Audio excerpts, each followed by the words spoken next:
hearts of men. The shadow knows.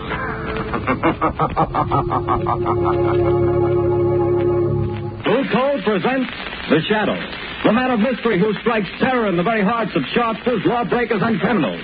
Today, the Temple Bells of Lebanon.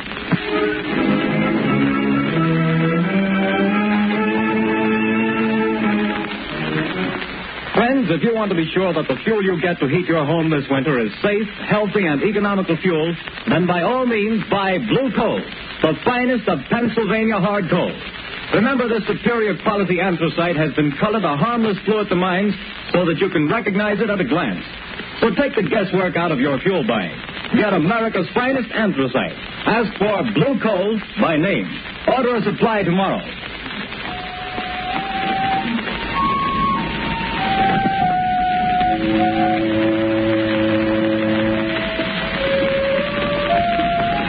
The bells, Shadow, the bells of Lebanon, they will reveal you. Your third mistake, Sabi, and your last. No, it is your mistake and your last. This is the end of your career as the Shadow.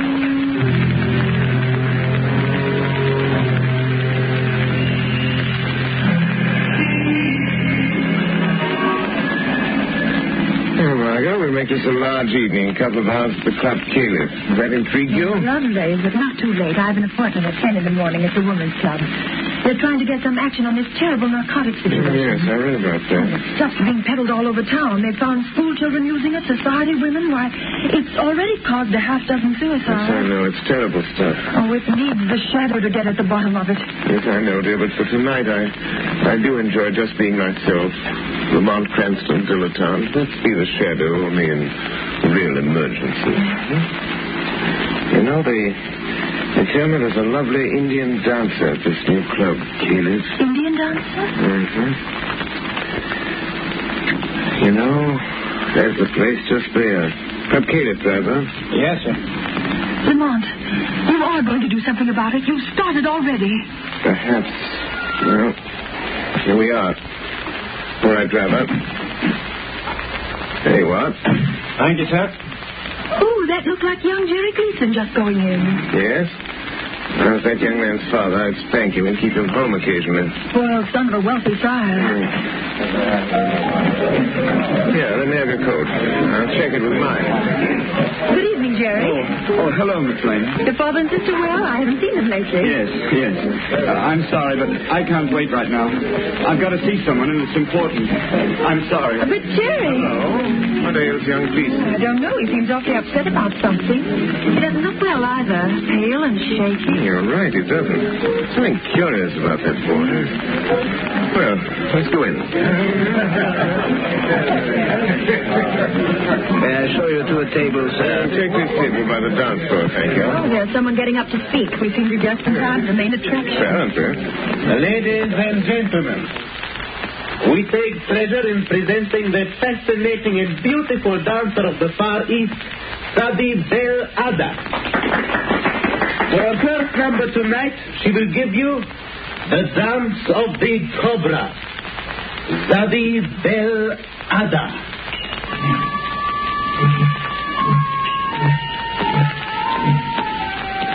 Look, isn't she lovely? Yes. Real thing, too. No Hindu. It's odd, you know. Goodness. Look, she's taking a snake out of that wicker basket. A live cobra. Oh, heavens. You know, the cobra's connected with the old Indian mysticism, the most ancient of magic. See how she quiets the snake, makes it sway to the motion of her hands. It's a form of mesmerism. We've never improved on that with all our modern psychology. I hope its fangs have been removed. Well, they undoubtedly have. So, this is the one they call Sadi Bel Ada. Jerry Gleason with that strange look in his eyes. An epidemic of narcotic smuggling. Sadi Bel Ada. Oh, how graceful she is. She keeps looking over here, Lamont. Yes. It's coming this way. Well, souvenir for the beautiful lady, sir. Oh, a bracelet. Thank you. Bismillahirrahmanirrahim, fair lady. Ah, you know the tongue of Mother India, sir. Only enough to make a small prayer. Only enough for that. Sadi Bel Ada. It is good sometimes to know a small prayer. Just in case of an emergency? Yes. You are very wise, sir. In case you should meet someone who could destroy you, sir. I see. Cela. Just what did you mean by that? I don't know exactly. Funny something. She seems to know something about me. I'm trying to recall where I've seen that face.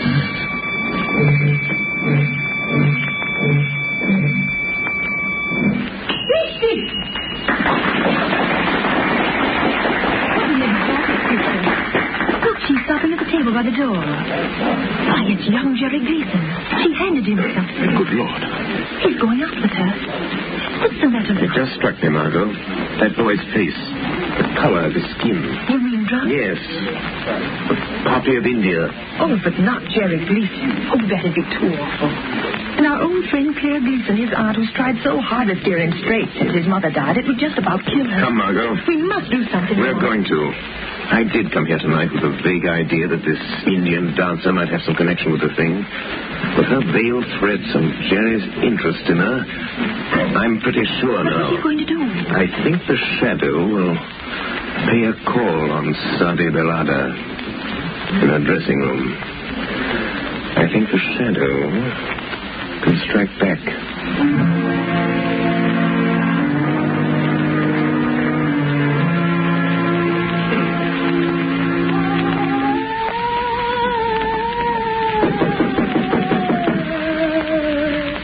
Come in. Sadi, can anyone overhear us here in your dressing room? Oh, no. What do you want, Alexis? A message from the captain. What then? Tomorrow is the day. The police are getting closer. We sail tomorrow night. I beg. I am not afraid of the police. But there is somebody else I am not sure about. You took care of Jerry Gleason? I gave him his medicine and sent him home. But you bring him tomorrow night? Do not fear, Alexis. Jerry will be with me when we sail. I have a way to let him know. Good. But the air blows from that window. Close it, Alexis. Too bad we have to terminate. The grand success of Sadi Belada and the club tailors. Yes. But as the Americans say, business is business, yes. And we still have a small business with the rich papa, Jerry Gleason. No doubt the richest part of our business feeds Sadi. The rich man will pay well. Who laughs? Where are you? Speak. I am here, in the shadow. But I'm afraid you can't see me. Speak. And say who you are. Have you never heard of the shadow? Oh, the shadow? So it is you. Have I not somewhere in the past seen your face and known your name? I think so. Did you enjoy yourself tonight? I warn you, Sadi Belada. Leave the Gleason boy alone. The boy to whom you give the evil drug. I have no fear of you, Shadow Sahib. I hold a greater power. I hold the power of the temple bells of Niban. You command the temple bells of Naban, do you? Yes. Either you lie, or you desecrate a great gift.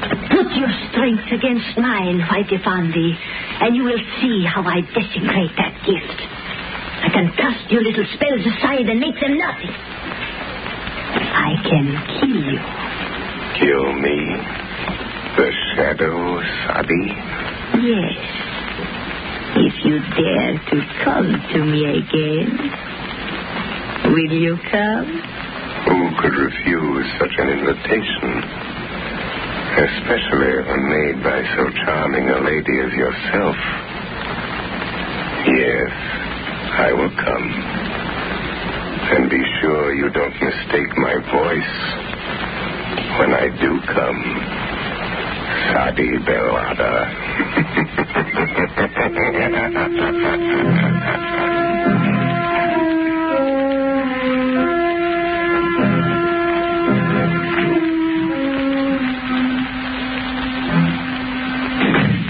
Well, what is it, Sergeant?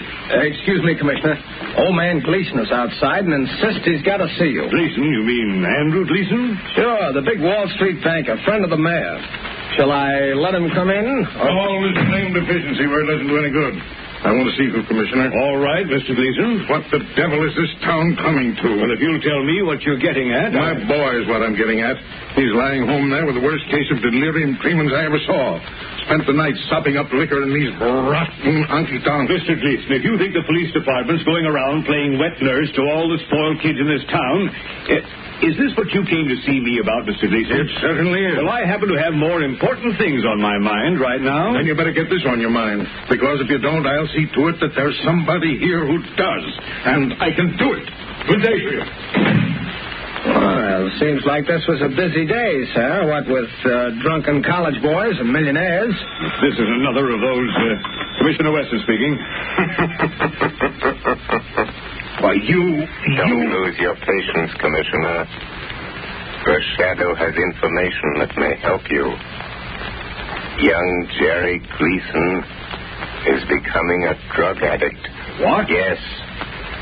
A victim of this flood of drugs being peddled on our streets. It might cost you your job. Are you interested, Commissioner?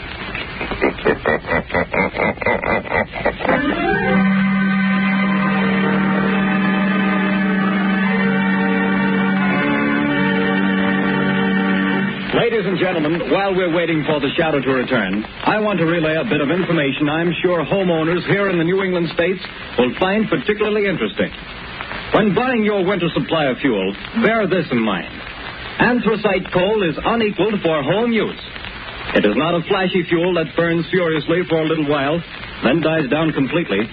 On the contrary, folks, anthracite burns slowly, steadily, evenly all day long, and so enables you to maintain an even, healthful room temperature.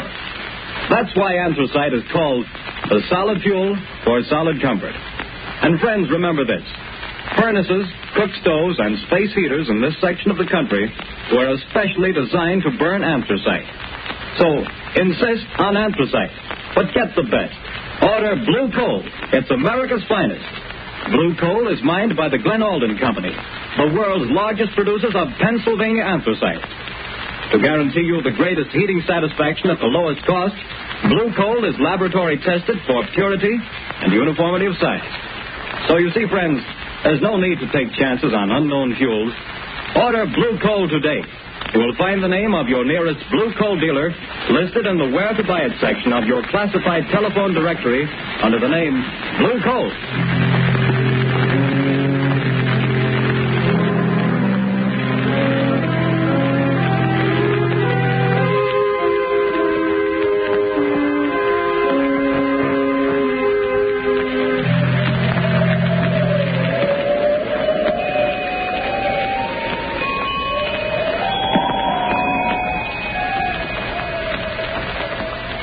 Margot? Yes. As though they came out of nowhere.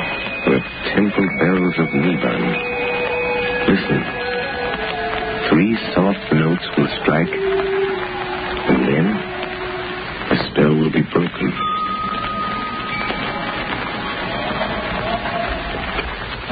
They're gone. But how the lot? Here we sit in your apartment listening to real temple bells. Where did they come from? How did you do it? Not too difficult, Margot, dear. Those who've learned its secret secret. Its secret based on the phenomenon of telepathy combined with the old science of the yoga. The same magic which gives voice to a shadow. It's a very awe-inspiring demonstration.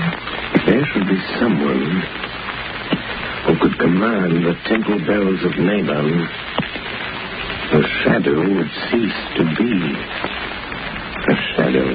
You mean they could sing? Yes. At the last stroke of the bell, I would be only what I am. Lamont Cranston.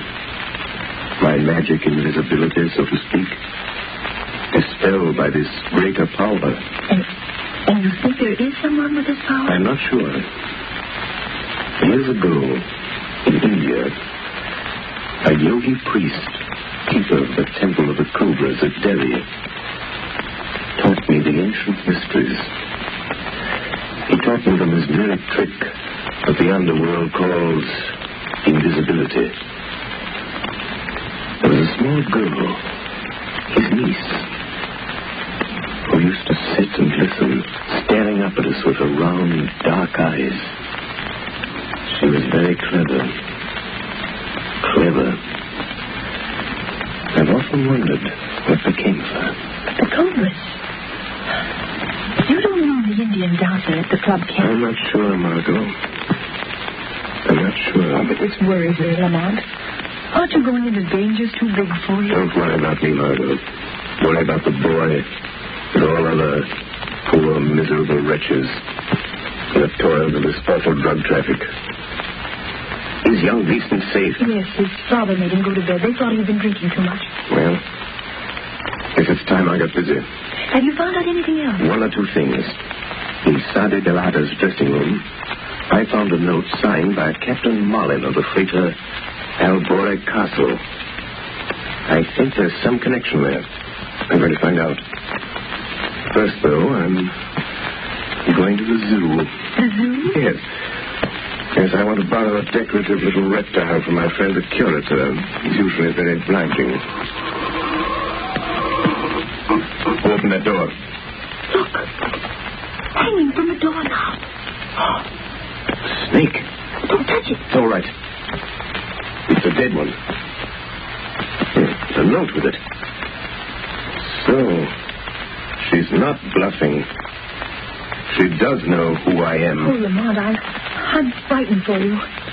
What does it say? It says, dead cobras are better playthings than live ones. Was I mistaken? And it's got a bell. Oh, Lamont. Margot, it's a challenge. But the bell. The bells of Naban. Oh, I'm afraid the shadow this time will get beyond his gate. We shall see, Margot. We shall see who is stronger. Sadi and the bells of Naban, or the shadow and the snake.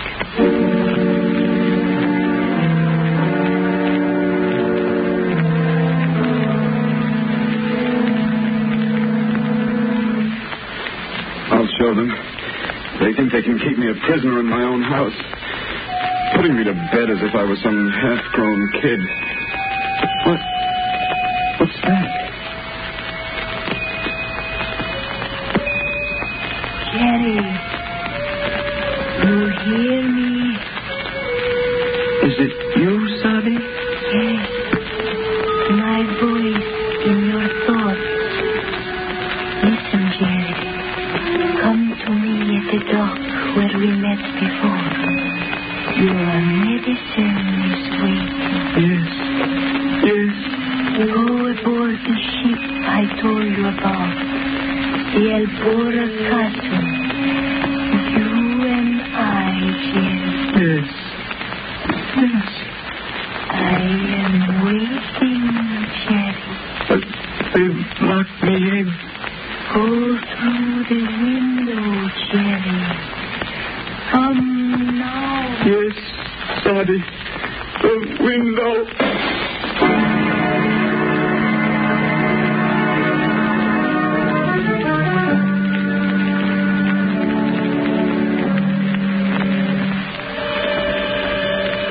Margot Lane. Jerry Gleason has escaped from his house. But I have followed him to the waterfront, and I know where he's going. Get word to Commissioner Weston. Time is short. I accept Sadi's challenge.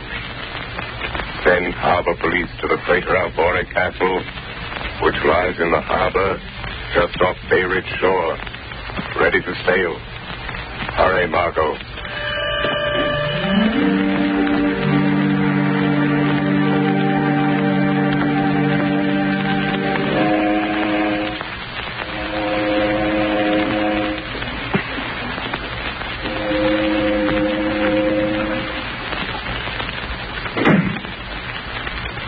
Depressing here in this cabin, Sadie Bell.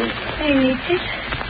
Why do you tremble so, Annette? I wish we were far at sea on our way to Rio. Oh, be patient. There are some notes was delivered to Papa Gleason? Yes. What was that? There is nothing. Oh, it's you, Captain. We are leaving, Captain? Yes, we're getting on the way now. We've got the boys stowed safely below decks. And the rest of the medicine? We got rid of that. What was left of it. A nice clean-up for all hands, not counting this Gleason job. That'll net us another 100,000 or nothing. Well, we're fixed whichever way the dice roll. And after that, we live like kings without a care, yes? Not even a conscience to bother you. What? Sadie, he has come. I was afraid. Who said that? I did, Captain. So you're the one with your trick ghost talking magic, eh? I'll make a shadow out of you soon enough. Not that way, Captain. No?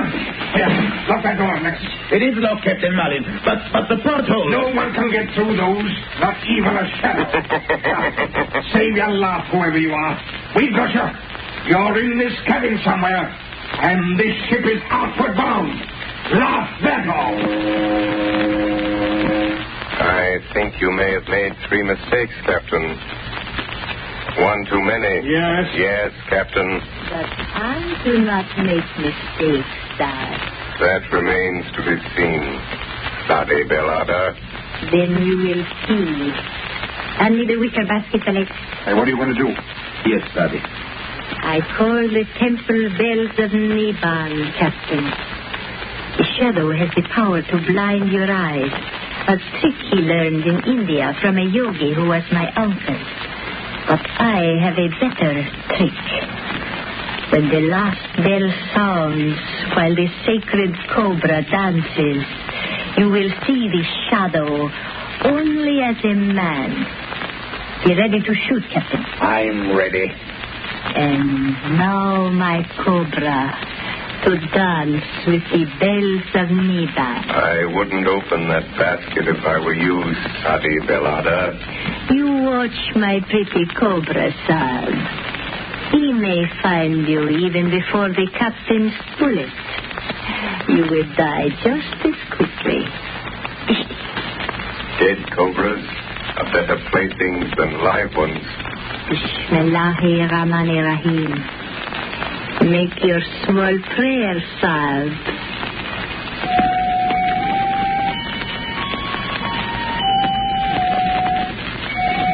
And now, my pretty one, begin to dance. Be careful, Sadie Bell. The cobra moves toward you. My own pretty cobra. He knows me. You hear the bells, Shadow? The temple bells of Niban? I hear them. When the last bell strikes, we shall see our prisoner. And I'm waiting for that minute. But, Sadie, the cobra. Look out! He's going to strike. Alexis, something! No. Quick! Pop the basket over Alexis. Kill him! Sadie.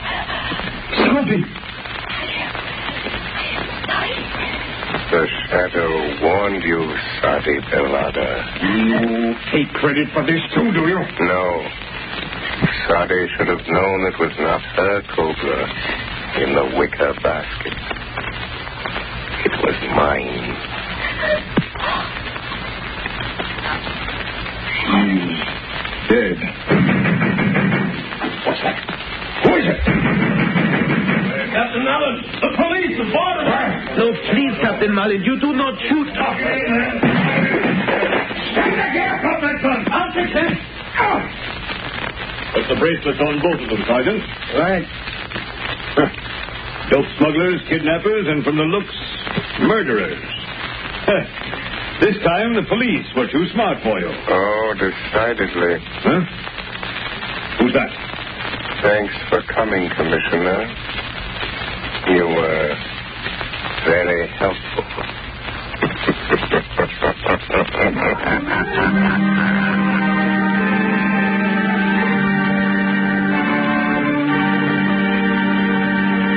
The story you have just heard is copyrighted by the Shadow magazine. The characters in this story are entirely fictitious. Any similarity to persons living or dead is purely coincidental.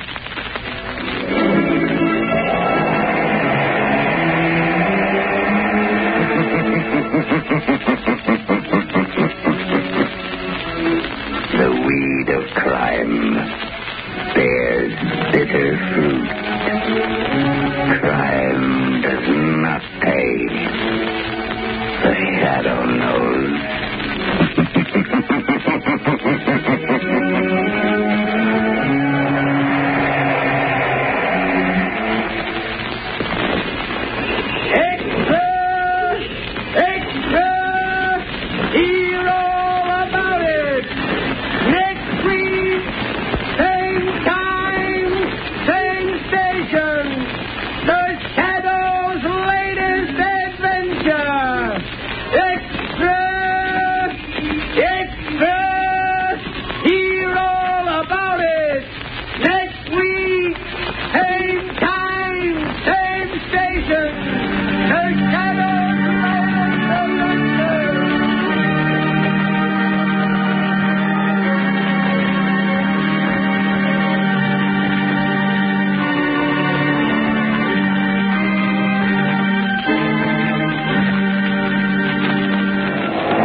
Who knows what evil lurks in the hearts of men?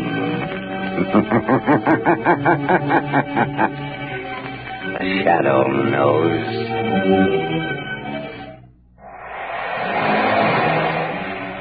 Blue Coal presents The Shadow, the mystery man who strikes terror in the very hearts of shopsters, lawbreakers, and criminals.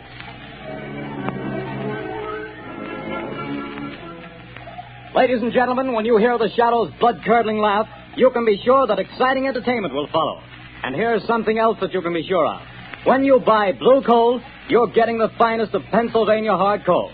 The harmless blue coloring that identifies Blue Coal is your guarantee of clean, even, safe, dependable heat all winter long.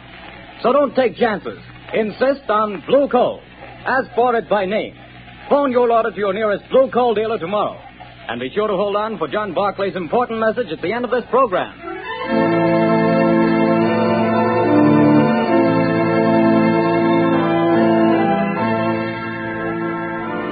The plot murder announced for today has been postponed. Today, the Circle of Death.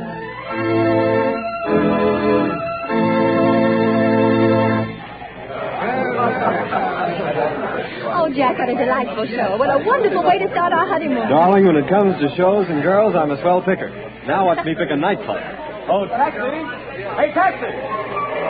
Darling, I think you're wonderful. I've never had such a marvelous time in my life. Hop in, honey.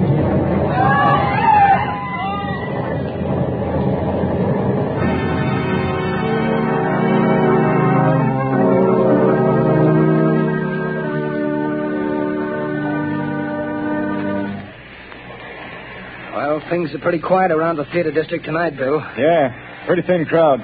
I don't blame folks for staying away. After those 3 bombings and 15 people being blown to pieces, I wouldn't be here myself if it wasn't the commissioner's orders. Same here. Boy, has this town got the jitters. Commissioner Weston's hopping around like a cat on a hot stove. I hear the Midtown Association is going to ask for his resignation if he don't catch the nut that's scattering bombs around here like confetti on New Year's Eve. The Guy that's pulling these jobs sure must have it in for a lot of people. He's a real screwball, if you ask me. Look at the way he's always sending warnings to the newspapers before he blows another batch of pedestrians to Hades. Yeah, and have you noticed? He always ends his notes by saying, I hate crowds. Yeah. Well, this is the time that crazy group warned he'd set off another blast. Maybe his watch is slow. Things are going to pop if he pulls another job and kills any more people. Well, maybe all the cops have him scared off. Maybe. Maybe not. Bill, look at that car. Blown to smithereens.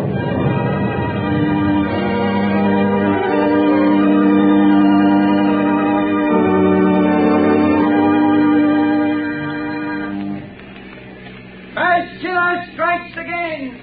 5 more dead. Get your pants in here. Pants. Read all about the mad maniacs later, squad. It's horrible, Lamont. Horrible. It's senseless and insane, Margot. Crimes like this always are.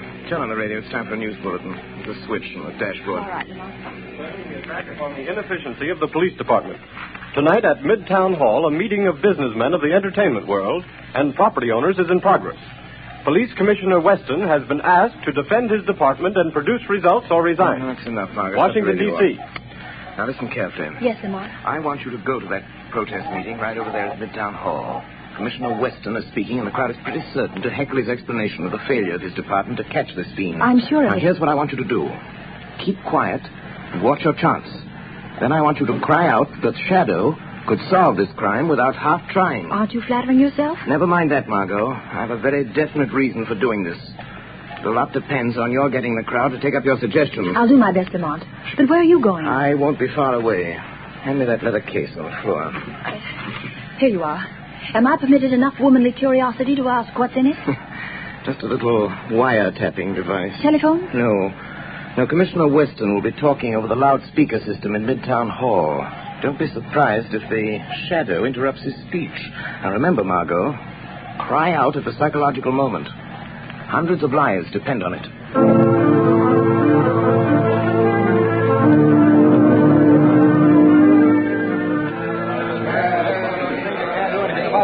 We don't want alibis, Commissioner. We want action, Weston. Crazy man's making a fool of you, Weston. Gentlemen, as I have explained to you, every available resource of the police department has been thrown into catching this fiend. Our bomb squads have combed the city. Every known criminal with psychopathic tendencies has been rounded up and questioned. Not one fragment of a bomb has been found. No buildings have been damaged. No one person has been singled out for death. This is not an ordinary crime. We are not dealing with an ordinary criminal. Alibis! Alibis! We've had enough. 15 people dead. 50 injured. You talk! Business is at a standstill. We're being ruined. The whole city's in a panic. Get this pillow or resign, Weston. Girls, let the nerve to point somebody with brains at the Texas maniac. We've already striked again. Yes. The Shadow could solve this crime without half trying. There's an idea. The Shadow. Yes, the Shadow could get him. He's cracked cases for you before, Weston. Why don't you call him in? He wouldn't have to do much to do a better job of it than the police have. Get the Shadow, Weston. What about it, Commissioner? You've done nothing in 2 weeks. You're licked. Wait a minute. Hold on. What makes you think this man who calls himself the Shadow is interested in law and order? He's helped to trap plenty of criminals, hasn't he? Yes, he's tipped us off occasionally, but it may have been to get rid of rivals. We have no assurance he isn't a criminal himself. What of it? A thief can catch a thief. I don't run my department that way. You're not running it at all. That's a matter of opinion. You're not running it. I was asked here to tell you what we've been doing. You seem to think my department works with the Shadow. We don't. We never have. And as for the Shadow, and you reporters can spread it all over the front pages, I challenge him to uncover one single scrap of evidence that my men have overlooked. I challenge the Shadow to find this maniac. Wait a minute. I am the Shadow. I accept that challenge, Commissioner Weston. I am working on the case. Gentlemen of the press, it will not be necessary for you to print the Commissioner's challenge, but you can print this challenge to the arch fiend behind this reign of terror. Print this, gentlemen. The Shadow will trap the mass killer if he dares walk through the central arcade during the rush hour between 5 and 6 tomorrow night. Remember, the Central Arcade between 5 and 6 tomorrow night. I dare him to come to walk through the Central Arcade.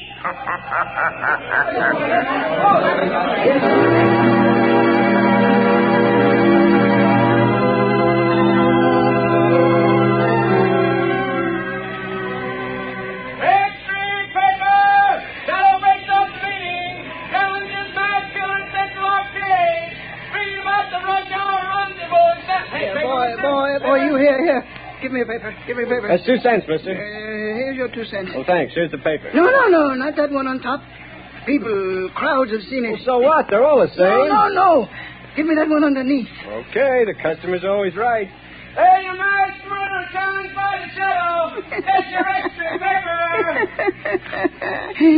The Central Arcade tomorrow. So he's daring me, this shadow fellow. He knows I hate crowds, people pushing and getting in my way, voices talking and shouting. I hate them. And I'll show them. I'll show the shadow fellow, too. I'll fool all of them. I'll accept his challenge.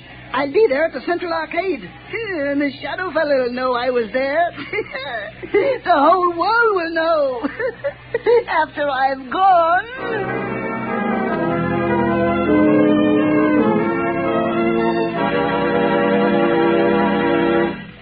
Your orders have been carried out, Commissioner Weston. Good. There'd better not be any slip-ups. 200 patrolmen are stationed in the neighborhood of the Central Arcade. 50 picked men of the plainclothes and bomb squad will be in the crowd. If there is a crowd. There'll be a mob after all the publicity. If I could get my hands on the shadow, I'd wring his neck for this. What time is it? A little after 4, sir. We better get down there pretty soon. Yes, sir. Shall I take that call, sir? No. I've been waiting for this. And if it's who I think it is... Hello. Listen to me, Shadow. No, Commissioner Weston. You listen to me. I'm listening. Quick, Collars, trace this call. Yes, sir. Don't bother, Commissioner. You can't trace this call. I've tapped a line, just as I tapped the Midtown loudspeaker system last night. So that's how you pulled that crazy stunt. You're a fool, Shadow. Don't you realize you've endangered the lives of thousands of people? Nothing will happen if you do not interfere. I don't take my orders from you, Shadow. You're not running the police department. I'm not giving orders, but I need your help. Just do one thing for me, and you and not the Shadow will get the credit for the capture of the mass killer. Oh, yes? Well, what do you want? Just keep the crowd moving through the narrow arcade. Just keep them moving. Keep them moving. Everything depends on that. What are you trying to do, Shadow? To find a needle in a haystack. A man in a million. You haven't a chance. The maniac won't come. You overlook the fact that a dare is a powerful psychological magnet that no egotistical, crazed mind can resist. Just keep that crowd moving, Commissioner. Keep them moving.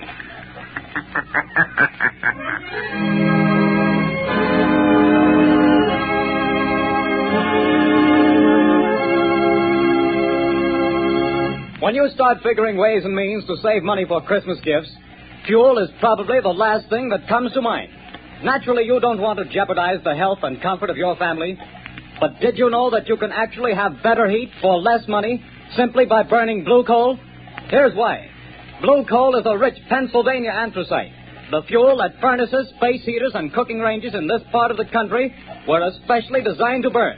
And while other fuel prices are advancing, the cost of anthracite is not. No wonder thousands of homeowners are switching back to anthracite. No wonder anthracite is the fuel that is used for cooking purposes on the nation's crack passenger trains. They've tested all kinds of fuel and found that anthracite is far more economical because it burns long, steadily, evenly, with minimum drafts and less attention. Now, the cream of all Pennsylvania anthracite is blue coal. It comes from the mines of the famous Glen Alden Coal Company. It's tested and retested for purity and uniform sizing. Blue coal is prepared especially for home use, and it comes in all domestic sizes: egg, stove, chestnut, and beef. So if you want clean, even, dependable heat at lowest cost, always order Blue Coal. Phone your nearest Blue Coal dealer tomorrow. You'll find his name listed in the Where to Buy It section of your classified telephone directory under the name Blue Coal.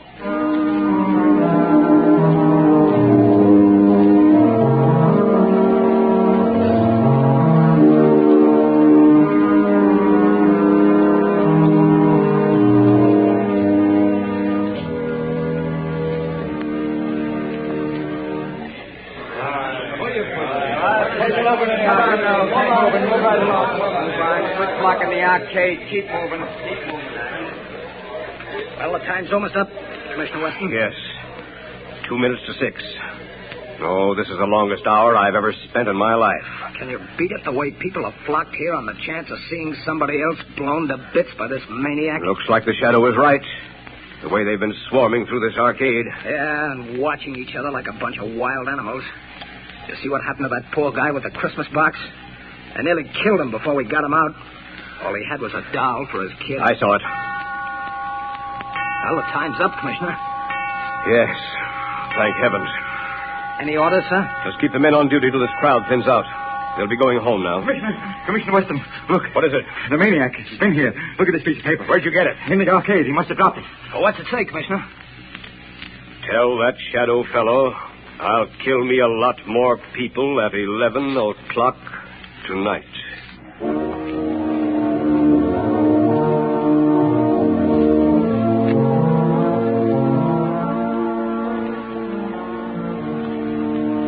Lamont, I was afraid something had happened Something to him. has. I found the maniac. Thank heavens. Have you notified the police? Margot, this man is a fiend. If I notified the police and they bungle things, he might kill hundreds of people. This is a job that the Shadow must handle alone. But Lamont, he's dangerous. You might fail. He might kill you. The Shadow won't fail, Margot. But if he should, it's far better that one die than hundreds. Oh, Lamont, please. There must be a safer way. Perhaps, Margot, but this is the only sure way to end the career of this mass killer. Goodbye, my dear. Lamont. Oh, Lamont.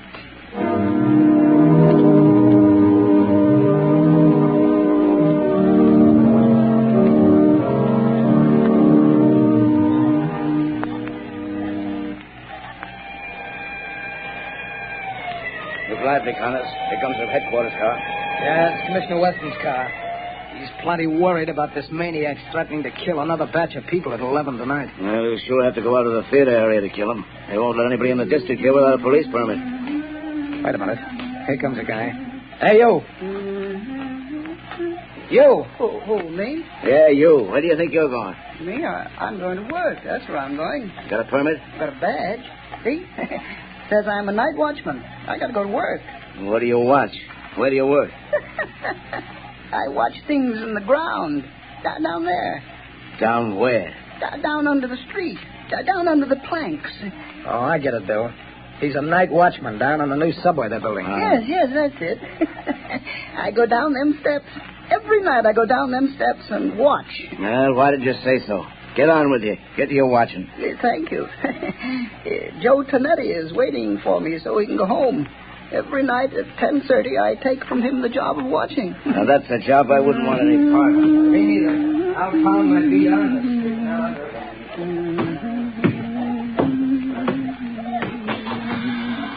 Oh, Joey Tonetti.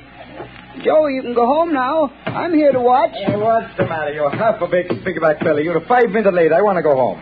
Here's the keys to everything now. You watch out. You don't go to sleep. The police don't want to let me come to work. But I show them the badge. You can go home now, Joey. I'll watch everything. Okay. See you in the morning. Goodbye. Goodbye.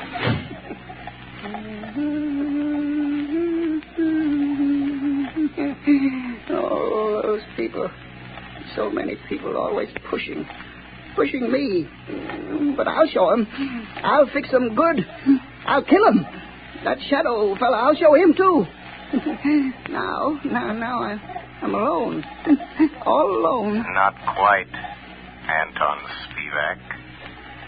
You are not quite alone. I am with you. Huh? Do you hear my voice, Anton? Sure. I always hear voices in the dark, on the street, Here under the street where I watch every night. Yes, Anton. But you've never heard my voice before, have you? Well, maybe. I don't think so. What's different about your voice? It's the voice of the shadow. Oh, you're a pretty smart voice. How'd you find me? Hey, where's that shadow fella the newspapers talk about? I am more than just a voice, Anton Spivak. I am the shadow. You're the shadow? Yes. Where are you hiding? I am hiding under the cloak of invisibility. You cannot see me because I have clouded your mind, so you cannot see that which is here. How did you get down here in this subway excavation? I followed you down the steps. How'd you know where to find me? I picked you out of the crowd in the Central Arcade. How did you know I was the one? Your eyes showed me. I knew then how much you hate crowds. My eyes show you? Yes. You passed close to me as I stood in the shadows. Huh? The arcade is narrow. You didn't see me. No one saw me. But I saw you. How'd you find out my name? I followed you to the place where you live. I found out you work here in the tunnels. Then you followed me here from my home tonight? Yes, Anton Spivak. All the way. Good. You're a very clever shadow. But you must go now and let me do my work. My work. I ain't got much time. Now go quick before I get mad. You're plenty smart. I'm glad to know you, Mr. Shadow, but no, you have to go. Yes, I'm smart. But you're smarter. You bet. Let me stay. I want to learn. You can teach me things. Then maybe we can work together. You hate people, too? Yes. I hate crowds.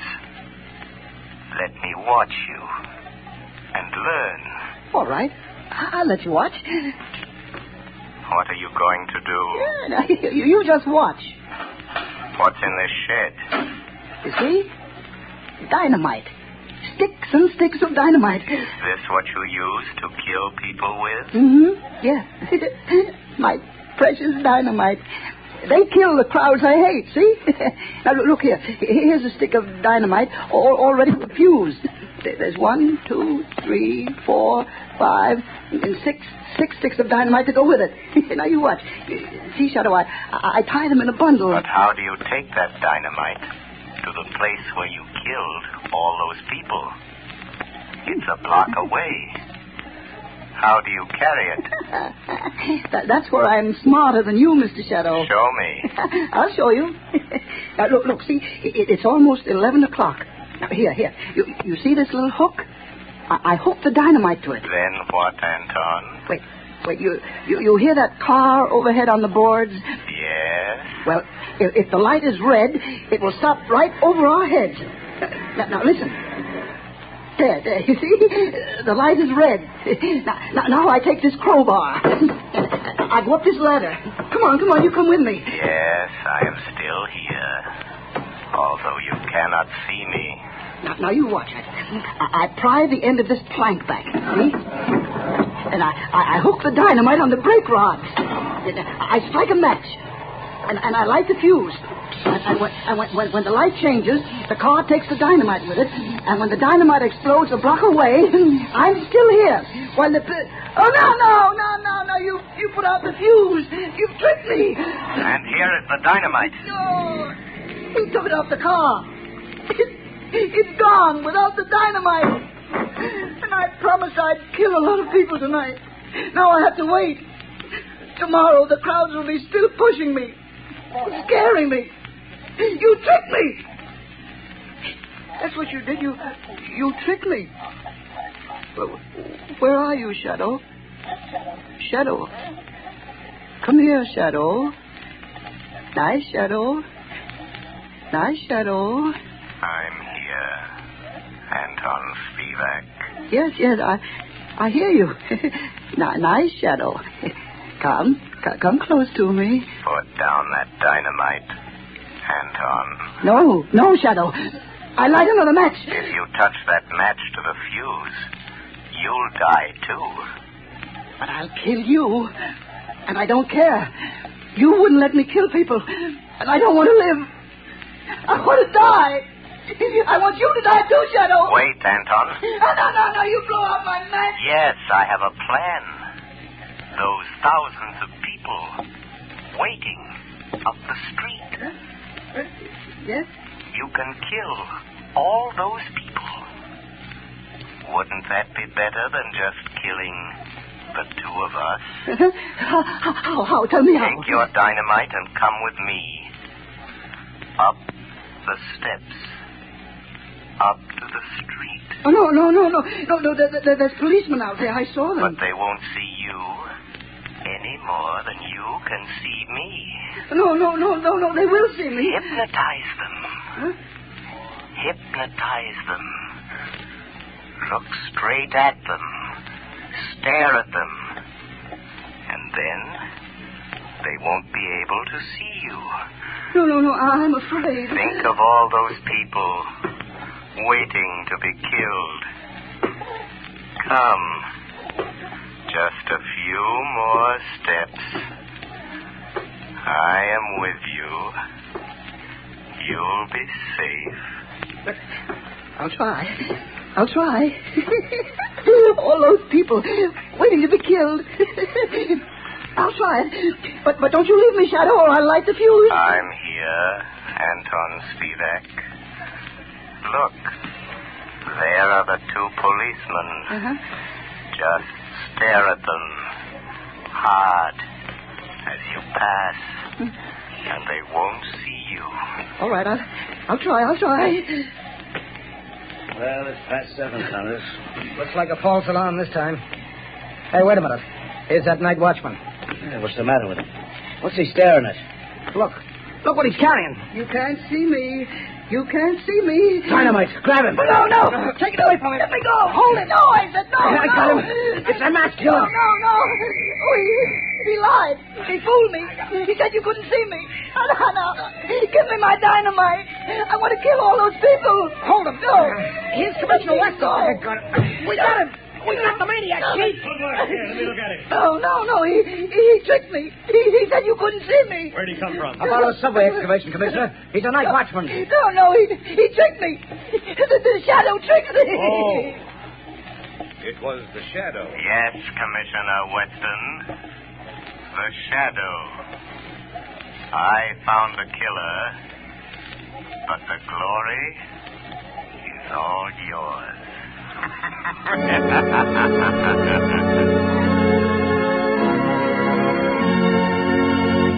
Before we tell you of the Shadow's next exciting adventure, here's John Barclay, Blue Coal's famous heating expert, with an important message I promised you. Ladies and gentlemen, Mr. Barclay. Friends, there are just 2 more days left in November. That means that homeowners have only 2 more days in which to phone their Blue Coal dealers and get the full details on how they may have a Blue Coal heat regulator installed in their homes for a free trial period of 2 weeks. To me, this is the most unusual offer ever made. The free use of a Blue Coal heat regulator for 2 whole weeks without any obligation on your part to buy. Believe me, friends, until you've used one of these marvelous thermostats, you don't know what real comfort is. Imagine having your home warm and cozy from morning till night without once having to make a trip down to the furnace. And that's not all. You'll find you burn far less coal with this regulator, too. But don't take my word for it. See for yourself. Phone your Blue Coal dealer tomorrow. I thank you.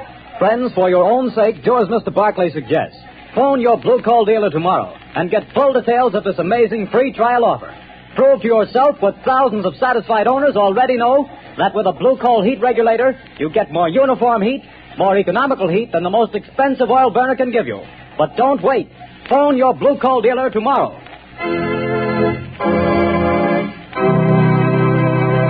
The story you have just heard is copyrighted by the Shadow magazine. The characters in this story are entirely fictitious. Any similarity to persons living or dead is purely coincidental.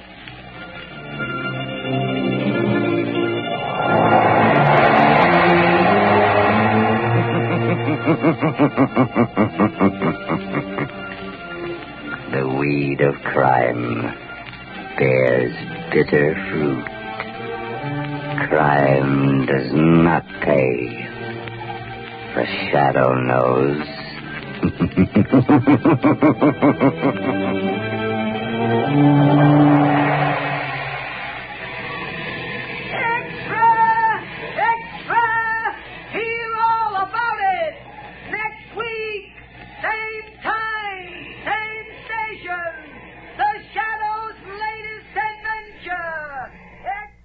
You're listening to HOJO Radio. More classic old-time radio coming your way next.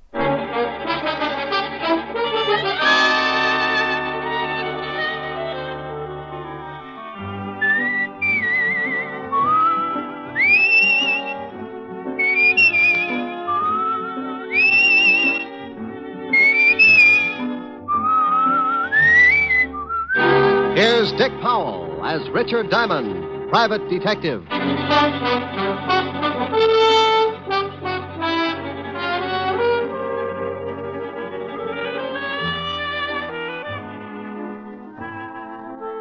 Hello there. My name's Diamond. If you spotted me on the street, you'd probably figure me for an average working man. But you'd be wrong. I fit the description all right because I break my back 6 days a week to keep my piggy bank nice and stuffed. But my occupation puts me in a class by myself. I'm a private, honey, nothing in this world but detective. You probably say, so what? The average working man comes under the heading of a lot of different jobs, and you'd be right on that count. But there's one little thing that puts me in a class all by myself. Trouble. Mr. and Mrs. Average John Doe work 6 days a week to keep clear of it. I put in the same time playing footsies with it. It's a kind of silent partner with references dating all the way back to the year one. People get in trouble every second, and I count on a small percentage to come to me to get them out of it. The rest, odds and good advertising. As an example, take the other night in a little bistro over on 48th Street. A couple of guys sitting at a back table were getting set for a special brand of trouble. The big kind that you find under the heading of murder. Oh, Bert, old boy, this is turning out to be a wonderful evening. Well, I'm glad you're enjoying it, George. Yes. Say, who's a blonde over there in the booth? Well, I've never seen her before, but she's cute. Yeah, she sure is. Good evening, baby. Oh, George, take it easy. What? Maybe she's waiting for someone. Oh, don't be silly. Look, she's smiling. Let's ask her over to the table. Well, I still think she's waiting for someone. If you want to take the chance, go ahead. You ask her. All right, I will. I said good evening. Good evening. My friend and I noticed you were sitting alone, and we wondered if you'd join us. Oh, I don't believe I can. You see... Oh, please, just for a few drinks? No, really. Thank you just the same. Well, if you say so, but I'll be unhappy for the rest of the evening. Hi, baby. Tony. I'm sorry I took so long, but... Hey, who's this guy? Not Tony. I said, who's the guy? If you'll excuse me. No, you wait a minute. George, come on. I think we'd better leave. This guy a friend of yours? Yes, he is. Was this guy making a pitch, Nan? No, he only asked me over for a drink. Oh, he did, huh? Now, wait a minute, pal. Please, I made a mistake. I'm sorry. So you made a mistake. Well, I don't like jokers that try and pick up my girl. Hey, wait a minute. You didn't have to slug him. Maybe you'd like to do something about it. Maybe I would. Loud mouth. That's the first time Tony ended up on the short end of a fight in a long time. You all right, George? Yes, I think I cut my head. Yeah, you're bleeding all over the place. You better get out of here, mister. I saw the manager duck in the back room. He's probably calling the cops. Here, let me give you a hand, George. Here, now, take my hat and wear it over the cut until you get home. I'm getting out of here, too. You want me to drop you off? What about your boyfriend? He's still unconscious. He was that way when I met him. You want the lift or not? What about you, Bert? Oh, I'll be all right. Now, go on. Let her take you somewhere so you can get cleaned up. I'll grab a cab and head for my place. I'll call you in the morning. But I don't Now, want stop to... arguing. You can't afford a scandal. All right. Come on, honey. Let's go.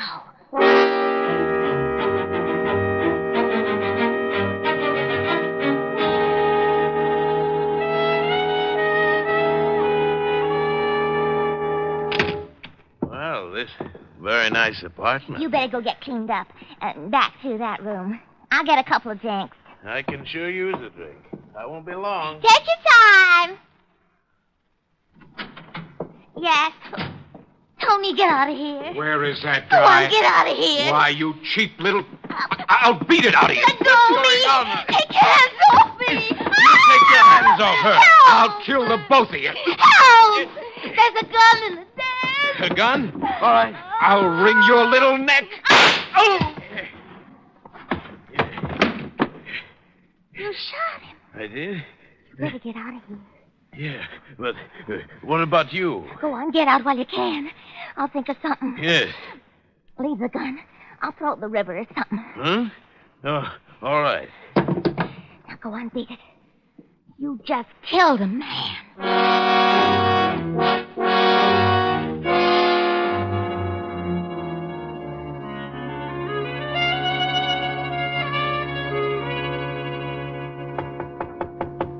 Yeah, come in.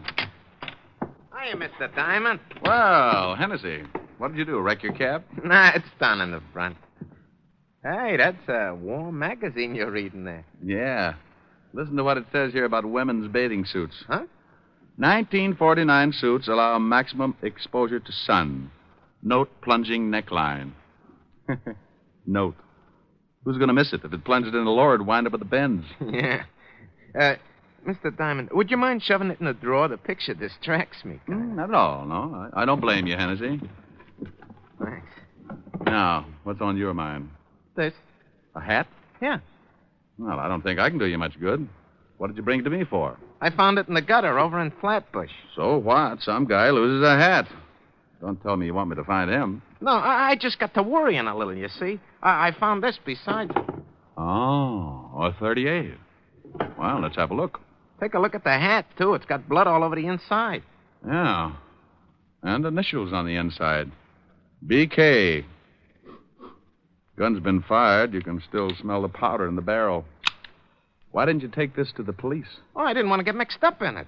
You see, I got to pick up as many fares as I can. I ain't got nobody to drive my cab for me, and I didn't want to spend the day answering questions down at headquarters, you understand? Well, you'll probably have to anyway. I'll have to notify them. Yeah? Well, I thought maybe you could find out who owned the hat and maybe solve the case before you notify him, you see? That way I wouldn't have to spend too much time. I could just tell him I found it and beat it. Well, I can't withhold evidence. It'd take away my license. And if you did, they'd lock you up. Okay, I just thought well, maybe... I can check the hat store before I get to the 5th precinct. Yeah, well, won't that be a tough job? There's a lot of hat stores, well, you this know. hat's got a label. Besides, when someone finds a bloody hat with a 38 lying next to it, I get interested. Particularly when there isn't a corpse to go with it. Yeah. Well, I gotta go, Mr. Diamond. Thanks a lot. You got a free ride anytime you want it. I may take you up on that. So long, Hennessy. Well, there you are. What did I tell you? When you're working with trouble, something always shows up. Sometimes it's just a routine case.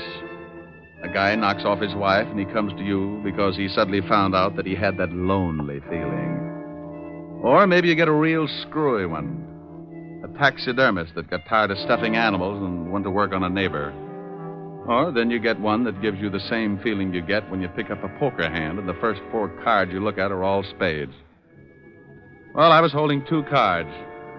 A hat with blood on it, a gun that had been fired, and all I needed to fill out the hand was a body.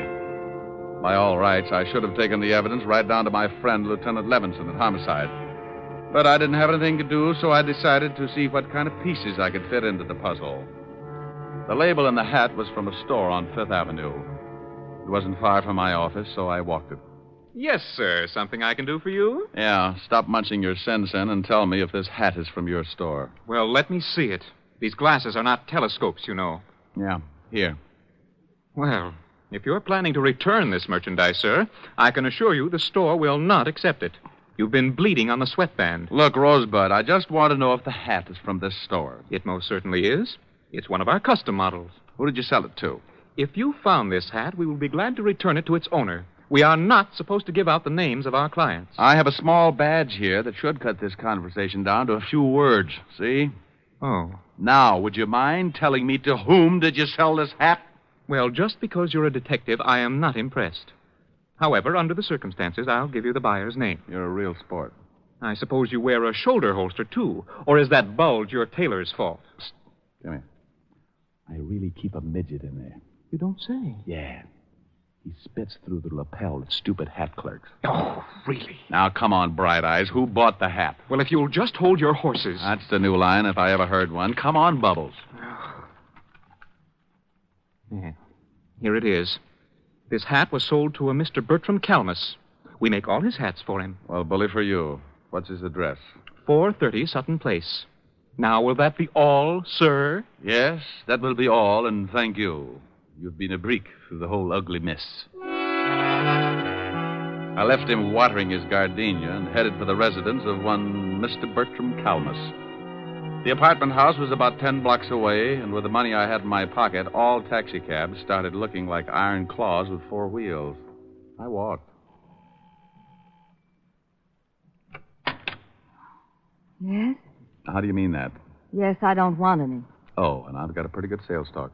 I never buy anything unless I have a demonstration. My middle name is Semper Paratus. Like the Coast Guard, I'm always prepared. I suppose I could top that, but I'm getting tired of trying to close the door on your foot. What is it you want? I hate to admit it, but I'm looking for Bertram Calmus. My husband. Good for him. Is he in? No, but he will be any minute.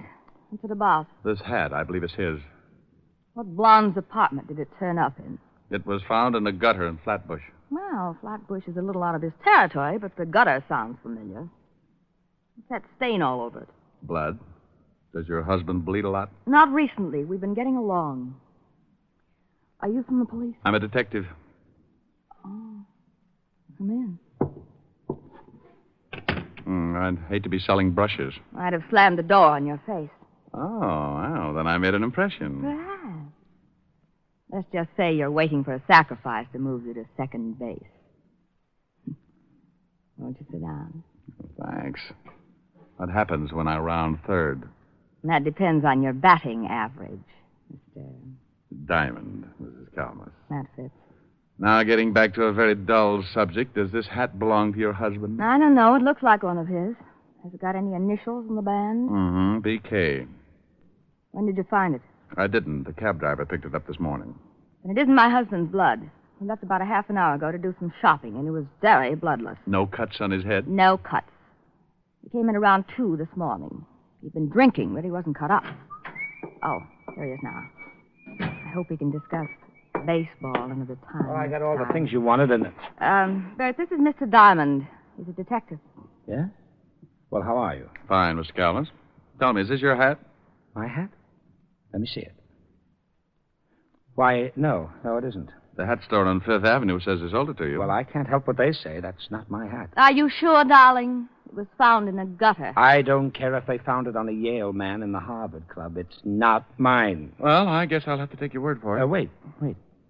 Isn't that blood on the hat? Yeah.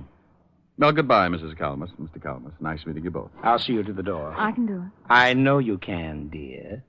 Coming, Mr. Diamond? Sure. Goodbye. Come back again, Mr. Diamond.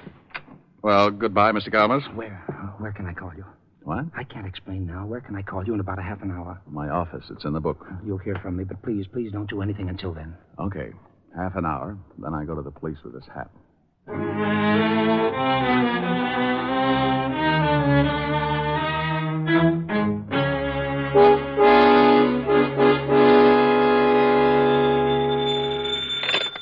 Puss. Mr. Diamond, this is Bert Calmus. Yeah? Yes, I couldn't say anything to you in front of my wife. That is my hat. Well, I thought so. Why did you deny it? Well, I was out with a pal last night. There was a fight over a girl. I didn't want to mention it in front of my wife. Oh, how did the blood get on the hat? My friend got hit on the head, and I loaned him my hat to cover up the wound. What was it doing in a gutter in Flatbush? I really don't know. My friend left with the girl, and I went right home. Well, who is this friend of yours? I think something may have happened to him. Well, I called him this morning, and he seemed very nervous about something, and he asked me to come over. I'm in the lobby of his hotel right now. He's probably just worried about the girl he picked up. As long as the blood on the hat was from a cut on his head, I don't think there's too much to worry about. No, Mr. Diamond, I think it's more than that. He's my employer, and I know him pretty well. I do wish you'd come over. Well, all right, Mr. Calmus. What's the address? The Whitsett Hotel on East 54th Street. I'll meet you in the lobby.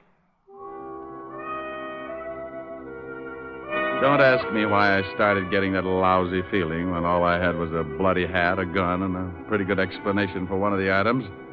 But there it was, that jammed up feeling in the pit of my stomach, like I just swallowed a whole pineapple. Something was wrong, and I wanted to find out what. So I hurried over to the Whitsett Hotel and met Calmus in the lobby. I'm glad you came, Mr. Diamond. I just put in a call to George's room and someone else answered. So what? Well, the man asked a lot of questions, like who I was and what did I want with George and... Oh, I take it George is your friend of last night. Yes, George Watkins. He's the president of the firm I work for. Well, let's go up. When someone starts asking questions like that on the phone, it begins to sound like the police have moved in. Come on.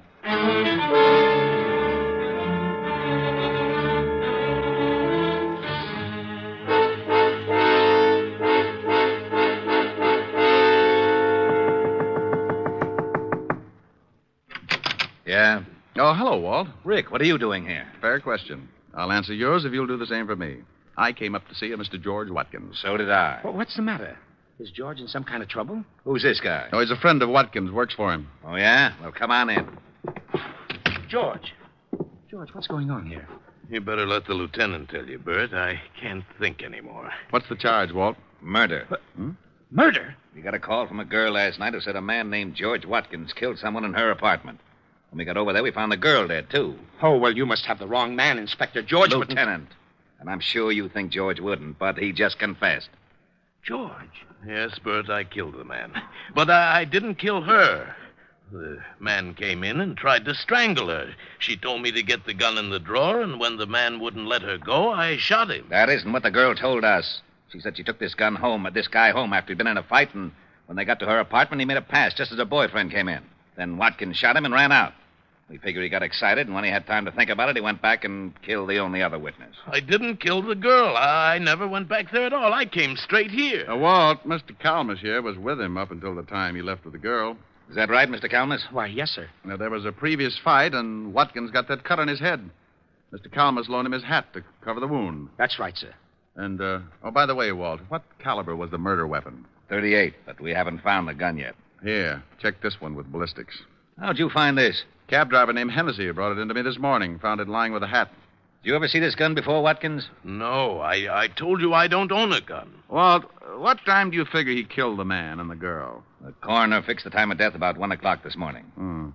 How long were you at this girl's apartment, Mr. Watkins? Why, about 5 minutes before her boyfriend came in. I shot him and left immediately. And you don't remember taking your hat or the gun? What are you getting at, Rick? This is an open and shut case. He admits killing one of them, but he won't admit the other killing because he knows it was premeditated. Just a hunch, Walt, just a hunch. Mr. Watkins, would you mind telling me just what happened after the girl's boyfriend started choking her? Well, I grabbed a gun out of the dresser near the kitchen and I shot him. And the girl told me to get out, that she'd take care of things, so I dropped the gun and ran. Did you hear anything else? Anything unusual? No. But, yes, now that you mention it, I did hear something, but it slipped my mind until now. What did you hear? Well, I don't know whether I can describe it or not. It sounded like someone had opened a bottle of flat champagne. What are you getting at, Rick? Oh, wait a minute, Walt. When did you hear this noise? Right after I shot the man. I remember wondering if someone hadn't opened a bottle in the kitchen. Is that where the noise came from? Yes, I think so. All right, if I go over and case the scene, Walt? We've done that. Yeah, but you weren't looking for something. Why don't you come with me, Mr. Calmus? I'd like to talk with you. What's the address, Walt? 16 West 113th Street. Well, now, look, don't worry too much, George. I can handle the business, and in the meantime, I'll do everything to get you off. Thanks, Bert. Now, you wait a minute, Rick. If you think you know something... Walt. Yeah? Bye. Calmus and I went downstairs and took a cab over to 16 West 113th Street. It was a middle-class apartment house in Flatbush, a 4-story brownstone. I let Calmus pay the fare, and we went in. I wonder what floor it's on. Well, should tell on the mailboxes. Yeah, here it is. Nan Phillips, 206. Well, let's go up. Oh, what do you do for Mr. Watkins? I'm his vice president. That's why I took him out last night. I wanted to interest him in a new account. I just can't imagine him killing anyone, but I guess people do funny things when they lose their heads. Yeah. 206. Oh, here it is. Yeah? Hello. Oh, no. Good afternoon, Sergeant Otis. What do you want, Diamond? Well, I want to stand out here in the hall and count the hairs in your 5 o'clock shadow. Now let us in. The lieutenant said it was all right. Okay, comic. Mr. Calmus, beat Sergeant Otis. How are you? Hello, Sergeant. Otis, make like a policeman and point out the circumstances in this killing, will you? Well, I don't know why I should, Shamus, but if the lieutenant sent you over, I guess I'll have to. 2 bodies was over there by the window, lying pretty close together. Uh-huh. The killer, that Watkins fellow, was standing about here in the center of the room. With his back to the kitchen door. Yeah. He shot them both from about here. Hey, what are you looking for? Oh, I like to get down on my hands and knees. It's cooler. Well, it won't do you no good to start looking for fancy clues. The guy already confessed. Well. Hey, what do you got there? Just a wad. So, you got some wadding from the murder gun. You better give it here. Sure. But hang on to it, Otis, and be sure to give it to the lieutenant. Maybe you haven't noticed, but murder guns don't throw this much wadding unless you can kill someone with a blank cartridge. What? Don't let it throw you. Mr. Calmus, I've got some things to do. Can I drop you somewhere? Well, no, thanks. Now that Mr. Watkins can't take care of the office, I'd better go down and check over some things. But I'll keep in touch with you, Mr. Diamond. You do that. Now, wait a minute, Diamond. Oh, stop trying to figure it out, Otis. You'll snap your wig. I was getting close to something. I wanted to tie the ends together before it caught up with me. I had a big, fat hunch that Watkins had been framed good, and the more I found out, the more it looked like a killer was still loose. The whole setup had been screwy from the first. Why would a guy lose his hat and drop his gun in the same place? Or, if he threw them both away, why wouldn't he burn the hat and throw the gun in the river? Nobody's frightened enough to lay them side by side in the gutter. I learned a lot since this morning, and I was certain of one thing. The killer tried to make it look good, but he was an awful amateur. I knew something else, too. Amateurs can be awfully mean sometimes when you corner them. I put in a call to Walt and told him what I had, and then I asked him to give me half an hour and meet me at Mrs. Calmus's flat. I grabbed another cab, and 20 minutes later, I was sitting on a long couch next to Mrs. Calmus. It's easy to get that crowded feeling, even on a long couch. You just both sit on the same cushion. Comfy? Oh, yeah. What kind of perfume is that? My sin. Past or future tense? A rounding second. What brought you back, Mr. Diamond? Oh, I want to ask a couple of questions. Past or future tense? What time did your husband get in last night? I told you about 2 o'clock. Why? Do you know if he knows a girl named Nan Phillips? I really don't know. Oh. Well, all right. Just a few more questions, and then we'll get back to that perfume. I'll think ahead. You said you'd been getting along with your husband. Would you mind explaining that? Certainly I like nice things, and lately he's been buying them for me. Oh. What's your husband's salary? About $15,000 a year. Oh. Could he afford to buy you these things? Well, he told me he was getting a raise, and he'd gotten a big advance. What's this all about? Maybe I'd better tell you. Bert, I didn't hear you. I did. What are you doing with that gun? I'm going to use it. I found Mr. Diamond making passes at my wife, and I shot him. Are you crazy? Don't ask him that. He's allowed to start thinking about it. You can't shoot me and get away with it, Calmus. What are you going to do with your wife? She won't back you up. No, I guess she wouldn't. All right, both of you, get up and walk downstairs to my car. Bert, what are you doing? Your husband killed 2 people last night, Mrs. Calmus. Now he's going to try and cover because he guessed I knew how it was done. You're not going to kill me, too. Get moving. Bert, please. Go on. Better do as he says. Why did you kill anyone, Bert? He wanted to frame his boss. I'll bet when the company checks, they'll find out he's had his hand in the till. They won't find out, Mr. Diamond. With Mr. Watkins' book for murder, I'm next in line for president. I'll be able to fix the book so it will look like he took the money, too. Is that where you got the money for all those things you've been buying from me? You shot the man and the girl from the kitchen with a silencer, didn't you, Bertram? That's right. I knew you were onto something when you discovered that wad from the blank cartridge. I was onto something a long time before that. Yeah? All right, come on. Over to that gray sedan, and remember, I've still got this gun in my pocket. You're an amateur, Bertram. Is that right? Sure. I knew you had something to do with it when we got over to the girl's apartment. I didn't know what floor it was on, and you looked in the mailboxes. That's the best way to find an apartment, isn't it? Yeah, but not once at any time did anyone mention the dead girl's name. But you knew it and found it on the mailbox. All right, stop right here. Open the door, Gene, and get in first. The front seat. Please. Get in. All right. Now you, Mr. Diamond, you're going to drive. You know, I left my license in my other suit. Stop stalling. I had to do something to stall for just a second because over Bertram's shoulder I spotted a prowl car sliding up to the curb, and good old Walt was climbing out. Bertram, would you mind answering just one question? What is it? The gun that Watkins thought he killed the man with was loaded with blanks, wasn't it? Sure. I killed the guy from the kitchen with a silencer. The whole thing was rigged, huh? The man and the girl were supposed to stage that fight, and Watkins was supposed to shoot the guy with the dummy slug. You said one question. Now get in the car. All right, Thomas, don't move. What? Why, you... Duck, Rick. That was a close one. You're so right, Walt. Take his gun. I think you'll find it's the one that Watkins fired the blanks from. How is he?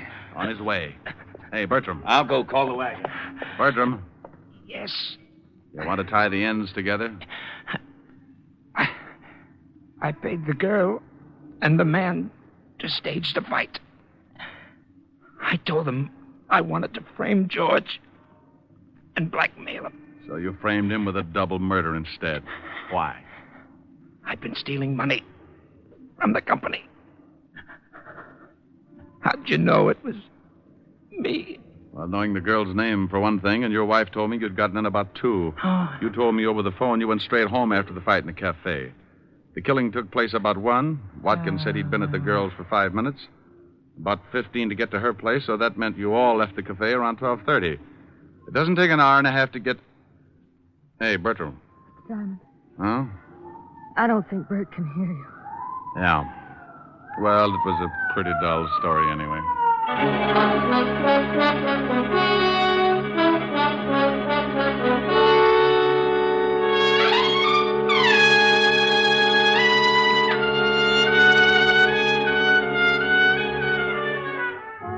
Well, the wagon got there, and I briefed Walt on everything that had happened. They took Mrs. Calamus home and released Watkins. It was a stinking hot afternoon, and I needed something cool to bring me down to normal, so I headed for 975 Park Avenue. A tall lemonade with a mind of its own, and a curvaceous redhead with the same gimmick. Yes? Oh, good afternoon, Mr. Diamond. Afternoon, Francis. Miss Asherin? Yes, sir. She's in the study, reading. Thanks, Francis. Oh, how about something cool? Yes, sir. Right away, sir. Hi. Hi. Wow, you look cool enough. That's a nice getup. You like it? It's the newest thing. Yeah, I saw it in the magazine. What do you do if it shrinks? Oh, silly. No, I'm concerned. You might get raided. Don't you like it?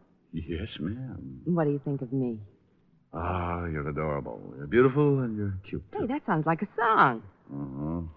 Come here. No, not sing it. It's cute. That's too hot. I'm rather cool. Well, I was only lukewarm until I spotted that play suit. Go on. A, you're adorable. Okay, but then I want to play. Get it? Play suit. That was then. Oh, yeah, I know. Go on. Hey, you're adorable. B, you're so beautiful. C, you're a cutie full of charm. D, you're a darling. And E, you're exciting. And F, you've got feathers on your arm. Oh, Rick. G, you look good to me. H, you so heavenly. I, you're the one I idolize. J, we're like Jack and Jill. K, you're so kissable. L is the love light in your eyes. Rick. Do you want me to finish? I love you. Oh, you're sweet. Come here. Mm-hmm. Just one moment, sir. Yes, Francis? I'm not going to be embarrassed again. Here's your lemonade. Thank you, Francis. Oh, it's nothing, sir. A, you're adorable. B, you're so beautiful. C,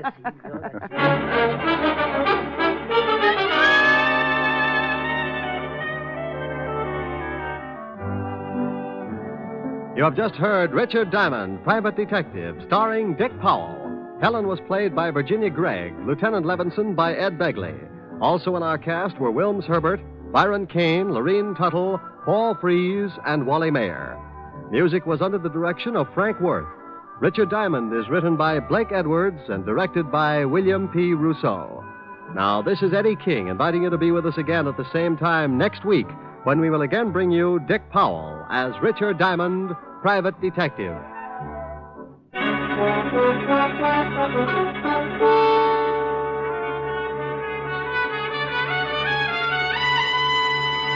This is NBC, the national broadcasting company.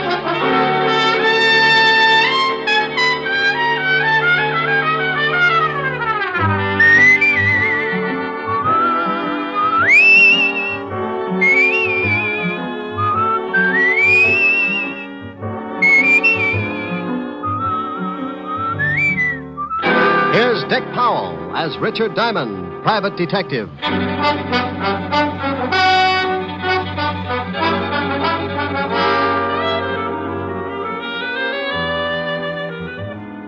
Hello there. This is Diamond. I have a little office on Broadway at 53rd Street. And if you happen to be in the neighborhood sometime, you might notice a sign on the door. It reads Diamond Detective Agency. Yeah, that's how I make a living, such as it is. I sit at my desk behind that door and wait for someone to come in and hire me. Eventually, trouble works its way into someone's life and gives him a shove in my direction. He tells me about it, and I listen with the attitude of a father confessor. When he's done, I dry my eyes and tell him what I think. What I think really doesn't matter, because it's just a shortcut to $100 a day in expenses. Sure, you can hire a guy for less money, but when I work, it's for a price I figure I'm worth. It's got to be that way because sometimes the work's a little dirty, and I have to swallow a lot of pride. I get mixed up in everything from simple divorce to muscle-bound homicide, and when trouble can't find me a client, it starts working on yours truly, and I wind up in a corner. I guess trouble figured I was just about due for a squeeze play because one night last week, 2 lifers in the state pen started working me into their plans.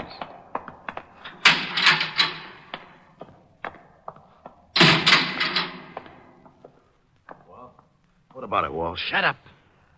Wait until the guards pass.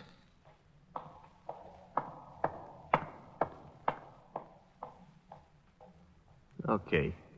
Drag out the cards like we was playing. Sure. Is it set for the night? Yeah. I got the car and everything. Yeah. We'll head for Florida and get across to Cuba. Oh, I'd be glad to get out of this 3 lousy years. Yeah, I got 8 behind me. I used every minute figuring how I'm going to take care of a guy. Oh, Walsh, you're not going to start that again. Forget it. Be glad you're getting out. You knock off that guy and you'll never make it to Cuba. Now, look, I figured this whole thing out. I paid out a lot of dough just to make it come off. And when it does, I'm going to kill an ex-cop. And you're going to help me. Me? Yeah. Unless you want to rot here. Oh, you're out of your mind. If this break comes off, it'll be the neatest trick in years, and you want to louse it up by knocking off some guy on the outside? You can stay here and rot if you want to. The only way I take you along is you help me to get a guy named Diamond. Yeah, but you waste a lot of time in New York. They'll have the roads covered by then. Look, just because this Diamond guy knocked off your brother in that bank job... You bust out of here, it's on my terms. Now make up your mind, it's getting late. Okay. Give me the layout.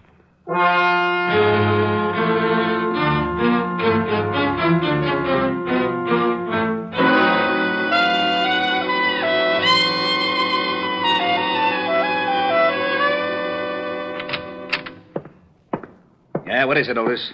We just got a call, Lieutenant. 2 prisoners busted out of Sing Sing, killed 2 guards. Who are they? Big time. Bob Wells and Charles Walsh. Charles Walsh? Yeah, lifer. I know. Diamond helped send him up before I took over this department. Otis, get Diamond on the phone. Diamond? Yeah, Diamond. Who'd you think I meant? Little Red Riding Hood? Yeah, Lieutenant. Oh, Diamond, Otis. Bring me my bicarbonate, Otis. Someday I'm going to get good and sore. What did you say? Nothing.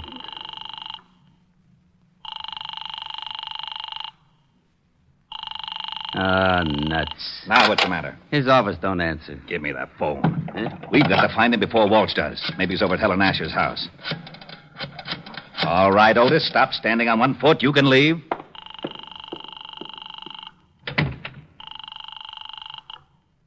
Miss Asher's residence. Hello, Francis. This is Lieutenant Levinson. Is Diamond there? Why, no, sir, but Miss Asher expects him. Wait a moment, sir. Here's Miss Asher. It's Lieutenant Levinson for Mr. Diamond, Miss Helen. Oh, thank you, Francis. Hello, Walt. How are you, Helen? I was looking for Rick. Oh, I was just talking to him. He should be here in about 20 minutes. Why? Will you have him call me right away? Something wrong? No. Just tell him an old friend of his is in town, and I have to talk to him about it. Oh, all right, Walt. I'll tell him. Thanks, Helen. It'll be at least 20 minutes. He's walking over from his office.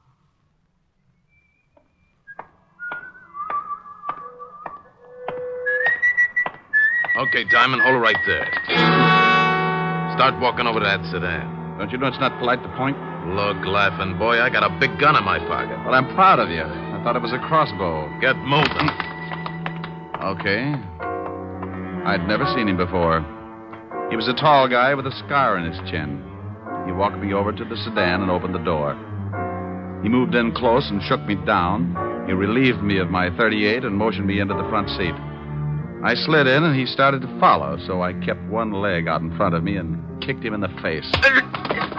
I couldn't get enough leverage to cool him, but it gave me enough time to get out the other door and start making like a miler. I looked over my shoulder and saw him climb out holding a bloody nose. I knew he wouldn't take a shot unless he got close enough to make it count, so when he started after me, I ducked into the subway. I found a dime and went through the turnstile. A train was getting ready to pull out, so I pushed my way on just as the gonnet came down the stairs. He certainly wasn't happy to see me go. He didn't even wave goodbye. Wait a minute, you! Wait! Oh, nuts. My nose got away from me.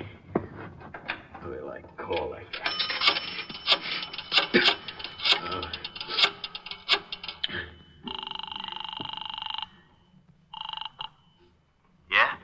Yeah, you and your swell ideas. What's the matter? I waited for Diamond outside his office like you said. I started to hustle him in the car and he kicked me in the face. Oh. I think my nose is broken. Stupid. I told you to be careful. Yeah, sure you did. You think I like getting booted in the nose? Look, if you want Diamond so much, you get him yourself. Maybe you can tell me how you're going to get to Cuba without me? Huh? Oh. Well, what do you want me to do now? I still want Diamond. Yeah, but he jumped the subway train. How am I supposed to find her? I found out he's got a dame over on Park Avenue. Pick her up, bring her over here. Pick her up? I'd give you the chair for kidnapping. I'll use her to get Diamond. Pick her up if you want to get out of the country. Yeah, but a now, snitch. Look, I busted you out of the store. I can bust you right back in. No. Now, pick her up. Her name is Helen Asher. She lives at 975 Park. Well, what if someone else is there? What if there is? You want me to stop over making a fourth for bridge? Get him out of the way and bring the dame to me.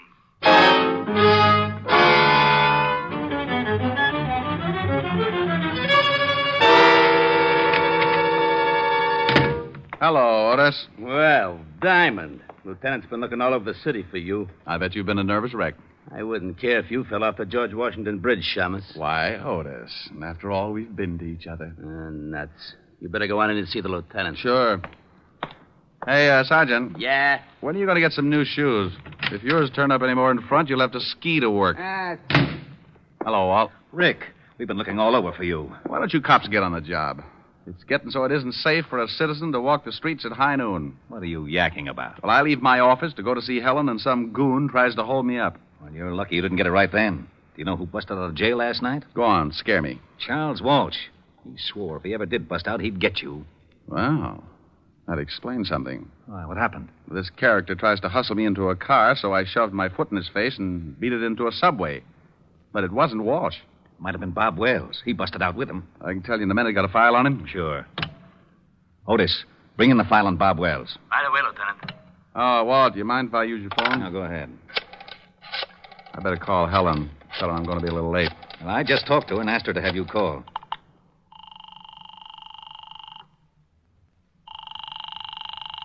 Where is everybody?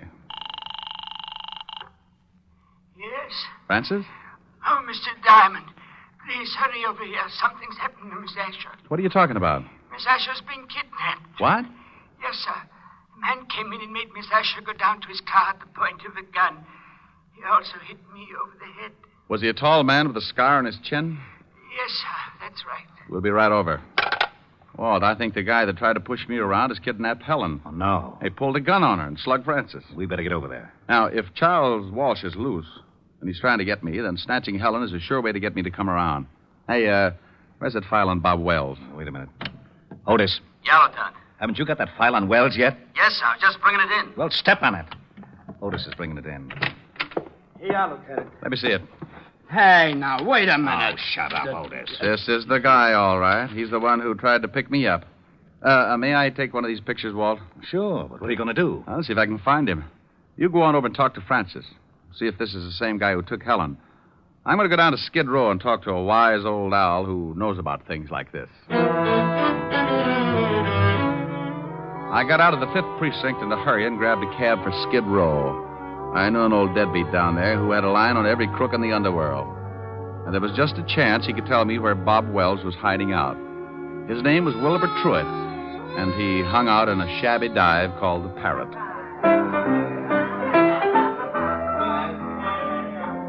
Hello, Wilbur. What? Egad, you at the piano, strike up a chorus of My Buddy, for the wandering boy has returned. Look, Wilbur. I would rise and bow from the waist as befits the occasion, but I fear that some sterno I accidentally came in contact with has rusted my spine, and I am forced to remain in a sitting position. I haven't got time to listen to the routine, Wilbur. I'm looking for someone. Here, take a look at this picture. Ever see this guy? Unless I have my morning constitutional, Buck, I can bring nothing into focus but a large bottle and a straw. Oh, waiter. Waiter, give me a bottle. You have arrived in the nick of time. I get that wonderful warm glow when you ask for a whole bottle. A snap comparison would be that of a happy mother smiling blissfully at a nursing babe. Okay, Wilbur, now tell me, do you know this man? One sip of strength, and I shall have the eyes of a carrot-stuffed feline.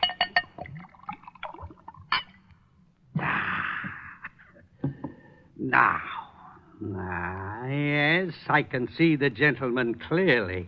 In fact, my vision has so greatly improved it begins to take on the functions of an X-ray. For instance, I can readily perceive that the man in question is addicted to false stimulants, and his low brow and squinty eyes tell me that he is indeed a person of some doubtful character. You're looking in the mirror. Yeah? No, here's this picture. Oh, yeah. Mr. Bobby Wells. The description is flexible. Know where I can find him? Up until yesterday, he was residing at an institution upstate. Sing Sing, I believe. It is very possible that he is hiding out in one of his old haunts on 23rd Street, but I couldn't say for sure. Oh, why not? This bottle you purchased entitles you to one of my best guesses. To be absolutely accurate, I would need further inducement. It's the risk, bucko. Bring me another jug, bartender. Ah, bless you. Try looking in a rooming house at 533 West 23rd Street. Now, if you don't mind, I shall forget the necessity for long conversations and begin to concentrate on the work ahead of me. Goodbye, bucko, and stop in again. Say tomorrow morning if you wake up feeling charitable. I left Wilbur trying to figure the best way to parlay the two bottles and headed for the address he'd given me. It was a typical apartment house of the district, a 4-story building with a high premium insurance policy. I asked the landlady if a Bob Wells lived there, and she told me a man answering his description had taken a room there that morning. She told me he'd gone out a few minutes before, and she'd let me into his room. I told her to keep a lookout and warn me if he showed. Then I started looking. I tore the place apart, but I didn't come up with a thing. I spotted the phone and started to call Walt, and that's when I saw it. A pad lying by the base of the phone with a heavy imprint left from the writing on the top sheet. I pulled an old trick. I took a pencil and rubbed the lead lightly over the imprint, and up came one telephone number. I dialed it and waited. Weinberg's Delicatessen. Oh, is Bob Wells there? Oh? Bob Wells. Never heard of him. Thanks. Well, it's like that. One minute you think you got a lead hot enough to melt your change purse, and the next you find yourself looking like a tree surgeon in Death Valley. But in my business, it takes a conventional 3 to strike you out. So I found the address of the delicatessen, and 15 minutes later, I was standing between a smoked herring and a 3-foot salami talking with Mr. Weinberg. What can I do for you, sir? Oh, I talked with you, say 20 minutes ago about a Mr. Bob Wells. Bob Wells? Oh, yes. Never heard of him. Take a look at this picture. Maybe you know the face and not the name. It's familiar. Yes, I think I've seen him somewhere. Think hard now. This is important. Are you a policeman? Detective. Oh. How about it? Oh, yeah. So long as you're a cop, sure, I remember him. He came to my store last night. I remember because I had already closed and he kept pounding on the door. Finally, I let him in. He was very rude. He bought a lot of groceries, but very rude. Have you seen him again? Sure, he came in this morning about lox and bagels. Still rude. Where's your phone? In the back. Has this Mr. Wells done something? He left Sing Sing without saying goodbye to the warden. Now, look, I'm going in the back and use your phone. If Wells happens to come in while I'm back there, stall him and come back and tip me off. I'll do my best. But he better not be rude.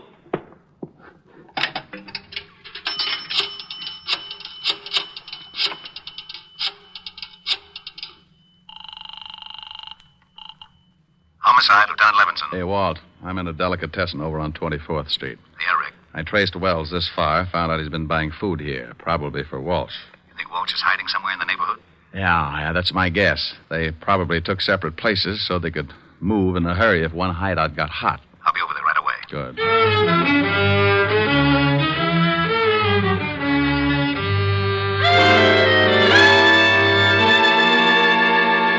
Make yourself comfortable, honey, but no yelling, or I'll have to stuff up that pretty mouth. I don't understand this. Why did you kidnap me? I've been having a hard time getting in touch with your boyfriend, Diamond. Figure if his girl's in trouble, he'll come looking. I don't have a boyfriend. Sure. Play it straight. But you watch. Tonight I call your butler and tell him we got you.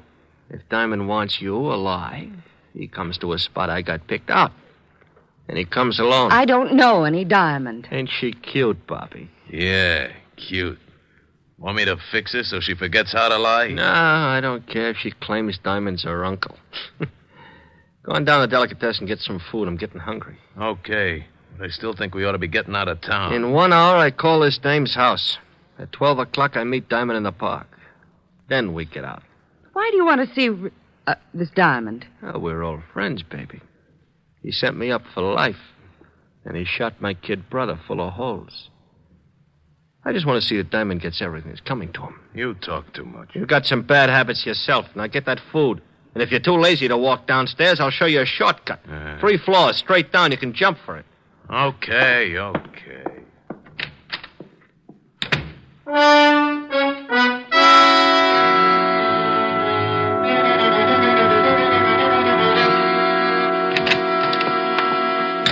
Good evening, gentlemen. What can Weinberg do for you? Hey, Lieutenant, that chopped liver sure looks good. Keep your fat hooks off of that, Otis. Walt. Oh, yeah, Rick? Back here. All right. The storekeeper's watching out for Wells. If he shows, he'll come back here and tip us. I parked the squad car 2 blocks over. I didn't want Wells or Walsh to think something was up. Where's Otis? Otis! I'll be right with you, Lieutenant. I'm just buying something to nibble on. His nibble would grind up a whole cow. If Wells comes in and spots a cop, he'll take off like a jackrabbit. Hold it, Walt. What's the matter? That guy coming across the street. Looks like Wells. Oh. Otis, get away from that door. Huh? I can't hear you, Lieutenant. A man's coming in the store. Get away from the door. He is? You want me to hide? No, you idiot. Just play it smart like you didn't know him. But get away from the door so he'll come in. Oh, okay, Lieutenant. Leave it to me. Walt, duck. Good evening. What can Weinberg do for you? I'll have a couple of sandwiches. Hey, try the salami. It's great. Huh? Oh, yeah, thanks. Yeah, make it salami. Coleslaw. Pickle beer. Nice night. Listen to that idiot. Yeah, sure. Mustard. He's doing fine, Walt. Relax. You live around here? Huh? No, just seeing a sick friend. Yeah. Maybe that salami ain't such a good idea if your friend's sick. You know, I had an uncle with ulcers. He couldn't touch the stuff. It's too much garlic. Ketchup? No. My friend's got a cold. Oh. Well, then I don't guess it'll hurt him, but... You know, the best thing for a cold is good mustard plaster. And now you take the plaster... Here's your sandwiches, sir. 60 cents. 60? Yeah. Thanks. Hope your friend gets better. Yeah. Yeah, come on. How did I do, Lieutenant? Well, one thing is sure. He thought you were too stupid to recognize him. Can you still see him, Rick? Yeah, he crossed the street and he's starting to walk west. I'll tell him. He knows you. Good. When you spot the place, call me here. Think I should throw a net around the neighborhood? Not till we spot the hideout. Right. Hey, Diamond, they got your girl. How you going to get her out? They'd probably use her for a shield. That's a good point, Sergeant. Believe me, I've been thinking about it.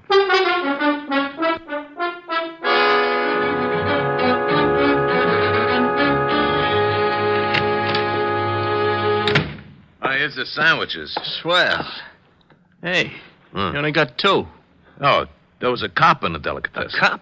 Yeah, big stupid one. Listen, I told him I'm getting food for a sick friend, see? And he starts giving me all kinds of You sure you weren't tailed? Tailed? No, who tailed me? Cop stayed in the delicatessen. Okay. Here, honey. Have a sandwich. I'm not hungry. Oh. Suit yourself. Here, Bobby. Oh, thanks. Hey, when are you going to put in that call to this dame's butler? Right after we eat. Then we go to the park and wait for Mr. Diamond.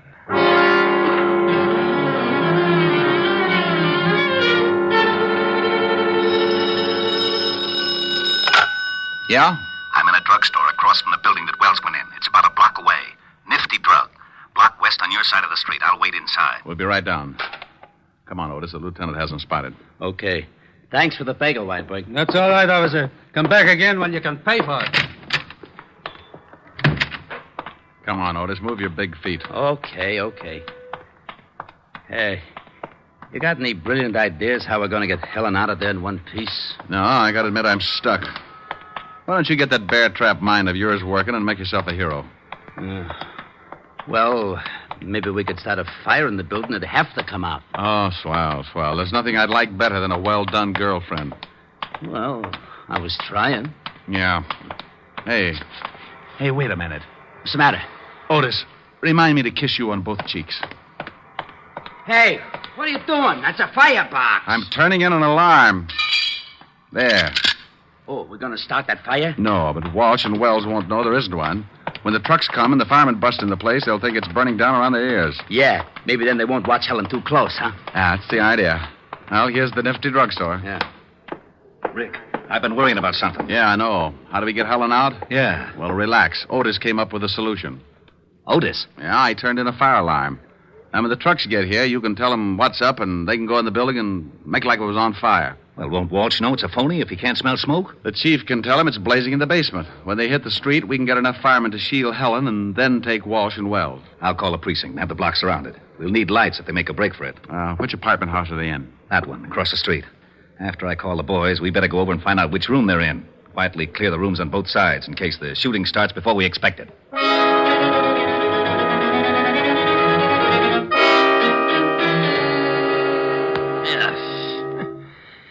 Garlic upsets my stomach. How about that call? Yeah, right. What's your phone number, baby? It's in the book. Oh. She gonna be trouble, Bobby? He wants your number. Now, come on, we ain't got all night. All right. Evergreen 54308. Oh, that's better. Gotta be more careful, Bobby. Your lip's bleeding. Yeah. Hey, Walsh, what's that? Sirens.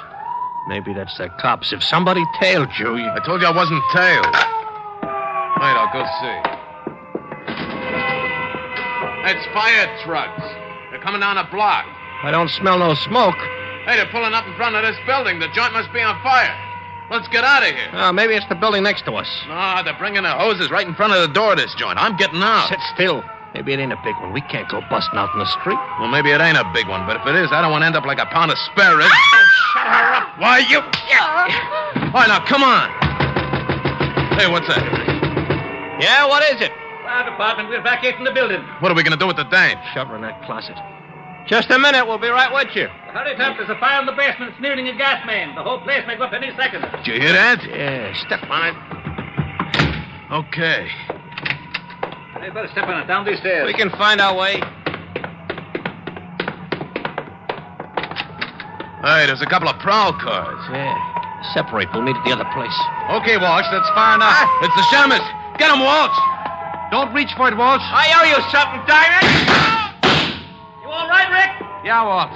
He's a worse shot than his brother. Where's Wells? He made a break for it, but he won't get through. All right, Wells. You can't get through. Drop your gun. You won't take me, copper! Well, that's that. What about Walsh? He's pretty dead. Come on, I want to find out what happened to Helen.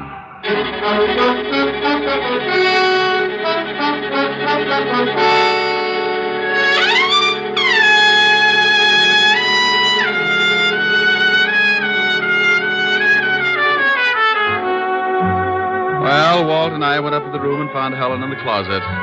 We took her downstairs, and she cried a little on my shoulder. I like that. Makes me feel so protective. Walt cleaned things up and dropped Helen and me off at her place. An hour later, Helen got back to normal, and we relaxed on the couch and forgot about Wells and Walsh. How do you feel now, baby? Better. Want to get Francis to fix some dinner for you? Oh, no, I'm not very hungry. You can have some if you want. No. Want to play some canasta or something? But you always said it was a bad 200 game. Yeah, it is. Well, I forgot my jacks. Silly. Want a neck? Ooh, what you said. Come here. No. Helen. No, I'm mad. Mad? What for? Because those two thugs ruined a wonderful evening. What's the matter? Want me to go? Oh, you idiot, of course not. I had a big surprise planned. You did? Yes. Believe it or not, I had 2 wonderful seats for South Pacific, and now it's too late to go. Oh, no. Oh, yes. Oh, well, I'm sorry, baby. I'd love to have seen it. Me too. Well, I'm not exactly Ezio Pinza, but I'll try to make it up to you. Oh, Rick, that's a wonderful idea. All right. What'll it be? Some enchanted evening? Oh, really? Me. A some enchanted evening. You may see a stranger. You may see a stranger across a crowded room. Rick. What's the matter? I was just trying to make like Pinza. But, honey, it's safer for you to make like Diamond. Oh. And somehow you know even then, that somewhere you'll see her again and again. Oh, you're not Pinza, but it's wonderful. Thanks. Some enchanted evening, someone may be laughing. You may hear her laughing across a crowded room. Oh, really? And night after night, as strange as it seems,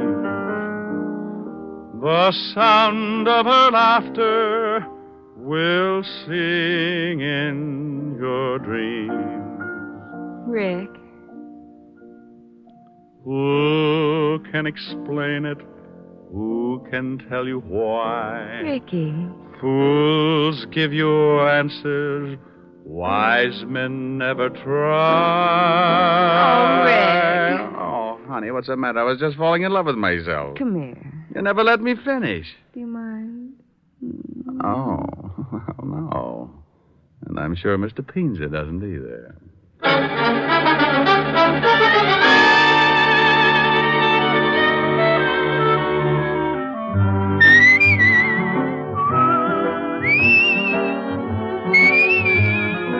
You have just heard Richard Diamond, Private Detective, starring Dick Powell. Helen was played by Virginia Gregg, Lieutenant Levinson by Ed Begley. Also in our cast were Wilms Herbert, Paul Frees, and Larry Dobkin. Music was under the direction of Frank Worth. Richard Diamond is written by Blake Edwards and directed by William P. Rousseau. Now, this is Eddie King, inviting you to be with us again at the same time next week, when we will again bring you Dick Powell as Richard Diamond, Private Detective.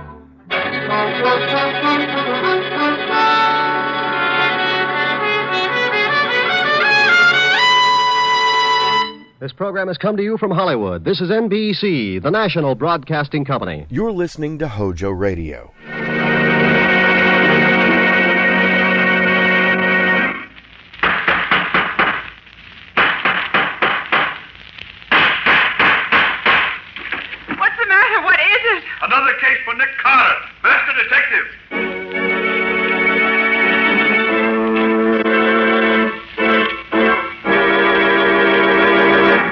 another case for that most famous of all manhunters, the detective whose ability at solving crime is unequaled in the history of detective fiction. Nick Carter, Master Detective. Tonight's curious adventure, Records of Death. Or Nick Carter and the Mystery of the Unclaimed Box.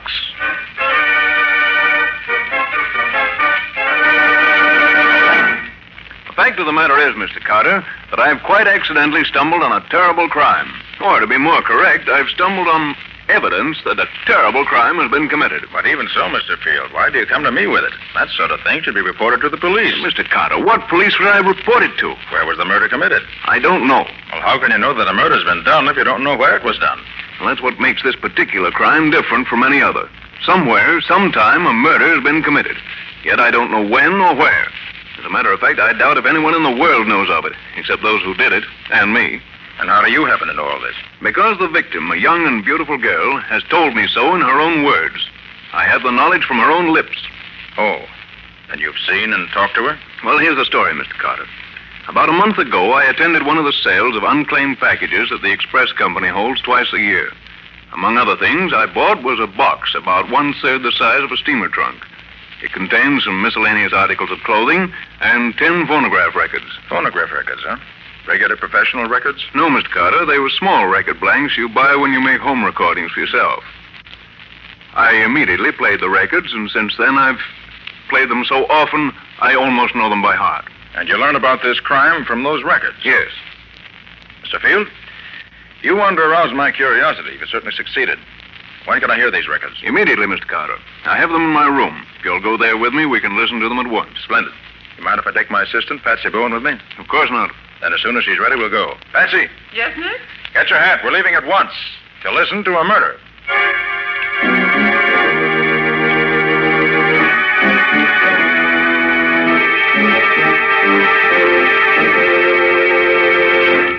This is the box, Mr. Carter. Beautiful, isn't it?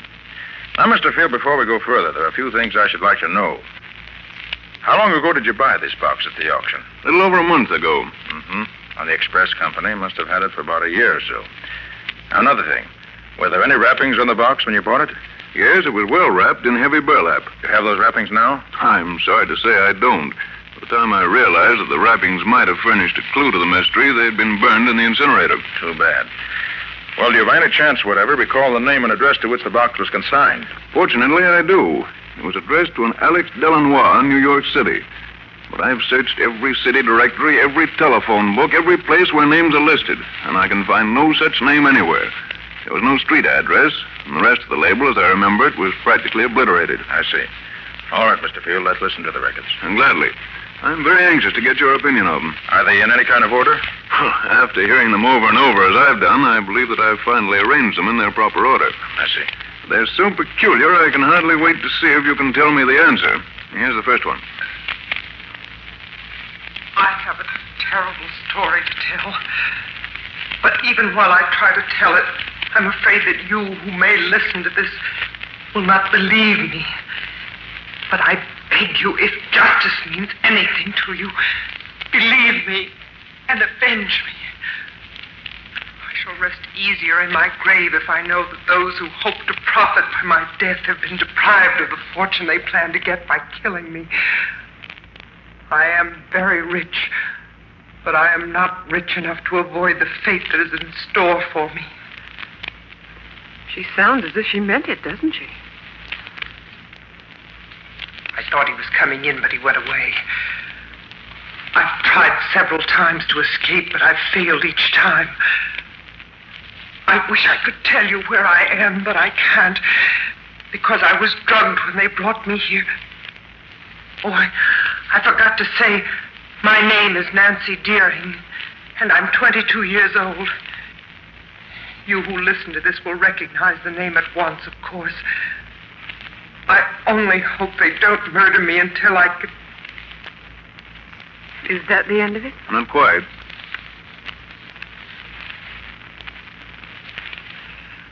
He almost caught me that time, but now he's left me alone again. Maybe I can... That's all. Apparently he came back before she expected him. Well, she certainly had plenty of trouble getting a story onto the records, didn't she? Yes.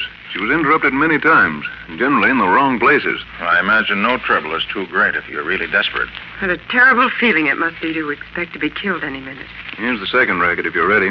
Okay, Field. I don't know where I left off with my story last time, and I dare not play it back. If they should ever hear what I'm trying to do, they'd take the machine away from me. Then I'd be completely lost.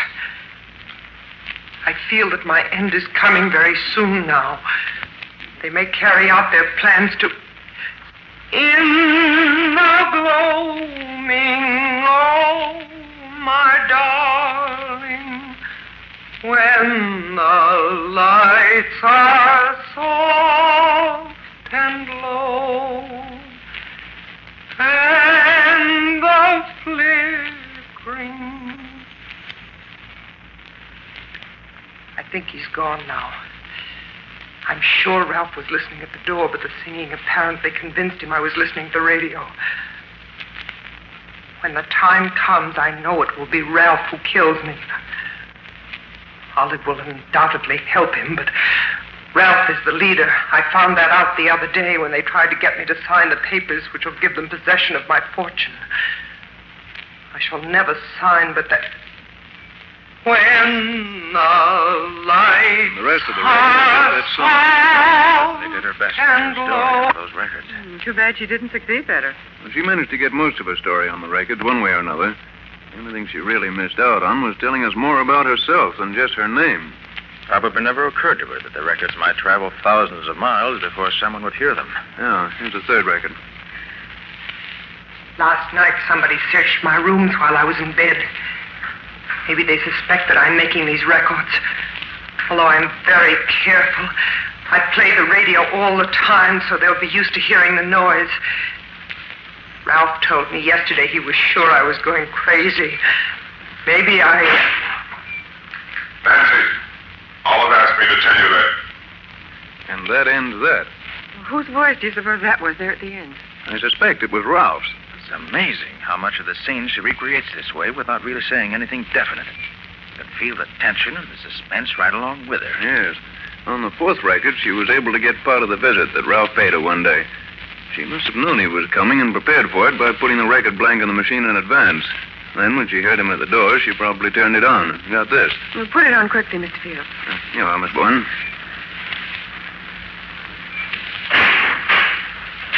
Well, my beautiful young half-sister, have you decided to sign over your fortune to me? I told you long ago I'd never do that. If you sign, we'll set you free, just as we promised. You don't fool me, Ralph. The minute I sign my name to that paper you have there, you'll kill me. You know that as well as I do.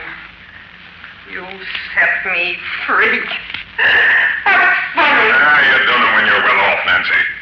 If you did, you'd sign and go free. You don't think I'm a fool, Ralph. I do. And I also think it won't be long before you wish you had signed.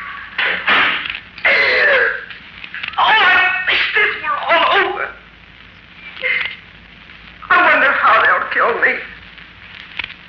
Ralph would prefer to strangle me, I'm sure. With those great, hairy hands of his. As for Olive, yes, she'd use poison on the boot. That's all there is on that one. It's a pity she couldn't have put more on each record than she did. She really used only a small portion of each blank. Yes, Betsy, but she had trouble enough to get even that much on them, the way they watched her.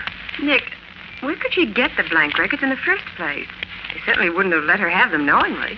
If I were to make a guess, Betsy, I'd say that when they took her to the place where she was kept prisoner, they probably took along her clothes and some of her furnishings. Mm-hmm. And among them, probably, was this radiophonograph. Perhaps she specially asked for it because she loved music or something, and the record blanks were probably the machine along with the other records. That could be.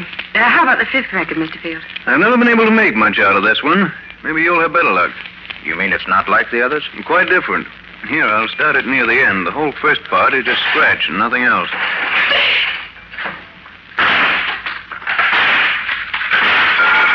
What's the idea of locking yourself?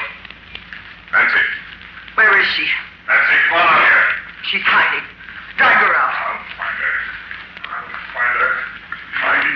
No, bring her off. Here, look over here. What's there?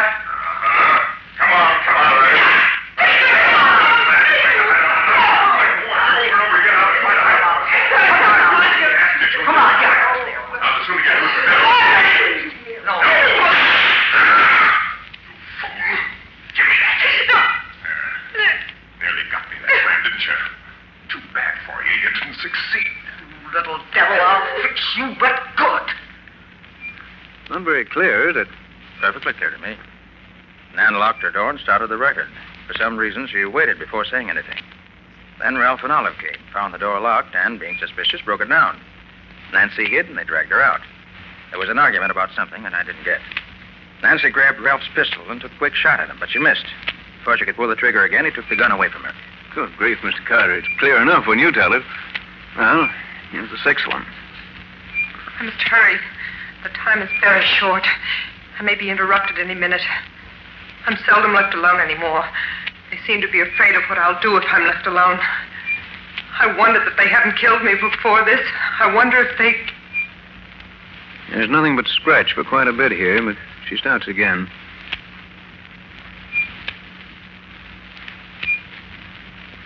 Olive came in. I had to stop. Now she's gone for a few minutes at least. Yesterday I wrote a letter to my father and I threw it out the window, hoping someone would find it and mail it. But Ralph found it and brought it back to me and laughed at me. I keep asking him for news of my father, but he'll tell me nothing.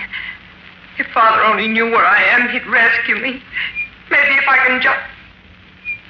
And that's the end of that. Well, we didn't get much out of it. I wonder where Father comes into this. You'll see before we're through. And this seventh record is more interesting because it records a complete conversation between Nancy and Ralph. Good. Let's hear it.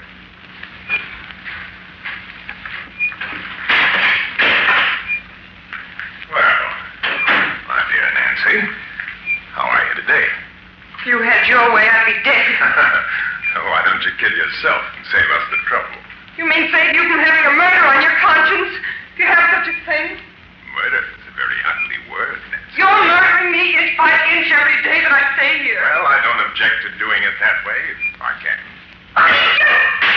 You little cat. If you ever throw anything at me like that again, I'll tie you up so you won't be able to move out of your chair. Ralph, if you really want me to sign those papers for you, just let me go to my father. If you do, I'll sign anything you ask. That's out of the question, Anne. But if you sign, we'll see that your father finds you soon enough. And it's only because I'm your half-brother that I offer you this. You sneaking liar! I'll show you this one. No, wait! Next time I'll kill you. You weren't my half-sister. I do it right now. And I'd enjoy doing it. So don't tempt me too far. I might forget that your mother and mine were the same. Please. Ralph. Will you get me a glass of water? No. Please, please. Well, all right. But no tricks or I'll lose...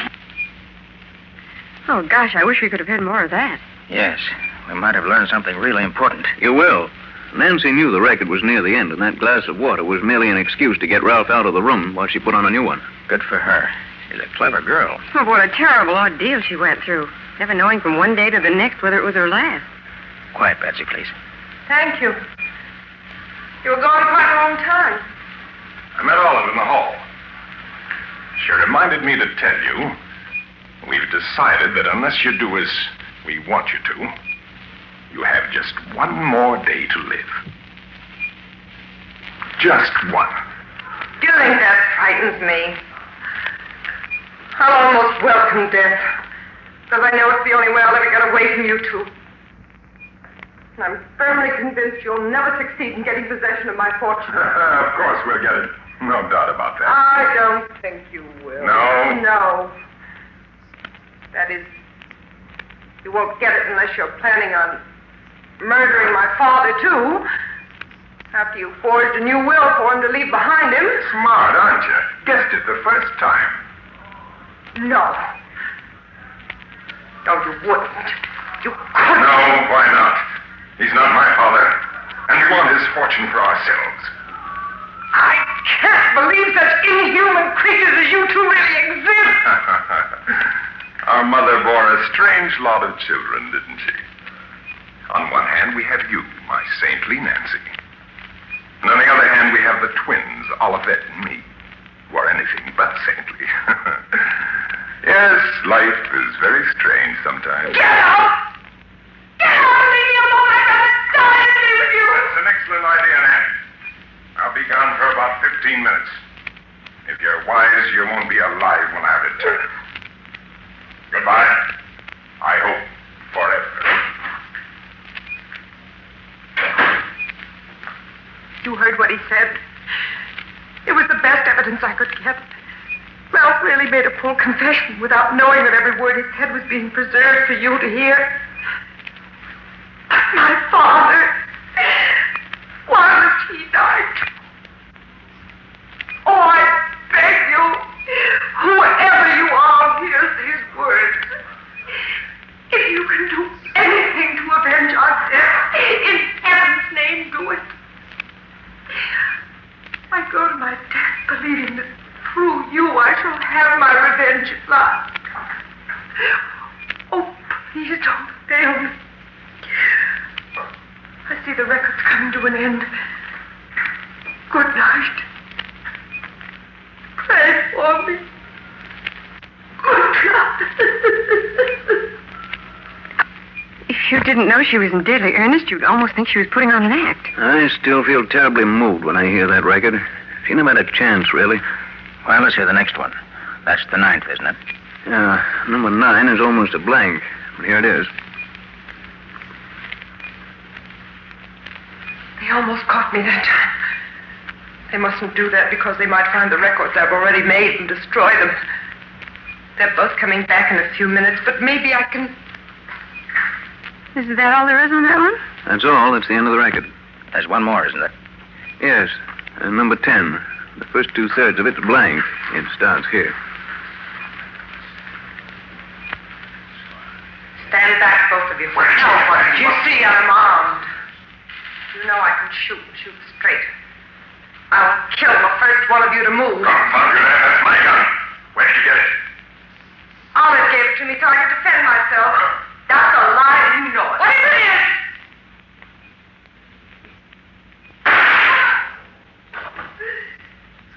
You little son. No. I waited much too long. This time you have.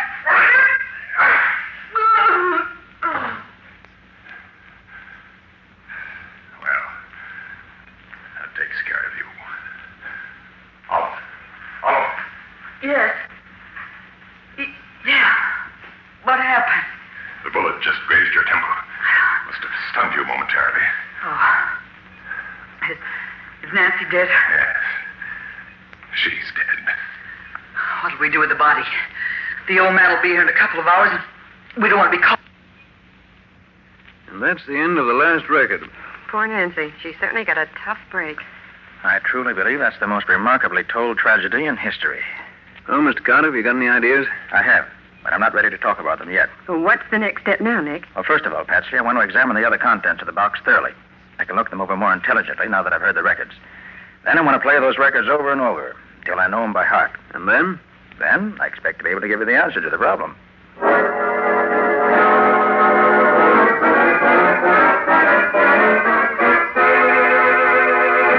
Got a sandwich in your pocket, Patsy? Oh, Nick, I thought you'd never finish listening to those records. Well, I want to be sure I didn't miss anything anyway. And I believe I've learned everything those records could tell me. You mean you really found some clues, Nick? Yes, indeed, Patsy. There are several clues marked out for us very plainly. Oh, that's wonderful. But first, I want to go over that list we made of the other things that were in that box addressed to Alex Delanois. Of course, Nick. Let me see now. Yes, here it is. Opera cloak with label Felix and Company, Toronto. And a beautiful and expensive thing it was, too. Silk slip with the name Olivette Dupre pinned on it. Wish I could wear silk like that. Patsy. A silk slip with the name Nancy Deering pinned to it. A New Testament with the name Evangeline Dupre on the flyleaf. Several rings, all very valuable. A real pearl necklace. And some beautiful and very expensive lace. Also, of course, the blood-stained nightdress, which must have been the one that Nancy was murdered in. And the 3 snapshots, of course. Oh, yes. One with the name Olivette on the back, one with the name Ralph, and one with the name Evangeline Dupre Deering.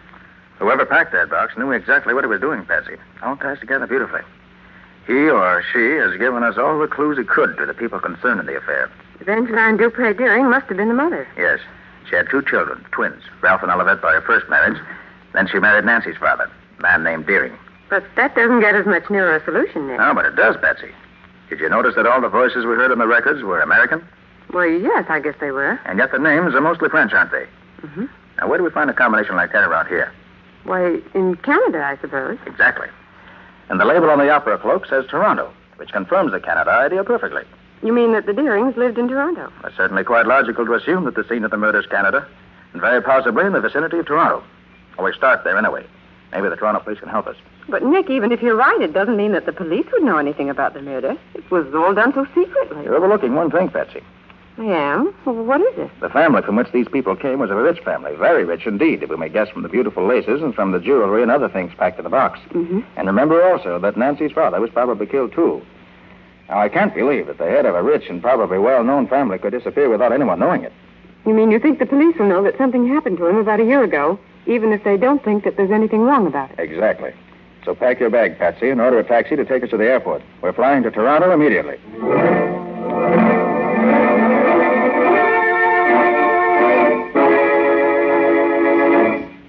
I'm very happy to welcome you back to Toronto, Mr. Carter. It's been many years since you've been up here to see us. Well, thanks very much, Chief.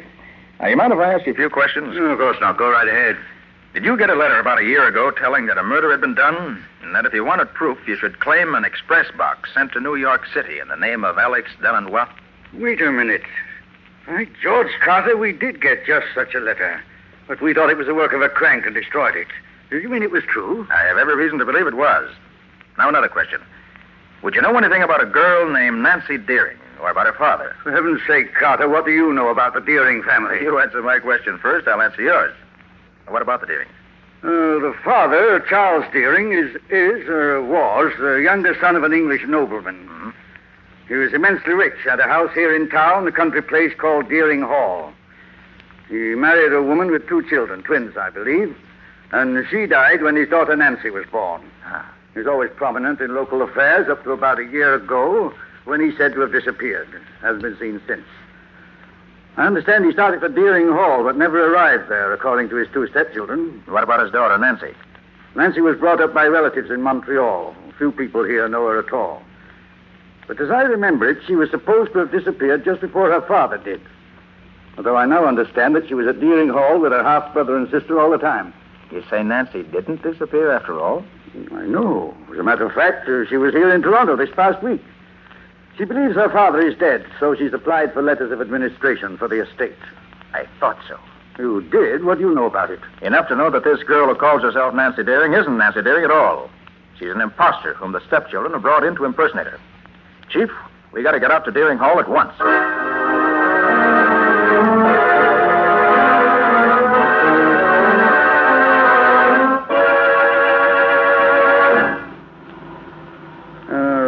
Leading into the Deering estate turns off somewhere right in here, Carter. I'm not quite sure. Well, look, Chief. There's a man standing in the road up ahead. Oh, so there is. And he's motioning to us to stop. Looks almost like a dwarf, doesn't it? It's certainly a queer-looking individual. Perhaps you are going to the hall. Yes, we are. Why? Could you take me back there? I have walked so far, I am tired out. Oh, of course. Climb in. Well, you are a policeman, no? Yes, I am. Oh, then you can help me. And I need help so very much. What seems to be the trouble? My name is Alex Delanois. I am the... Alex Delanois? But yes, you know me. You once sent a box packed with records and other things to New York City addressed to yourself? Oh, but yes, you have seen it. Yes, that's why we're here. Tell me, how did you ever happen to... Yes, I will tell you everything. I was the caretaker at the hall. Miss Deering let me stay in one of the old tower rooms because I am, as you see, a cripple. Sometimes I do not get out of bed for days at a time. About a year ago, the 2 stepchildren of those so very wicked devils came to the hall. They brought a girl who was kept a prisoner in one of the bedrooms. Alex, isn't that the road to the hall just ahead there? No, but yes, the hall is about a half a mile in off this road. Go on with your story, Alex. Yeah, the girl was so carefully guarded by those 2, I could not get to her room. I could not help her. I am a cripple. No, you did what you could, Alex. You being there helped her, I know. How did you manage to get the things packed in the box? After they killed Nancy, poor enfant, They did not guard their room so carefully. I got in, I took the records and the other things and packed them in the box. A fisherman I know up by the lake sent the box by express for me. I wrote to the police in Toronto and in New York and told them what had happened and asked them to claim this box. But I am afraid they did not do it. No, we didn't. We thought the letter was just a hoax. And what about Nancy's father?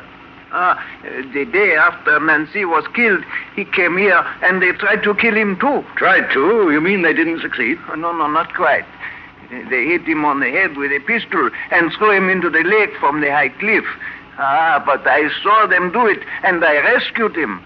I took him to my room and nursed him myself until he could get a doctor. Well, how is he now? Well, he's about well now, I think. There's the house right ahead, Nick. Drive right up to the door, Chief. I'll go ahead. You keep in the background in case they know you. Okay, Carter. Well, I'll be right behind you. Alex, you and Patsy stay here in the car. Oh, but of course. Sure, Nick.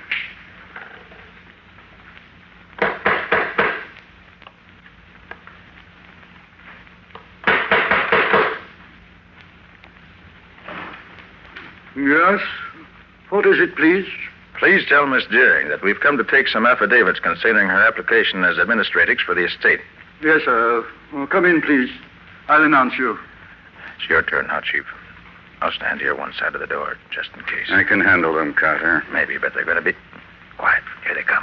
Well, gentlemen, what can we Out do? to pray, I arrest you and your sister Olivette for the murder. I'll take that gun to play with me. Oh, no, you don't, young lady. This pair of handcuffs will take care of you. Need any help, Carter? No, I can take care of him. Nice work, Carter. Pair of handcuffs on him. They both keep safely till we can put them behind the bars. And we can now restore Deering Hall to its rightful owner once more. Even though it's almost a year later, the box that Alex Ellenmore packed has fulfilled its destiny.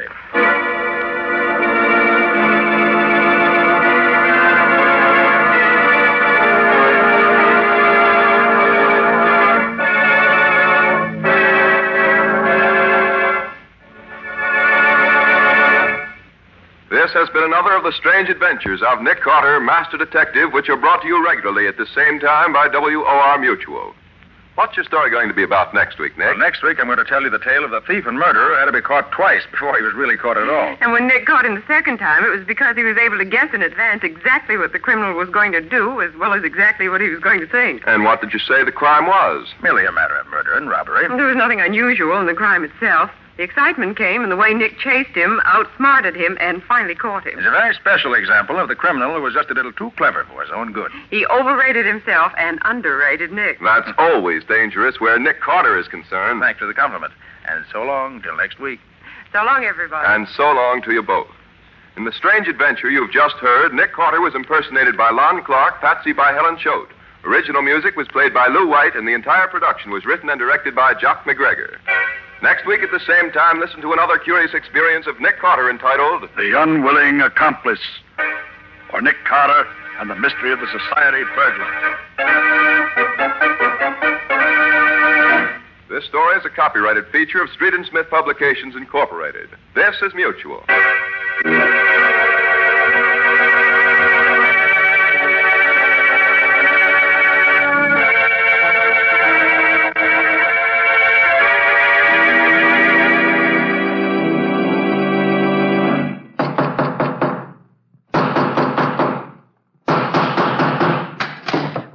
What is it? Another case for Nick Carter, Master Detective.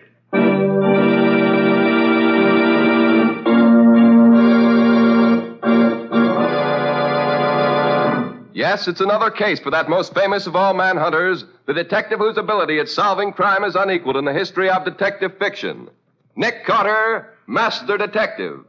Tonight's curious adventure, The Unwilling Accomplice, or Nick Carter and the Mystery of the Society Burglar.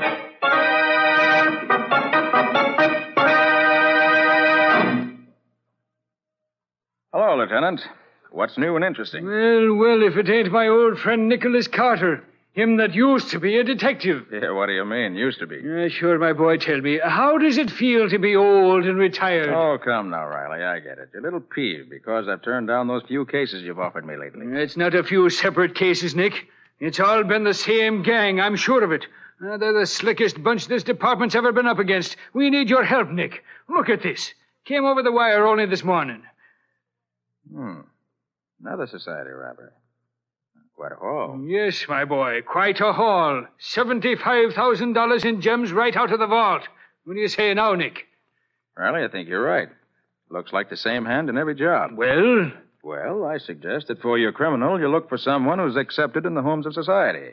And is just about the greatest safecracker in the country as well. Oh, thank you, Nick. That's a very great help, I'm sure. Oh, I'm sorry, Riley, but really, I'm not interested. You know I don't take a case unless... Well, what in the name of... Wow, that was close. That stone missed you by inches. So, somebody's trying to bean me now, is it? Well, I'll fix that. Now, wait a minute, Riley. That isn't it. This seems to be a little matter of communication. Communication? Yes, look. There's a note tied to that stone. Well, now, hand that over here. Here you are. Let's see what is... Well, listen to this, Nick.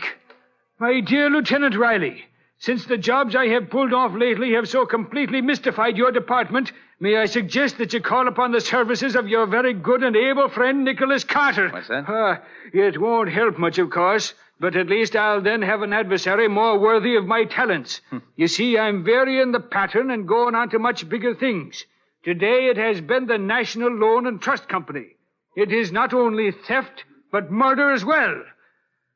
Well, Nick, what do you make of that? Very interesting. Interesting, is it? Why, the cheek of him. The National Loan and Trust Company, he says. And murder, he says. We're dealing with a conceited maniac. Give me that phone. I'm going to check up on this. Well, as it's now 5:30 on Saturday afternoon, Riley, I doubt that you'll find anyone at the bank. Excuse me, Lieutenant. Yeah? There's a lady and gentleman here to see you. They say it's most urgent. Well, what are you waiting for? Show 'em in. Yes, sir. This way, please. Thank you. Lieutenant Riley? Yes? Permit me to introduce myself. I'm Butler Pierce, and this is Miss Olive Belden, my fiancée. I'm pleased to make your acquaintance. Now, what can I be doing for you? You can help us find Miss Belden's father. He's missing. Oh, missing, huh? Yes, Lieutenant. Dad's been gone for hours, and I'm beginning to fear something dreadful may have happened. Oh, excuse me. This is Nick Carter, Miss Belden, and Mr. Pierce. Nick Carter, the detective? The same, Miss Belden. Oh, I'm so glad, Mr. Carter. Would you, I mean... Isn't your alarm somewhat unwarranted? Your father hasn't been missing very long, I take it. That's true, Mr. Carter. Only 3 hours to be exact, but under the circumstances... What Miss Belden means, Mr. Carter, is that it seems as if her father had disappeared into thin air. How do you mean, Mr. Pierce? Well, the last time she saw him, it was through the living room window. From there, she could look out over the court into his private office at the bank. And when she... Bank? Did you say bank, Mr. Pierce? Why, yes. Olive's father is Wayne Belden, president of the National Loan and Trust Company. Did you hear that, Nick? The National Loan and Trust Company. Yes, Riley. There's not a minute to be lost. Come on.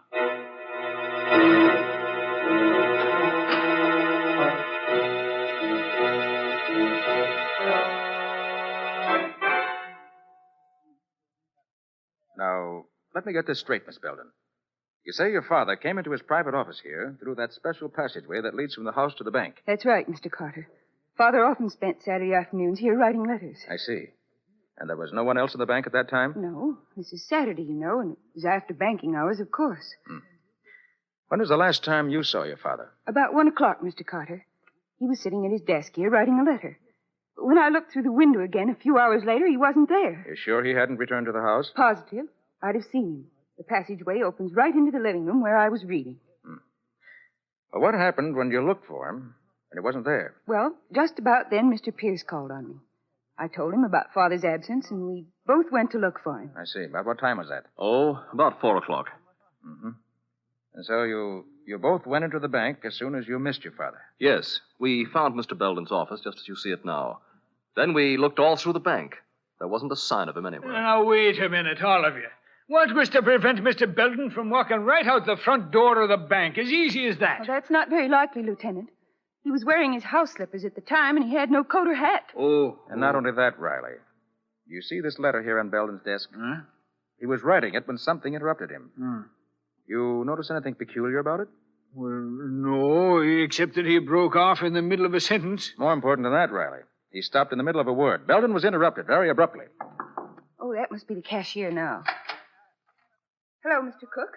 Come in. Hello, Miss Belden. I got here just as soon as I could. This is Mr. Carter and Lieutenant Riley. Good afternoon, gentlemen. Now, what's all this I hear about Mr. Belden disappearing? That's right, Mr. Cook.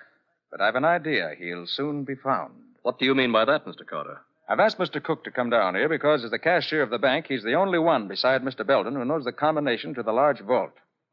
And I want that vault opened.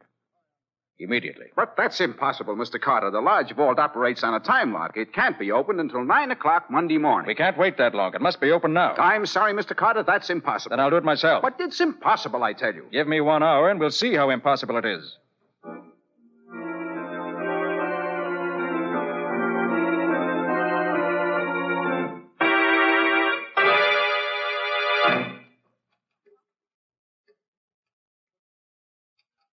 You don't seem to be having much luck, do you, Mr. Carter? Don't you worry about that, Mr. Pierce. I never saw the lock yet that could keep its secrets from Nick Carter very long. But not that kind of lock, Lieutenant. Why, there isn't anybody in the world that could... By heavens, he did it. There we are, gentlemen. I told you so, Pierce. Riley. Huh? Look there. Yeah, what is it, Nick? There in the corner. His father! Yes, Miss Belden. Your father's been murdered.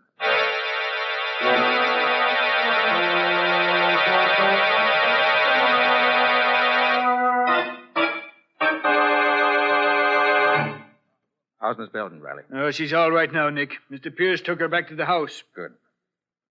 Well, Mr. Cook, have you finished examining the contents of the vault? Yes, Mr. Carter, and you were right. There has been a robbery. $50,000 is missing. Well, that'll be just as the note said, Nick. Remember? Theft and murder. Yes, Riley. But the theft, I'm sure, was just an afterthought. Mr. Cook, did Mr. Belden have any enemies? Why, not that I know of. What can you tell me about Mr. Pierce? What do you mean?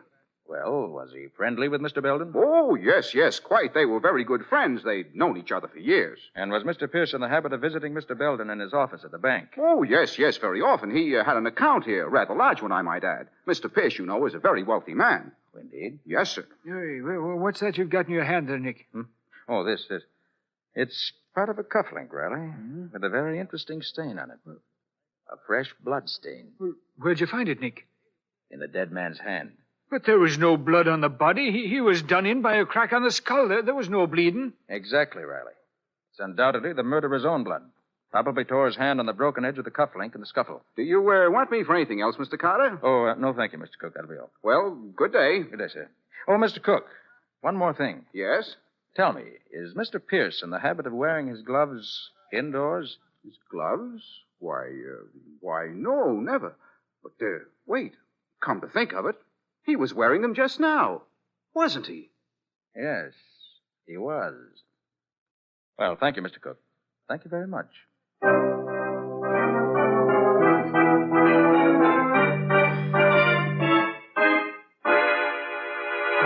Confounded, Patsy, this is the strangest case I've ever worked on. Well, you've certainly been acting strangely, Nick. Pacing up and down, muttering to yourself. There just isn't a shred of evidence anywhere, Patsy. As far as I can see, no motive whatsoever. Yet I'm positive that Butler Pierce is our man, that he's not only the murderer of Wayne Belden, but is also the society robber that's been baffling the police for months now. But, Nick, he's a rich man. And Wayne Belden was one of his best friends. I know, Patsy, but it still adds up to Butler Pierce. Look, he was thoroughly familiar with the bank, thoroughly familiar with Wayne Belden's habits. He called at the Belden house after the crime had been committed. He wore his gloves indoors, which might have been to conceal a bad scratch from a broken cufflink. He arrived at police headquarters immediately after that stone had been thrown through the window. But, Nick, Miss Belden was with him when he called to see Riley. Surely you don't think he could have thrown that stone? No, Patsy. But his chauffeur could have. While they were entering the building. His chauffeur? Yes. It was he who set me thinking on this line originally. Well, what do you mean by that? Patsy, I got a good look at that chauffeur. And I'm sure I've seen him somewhere before. A long time ago. Oh. And he wasn't on the right side of the law either. Well, it all sounds like a big hunch to me, Nick. Yes, you're right, Patsy. It's just what it is. A big hunch. Although I have to admit your hunches are usually pretty good. Patsy, I feel so sure this hunch is right, I'm going to play it for all it's worth. Oh, what are you going to do? I'm going to start playing it right now. Get Scubby for me. We're going calling on Mr. Butler Pierce.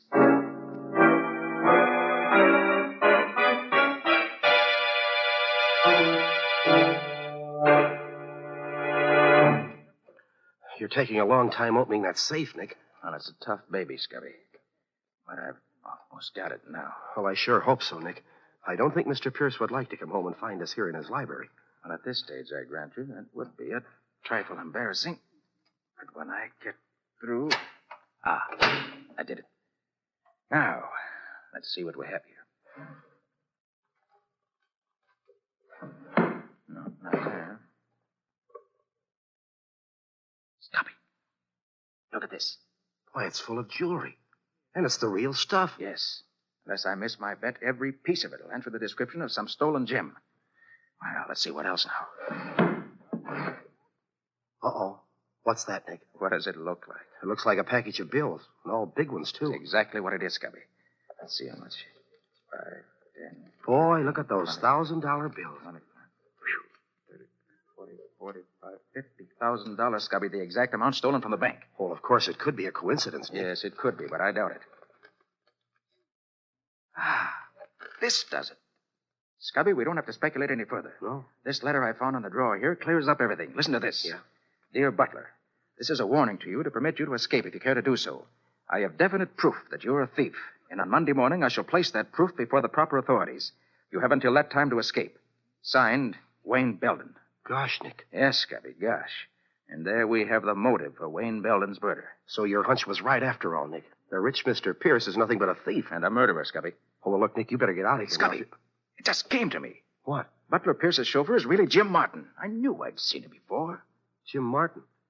I never heard of him, Nick. No, that was before your time. Oh. I tangled with him many years ago on the West Coast. One of the cleverest cracksmen in the business. He could open almost any safe I could. Oh, so that's it. He and Pierce have been working together. Yes. Pierce was the front and real brains, while Martin supplied the technical skills, so to speak. Oh, I see. Well, what now, Nick? Scubby? Yeah? I want you to clear out of here quick. Take Wayne Belden's letter with you. Get it to Lieutenant Riley immediately and tell him to pick up Jim Martin. Oh, well, what about Butler Pierce? Don't you worry about him, Scubby. I'm staying right here. I want to tackle Butler Pierce myself.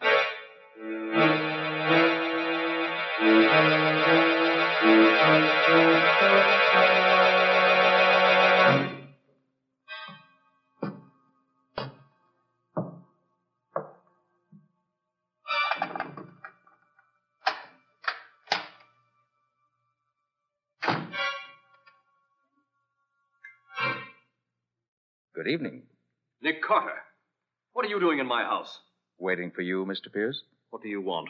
I want you to be reasonable and not make any fuss. This isn't a water pistol I've got in my hand. Have you gone mad? What in the world are you talking about? It's no go, Pierce. You can drop the act. I took the liberty of going through your safe. Oh, so that's it. You're pretty clever at getting into safes, aren't you? Yes. As good at it as your pal, Jim Martin. Oh, I see. Well, I guess I underrated you, Carter. No, Pierce. You overrated yourself. Perhaps. What's your next move? My next move is to turn over to the law a thief and a murderer. Turn around. Get your hands behind you. Uh-huh. So there is a scratch on your wrist, just as I expected. There. Guess those handcuffs ought to hold you for a while. Sit down in that chair. And stay there.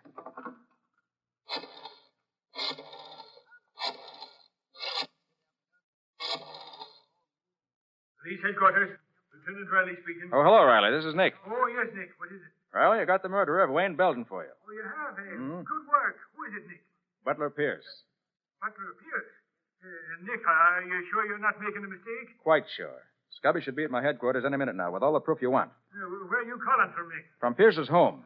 He's sitting in a chair right behind me with a pair of handcuffs on him. Oh. I'll expect you to... Nick, what is it? Hello! Hello!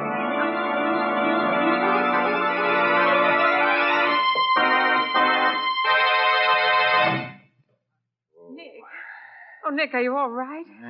He's coming to now, Patsy. How do you feel, Nick? Oh, I'm all right, I guess. Oh, brother, my head. Yeah, that was a nasty bump you got, my boy. Oh, well, take it easy, Nick. Here, give me your hand. I'll help you up. you go, Nick. There, easy.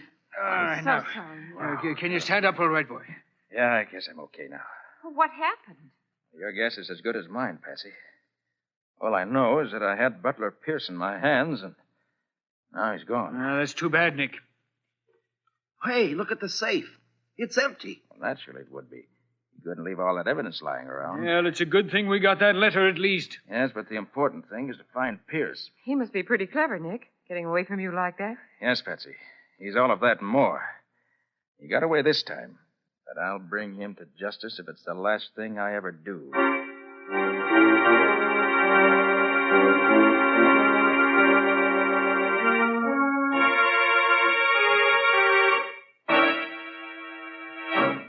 Well, Nick, we got Jim Martin anyway. Picked him up late last night. Good work, Riley.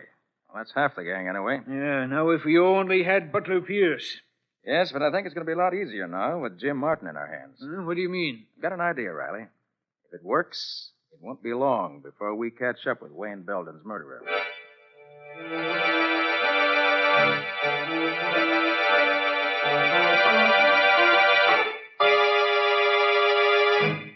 Well, Martin, we meet again. Yeah. Been a long time, ain't it, Carter? Yes. But I never forget a face, Martin, no matter how much has been changed. I must say, though, that the doctor did a pretty good job on you. But it just isn't quite good enough. Yeah, you're a smart egg, all right. I guess the boss knows that by now. He's a pretty keen one himself, Martin. I had him, but he got away. Did, huh? Mm-hmm. Boy, he sure is a slick one. Well, I thought when I had the cuffs on him... Say, you didn't make the mistake of trying to hold him with a pair of handcuffs, did you? Yes. Why? There ain't a pair made that could hold Butler Pierce. He's a regular whiz. Maybe so. Martin, you're in a pretty tough spot. Murder's serious business. Murder? Oh, no. You're barking up the wrong tree, Carter. I didn't have nothing to do with that. But you did open the vault at the bank. Sure. Like I done all the jobs for Pierce after he paved the way. But murder, that ain't my racket. Maybe not. But it'll go a lot easier with you, Martin, if you play ball. Meaning? You know where Pierce's hideout is. Sure. What about it? We want you to help us put the finger on him. Now, you ought to know me better than that, Carter. That's what I thought you'd say. I have a proposition for you, Martin. You help us track him down, we'll set you free. The answer is still the same. I'm no stool pigeon. Well, Martin, we're going to let you walk out of here anyway. What do you say to that? I say it won't work, Carter. What do you mean? Listen, I'm onto your game. You're going to set me loose so you can tail me. Ain't that it? Because that's the last thing I'd ever do. And I'm telling you that right now. And yet, Martin, that's exactly what you're going to do. Lead us right to Butler Pierce. You must be off your nut. I wouldn't even try to go near him. In fact, I'd do everything I could to throw you off. I know that, Martin. And yet, in spite of yourself, you're going to help us catch Butler Pierce.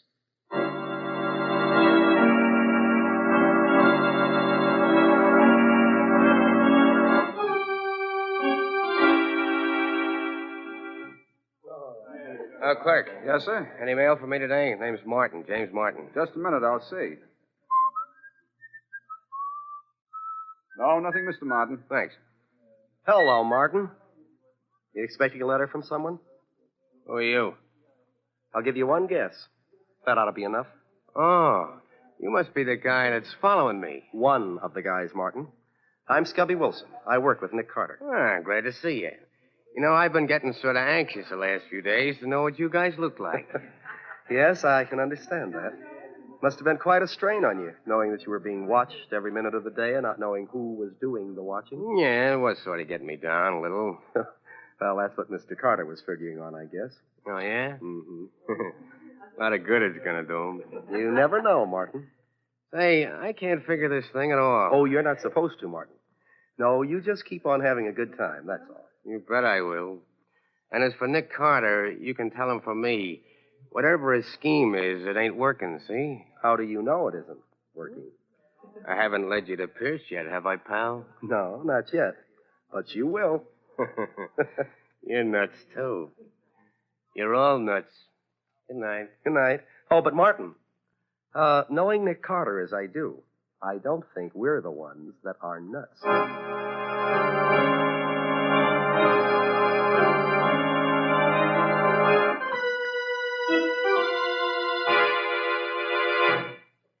Well, Nicky, you don't look like that little plan of yours is going to pay off, does it now? Be patient, Riley. Just a question of time is all. But Martin's been on the loose now for over 2 weeks. How much longer are we going to wait, Nick? As long as necessary. Oh, are we now? Yes, Riley, you agreed. Yeah. I'm positive that what we're doing is the one sure way of getting on Pierce's trail. It sure don't seem very positive to me. You've got plainclothes men and detectives out looking for him, haven't you? Well, sure. We sent out a general alarm just as soon as Pierce got away from you. Have they brought him in yet? Well, no. See what I mean? My way's slow, Riley, but it's sure. Well, Nick, all I can say is I wish I was as sure of that as you are. If we don't get Pierce this way, they're going to laugh me right out of the department, using up valuable men and time just keeping an eye on his counter that should be behind bars this very second. He will be, Riley. Just as soon as we get Pierce, too. They keep him company. Police headquarters. Lieutenant Riley speaking. Yeah, he's here. For you, Nick. Yeah. Thanks, Riley. Oh? Oh, yes, Scubby. Yeah? Oh, you did it. Okay, that's fine, Scubby. Good work. So long, Scubby.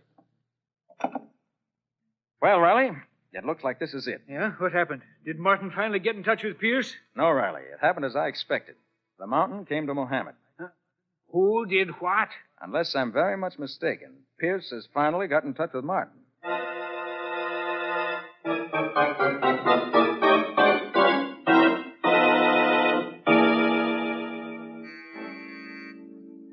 Who is it?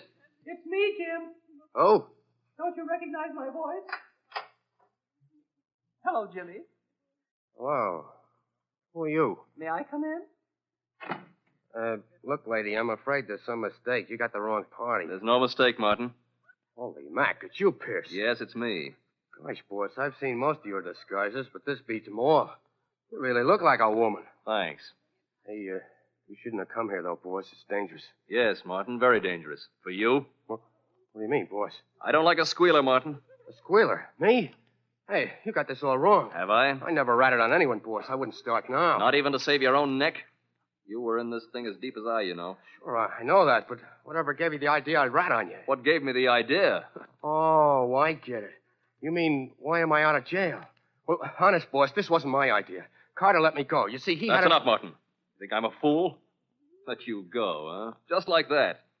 Well, I won't be so generous, stool pigeon. Hey, what are you doing, boss? No, you ain't gonna use that gat on me. Guess again, squealer. You're making a mistake, boss. Please, you gotta listen to me. Let me tell you how it happened. No, Martin, you listen to me and I'll tell you. Carter didn't have a thing on me. Not a thing, do you understand? Yeah, sure. Then he spotted your ugly mug and put two and two together. I didn't think anybody'd recognize that pan of yours anymore.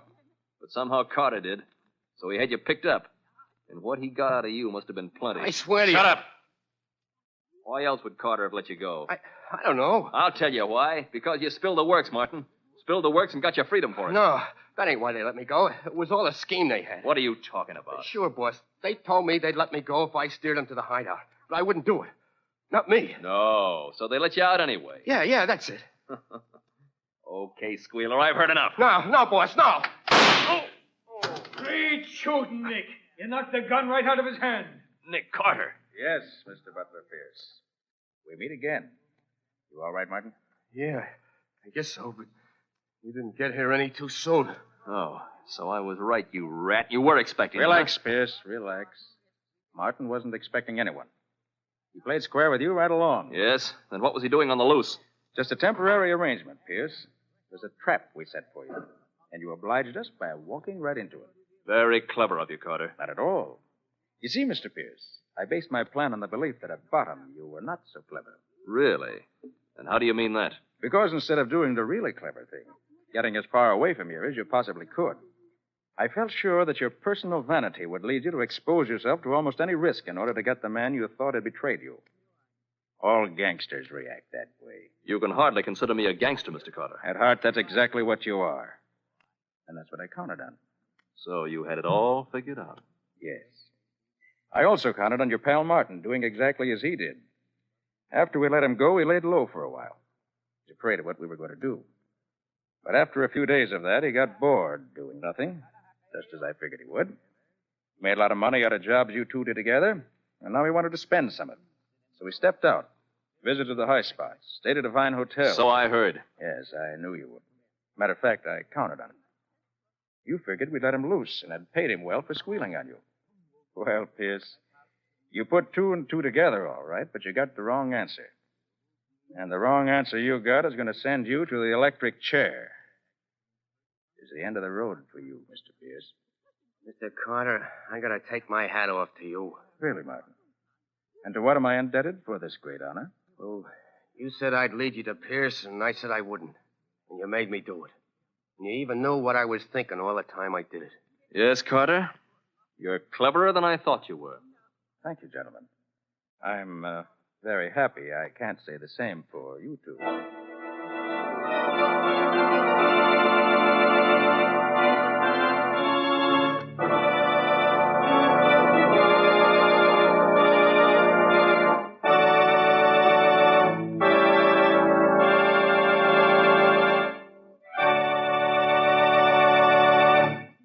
This has been another of the strange adventures of Nick Carter, Master Detective, which are brought to you regularly at the same time each week by WOR Mutual. What's your story going to be next week, Nick? Well, the title of the story that I want to tell you next week really gives you the clue to the whole thing. I call it The Corpse in the Cab. Oh, you mean, I suppose, that you're going to tell us how the corpse got into the cab, who the corpse was, and so on. Is that the idea? That's the idea, Mr. Scott. But it's not nearly as simple as it sounds when you tell it. There were no clues on the corpse.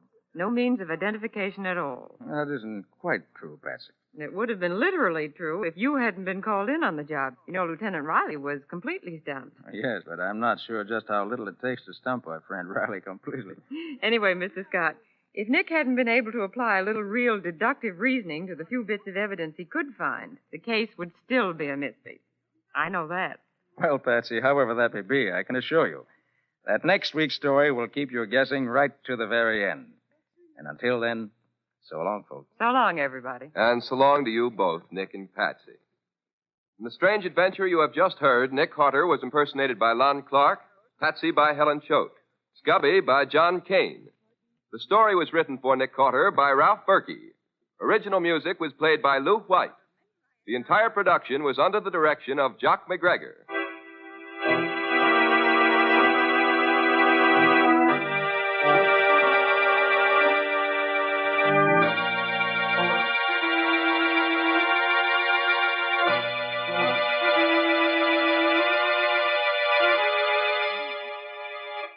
Next week at the same time, listen to another curious experience of Nick Carter entitled The Corpse in the Cab, or Nick Carter and the Mystery of the Murder in the Park.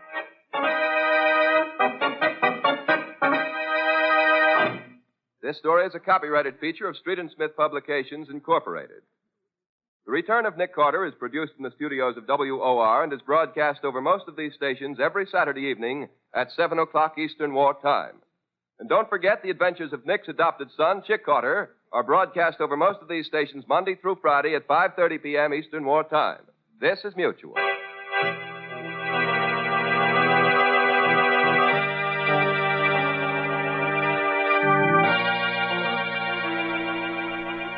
You're listening to HOJO Radio. Stay tuned.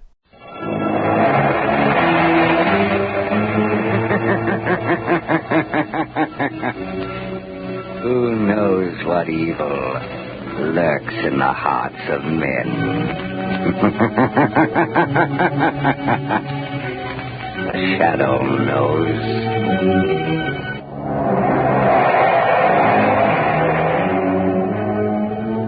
Blue Coal presents The Shadow, the mystery man who strikes terror in the very hearts of shopsters, lawbreakers, and criminals. Today, the Death Triangle.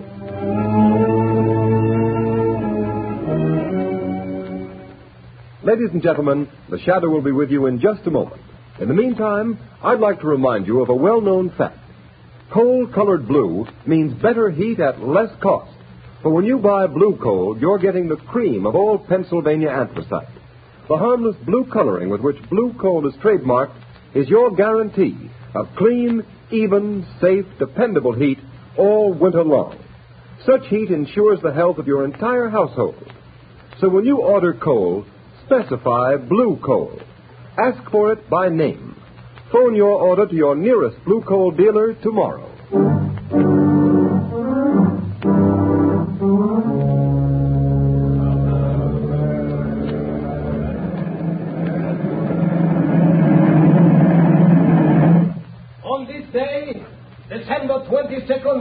1913, by order of the authority of Devil's Island, you, Pierre Martin, are hereby sentenced to 100 days in confinement solitaire and 100 lashes in the presence of the assembled prisoners as a warning to all who would attempt to escape. Let the punishment begin. I will find the devil who betrayed me. 1. I will learn his name. 2. I will kill him. 3. I will find him. I'll kill him. 4. I'll kill him. 5.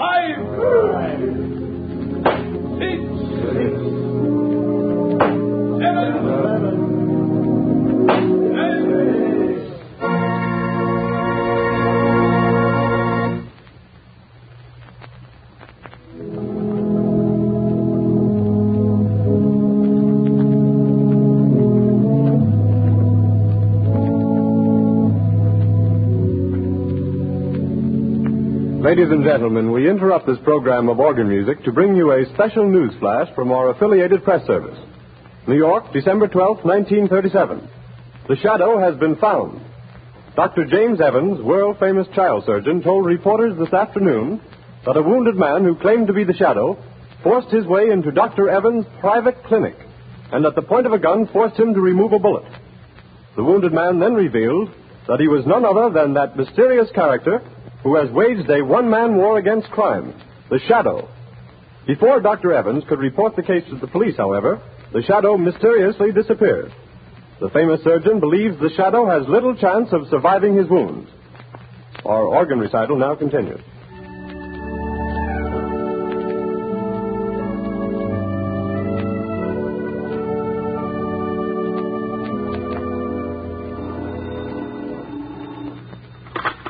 Hello?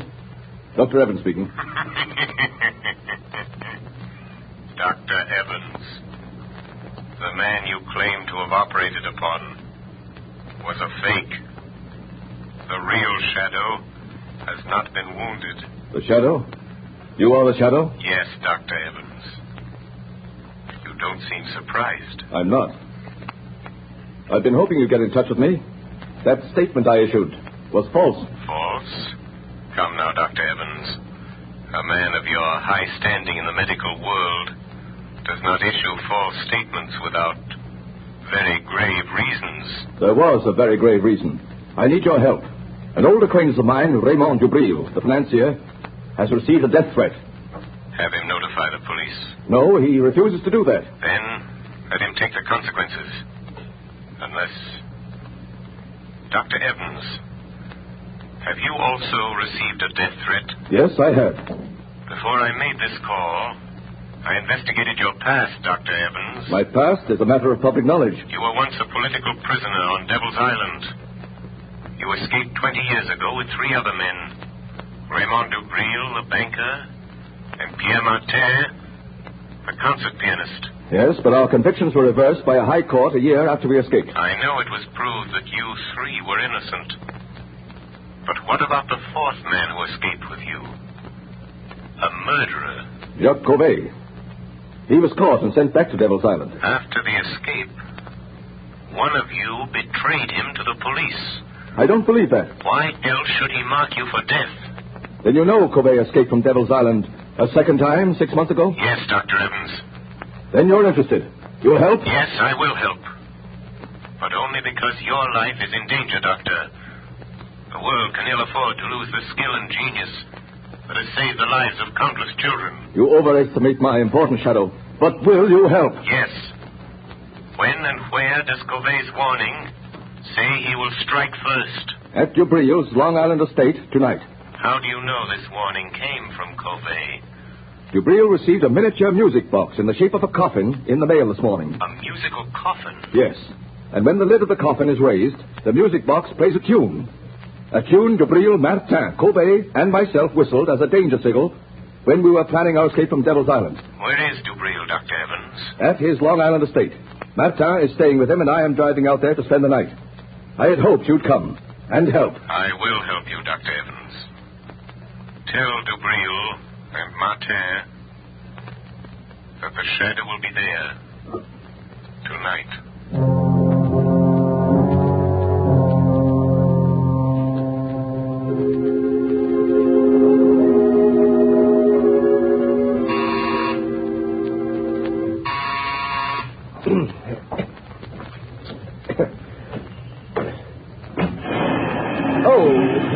afternoon, Miss Lane. Is Mr. Cranston at home? No, Miss Lane, he's not. You know where I can reach him? Well, he may be at his club. No, I've tried there.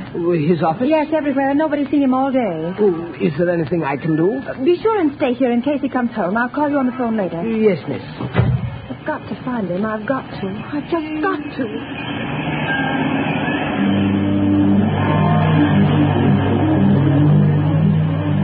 I've got to find Lamont. Maybe Dr. Evans knows more than he told the newspapers.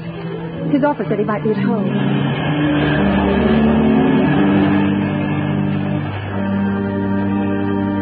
Number 33. Yes, this is it.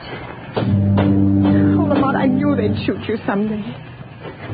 Yes, miss? Is Dr. Evans here? I must see him. I beg your pardon, miss, but are you another reporter? Yes, and I must see Dr. Evans. It's important. It's a matter of life or death. I'm sorry, miss, but Dr. Evans has nothing to say to the press. He's not at home. But I must see him. I must find him. I'm sorry. That car. That's Dr. Evans' car. Yes, miss. Where's he going? I'm not at liberty to say, miss. Never mind. I'll find out myself. Taxi! Taxi! Okay, miss. Where to? Follow that big black limousine, the one with the green cross on the license plate. That's a doctor's car, miss. I may have to break a lot of traffic laws if it goes through red lights. Never mind. I'll pay the fine. Don't lose sight of that car for a minute. Okay, lady. But this is going to be one fast ride.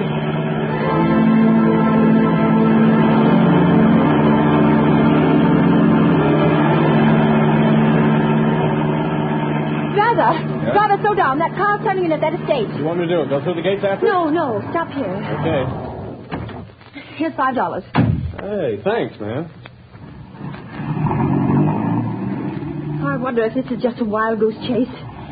Lamont couldn't be way out here, not if he's wounded, dying. That car, it sounded like... Oh, but it couldn't be. It is. It's Lamont. Lamont!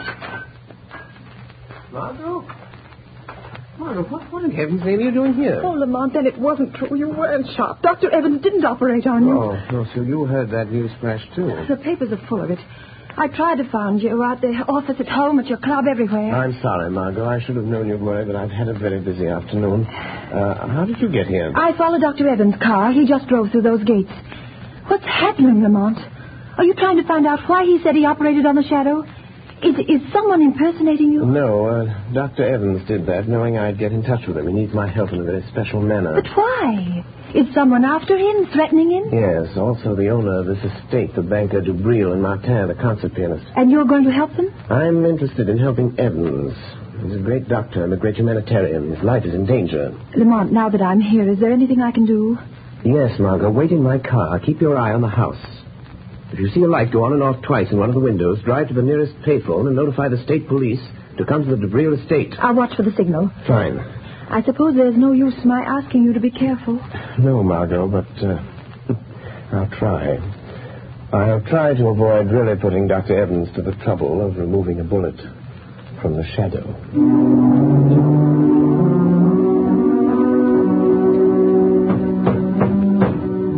Dubril, stop pounding on the table and cursing Covey. Oh, that's all very well for you to say, Evans. Your turn hasn't come, but it will. If we three sitting here, you or me or Martin, don't get Covey when he comes here tonight, you will be the next on his list. You or Martin. Don't concern yourself about my fate, Dubril. I am not afraid of Covey. Oh, you'll change your mind if he manages to kill me, Martin. I wonder what it's like to die. What do you think, Dubril? Or do you ever think of anything but your fat stomach and your money? Gentlemen, this is no time to argue. I have something more important to tell you. What is it, Evans? I hear you had quite an experience today. Operated on this man who calls himself the Shadow. Yes. That's what I want to talk to you about. Ah, there's a man, Dubril, the Shadow. He might save you from Covey. What could he do? I've had the best private detectives in the country trying to find some trace of Covey ever since he escaped from Devil's Island again 6 months ago. By the way, Dubril, I've always wondered who tipped off the police when Covey was hiding after he helped us escape 20 years ago. Covey was a murderer. We were innocent men. And also, who betrayed me, Dubril, the time I tried to escape alone the first time? Martin, Dubril, now listen to me. A moment ago, we were talking about the Shadow. Well, he isn't dying. I didn't operate on him. I announced that, hoping the real Shadow would get in touch with me. And did he? Yes. And he's coming here tonight to help us. I've always been curious to see this Shadow. You won't see him. No man has ever seen him, but he'll be here. Oh, Evans, for a man of intelligence, you're talking like a fool. The age of ghosts and mystic presences is... You're wrong, Dubril, you're wrong. Because I am a doctor, I can readily accept the fact that the shadow is a master of the powers of mental suggestion, of mass hypnosis. Recent experiments have proven conclusively that... Rubbish. Allow me to convince him, Dr. Evans. What was that? Who spoke then? The shadow, Dubril. You do not accept the theory of my power of invisibility, but perhaps you will accept the fact, for I am here. Sit down, Dubril. You look rather pale. If I am to help you, you will all sit down. Sit at that table there. I understand there is little time to lose. I must know the whole story, the truth, if I am to help you. Do as the shadow says. Sit there, Martin. And you, there, Dubril. Well, why don't you talk back, Dubril? Be quiet, Martin. Dr. Evans, I will help you if I can. But there is one gap in the chain of events leading up to this moment. I'll tell you anything I know, Shadow. Then tell me this. When and under what circumstance did Covey first threaten your lives? It was the last day we spent in the open boat in which we escaped from Devil's Island 20 years ago. Storms had blown us off our course. Our food was gone. Our water was exhausted. Covey, the only one who knew how to navigate, was... Well, he was slowly dying from hunger and thirst. I can still remember his cry. Water. Water. Oh, be quiet, Covey. There is no water. The cask is empty. You lying, Dubril. All of you. You've been drinking my share. Give me that bucket. Give me a drink of that water. Salt water will kill you. What does it matter, Dr. Evans? 17 days in this open boat. Nights of storm and days of blazing heat. Water. Water. I'm dying, I tell you. Dying. You're not giving me my share. You're stealing my water. Where will you be if I die? I'm the only one that knows navigation. Be patient, Covey. It may rain tonight. We might as well be back on Devil's Island. At least there was bread and water there. Bread? Bread? A crust? Just a crust of bread and water. Water. There's no bread, Covey. The last crust went 3 days ago. You're cheating me. Killing me. You only brought me along to steer the boat. Now you're starving me to death. You don't want me to live. But I will live. I'll get you for this. I'll live to kill every one of you for this. You, Dubril. You, Martin. You, Evans. Oh, shut him up, Evans. You're a doctor. You know what to do. Look. Doctor, Dubril, look. Seagulls. What does it matter if we have no guns? I know, but don't you see? The gulls never go far from land or a ship. Oh, you're right, Evans. Look to the west. It's land. Land at last. All right. There, to the southwest. You can see the sun of the mountains. We're saved, free at last. Come here. Sit up. Look. We sighted land. There'll be food and water plenty for everybody. You tried to kill me, starve me to death, but I'm going to live. I'm going to live until the last one of you is dead. Dead. Yes, we threatened all 3 of us. And so you see, that's how it all began. And now Covey is free and out to get us, Shadow. What makes you so sure it is Covey? Well, it couldn't be anyone else. It's Covey, all right. He sent Dubril that thing on the table. That oblong box? Yes, Shadow. Notice its shape. It's a miniature coffin, beautifully carved. Covey was a woodcarver. He was always handy with a knife. But still, it does not follow that he was the one. Except for one thing, Shadow. When the lid of the coffin is raised, it's a music box. And that tune it's playing was a warning signal we used while planning our escape from Devil's Island. Remember, only the 4 of us knew it. Dubril, Covey, Evans, and myself. Oh, stop it, Evans. Stop that cursed thing. Stop it, I tell you. I can't stand it. So you have a conscience, eh, Dubril? That danger refrain recalls the past, doesn't it? Stop talking about it. It looks as though Covey meant business, doesn't it? Don't sit there conniving over me. You forget your turn, maybe next, maybe tonight even. I am not forgetting anything, Dubril. You'd better steady yourself, Dubril. I'll get you a drink. Oh, never mind. Here's the decanter. I'll pour it myself. Oh, that tune. Where is it coming from? I smashed the coffin. Good heavens, Dubril. It's the decanter in your hands.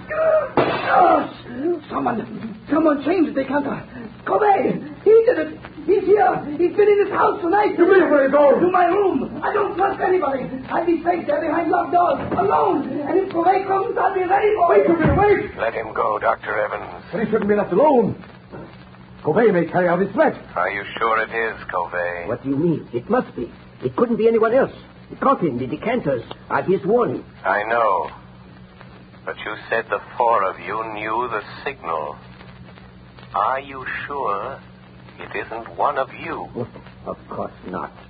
I thought you said the shadow was here to help you. I am. But I am content to let events lead themselves to a logical conclusion. You mean you won't use your power to save us from him? I shall use my power at the moment it is required, Dr. Evans. Right now, for instance.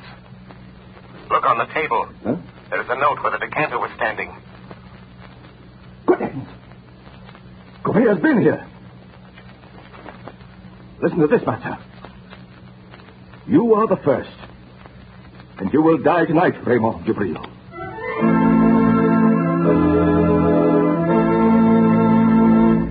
Ladies and gentlemen, the Shadow will return in a moment.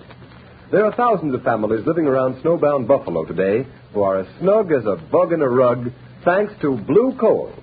You have read how the whole city of Buffalo has been literally snowed in. In that entire area, business practically came to a standstill for several days. But those families who laid in their supply of blue coal kept comfortable. The icy, biting winter blowing outdoors made no difference to them. These storms are reported to be coming eastward, so take a tip and get ready. Put in a supply of blue coal tomorrow. It is the most economical fuel that you can use. Furnaces, parlor stoves, and cooking ranges in New England were designed to use anthracite.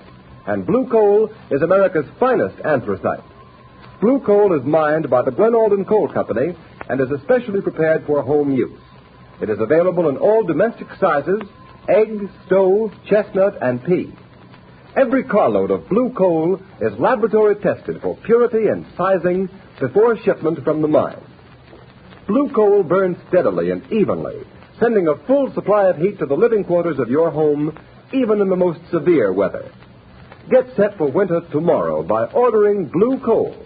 You will find the name of your nearest blue coal dealer in the Where to Buy It section of your classified telephone directory under the name Blue Coal.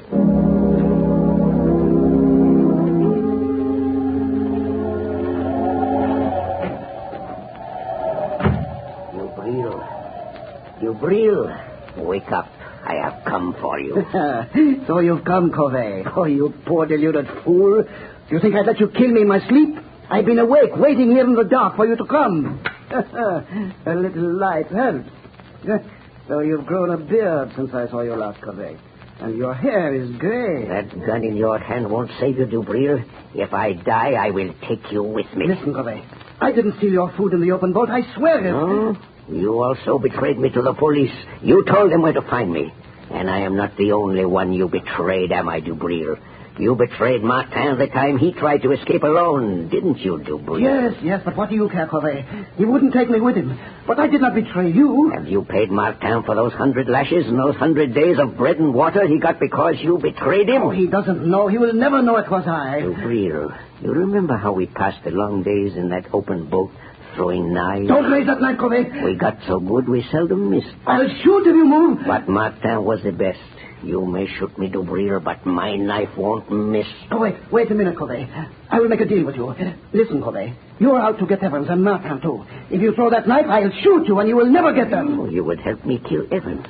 I know he's here in the house. Yes. I hate Evans and Martin, too. I will help you get them. So, you would betray Dr. Evans to save yourself, Dubril. The Shadow. Covey, don't be afraid. He's only a man. By some trick he can make himself invisible, but he's flesh and blood. Quick, lock the door. We'll deal with him first. You won't get out. Now, Shadow. What can you do to stop us? Speak up. I dare you to speak. Listen where his voice comes from, Dubril. Then shoot quickly. No. The shot would bring Evans and Martin. Throw your knife, Covey. Make him speak. I won't miss. Speak up, Shadow. We will find you anyway. You can't get out. I am here. In the corner. In the far corner. Throw your knife, Covey. I heard it. Oh, you missed. But he was there. No. Only my voice was there. Ventriloquism. He's there in front of you, Dubril. Shoot, shoot. Yes, I will shoot now. Yes, I will shoot. But not the shadow. He came here to help us catch you, Covey. And he has your knife. It's gone. Now, Covey, you are helpless. And now I'll deal with you. Oh, you treacherous snake. You fool. You think I carry only one knife? This one is for you. Oh, you devil. But I take you with me, Covey. Dubril! Dubril, open the door! Dubril! Dubril is dead, Dr. Evans. Dead? Covey's kept his word. Where is he? Look there, on the floor by the window. Covey? That Covey? Dubril tried to save his life by promising to help that man kill you. Dubril? Dubril offered to help Covey kill me? Look closely, Dr. Evans. Remove the gray wig and the false beard. Wig? Beard? It's Martin! Yes. Martin disguised as Covey. He's still alive, breathing. Get away from me, Evans. Don't touch me. I hate you. I hate you both. Why did you do this, Pierre? Why? I hated Dubril because he betrayed me on Devil's Island. I hated you, Evans, because you have got the things that I always wanted. Success, fame, glory. It was I sent the musical coffin, the warning note. I knew you'd think it was Covey. I've got Dubril, but Covey will get you, Evans. He's after you. He will get you. He will kill you. He will... Martin! Stop bleeding. He's dead. Yes, Dr. Evans. He is dead. You are quite safe now. You forget Covey. No, Dr. Evans. I knew, even when I phoned you today, that it was not Covey who sent the musical coffin. What? I knew it was not Covey. It had to be Martin or Dubril. Why didn't you stop them? Martin and Dubril were both criminals plotting to kill you. If I'd stopped them, your life would have been in danger as long as they lived, hating you always for having attained the things that life denied them. But you forget, Shadow. Covey may find me, succeed where Martin fails. Never. I learned the whole history of all of you before I saw you. Yes? Everything, Dr. Evans. Your escape from Devil's Island after Dubril's betrayal of Martin that resulted in 100 lashes, and his resolve for vengeance. And from the authorities at Devil's Island, I learned the truth about Covey's last escape. Yes, I see now. I see now why he hated us. But what about Covey? You are safe now, Dr. Evans. Safe from Covey. The chain of logic is complete. 3 months ago, a bleached skeleton was found on a deserted beach at Trinidad. It has just been identified as the body of Covey.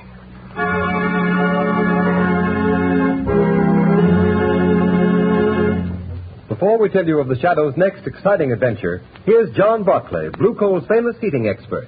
Ladies and gentlemen, Mr. Barclay. Good evening, friends. While you're doing your Christmas shopping, why not get a gift for your own home? Something will not only make it a cheerier, happier place in which to live, but also make it easier to run. To my mind, the perfect gift for any home is a Blue Coal heat regulator. This marvelous thermostat provides the last word in comfort. For example, there's no running up and down stairs to open and close dampers. The Blue Coal thermostat does that tiresome job automatically. Keeps your home at just the temperature you want from morning till night. It can be attached to any kind of heating equipment. Steam, hot air, hot water, even a parlor heater. And it will give you more uniform heat, more economical heat than you can get with the most expensive oil burner. In fact, this Blue Coal heat regulator will completely modernize your present heating equipment. And yet it costs only $18.95 plus a small installation charge. You'll be amazed at the amount of fuel it saves you. So this Christmas, give your family the gift of a lifetime, a Blue Coal heat regulator. Your nearest Blue Coal dealer will be glad to give you complete information regarding it. Phone him tomorrow. Thank you, Ken Roberts. Thank you, Mr. Barclay. And friends, take Mr. Barclay's good advice. Make this Christmas a memorable one by having a Blue Coal heat regulator installed in your home. You'll save at small cost time and time again in fuel consumption, and you'll make your home a happier, healthier place in which to live. So don't wait. Phone your nearest blue coal dealer tomorrow.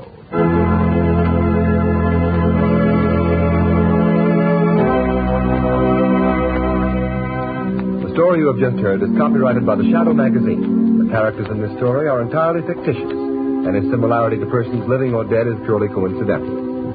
And at this time, may we remind you to mail your Christmas presents and cards early to secure delivery before December 24th. There will be no post office service on December 25th.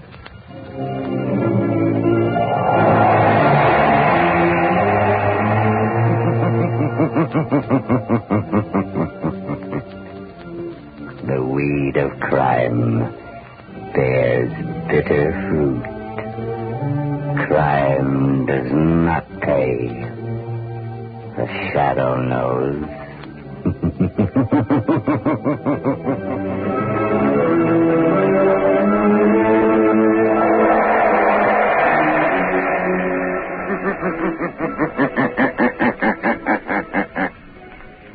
The shadow knows.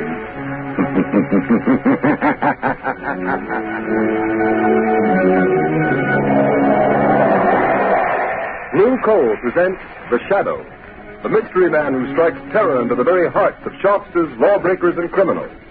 Today's story, Sabotage. Today's exciting adventure with The Shadow starts in just a moment. But first, I'd like to say a few words about health. Over 50% of all family colds can be traced to uneven heat or overheating in the home.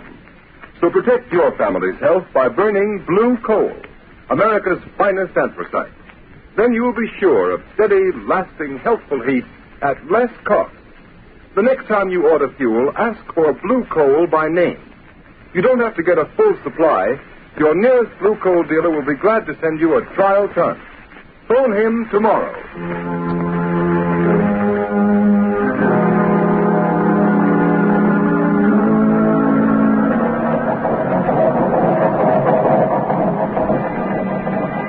Engine room. Stand by for test number 11. Engine room standing by, Commander. Ship full speed ahead. What the? Engine room. Hello. Hello, engine room. Chief Engineer Swain reporting. Boiler explosion, sir. 3 casualties, sir. Good Lord, what happened, Commander? Boiler explosion, Lieutenant. Hard luck, sir. Luck nothing. You mean another case of sabotage? Yes, sabotage.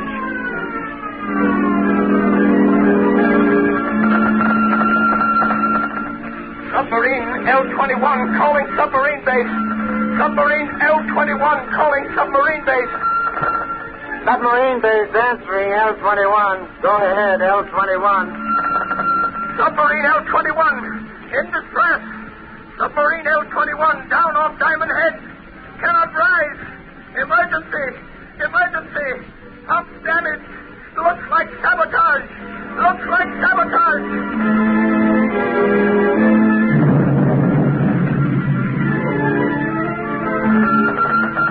Cruiser returning to base. Cruiser returning to base. Explosion. Explosion in after gun turret. 3 dead. 6 wounded. Suspect sabotage. Suspect sabotage.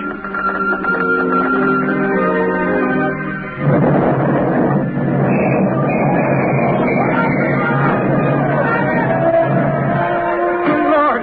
Hello. Sentry post number 4 reporting. Explosion and fire. Explosion and fire in destroyer dry dock. Stag Island Shipyard. Stag Island Shipyard.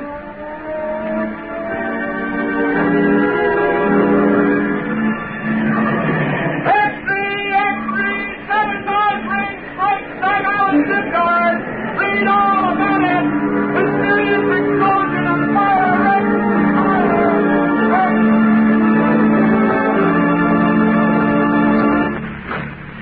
Hey, fellas, here's Admiral Keeley now. Well, what are the findings of the board, Admiral? Yeah, Admiral, what's the dope on this sabotage ring? Gentlemen, the board has authorized me to make this statement to the press. Let's have it, Admiral. Yeah, let's have the lowdown, Admiral. Our inquiry indicates that all ships affected by recent acts of sabotage have all been built, reconditioned, or repaired in the Stag Island yard. Stag Island, eh? Yes.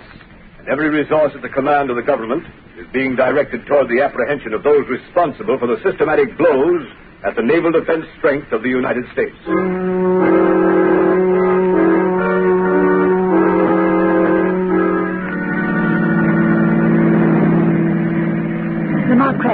mind telling me where you've been for the past 5 days? I was nearly frantic until I got your call asking me to meet you. And why those old clothes, and why haven't you shaved? I'm sorry, Margot. I've been at Sag Island. Sag Island? You mean where they're having all the trouble in the shipyard? Yes, it seemed to be a case where the Shadow might be of some use to his country. You've uncovered something. Is that why you sent for me, Lamont? I'm not sure, but I stumbled on something last night. It's been a process of elimination. Where are we going? Back to Sag Island? Yes, we're almost there now. Lamont, have you anything definite to work on? It seems so hopeless. You forget, Margot, that I, as the Shadow, have a certain gift. You mean what the underworld call the power of invisibility? Yes, and the ability to read other men's minds, particularly the mind of a man who has something to hide. But you've got to find that man first, Lamont. I know. Do you mean that out of the 3,000 men in the Sag Island shipyards, you found the one man who has eluded the Secret Service, the police, and everyone for weeks? I think I have, Margot. I'll know for sure tonight. What do you want me to do, Lamont? We're coming into Sag Island now. I want you to go to the Sag Island Hotel, take a room, and set up the shortwave radio outfit. You brought it, didn't you? Yes, it's in the baggage Good. compartment. Now listen, Margot. Tune in the wave I use as the Shadow and wait. Wait all night if necessary. Stop the car here, Margot. Yes. Lamont, I know you don't believe in woman's intuition. At least you pretend not On to. the contrary, I have a healthy respect for intuition. Now be careful. I have a premonition myself. Lamont, can't you tell me anything more? I can only tell you I'm going into that bar down the street. If this man is the one I think he is, we will have a very interesting visit in that bar.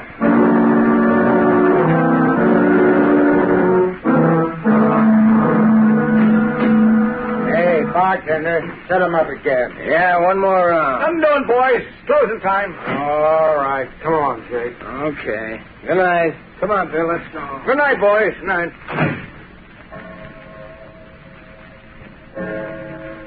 Holy mackerel. 2 o'clock already. An hour passes quickly when a man is talking about himself, Mr. Buckler. What? What have I been talking about? What have I... Say, who the devil are you, anyway? If you're one of them Secret Service guys trying to pump me, you're barking up the wrong tree. I'm not a Secret Service man. And then what's your game? What's yours? You're not looking for a job. You're a phony. I have a good notion to turn you over to the cops. They're rounding up guys like you. Sit down, Buckler. Listen to me, or you get us both in trouble. Who sent you here? Who told you to look me up?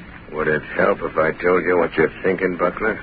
Quit stalling. Who sent you? It's running through your mind over and over again. I see it like a picture on a slate. You're thinking, did Arnheim send him? Did Arnheim send him? You're a liar. I never mentioned Arnheim's name. Never heard of him. Then why are you thinking of a name you never heard? Don't be a fool, Buckler. I know. What do you know? What did he send you for? What's wrong? Why didn't he... Yes. Nothing. Quit staring at me like that, all right? You were going to say, why didn't Arnheim tell me himself? Suppose we go ask him. No, he don't want anybody to know. If you're in on this, you ought to know that. Listen, you. I don't know how much you know or how much... Hey, you two, it's past closing time. Come on, now, cheer out. Tomorrow's another day. My friend and I were just leaving. Yeah? Well, you'll have to go out to the alley. I locked up the front door, and I ain't unlocking it again. Come along, Buckler. We can finish our talk on the way. On the way to where? Come along. I'll show you. All right. We can cut through the alley. We can talk on the way. Yes, we can talk. After you, Buckler. Okay, come on. Hey, come on, what's the idea? We're going down the dark alley, ain't we? Hey, you, cut the comedy and come on. Your companion has left you, Mr. Buckler. He saw your hand slip into that pocket where you carry a blackjack. He saw the picture in your mind. And knowing you meant to crush his skull, he asked me to take his place. What is this, a frame-up? Who was that guy? Who are you? Steve Buckler, you're a traitor. You're selling your birthright, your honor, your country's safety for money you'll never live to collect. How do you know all that? Who are you, anyway? This is your first excursion in crime, isn't it, Buckler? What difference does that make? Who are you? What do you want? If you had any contact with the underworld, you wouldn't have to ask who I am. Have you ever heard of the Shadow, Steve Buckler? The Shadow. So that's it. That's who you are. The man who can hide anywhere that no one has ever seen. Yes, Buckler. The man no one has ever seen. Don't move. Shall I tell you what you're thinking? I see the picture inside your head. You're thinking you'd kill me if you could only see me. You're like that other guy. You can't tell what I'm thinking. All right, you got me dead to rights. What do you want me to do? Stop taking orders from Arnheim. Is that all? You mean you're not going to turn me over to the Secret Service? No. No, I'm going to give you one more chance, Steve Buckler.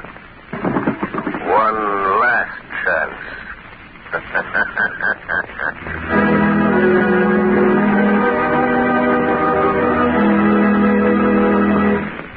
The Shadow's adventure will continue in just a moment.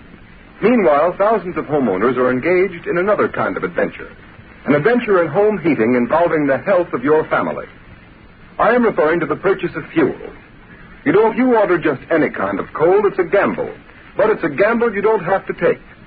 Baltimore families, for example, have found out how to eliminate the risk in fuel buying.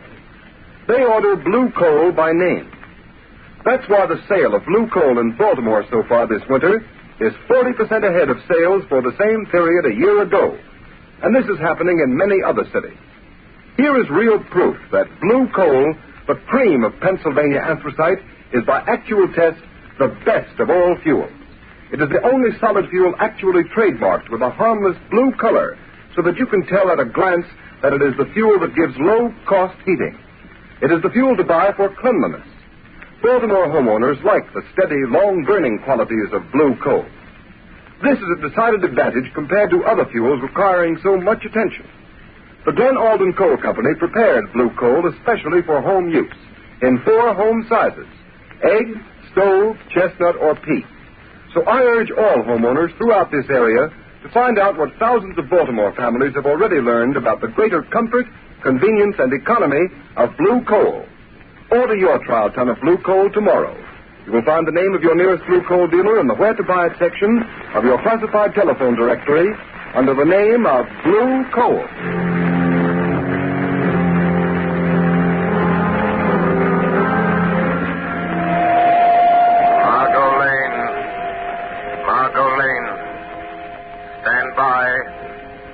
Stand by. I have found our man. He is meeting someone. The Shadow will be with them. Stand by.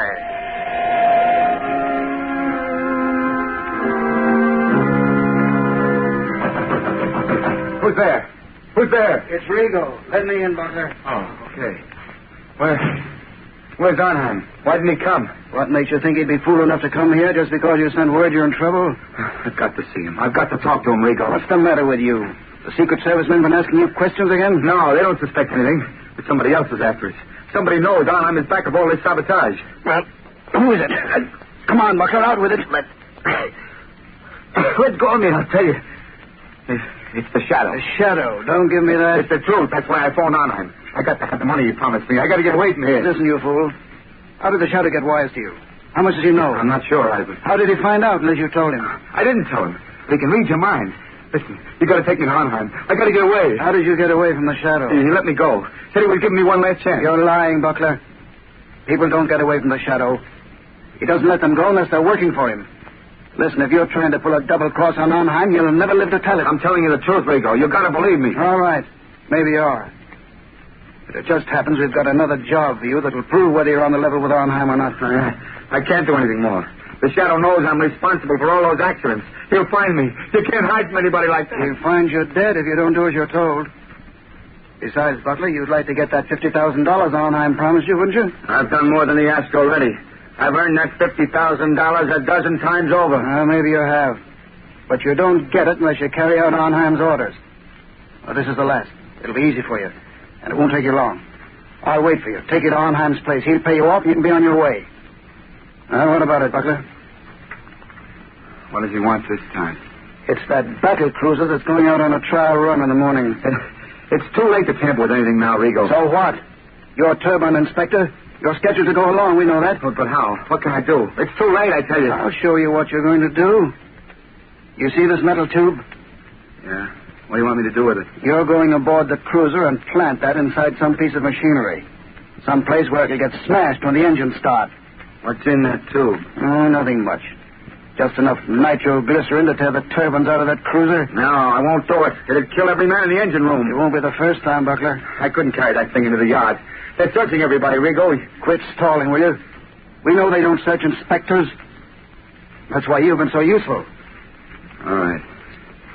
Suppose I can get it in the machinery. Get off the ship before she sails. How do I know Arnheim will keep his word? Pay me off, let me get away. I didn't come here to bargain with you, Buckler. All I know is Arnheim told me to bring you back after you'd carried out his orders. All right. I'll do it. But this is the last time.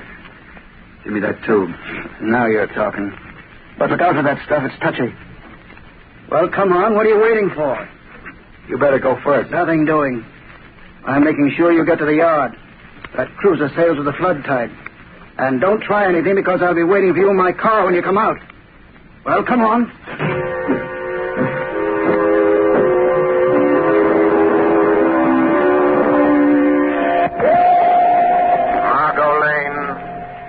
Margot Lane. Drive to shipyard.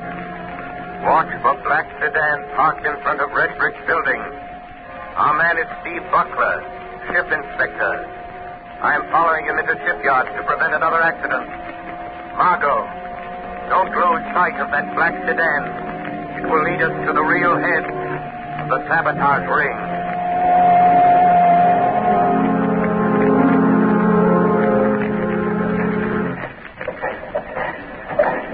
Mr. Buckler. Oh.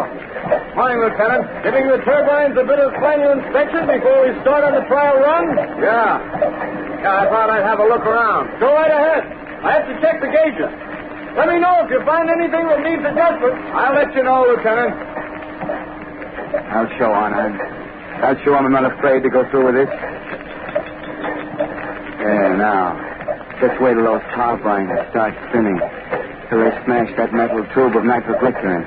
Just wait. Everything looking all right, Mr. Buckler? Yeah, everything's fine. Just fine, Lieutenant. Fine. Yes. Everything will be just fine.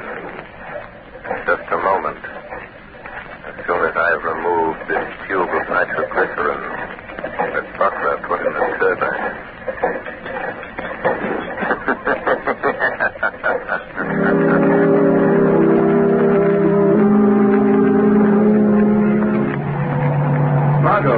Margot, wait a minute. Oh, Lamont, thank heavens you're here. There goes that black sedan. Buckler and a man named Rigo. Follow them and don't get too close. What happened in the shipyard? Buckler tried to carry out another sabotage job for a man named Arnheim. He's the man we want. Did you stop Buckler? Yes, but he doesn't know it. Don't have an accident, Margot. We'll be scattered all over the landscape. Careful, Margot. What do you mean? Just that this metal tube I'm carrying contains enough nitroglycerin to blow it to Kingdom Come if it's jolted hard enough. Where'd you get it, Lamont? From Buckler? Yes, he left it in a gearbox at the battle cruiser. Oh, so that's why you followed him into the shipyard. Slow down, Margot. You're getting too close to that car. Yes. I had to stop that murderous scheme, even if it meant losing track of Buckler and Rigo. But do you think they'll lead us to this man who seems to be behind all this, Arnheim? I'm sure of it. Look, Lamont, they're turning in that big estate. Quick, Margot. Go up the road and stop. Yes. Lamont, look at the sign. Redland Sanitarium. This doesn't look like a place where Arnheim would have his headquarters. That's probably why he selected it. Well, Margot, this is it. Lamont, you're not going in there alone. Yes, the Shadow is going to return this little metal instrument of death to Dr. Arnheim in person. Doctor? Yes, just look at that sign, Margot. Redland Sanitarium, Dr. Felix Arnheim, resident physician. Oh, please don't go in there alone, Lamont. Let's notify the state police. We can. I have the radio transmitter in the car. Good, and I want you to call the state police on the regular wavelength 5 minutes after I've gone in the house. Well, why not call them now? Margot, we're not dealing with amateurs. They're undoubtedly prepared against police raids. If the police blunder in there, they'll only find an empty house. I've got to go in there alone. Don't take that nitroglycerin with you, Lamont. Well, Margot, I must. This tube of concentrated death is an important part of my plan to hold those men in that house until the police break in. Oh, don't, Lamont. You said you had a premonition, remember? Don't, Margot, worry. Call the police, and in 5 minutes, which is in the lap of the gods.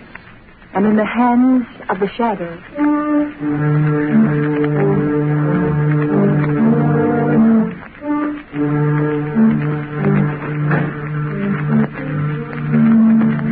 Where we go? Here he is, Dr. Arnheim. So you have to come to tell me you're afraid, Mr. Butler. You wish to go away. Far away. Yes, I know when I've had enough. And I want that $50,000, and I want it quick. So, have you carried out my last instructions? Yes, I have. And that's the finish. Pay me off and let me get away from here. I'm afraid we must wait until we are sure of the success of your latest venture in sabotage, Mr. Butler. Listen, Arnheim. Finding that nitroglycerin on the cruiser will be traced to me an hour after the explosion. Every Secret Service agent in this country will be after me. We will see that they do not find you. I'll see to that myself. Listen, you'll give me that $50,000 and let me get out of here now, or I'll... Oh, what? Keep him covered, Mr. Regal. Don't make a move, Butler. I hate to shoot men in the bank. What are you going to do if we don't pay you, Mr. Butler? Arnheim, I'm warning you. Tell Regal not to shoot. Do you think I didn't know you'd try something like this? You think I'd come here without an ace up my sleeve? Go on, Mr. Butler. Just this. This little bottle filled with some of the nitroglycerin you sent me to plant on the cruiser. You know what'll happen if I throw it, and I'll throw it if Regal shoots. Mr. Butler, you're bluffing. That metal tube was sealed and could not be opened. You're crazy. I opened it. Poured a little out of it. Regal. I think Mr. Butler has served us long enough. He wants to go far away. I think we should help him. No. Don't. I've done everything you wanted. You can't kill me. You'll be caught. Mr. Butler, this is a sanitarium. Many persons have died here. It is quite useful. The police think nothing of one death, more or less. Are you sure there's no nitro in that bottle, Doctor? Quite sure. I think now, Mr. Regal. No, don't.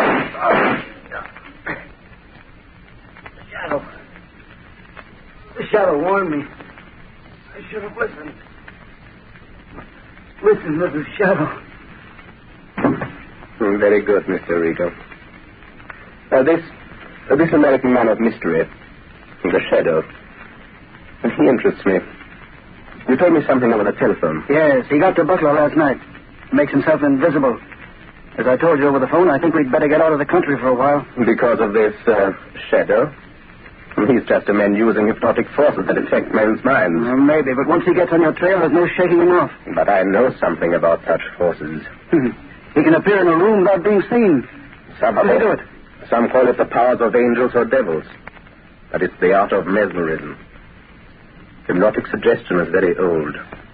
And certain men of modern science have developed it amazingly. Well, no matter how he does it, I don't want to meet this Shadow. In that case, Mr. Regal, will you be so kind as to remove that body? I dislike the presence of the dead. All right, I'll take care of it. I'll be in the cellar if you need me.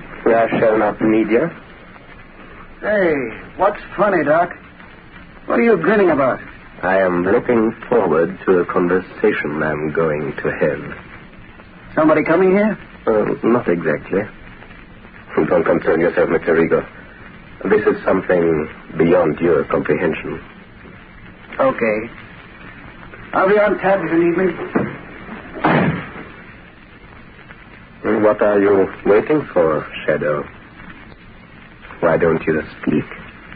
How long have you known I was in this room, Doctor? For quite some minutes, Shadow. While I'm not a master of your art of invisibility, my mind is sensitive to such a forceful concentration as you exert to cloak your presence. I see. Since you sent Rigo away, it is evident you are not afraid of me. Fear is a luxury I do not allow myself, Shadow. Your career of sabotage is over, Dr. Arnheim. I think not. I have never met a man who did not have a price, Shadow. I have only one price for your kind, Doctor. Prison. You could be very valuable to me, Shadow. Don't reach into that drawer, Doctor. A gun is of no use. A gun? That is a crude way of settling a difference of opinion. But, money, I can pay well. Money won't help you. Then you leave me no alternative. You see that little wheel set into this wall? Yes. I turn it, and... Yes, Shadow, gas. The room is airtight. Has served me well on other occasions, Shadow. You can't get out. The door is locked on the outside. What good will it do you to kill me if you also die? I'm not going to kill you or myself with this gas. What then? Just enough gas will be liberated to numb your powers of concentration. Enough to destroy your ability to remain invisible. You can't resist it, Shadow. And just the moment you will weaken, become visible, and the moment I see you, the moment I catch the faintest glimpse of a shadowy form, I shoot. The air's becoming quite heavy, Shadow. Yes, but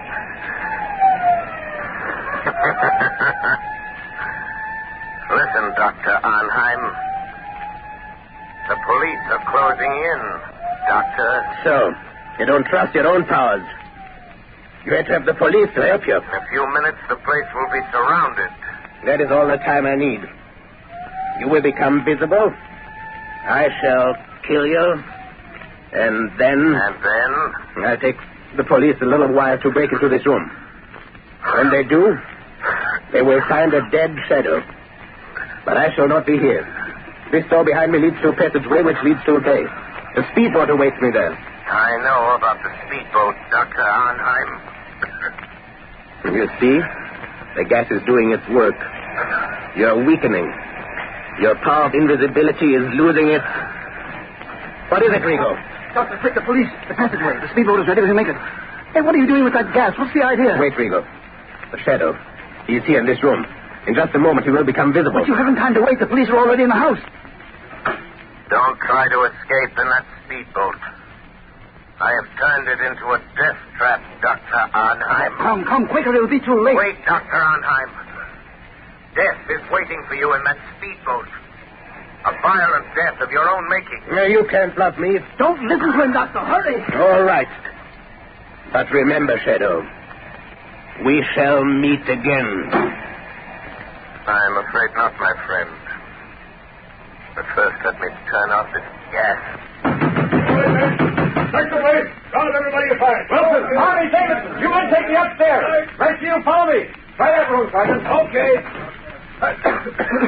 Captain, this room's full of gas. Sergeant, that iron door there. Try it. Looks like they skipped. What's that? Sounded like an explosion down near the water. Yes, it was an explosion, gentlemen. And there will be no more wrecking of warships. It was the tube of nitroglycerin intended for the new battle cruiser by Dr. Arnheim.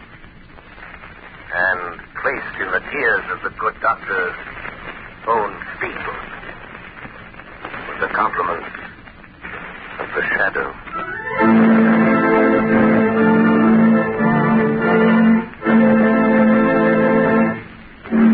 You have just heard a dramatized version of one of the many copyrighted stories which appear in the Shadow magazine. Any similarity to persons living or dead is purely coincidental.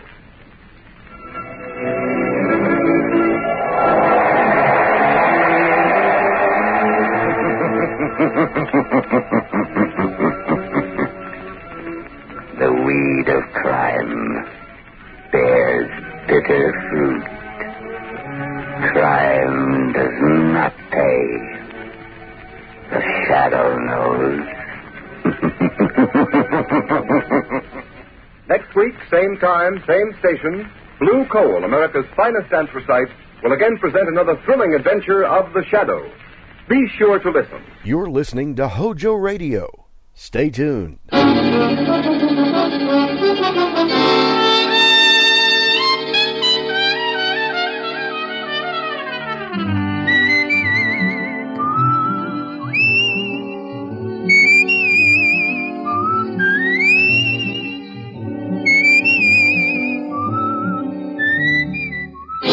Here's Dick Powell as Richard Diamond, private detective.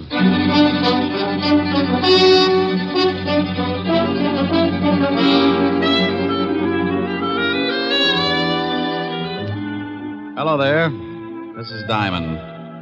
Hey, what about this heat? I can think of a lot of times I've been uncomfortable, but this runs itself right up to the top of my list. But the only thing good I can say about it, get your laundry dry in a hurry. I usually wash a few things out in my office because the soap's free. Come to think of it, I was scrubbing a pile of things the day we had that big wind. 97 degrees in New York, and we get a tornado to cool us off. I had so much dust in my office, I could have supplied mud pies to the whole neighborhood. And after it was all over, the cigarette ad on Broadway was blowing smoke rings through the trap door of one of my scattered longies. The waves in Long Island Sound were so rough, a friend of mine capsized, and when he came up, he found 3 terrified herring hiding in his nose. Oh, it was swell. One minute it was so hot you couldn't move. The next, a 58-mile-an-hour wind was doing the moving for you. Then to top it off, I got mixed up in one of the grisliest cases I'd ever worked on. It all started one evening. A car was moving down a lonely road, 2 people in it. In a couple of minutes, one of them would be pretty dead. What are you stopping for? What are you doing? Let me go. Take your hands off me. No, help! Please, please.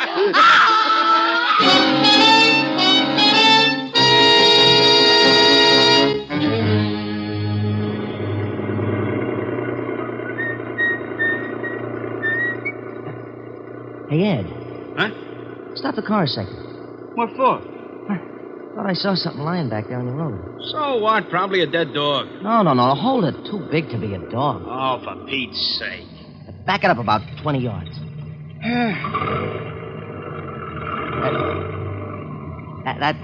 That's good. Okay, where is it? Right over there. Yeah. Hey, come on. Hey.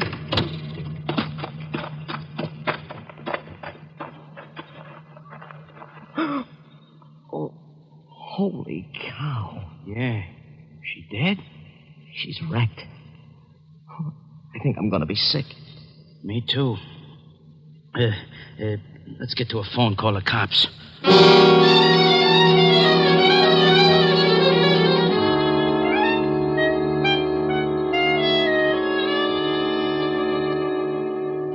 Knit one, purl one. Knit one, purl one. Ah, there, you little fiend. Now, what does it say about the heel? Mm-hmm. Turn the heel. Oh, I dropped a stitch. Now I gotta go back and pick it up again. Yeah? Rick, what's the matter? Oh, Miss Asher? You and your bright ideas. What did I do? You did plenty. I'm a nervous wreck. What from? You remember you said I ought to take up something to keep me busy in the office? Yes. You remember you mentioned knitting? Oh, no. Oh, yes. I've dropped more stitches than the cross-eyed surgeon. You idiot. I was only fooling. Well, I wasn't. I did it up right. Book of directions, enough yarn to wrap up King Tut and all his handmaidens, and 2 of the finest bone needles and gimbals. Now, don't laugh. I was making Francis a pair of screaming argyles. Keep with it, strong heart. You'll win out. Yeah, you darn right. Oh, what I said. Darn. Get it? Helen, are you still there? Yes, Rick. Wasn't funny? No, Rick. Okay, come on over. Let's neck. Yes, Rick. Shame on you. Yes, Rick. Is that all you can say? I love you. And I'll see you about 8. Oh. You don't sound very happy. Well, that's such a long way off. Give you time to make plans. Bye. Bye. Now, let's see. I got to take out 1, 2, 3, 5 rows. Yeah, what is it? Rick? Oh, how are you, Walt? Very unhappy. You should see me. I got to take out 5 whole rows just to pick up 1 lousy stitch. What? No, forget it.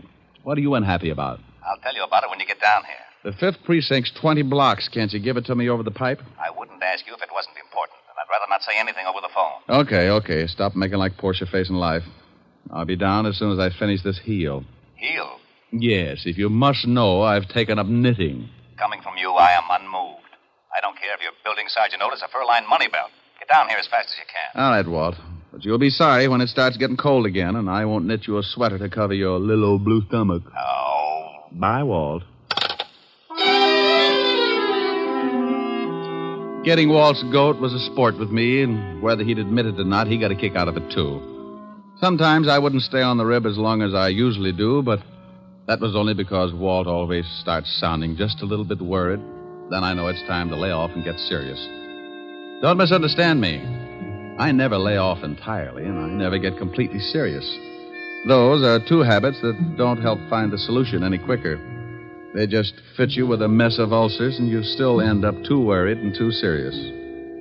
I closed my office and headed for Walt's precinct. When I walked in, I spotted Sergeant Otis leaning back in his chair with his number 12s resting on the desk. Hello, Otis. Well, how's the big private detective today? Just fine, Otis. And how is the flash of the 5th precinct? Don't you worry about me, Diamond. I'll get along.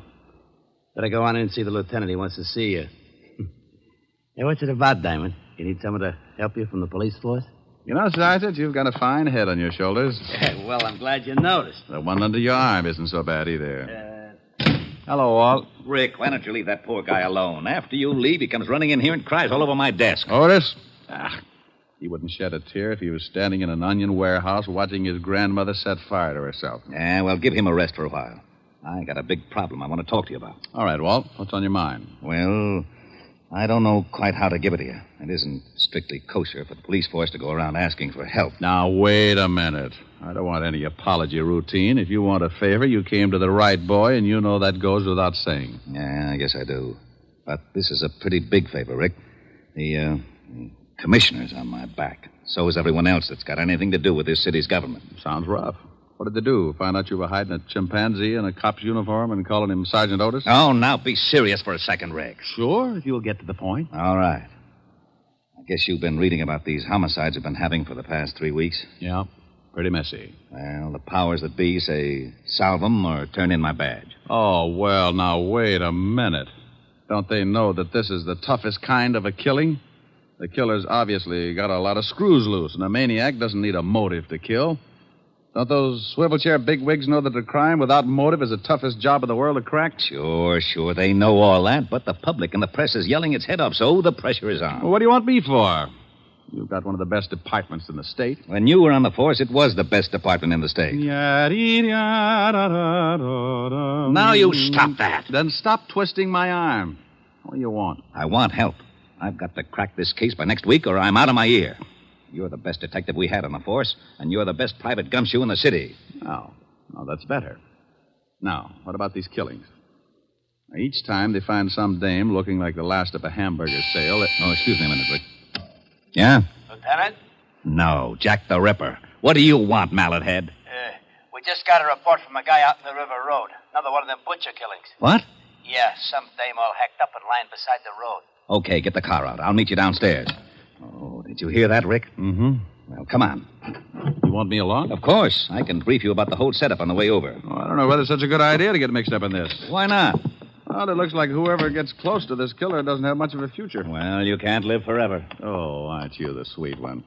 No, that's not what's worrying me. Well, what is then? When I go out, I want a nice, comfortable place to lie down in. The way this nut goes to work with a knife, I might end up in a freezer.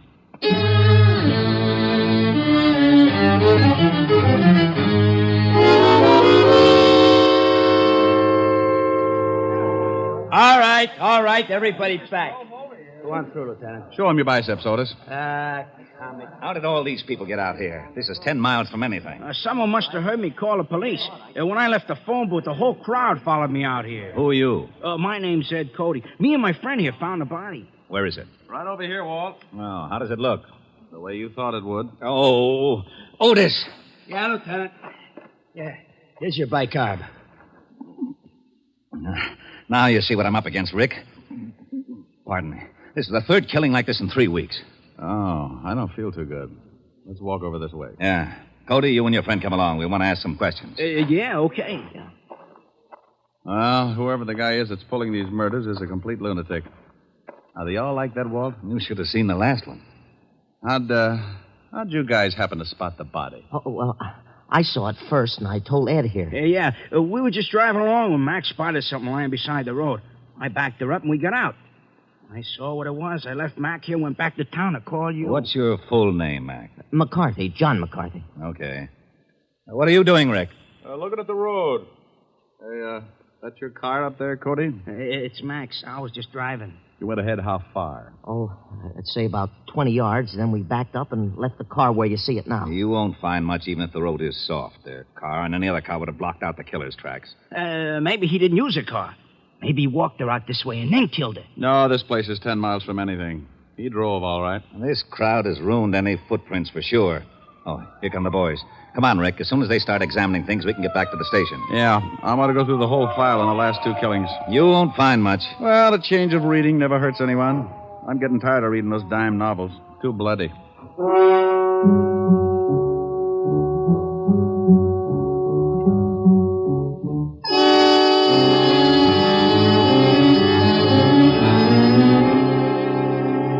Well, that's the whole mess. No leads at all, huh? Not a one. I'm getting nearsighted from looking at all the lineup.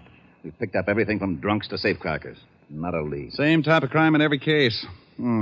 This killer's got a crazy streak as wide as Broadway. Oh, wait until the commissioner hears about this one. Walt. Yeah? Give me a pencil. Now, tic-tac-toe is out. I got a headache. Stop waving your gills and give me a pencil. Here.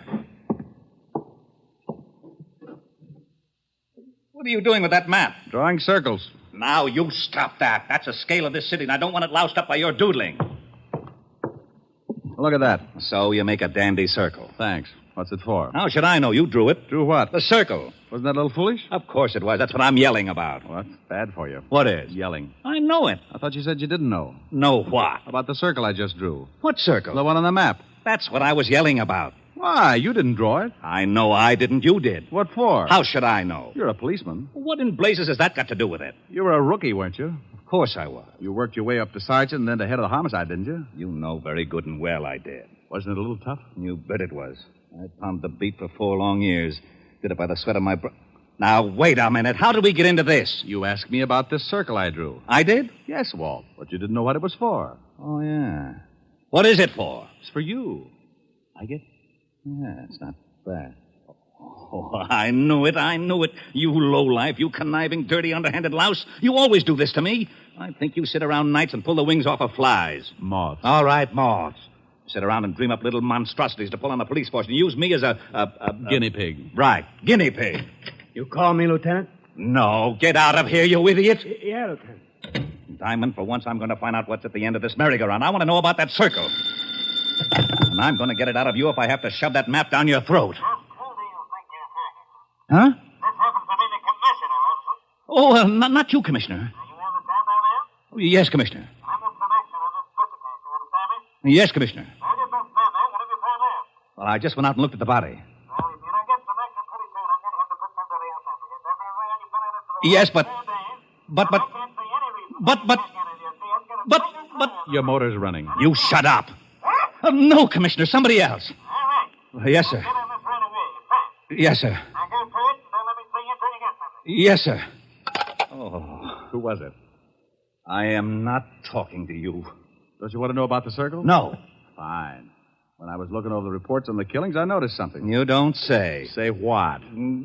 Okay, if you don't want to play, be a sorehead all your life. Well, I noticed that all of the killings, including the one we looked at this afternoon, were within at least 10 miles of each other. And the first one, this one right here, was exactly in the other direction from the last one. Bully for you. Oh, it's nothing. Well, using the first and last homicide for the edge of the circle, we find that the other killing also falls within the steer. Okay, so what? Getting interested? No, I'm not. Well, the girl this afternoon had been dead for about 14 hours, wouldn't you say? Yeah, but the coroner can come closer. Well, about anyway. Now, in the other 2 cases, it says that both girls met their deaths about 3 in the morning. Now, if the last one was dead 14 hours, she comes close to that time, too. Okay. What does that prove? Not a thing, but it's something to go on. This is a wild one, Walt. But let's say that our killer started off with his victim somewhere within that circle. To drive 5 miles, half the distance of the circle, it would take him, about... 15 minutes. Okay, 15 minutes. Now, that means he left his starting point around 2:45. Now, that's a funny hour to be so consistent. You're right. Bars close at 2. 45 minutes to talk a dame into a ride? Might be. Well, I'll be darned. I may be all wet. The killer probably started from somewhere outside the circle, but we can start by eliminating the idea of the night spots anyway. Yeah, Lieutenant? Checking all the night spots from... 45th Street and Broadway, the center of the circle. From 45th Street and Broadway for 10 miles in every direction. Yeah, Lieutenant. That means cafes, bars, bowling alleys, anything that stays open till 2 or after, and step on it. I hope we're right. So do I. I don't like walking on eggs. Then sit down. Who knows? You might hatch something. Walt found out the name of the last victim, and the family supplied us with a picture. Her name was Martha Kirk, and her family knew nothing of her whereabouts the night of the murder. You can't really appreciate a police department until you really see them in action. Inside of 2 hours, Walt had every dive, bar, and night spot in the 10-mile circle tagged. They spread out, 1 man to every 5 blocks, each with a picture of the 3 murdered girls. Because it had been my idea, Walt wanted me to swim with it and maybe sink. I took a little section from 48th Street to 46th Street, and by late afternoon, I'd covered most of the likely prospects. You guessed it. The bottom of the barrel was coming up fast, and it was emptier than a ballpark during a thunderstorm. No one had ever seen the 3 victims. The last spot on the list was a bowling alley. I walked in and spotted a cocktail lounge. When I climbed up on one of the stools, a bartender with a head that should have been out on the alleys walked up to me. Yeah, what'll it be? How about a glass of milk? Glass of milk? Think you can stand it? Well, if you're worried, water it a little. I don't want to pass out on you. Get him. He made it funny. So did your family. You're looking for trouble? Only if I get pushed. I'm looking for information. First door on the left. Yeah. Ever seen any of these girls before? What are you, cop? Well, let's say I'm nosy, and then I've got a badge to keep me in the spirit of the thing. Oh, why'd you say so? Let me see him. All right. Here's the first one. No. I ain't never seen her. How about this one? And this one? Nope. Hey, wait a minute. Sure, I know this one. Comes in here about twice a week. Was in last night.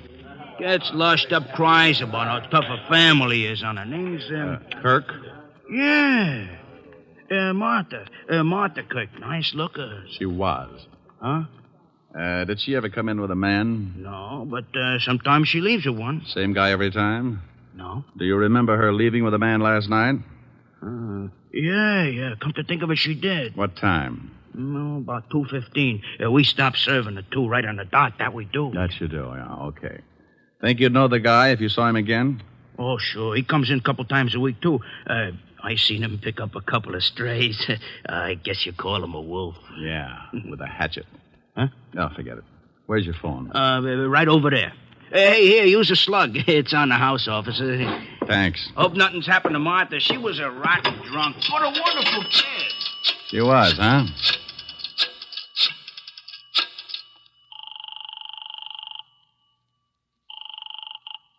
Fifth Precinct, Sergeant Otis. Otis, let me speak to the lieutenant, and if you crack just once, I'll come over there and shove your head so far down you'd have to untie your shoelaces to cough. Okay, Diamond. You don't have to get nasty. Lieutenant Levinson. You can forget about retiring, Walt. You got something? Yeah, looks like. What did your boys turn up? Nothing yet. What is it, Rick? Don't play games now. Get over to 47th and 9th, the bowling alley in the middle of the block. I'm in the bar. Want me to bring the boys? No. This is one we've got to play quietly. I don't want to scare our ghoul off. I'll be right down. Hey, what about that milk? Huh? Oh, yeah, coming up. Hey, is there going to be a pinch? There is, Buster. There certainly is.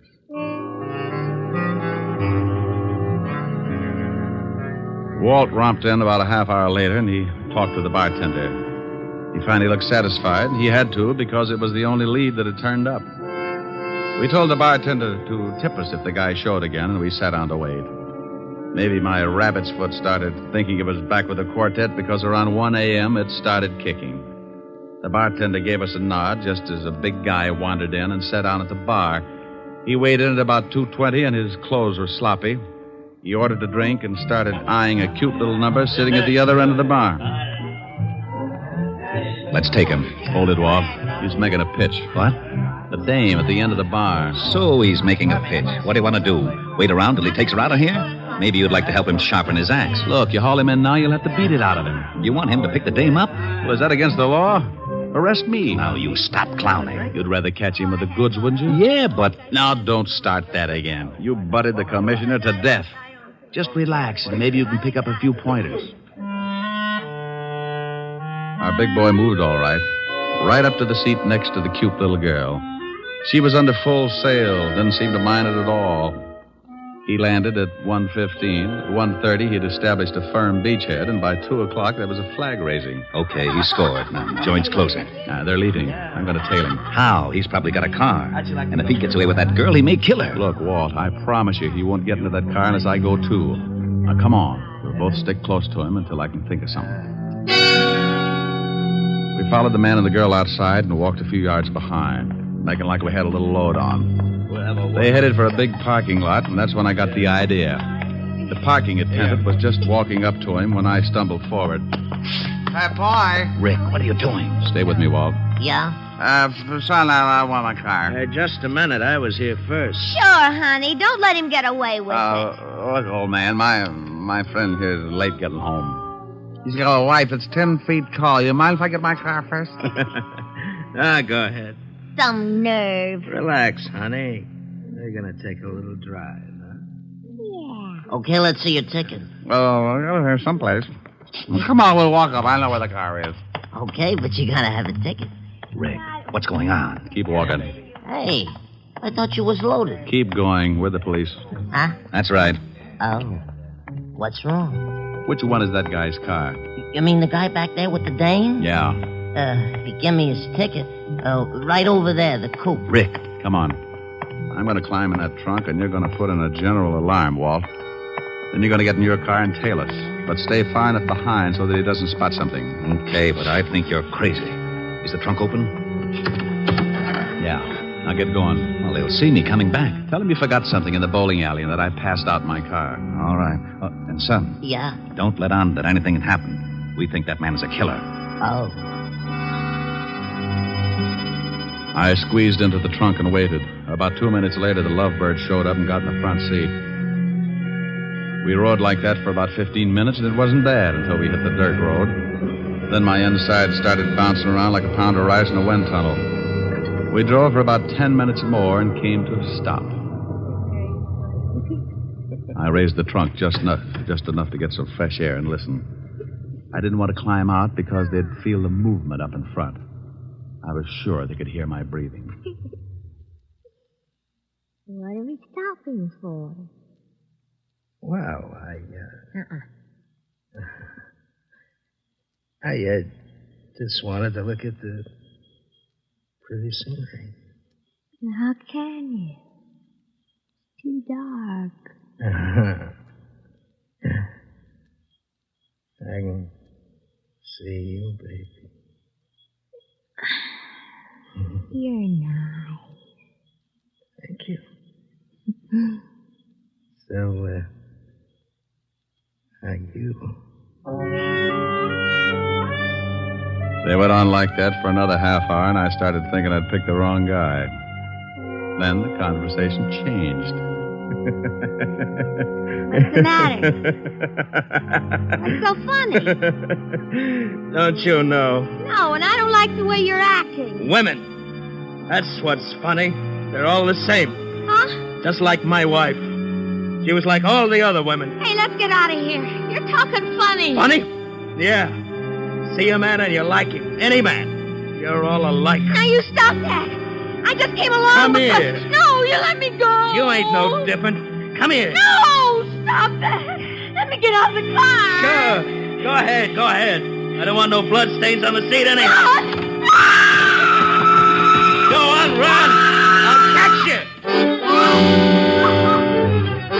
That tore it right down the middle. I rolled out and didn't forget to take my .38 along.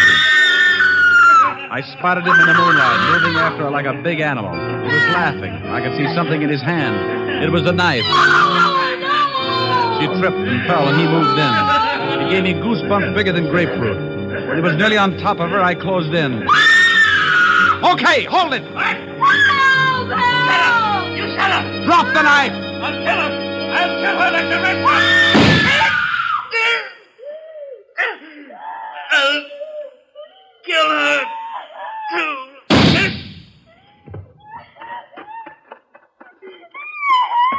You all right, honey? No. Just take it easy. Take it easy. It's all over. I'm so glad you got here. Come on now. Let's get back to the car. Easy. You sure you're all right, dear? You know something? No, what? I think that man was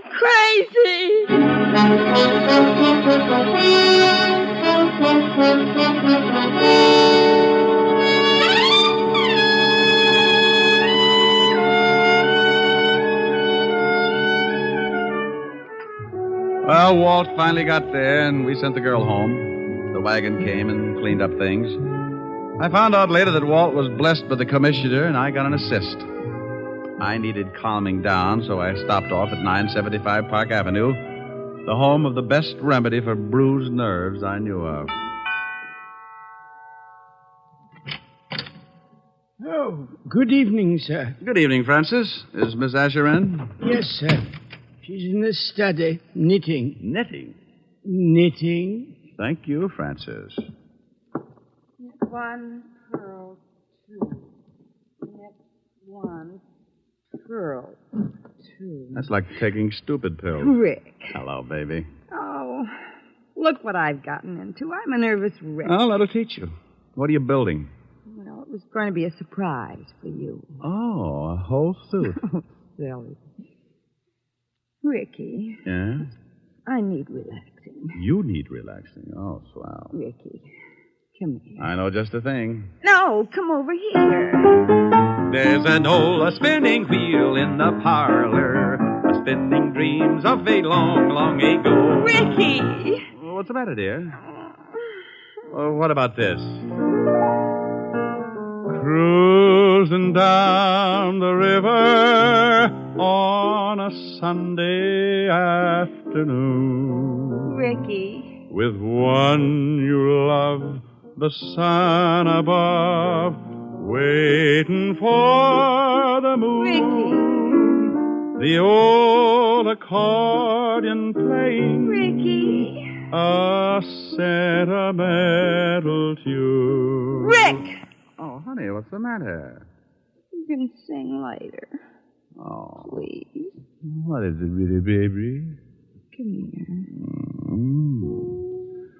Oh, you know something? What? I may never sing again. Okay.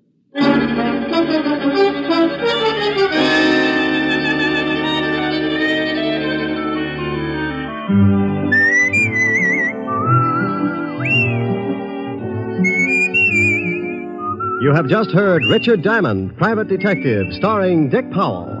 Helen was played by Virginia Gregg, Lieutenant Levinson by Ed Begley.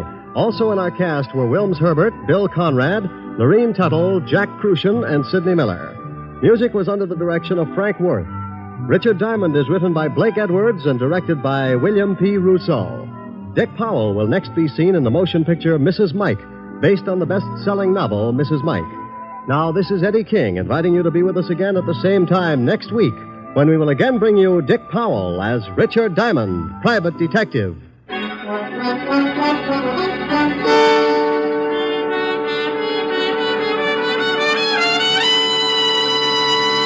This is NBC, the national broadcasting company.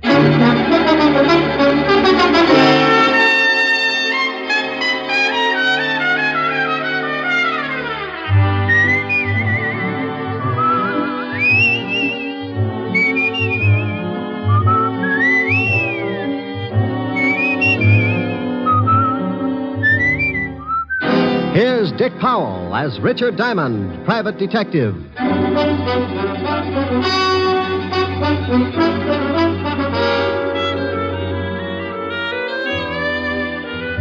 Hello there, this is Diamond. About the most strenuous effort I might give out during a working year is maybe chasing some thug up the escalator at Bloomingdale's department store. But last week I really outdid myself. The all-stars of the police force challenged the private detectives to a baseball game for the benefit of the vice squad. And I wound up stiffer than a pair of starched overalls. Because the private detectives are quick to take advantage of the slightest opportunity, by the 8th inning, we realized the need for some immediate strategy. The score at that point was 6-4, the cops leading. So I got hold of a little blonde I knew and had her walk across the infield in a sweater. The idea was to disturb the opposing team and take their minds off the game. It would have worked, but it seemed that since I had last seen my little blonde friend, she'd become quite a favorite with the police force, so they just waved hello and went about their business. My drooling colleagues, however, had not come in contact with said hunk of fluff, and before the game was over, 3 of them had picked up the bat boy and tried to bunt with him. You may have read where the police force finally beat us. Close game, 37-4. But I want to say right here and now, they never could have done it without that sweater. And oh, yeah, I got mixed up in a little honest murder the next day. It all started in the back booth of a middle-class nightclub. A couple of people were busy trying to think up the fastest way to make a homicide billiard. Oh, that's the three-cushion variety. Killing to frame up to the electric chair. Leon, are you sure this will work? You want to get rid of that old man of yours, don't you? You know I do. Well, I got a wife that I want to dump, too. This letter from her is going to fix it so we both end up very unmarried. Are you sure they'll blame it on Martin? Sure, I'm sure. When they find him with this letter and his own gun and the dead body of my dear little wife, they'll slap him in the chair so fast he won't know what happened. Who's going to find him with the body? That's your job, baby. I'll get the letter to your husband, and you swipe his gun and get it to me. And you go get yourself a private detective and tell the shamus that you suspect your husband of running around with another girl. You and the shamus tail your husband. I'll have it timed so you catch him with the goods right after the killing. Well, all right. I hope it works.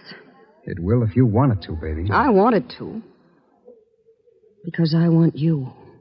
Yeah. Yeah, and all that nice money your husband's going to leave you. Leon. Come here, June. Yeah.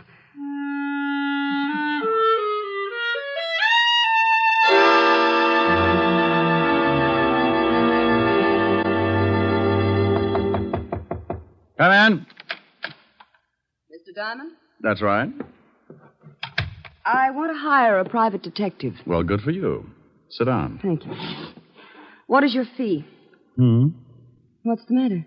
Oh, stand up and sit down again. They're 52 gauge, Mr. Diamond. Like them?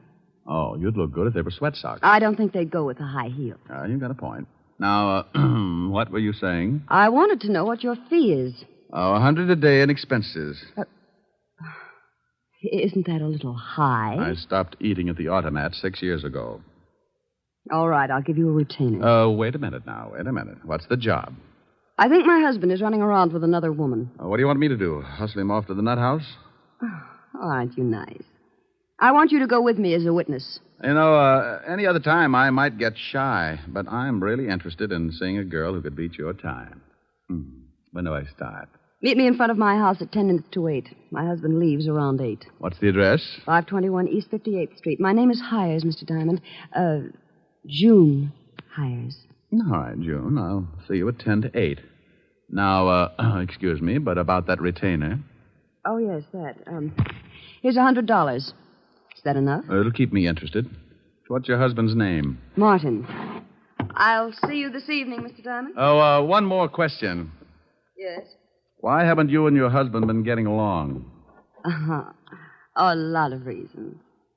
By the way, Mr. Diamond, how old are you? Oh, well, I'm frisky, but I passed the foolish mark when I was 3.5. Did you? Goodbye, Mr. Diamond. I wonder if I did.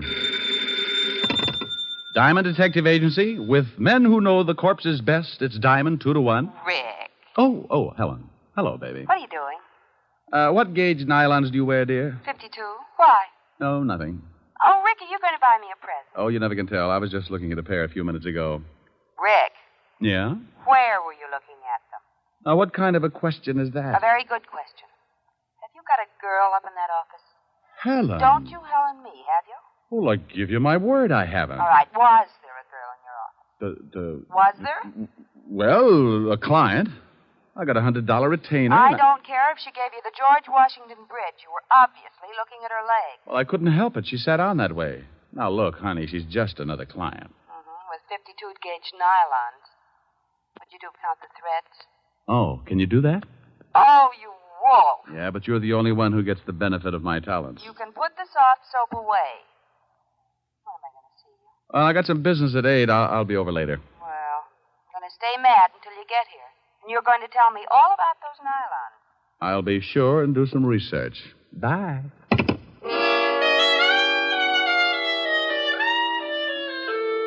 Well, there you are. You sit around and wait for a meal ticket to come in, and just because it happens to be fitted with curves, your best girl digs up the green-eyed monster. I don't know why gals get sore at a guy just because they catch him panting a little. After all, it's hot in New York. I spent the rest of the afternoon trying to hit a big horsefly with a rubber band and some paper clips, and by 6 o'clock we shook hands and called it a draw. I closed the office and went home. I got into some clean clothes and grabbed a bite to eat at the corner drugstore. At 10 minutes to 8, I was sitting in June Heyer's car, parked across the street from her front door. Mr. Diamond, how did you ever get to be a private detective? Mrs. Heyer, how did you ever get to be a housewife? You think things up in a hurry, don't you? Only when I got competition. You like competition? Up to a point. After that, I get tired of the struggle. I feel like I was back in college, sitting in a parked car with a good-looking man. Your education must have been pretty tame. I haven't moved once. Well, I really started to study after I graduated. Oh, I bet you got straight A's. Must you top everything? I play around with a lot of trouble, Mrs. Heyer, and I've got to stay one step ahead of it. Do I look like trouble? When's your husband coming out of that house? Any minute now. You didn't answer my question. I'll tell you as soon as I see your husband.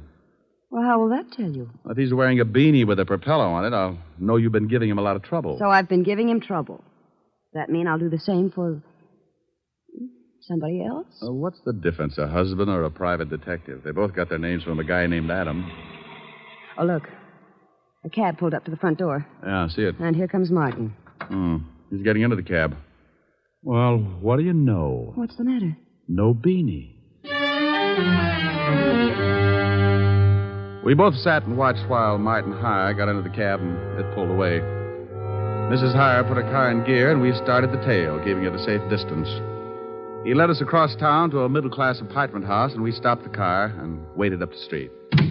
He's getting out and going into that building. Come on. Oh, what for?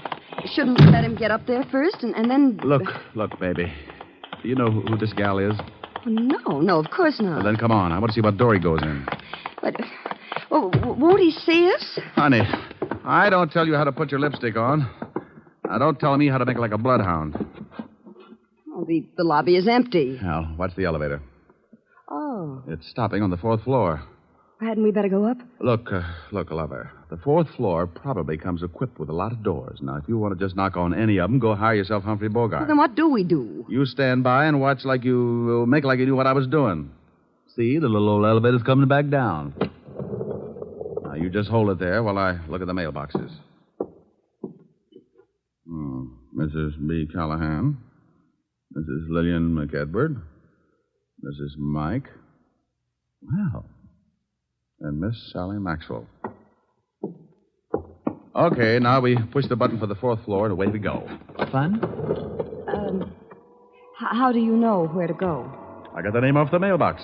But you said yourself there must be a lot of people on the 4th floor. Elementary, my dear girl. Process of elimination. We're lucky this time. Only one single girl on the 4th floor. Sally Maxwell. Come on. It's 406. What if there'd been more than one single girl? So I make some new friends. Now stop asking questions and stick close. I'd love it. Now, here it is, 406. Now hold it down. Can you hear anything? No. Yeah, somebody's moving around. Oh? Oh, duck. What? Too late. What? June. Good evening. I represent the Great Nothing Life Insurance Company. What are you doing here, June? I might ask you the same thing. Do you mind if we come in? I'd like to interest you in our indemnity clause. Stop pushing. Get out of my way. Oh, you don't know what you're missing. You get $3 million if a python bites you in the middle of Times Square. You can't force your way in here like that. You... Oh, now you've hurt my feelings. Take your hands off me or I'll strike you again. Sure, but you need 2 more to put you out. Here, have one on me. Now, the next time you go striking people... Mr. Diamond, look. I looked past the little guy and spotted the body. She was blonde, and I didn't know why she was hanging onto the rug that way. She wasn't going anywhere. All right, you. Get out of my way. Huh? Oh, what a lovely gun. Martin, you killed that girl. No, I did not. I came in here and found her like that, but I didn't kill her. She's been shot. I know that. I found the gun by her body. You don't think I'd kill her? I was in love with her. Martin. Is that the gun that did it? Yes. I mean, no. I don't know what I mean. But you stand right there. Don't take another step. That's your gun, Martin. You shut up. I didn't kill Sally, but I know I haven't got a chance of proving it, so if you come any closer, I will most certainly shoot you. I hate to look like an idiot, but it's against the law to shoot people. Mr. Diamond, be careful. Come on, Martin. Give me the gun. You don't think I'll shoot, do you? Come on, give it to me. Just one more step. Look out, he's going to shoot. Come on, open up in there. What? Better drop it, Martin. You got company. Stay back. Stay back. This is the police. Open up or we'll break the door in. Police? Give me the gun, Martin. No. Let Let him in, June, before Levinson tears down the whole wall. I've got Martin. Yes, all right. I didn't do it. I didn't do it. What's going on in here? Hello, Walt. Hey, Lieutenant, look. It's the gum shoe. Rick. Why do you guys always have to break down doors? Why don't you try turning the knob first? Otis, didn't you see if it was unlocked? I forgot, Lieutenant. You mallet head. We got a report that someone heard a shot from this apartment. There's the body, Walt. Who's this guy? Martin Heyer. Here's his gun. He was going to use it on me. I didn't kill her. I came in and found her that way. Oh, shut up. Who's the girl with you, Diamond? This is Mrs. Heyer. Martin is her husband. You don't say. The old triangle, huh, Rick? I engaged Mr. Diamond to follow my husband. That's right, Walt. We caught Martin trying to sneak out on the corpse. I told you I didn't kill her. And I told you to shut up.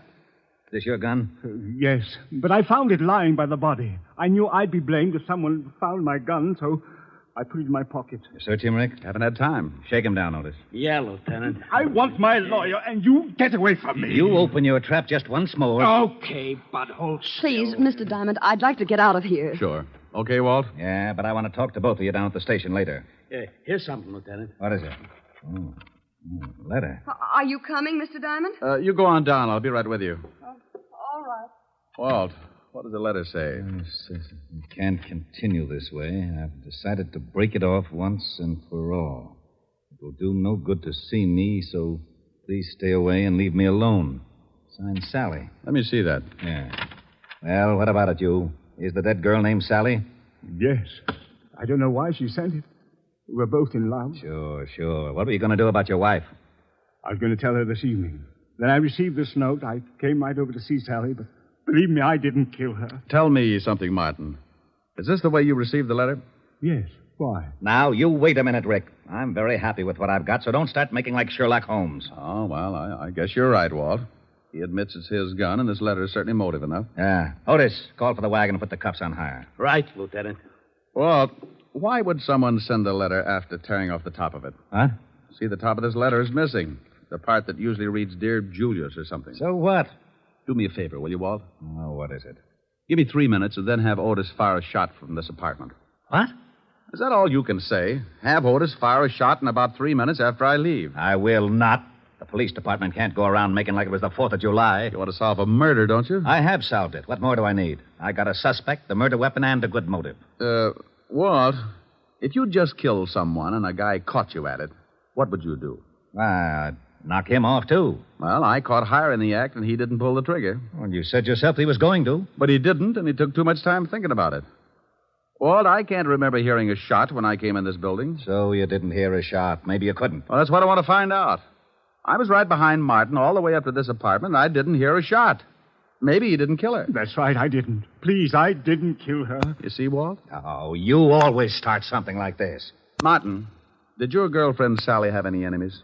No. At least she never told me about any. Now, where are you, brain trust? Just a little more sure of myself. First, Martin can't make up his mind about shooting me. Then he claims that the murdered girl didn't have any enemies. Does that sound like a killer trying to cover up? You've run into smart killers before. I'm surprised at you, Rick. I called the station, Lieutenant. I'm proud of you. Go on in the other room and shoot that cannon of yours off when I tell you. The what, Lieutenant? You heard me. Shoot it into a mattress, but don't muffle a shot. Okay. But not till I tell you. You might think it's fun and blow up the whole building. Thanks, Walt. What are you doing? Just looking around this desk to see if I can find the top piece of this letter. Martin, are you sure that your girlfriend didn't know anyone who might want to kill her? She never said she was in danger. But you might ask her husband. Her husband? Oh, swell. Why didn't you say something about her husband before this? You didn't ask. Oh. Who is her husband? His name's Leon Fisk. The gambler? Yes. Oh. Bye, Walt. Now, you wait a minute. Have Otis start making like a Roman candle 3 minutes after I leave. What's that you've got in your hand? Huh? Well, it's a piece of stationery from the desk that matches the stationery this letter was written on. You can't take that letter. It's evidence. What is? That letter the murdered girl wrote to this guy. Well, how do you know she wrote it? Because this guy said so. Yes, but I'm not sure. It could be forged. See, Walt, maybe she didn't write it. Well, that's why I want it. The lab will be able to tell from other samples of her handwriting. Tell what, Walt? Who wrote that letter? Well, don't you know? Of course I don't know, but we found it on this guy and it's police evidence. Why? Why? Well, because it just is, that's all. Well, anybody could have written it. You could have written it, Martin. Yes, I guess I could. And send it to yourself? Why would I send it to myself, Lieutenant? You wouldn't. That's why it's important. You mean the letter itself or the fact that he couldn't have sent it to himself? Both reasons. Well, if he couldn't have sent it to himself, that eliminates him as a suspect. It does? He didn't do it. Did you, Martin? No. See, Walt? Now, wait a minute. Why do I always get into something like this? You asked me if I sent the letter to myself. You shut up. And you said he couldn't have. That's right, he couldn't. Then someone else did. Of course they did. Okay, then as long as you're not so sure it's important, I'm going to take it with me. Who says it's not important? Well, if he didn't send it to himself, then someone else did. And if someone else did, the murdered girl couldn't have, so anyone could have sent it. Isn't that right? Say that again. He said if I didn't send the letter to myself, then I couldn't have gotten it. No. He said you couldn't have sent the letter to... No, wait a minute. You couldn't have written it to... To myself. Yeah, so someone else wrote it and sent it to the murdered girl and... No. Send it to me. You're crazy. I distinctly heard him say... Walt. Yeah? After you figure it out, be sure and have Otis fire that shot. I'm going to see Leon Fisk. Okay. Now, let's start it again. If I didn't... If somebody didn't... If you didn't... If I didn't what? Lieutenant? Oh. What is the matter, Lieutenant? He did it again. And you helped him. You rat, I'll see that you get the chair even if you didn't kill her. What did I do? You shut up.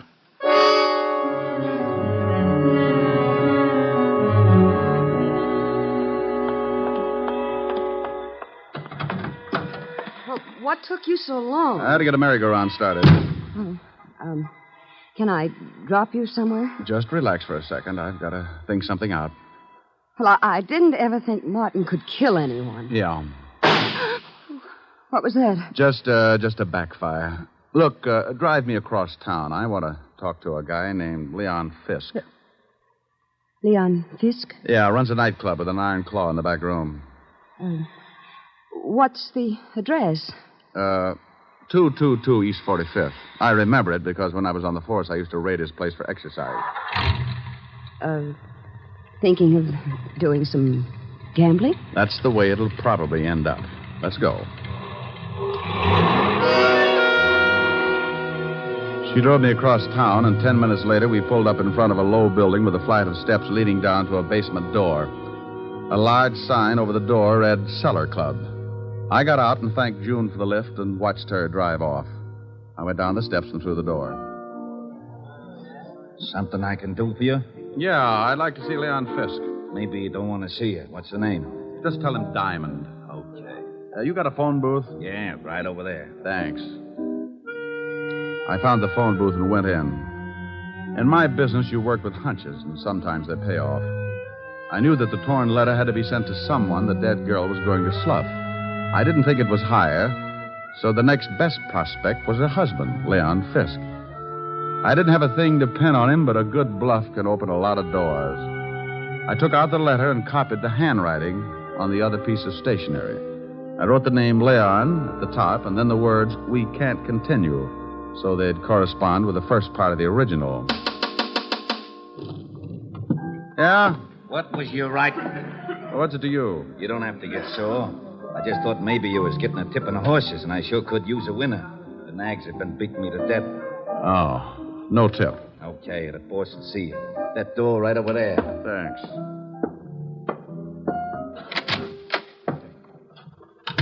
Well, Diamond, it's been a long time. I haven't missed you, Leon. What brings you here? Your wife was killed tonight.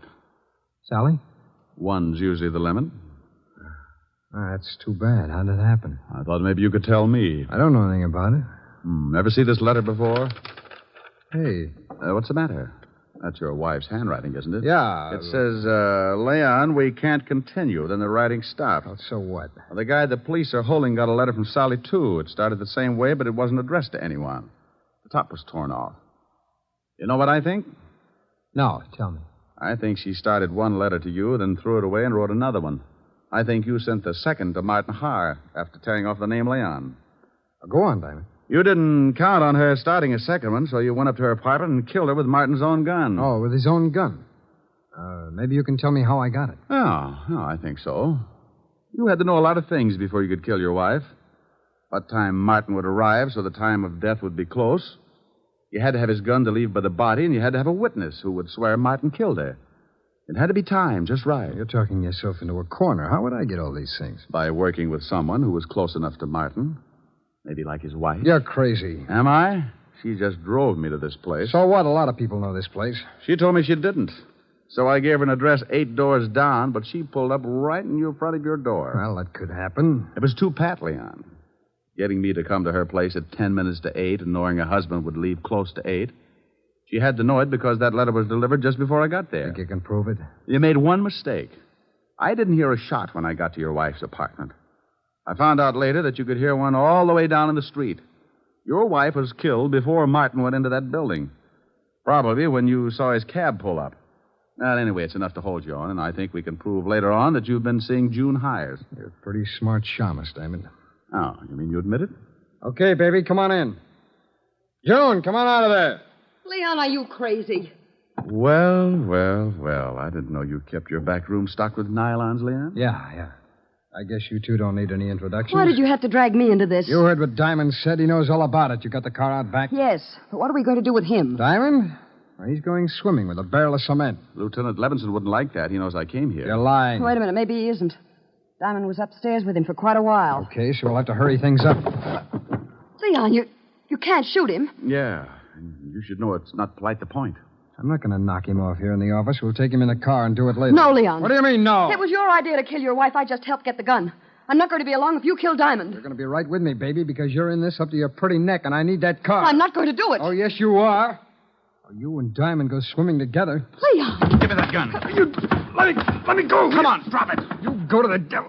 June, come back here. I'm getting out. You got me into this mess. Come back here, you dirty little tramp. Don't you take that car. You're not going anywhere, Leon. You want to bet? I'll fix you, Diamond. He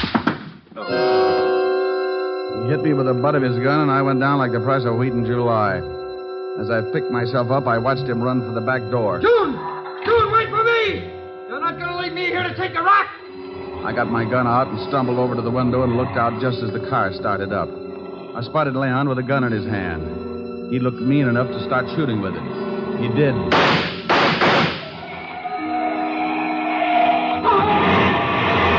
He started running up the alley then. I suppose I could have said something like, "Stop or I'll shoot," but I was too tired. I just rested my arm on the window and let him have it.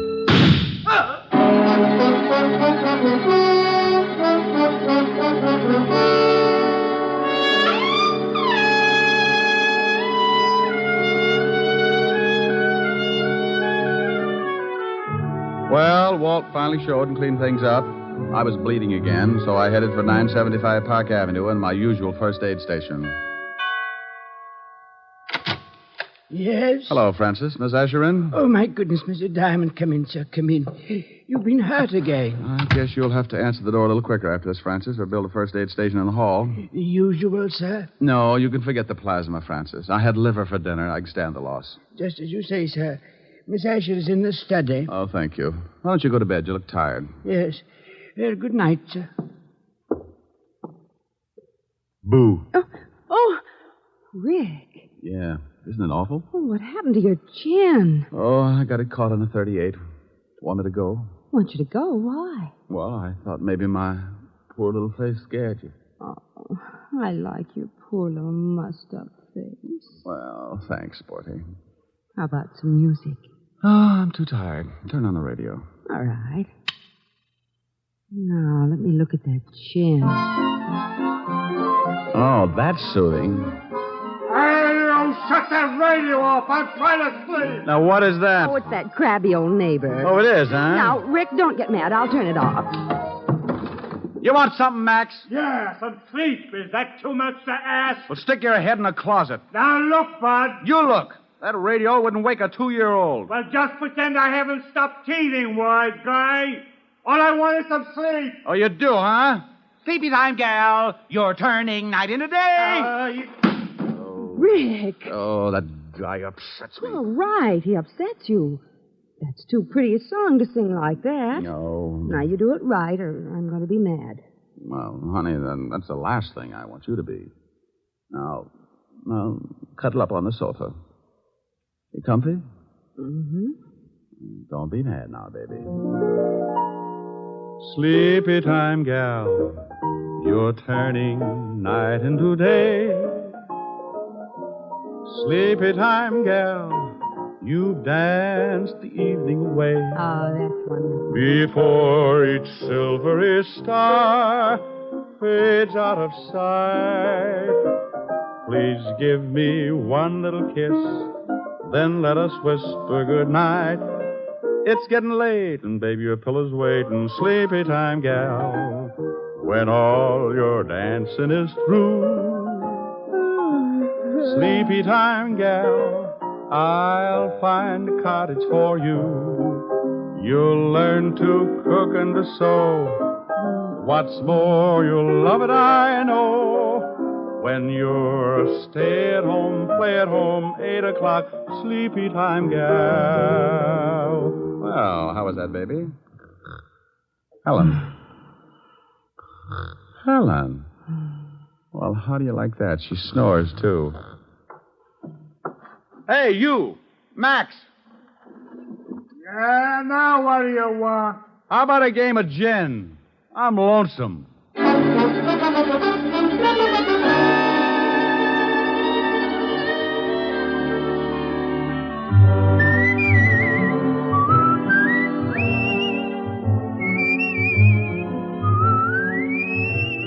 You have just heard Richard Diamond, Private Detective, starring Dick Powell. Helen was played by Virginia Gregg, Lieutenant Levinson by Ed Begley.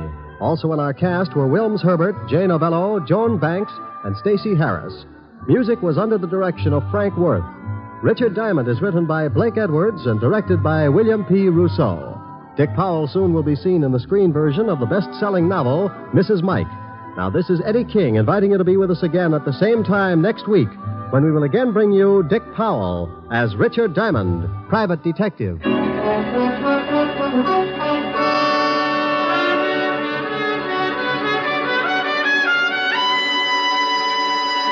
This program has come to you from Hollywood. This is NBC, the national broadcasting company. Thanks for listening to HOJO Radio. We have more classic radio coming your way next.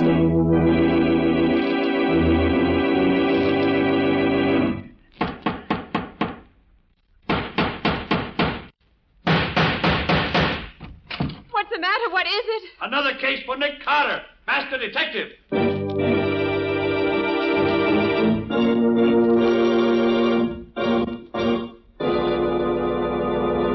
Yes, it's another case for that most famous of all manhunters, the detective whose ability at solving crime is unequaled in the case of detective fiction. Nick Carter, Master Detective. Tonight's curious adventure... The corpse in the cab. Or Nick Carter and the mystery of the murder in the park.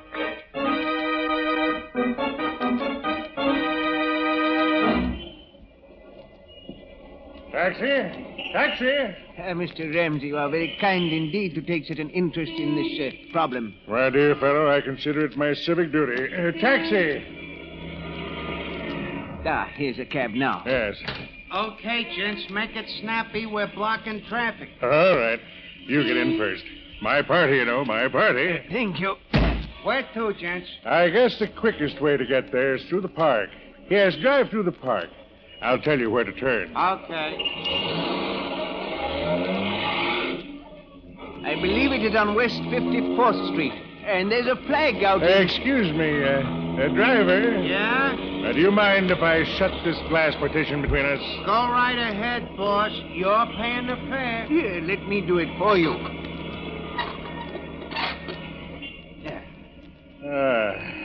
Well, that's better. Nice winter evening. Stars twinkling. Ought to pick us up for the grim business ahead. Lucky thing I ran into you. Lucky thing. Yes, indeed, Mr. Ramsey. It seems fate destined me to make your acquaintance this afternoon. Yes, lucky thing. Mr. Ramsey. Just my little way of keeping air out of the windpipe. There you are, my dear fellow. Mighty lucky thing I ran into you tonight.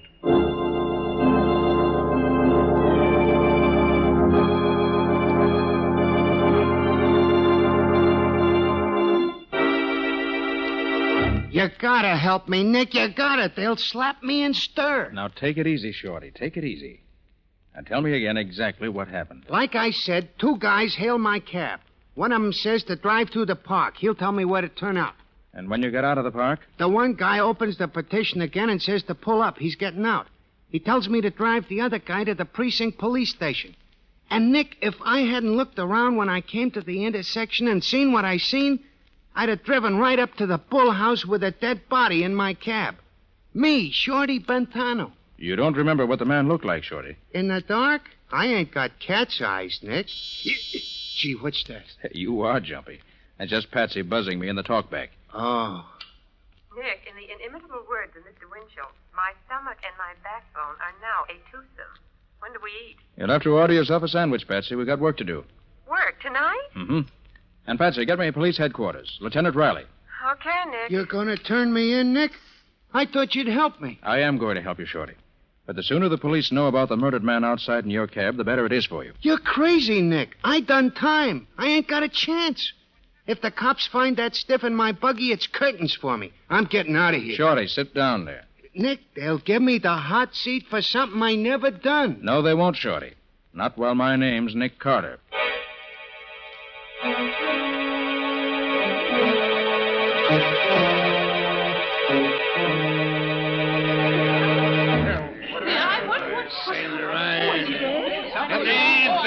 Stand back. Just a little accident, that's all. Get back on the sidewalk, buddy. Nobody gets through here. It beats all, Nick. Not one bit of identification on this body. No bullet trace, no knife, no nothing. What did you want the murderer to do, Riley? Leave his calling card? I'm always getting stuck with one of these dud cases. It takes months to solve them. We don't even know who the stiff is. Now, Riley, flash your light inside here again. Oh, sure. Yeah. You see something? I'm just looking. You see, these pockets are turned inside out. The motive was robbery, all right. No, Riley, I don't think so. Huh? Doesn't look prosperous enough to rob. Nick, you're always looking for what's not there. That might mean something, too. Now, Riley, evidently the murderer didn't care to have his victim's identity uncovered too soon. Say, what are you looking at his hands for, Nick? Riley, have your laboratory analyze this white powder under the nail of his right index finger. Well, say, there is something under his fingernail. Yes. I have an idea you'll find it's chalk. Chalk? Well, sure, you're a smart one, Nick. Yeah, with these lily white hands, hey, this guy was a pool player, a professional maybe, huh? Maybe, but don't bank on it. Now, Riley, about Shorty. I'm holding him, Nick. Never fear about that. Now, look, Riley, he's a favor to me. Don't pull him in yet. Oh, great jumping banshees, Nick. I've got to. Listen, Riley, he had nothing to do with this murder. If he were a party to it, he'd have dumped the body out somewhere, wouldn't he? Well, certainly he would. Shorty's been on the right side of the fence ever since he got out of the big house. And he's given me a hand on cases from time to time. Yeah, I know. You owe him a favor, and I owe you a barrel of them. Well, that's about it. Well, okay. I'll shut my eyes for 24 hours. No longer, though, mind you. Thanks, Riley. Nick, where are you going? To find a murderer.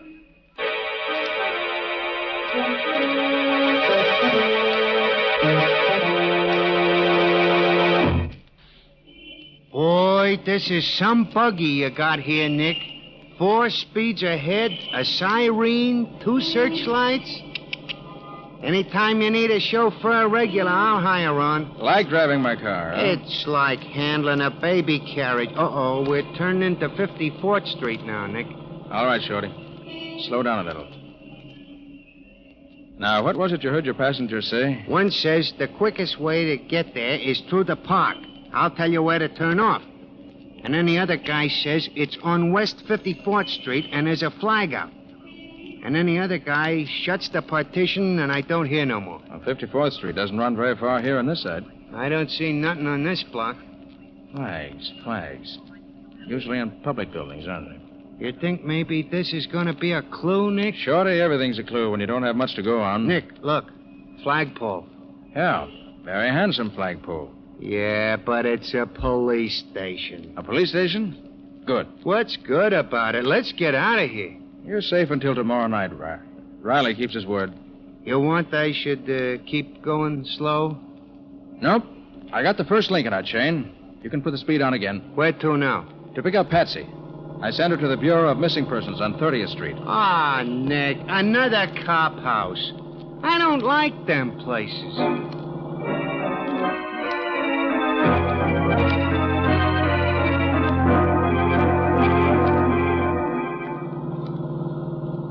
George Day, 2345 Elmhurst Drive, occupation truck driver. When last seen was wearing gray coveralls. No, he's not the one. Gee, Nick, the guy ain't been missing long enough for anybody to get excited about it.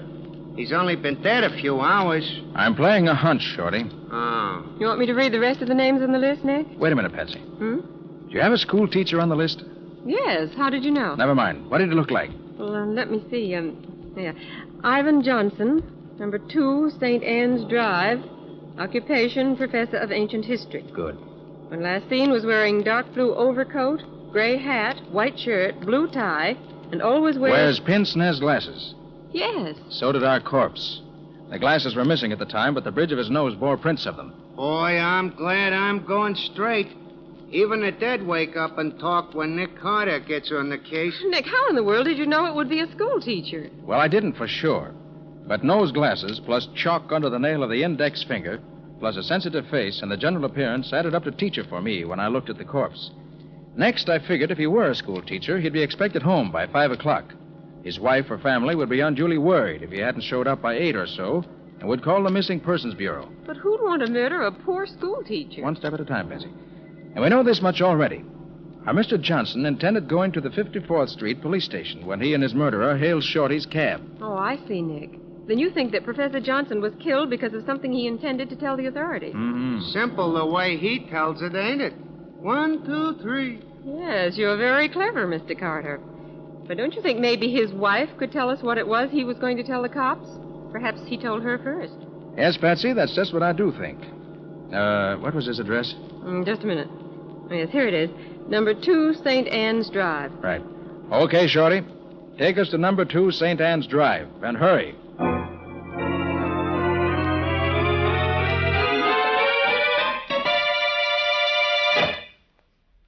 Mrs. Johnson, I'm Nick Carter. And this is my assistant, Patsy Bowen. How do you do? How do you do, Mrs. Johnson? Did the police send you, Mr. Carter? Did they find him?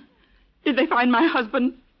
I'm only here to ask you a few questions concerning your husband. Oh, then they haven't found him. I really can't say. Now, tell me, did your husband mention whom he was going to see after school hours today? Ivan always comes right home after his classes. I thought that he might have had some special appointment today. Oh, no. Mrs. Johnson, how was your husband feeling when he left for school this morning? Oh, he was in such a mood this morning. Talked about right and justice until my head fairly whirled.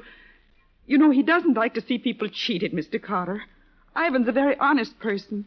What do you mean, cheated, Mrs. Johnson? He said he wasn't going to stand by and see the students in his school tricked out of their dimes and quarters. He was going to see right and justice done. The kids are being cheated. What school is this? Central High School. Ivan is the ancient history professor. He's taught there for 12 years. And where's his office there? Why, he's had the same office all that time. Number 12 on the first floor. I've always been happy about that. It's such a sunny little room. Well, Mrs. Johnson, you've been very helpful. Do you think they'll find him tonight? Do you think something terrible has happened? Why, the police will keep you informed. Good night. Good night, Mrs. Johnson. Try to get some sleep. Oh, thank you, but I couldn't. Not till Ivan's home. Safe.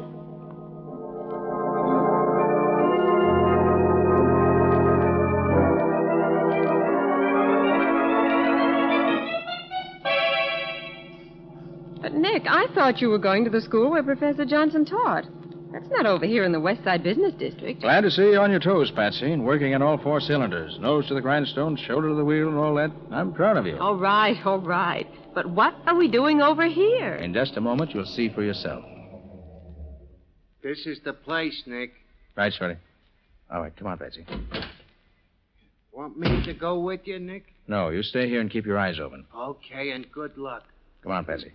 We still got a lot to do if we want to keep Shorty out of Lieutenant Riley's foul clutches. I'm glad they didn't lock the front door in this office building tonight. Hey, that's funny. There's no night watchman here. There usually is. Well, Patsy, never look a gift horse in the teeth.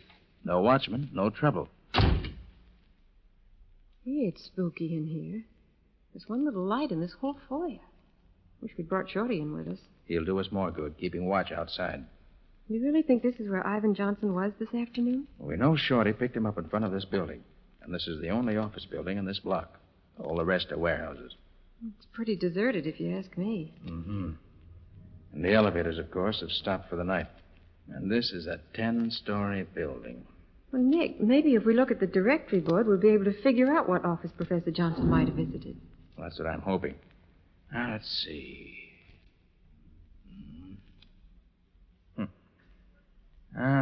Doesn't seem to be a name on this directory that helps us out at all. There isn't, is there? Oh, Nick, what'll we do? Doesn't take much brain work to figure that one. Maybe we can tell if we have a look at the doors of the offices in this building. So, we'll just have to go from office to office. Now, come on. Let's start climbing.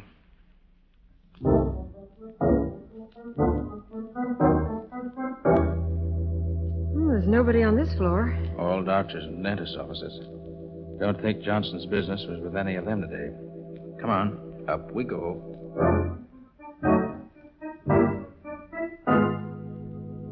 See anything on this floor, Nick? No. Nobody or nothing to interest a school teacher.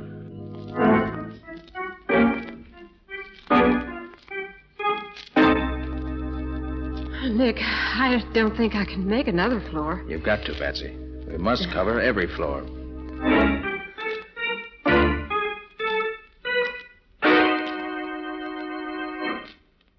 Well, this is the top. Yeah. And we don't know any more than we did before. Nick, this place is as empty as a number 2 ration book. We might as well... Shh. What is it? Thought I heard something. Nick, there's someone in that office. Yeah. And yet the lights are out. The name on the door says Gerald Ramsey, promotion counselor. Let's pay him a visit. Stay behind me now. To the left of my flash. All right. And who is flashing that pretty light in my office at this time of night? Mr. Ramsey? That's my name. And yours? Nick Carter. Surely you don't mean that you're Nick Carter, the great detective. That's who he is, Mr. Ramsey. Sorry to bother you, Mr. Ramsey, but my assistant and I were just having a look around this building. Oh, well, too bad the fuse is blowing out of my office here. Or you could have a good look. Who are you after? You don't happen to know of any business in this building that might have dealings with a school teacher, do you? A school teacher? Mm-hmm. Let me see. A school teacher. Why, no, there is. I never heard of it. But then there's such a lot I never heard of. Uh-oh. Oh, you knocked over that whole stack of packages. Oh, I'm so sorry, Mr. Ramsey. I dropped my handkerchief, and I was leaning over to pick it up.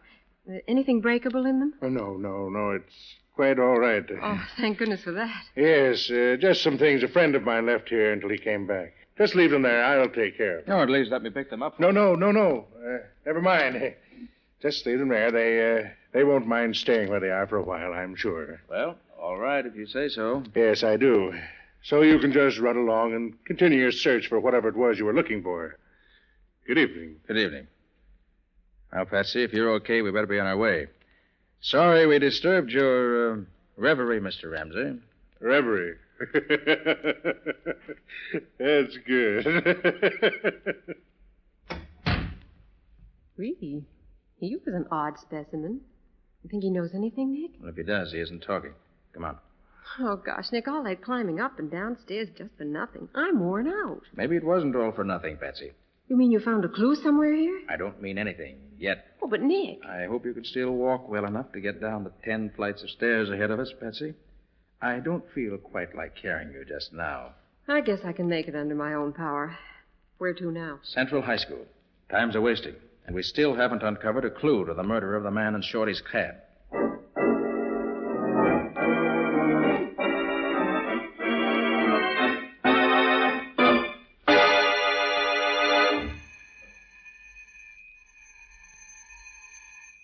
Gosh, Nick, what do you expect to find in a schoolhouse at this time of night? Clues to Johnson's murder, I hope.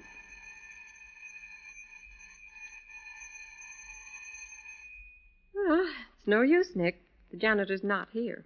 I'll have one more try.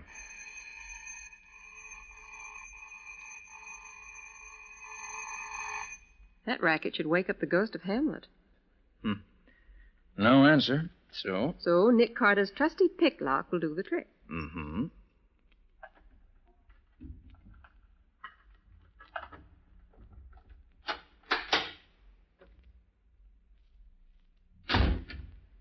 Ooh, it's black as pitch in there. Stay right beside me. Seems to me I heard that one before tonight. And look, Nick. I barked my shins in the dark in that character's office. And so if you don't mind, this time I'd like to see where I'm going. Okay, Patsy. I'll use my flash and keep it down low. Shin height. Well, that's better. Now, come on. Better hurry, or our friend Shorty's going to be sitting in the clink with a murder rap pinned on him. Okay. She said his office was on the first floor, didn't she? Yes, number 12. All bright and sunny. Here we are, Nick, number 12. I wish it were bright and sunny in here now. This time we'll just dispense with the formalities of announcing ourselves. Well, the door's open, Nick. Yes, so it is. Come on. Snap on the light, Patsy. Switch is right behind you. Okay. Hey. Well, looks like somebody else is giving Mr. Johnson's room a going-over. I'm afraid we got here too late. Papers all over the floor, window wide open. What do you suppose they were looking for? Same thing we are, Patsy. Clues. Except for a different reason. You think it was the murderer? Could be. Wow. What are you reading, Nick? This poster on the wall here. Oh. $1 buys a destroyer, high school students. Subscribe just $1 to the High School Victory League and help buy a destroyer. That's the second time tonight I've seen something like that. Oh, where's my hanky? Need any help? No, I've got one right here in my pocket. There. Hey, wait a minute. Why'd you get this? What? The sticker that came out of your pocket with a handkerchief. Well, I don't know, Nick. Why? Why? It's got the same legend stamped on it that poster has. Victory League. Well, so it has. Did you buy this sticker? No, I buy my destroyers by buying war bonds. Well, think, Patsy. Where did you get it? It was in your pocket with your handkerchief. Well, I don't know, Nick. I never put anything in this little pocket except my handkerchief. I can swear that this sticker was... Look out, Patsy! See anybody? No. No, nobody here now. Are you okay, Patsy? Why, I guess so. What happened? I just happened to look up in time to see a man poking a gun through the open window. So that's why you pushed me out of the way so fast. Yes, there was no time to be polite. Oh, thanks, Nick. Did you recognize the man at the window? No. Too bad. But he got away. Gee, Nick, you certainly shot that light out fast. Well, if he can't see us, he can't shoot us. A very logical deduction, Mr. Carter. Hey, Patsy. Give me that sticker you picked up tonight. Do you think it means something to this case? You bet I do. I've just remembered where I've seen one like it. Oh, where, Nick? Never mind now. Well, Patsy, this case is beginning to add up. If I'm not mistaken, the sticker splits it wide open. Come on. I've got a job for you to do, on your own, and right now. That means you've got a job that you're going to do on your own. Right. Now, this is the plan. And if it works, we'll nail our murderer red-handed.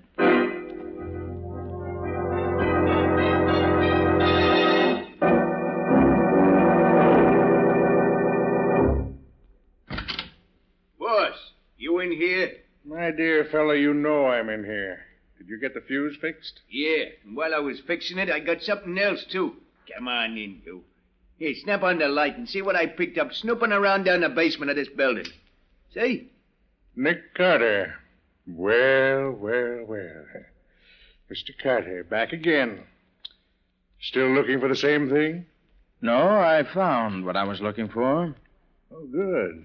Good. It's very fine. I already lifted his rod, boss. What'll I do with him now? Huh? You've had your chance, my dear fellow. Now it's mine. You know, I have the general impression you men don't like me very well. Oh, sure, Mr. Carter. We love you. But we'll love you a lot better when you don't talk no more. Put very bluntly, Mr. Carter, but that is the idea. Now, Mr. Ramsey, just what do you think I could say that would harm you? Now, don't let him fool you, boss. When I was hiding in the bushes outside the window back there at the schoolhouse, I heard him tell the dame the case was wide open. Shut up, Lefty. Oh, so it was you who took those shots at us through the window? Yeah, and you ain't going to do nothing about it. You was pretty smart, though. figuring out it was Mr. Ramsey what rubbed out the schoolteacher. You are a complete idiot. Stop that fool tongue of yours. What's a diff, boss? He ain't gonna live to tell it. True. That's true. Yeah, since you know so much already, we have only one recourse, Mr. Carter. Give me the gun, Lefty. Yeah, here, boss. This one's on me. Just a minute, Ramsey. As long as I'm not going to live to tell it, maybe you'll confirm a deduction I made. Certainly, my dear fellow. A condemned man is always granted one last request. Speak up. This high school victory league's a phony, isn't it?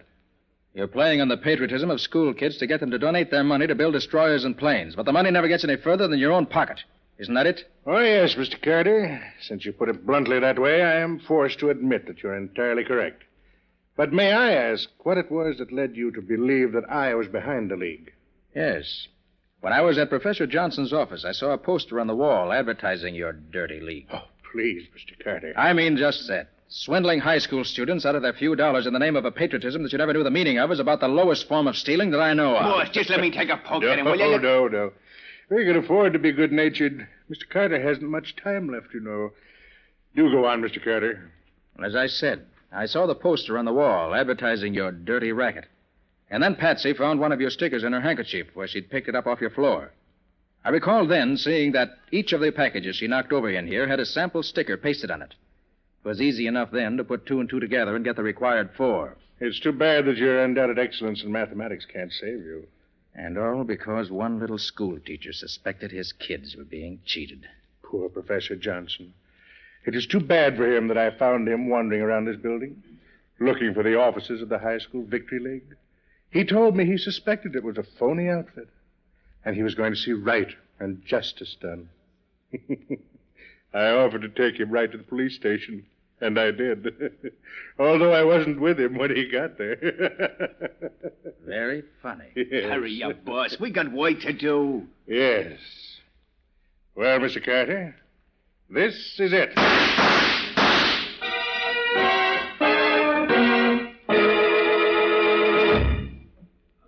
Blasting banshees, Nick. Don't do this to me again. I tell you, my nerves won't stand it. Oh, what's the matter, Riley? You got your men. They're lying on the ground here, howling like stuck pigs. Yeah, sure, but what if I hadn't hit him when he aimed at you, Nick? What if I'd missed? Oh, Nick, your plan worked beautifully. The whole thing. Getting yourself found by Ramsey's henchmen and my getting Riley up here to hear the confession and everything. Yeah, Patsy, but you don't run such a split-second chance of life and death again, Nick. My heart won't stand it. Well, it was worth it. Just to see Ramsey walk into the trap like a bear looking for honey. Hey, Nick. Oh, Shorty, come on in. Take a look at our handiwork.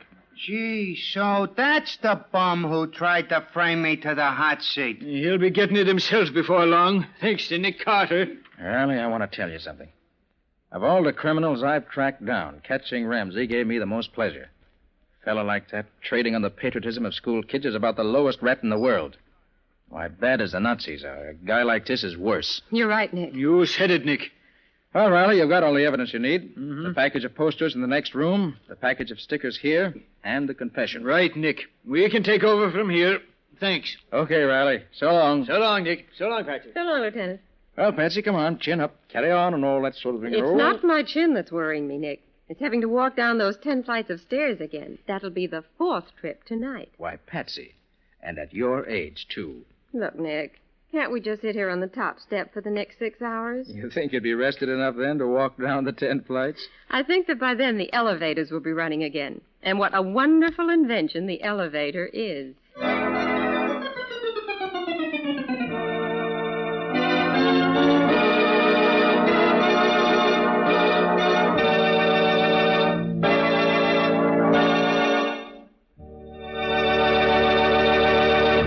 This has been another of the strange adventures of Nick Carter, Master Detective, which are brought to you regularly each week at this same time by WOR Mutual. Now, tell us a little about next week's story, Nick. Well, next week's story includes rather more adventure than actual detecting. But if Nick hadn't been able to make the first few deductions that really started him off on the right track, there would have been no adventure. And there was adventure, and plenty of it.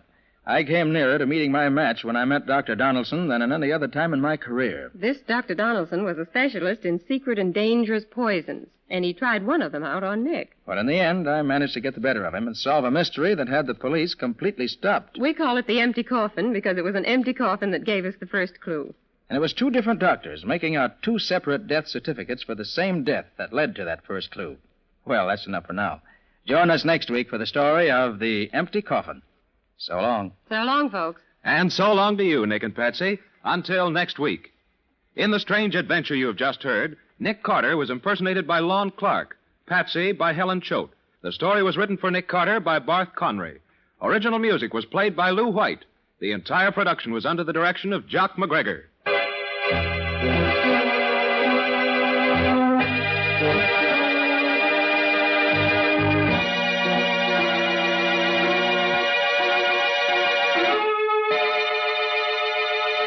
Next week at this same time, listen to another curious experience of Nick Carter entitled The Empty Coffin, or Nick Carter and the Mystery of the Doctor's Poison.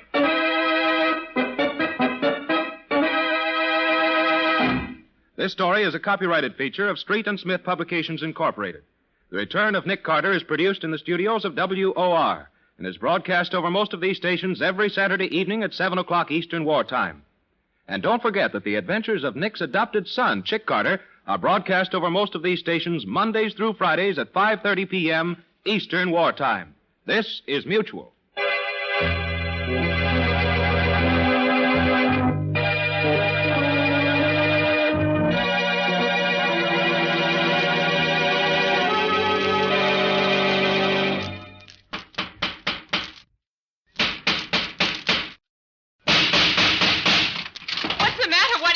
Another case for Nick Carter, Master Detective.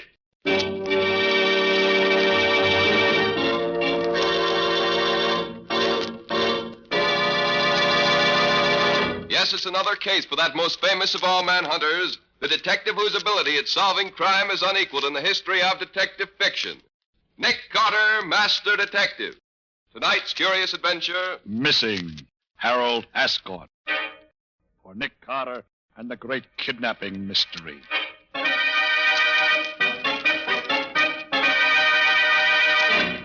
And here's Nick Carter himself to tell you the story. As you've probably already noticed, I'm not going to tell you the story that I announced last week. Instead, I want to tell you a rather different kind of tale.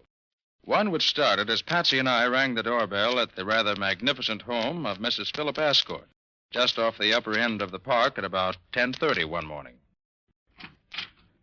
Yes? I'm Nick Carter.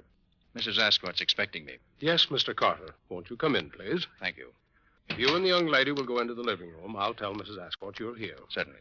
Gosh, Nick, the Ascots must have more money than they know what to do with.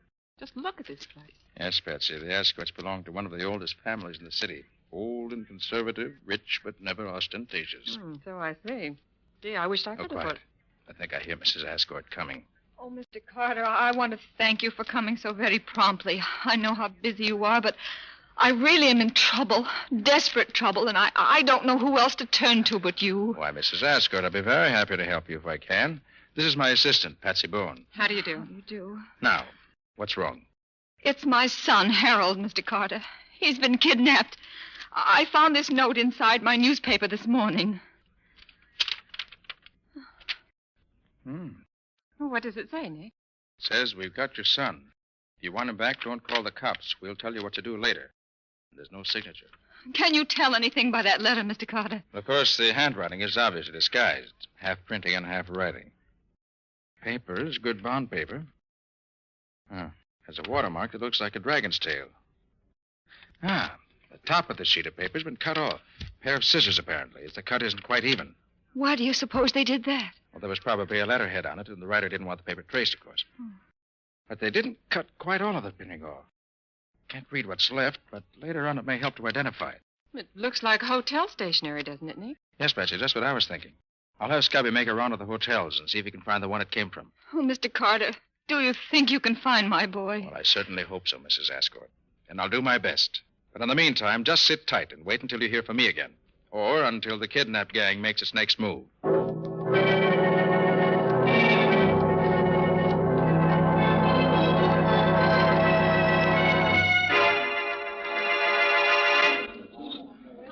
Oh, there you are, Scubby. Oh, hiya, Nick. Didn't take you long to get here. It's no time to waste in a kidnap case, Scubby. You're never going to be sure when the gang will get frightened or annoyed and kill their victim. Now, you find the same kind of notepaper here, you say? I sure did, Nick. The same size, same watermark, and as near as I can tell from what's left in the kidnap note, the same printing at the top. Good. But what now, Nick? How does knowing that the paper came from here help you any? If the paper came from here, it's quite possible that whoever wrote the kidnap note was staying here in the hotel at the time. Yeah. And if he was, the hotel register may give us a further clue. Oh, but the handwriting on the note was disguised, Nick. Well, quite so, Scubby. But it's impossible to completely disguise any writing so that it may not be identified. Even when the writing's completely changed, there will always be some peculiar characteristic left that'll give it away. Oh, I didn't know that. Oh, clerk. Yes? Do you mind if we look at your register a moment? Not at all, sir. Here you are. Now, let's see. Young Ascot disappeared on Tuesday afternoon, and it's possible that the signature we want might be under Sunday or Monday's date. Well, do you know what to look for? Yes or no, Scubby? I've memorized the looks of the writing in the kidnap note, and I expect to recognize any similar peculiarities in the signature here. No, nothing here under Sunday's date. No? Let's try Monday. Okay, right over here. And Baker. And... Here. Look at this one. James Scannett. I never heard of him. Of course you haven't. Neither have I. But look at that S. Yeah? And the J. Note how oddly they're made? This signature, like the kidnap note, is half written and half printed, too. Evidently the work of a man who learned to write late in life, and a man who never writes easily. Oh, I see what you mean, Nick. No question, Scubby. This is our man. Clerk, Yes, sir. is this James Scannett in the hotel? James Scannett? No, sir. He checked out this morning. I was afraid of that. Do you recall what he looked like? Oh, medium height, sandy-haired, little mustache. He had a crooked little finger on his right hand. I remember him because he asked a lot of questions last night. Thanks, clerk. Well, do you know him, Nick? Why, yes, Scubby. But I sent that man up the river 3 years ago for a 5-year stretch. Oh. Well, maybe he's out. Maybe. I know a man who can tell me. I'll give him a ring and see. Come on. Well, whom did the description fit, Nick? Sounds like Jack Vincent, Scubby. Yeah? Forger and a con man. An old-timer at the business. I can't see for the world how... Oh, pardon me for a minute. Oh, sure, Nick. I'll wait here.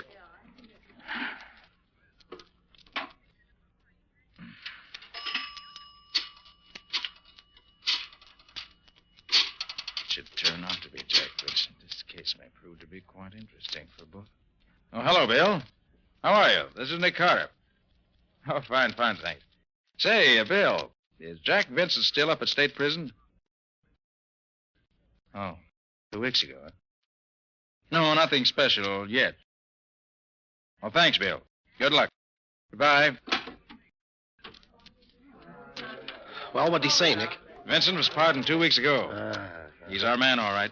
You know, it's a funny thing, Nick, but while you were in there phoning, a couple of men went by me, and I heard one of them say to the other, I saw Vincent Grady's bar last night.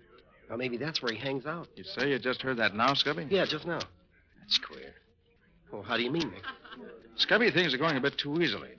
The notepaper that can be traced, the name in the register, the description, and now the conversation you say you overheard. You mean you think it's some kind of a frame-up? Might be, Scubby. Might be. Well, gee, if it is, Nick, you If better it is, take... I'm going ahead just as I was before. Just be a little bit more careful, that's all. Well, they want me to go to Grady's bar. That's where I'm going. See you at the office later, Scubby.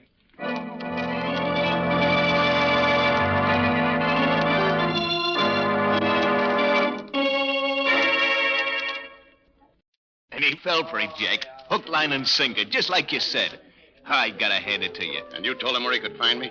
I said it real loud, right beside that stooge of his. I said I'd seen you in Grady's place here. He's coming here now? Yeah. I beat it on the head to let you know he was coming. Good. We'll take care of him when he gets here. Gee, you're awful smart, Jack. It ain't no wonder I kind of go for you. Yeah, but don't forget I owe him one, too. He sent my pop to the chair for bumping off that old rat of a watchman last winter. I ain't forgot that, you betcha. Okay, Gertie, cut the gab. Huh? Looks like Carter's coming in now. He can't see us where we're sitting. Yeah, that's him. Hey, do I look okay in this apron I borrowed from Pete? Sure, you look like a regular waiter, Ben. Hey, got a tray? Yeah, right here. You sure he don't know you, Ben? Nah, he broke up my racket last year, but he never seen me. Gee, we all got it in for him, ain't we? You bet we have. And here's where I pays off. Watch me.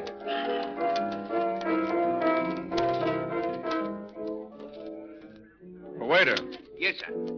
bring me a large ginger ale and Coke, will you? Coming right up. Well, Nick, a lot Lots of familiar faces here, but nobody I really know. I wonder if Vincent might have moved out of town after he heard the snatch. And that conversation Scubby overheard, if he did overhear, it sounds to me like... Yeah, sir. Oh, thanks. Here, give the change. Thank you, sir. Well, at least this ginger ale's cold. Doesn't taste that bad. Well, it's an odd flavor to it, though. Must be a new brand of Cokes they mix with it. Can't say that I enjoy it. Why, it's queer. It isn't hot enough in here to make me dizzy like this. It seemed to be... Nick, you fool. You've been doped. You've been...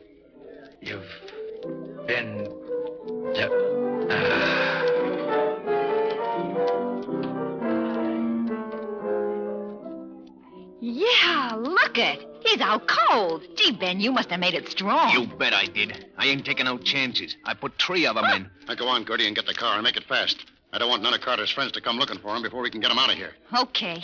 This is the day I've been waiting for 3 years.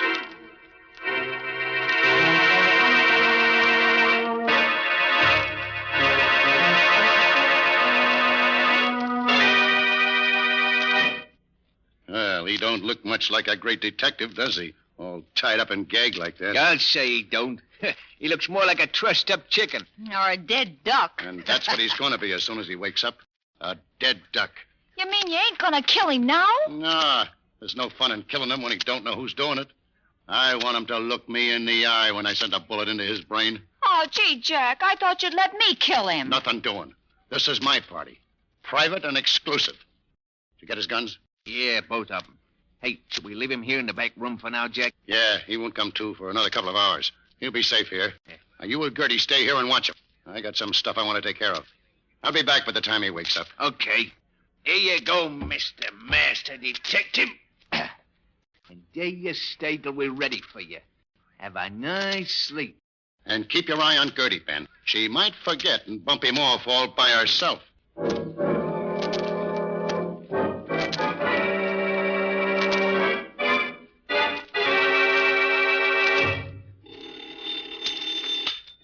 Nicholas Carter's office. Well, this is Mrs. Adcourt speaking. Is Mr. Carter there? Why, no, he isn't. Has something else come out?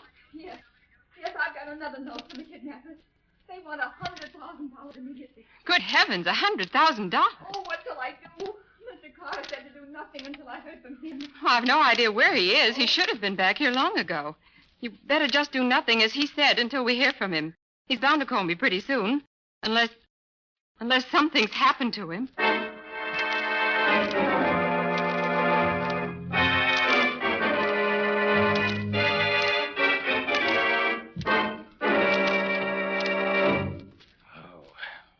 Headache that stuff leaves behind.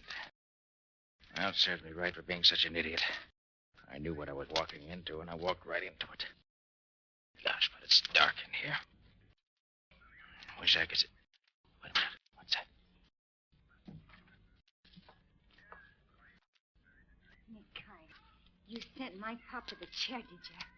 Well, you'll never send nobody else there. Because you ain't gonna live no longer. I'm gonna fix you right now. I'm gonna... What the... Sorry to have to be so rough with you, lady, but it's my life or yours. You're only stunned. Now, if I can reach that knife she dropped before she gets her senses back, I can cut these ropes and get free from... Just a little more. If I could only see behind my back.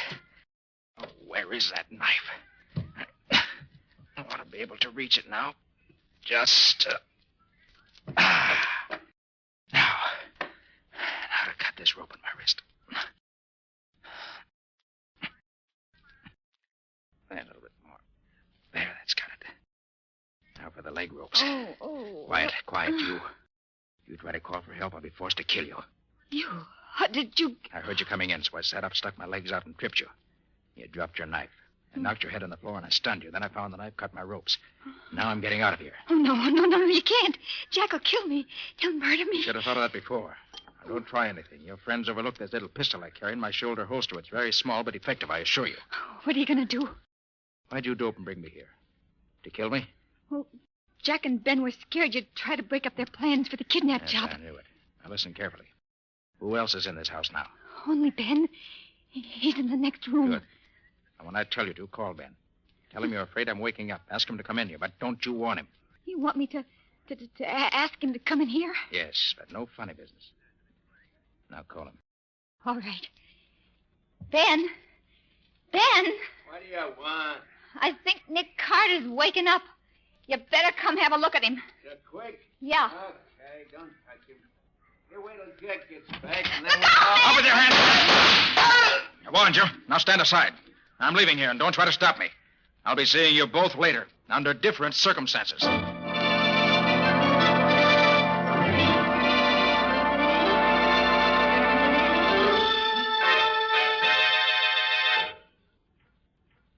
How do you do, Miss Boone? Nick, where in the world have you been? We've been waiting for you for hours. Sorry, Patsy. Anything special been going on? Anything special? I should say so. Mrs. Ascot has called 5 times. She got a note from the kidnappers telling her it would cost her $100,000 to get her son back. And she's going crazy, waiting for you to tell her what to do. Hey, Patsy, have you heard anything From me, Scubby? Well, Nick, what happened to you? Jack Vincent laid a trap for me, and I walked into it. Did you learn anything? No, Scubby, I didn't. Except that it all has to do with the kidnap case we're working on. Well, did you have any trouble, Nick? Well, depends on what you call trouble, Scubby. More of that later. Now, what about Mrs. Ascot? Well, she wants you to call her as soon as you come in. I'll get her for you. All right, Patsy. We got to move fast. Maybe too late even now. My being there and getting away doesn't help any. Mrs. Ascot, just a minute, please. Here she is, Nick. All right. Hello, Mrs. Ascot. Sorry I've been held up where you couldn't get hold of me. What's up? Oh, Mr. Carter, I received a note from my son. It says that I'll have to pay his kidnappers $100,000 if I want to get him back. The note also says that I've got to take you off the case or he will be killed. He says that so far they've not mistreated him, but he begs me to pay the money and get him free. Is the note in your son's handwriting? Oh, yes, I'm sure of that. What shall I do, Mr. Carter? Well, does the note give you any way of getting in touch with him? Yes, it says to put an ad in the personal column of the Clarion, addressed to safety, and let them know what I decide. Good. Put the ad in the Clarion. Tell them you're willing to pay the money and ask them how they want it paid. All right, Mr. Carter, but how about, well, what they have to say about getting rid of you? You know what I understand, Mrs. Ascot. Tell them in the ad that you'll guarantee that I'll have nothing further to do with the case. Oh, but that would be a lie, wouldn't it? Yes, of course it would. But would you prefer that the kidnappers kill your son? Oh, no, of course not, Mr. Carter. All right, then. Put the ad in just as I said. And let me know the minute you get an answer. Then we'll plan our next step.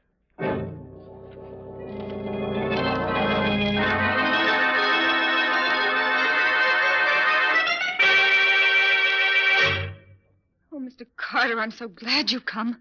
An answer to the ad that I put in the paper just came in the morning mail. Here it is. Thank you. On Route 77B, 5 2/10 miles north of Route 31, is a large single oak tree right beside the road. It's the only tree around. Make up a bundle of $10, $20, and $50 bills, $100,000 in all. Throw the bundle out at the foot of the tree this afternoon at 5 o'clock sharp.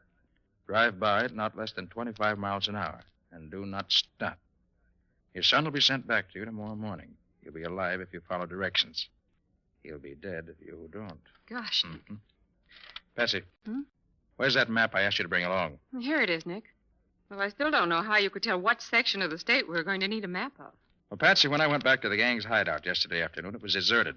The only things I could find that interested me were a rough draft of the original kidnap note made in the back of an envelope addressed to Jack Vincent. Mm-hmm.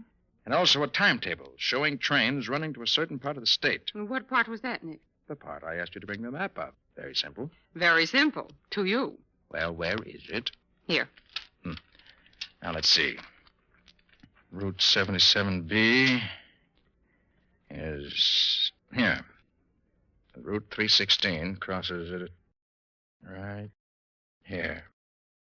It's about 45 miles out of the city, in a very thinly settled section. What shall we do about it, Mr. Carter? We'll do just exactly as the note says. Have your bankers make up the bundle of $100,000 in 10s, 20s, and 50s. Yes. Take Patsy with you, and have your chauffeur drive you up to the spot designated in this note. Throw the bundle out, and then leave the rest to me.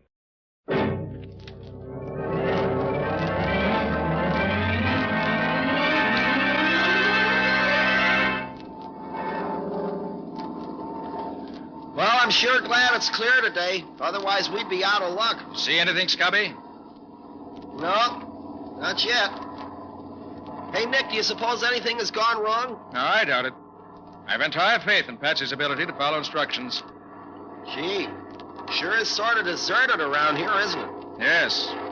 Only a few scattered houses and very little traffic. Oh, here, Scubby. Suppose you take over the controls of the plane for a while I take the glasses and have a look around. Oh, sure, Nick. Here you are. Thanks. Got the stick? Yeah. All set. These glasses are really high-powered, aren't they? Hey, I think I can... Yes, there they are. And right on time. Are you sure this is the right road, James? Yes, Miss Ascot, this is the right road. Oh, I'd feel so much safer if Mr. Carter were here. Why, if any little thing were to go wrong, it might mean my boy's life. That's why I'm here, Mrs. Ascot. Just to see that nothing does go wrong. The place you want is about a half a mile ahead, Mrs. Ascot. Oh, dear, so soon? Oh, I'm all of a jitter, Miss Bowen. You'll have to throw the package out. I just can't do it. Now, don't you worry, Mrs. Ascot. I'll take care of everything. Slow down just a little, will you please, James? Yes, miss. I wish I knew how Nick is planning to get the money back. The gang could go anywhere from here, and we'd never know where it was. Oh, I hope Mr. Carter won't do anything to interfere with my getting my boy back. He's worth all the money I have. You can trust Nick to do the right thing. There's the tree, just ahead. Oh. Now, help me up with the package. All right. That's it. Careful now. I'm going to let it go out the window. Here it goes. Well, that's that. Oh, you're wonderful, Miss Bowen. Did you see anybody? No, nobody. Not a soul around here anywhere. I still can't see anybody. The bundle is still right by the side of the road where it fell. Oh, heck, this curve cuts off the view entirely. Well, at least we've done our part. Yes, we've done our part. The rest is up to Nick.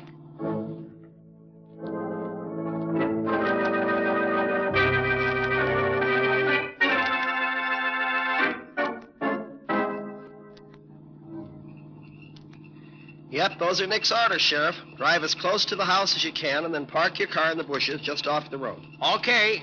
Where's Carter now? Oh, well, he went on ahead to get the layout of the place. Wants to get his plan set by the time we get there. I don't understand how you know them fellers are hiding out there. You say neither you nor Carter's ever been near the house. Well, I'll tell you, Sheriff. It's really very simple. When Mrs. Ascot dropped the bundle of money out of her car this afternoon, Nick and I were overhead in Nick's plane watching everything through his extra high-powered field glasses. Yeah. We saw the crooks come and pick up the money, and then we watched them beat it back to the farmhouse. They took every back road and cow path they could find to keep from being followed, but we could see them, no matter where they went. Yeah, all the time the one man that they were really afraid of was up there over their heads watching them. Hey, that's quite a stunt. I've heard tell this Nick Carter's quite a feller. Darned if I don't believe it now. Well, darned if you don't, had better. Well, we better stop here, huh? Don't dare go no closer to the house with the car. I'll just run her off into the bushes here, huh?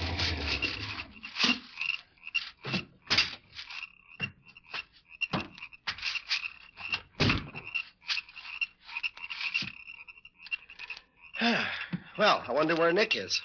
He ought to be here any minute. Yeah. So far, so good. They haven't seen me yet. Yeah, this is the window where the boy should be, if I'm right. Too dark to see what's inside the room. I'll have to take a chance and climb through the window and see for myself. Locked. Well, I ought to be able to slip the latch on an old window like this. This knife will do it, I think. There.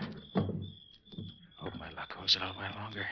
I guess it's safe to use my flashlight here. Yeah, there he is. Oh, Harold. Harold. Oh. Quiet. Not a sound. Keep absolutely quiet. You all right? Yeah. Caught a pretty bad cold yesterday, though. But who are you? You're not one of the kidnappers. No. I'm not one of the gang. I'm Nick Carter. Nick Carter? Yes. Gee, I've heard of you. You're going to save me, huh? That's just what I'm going to do.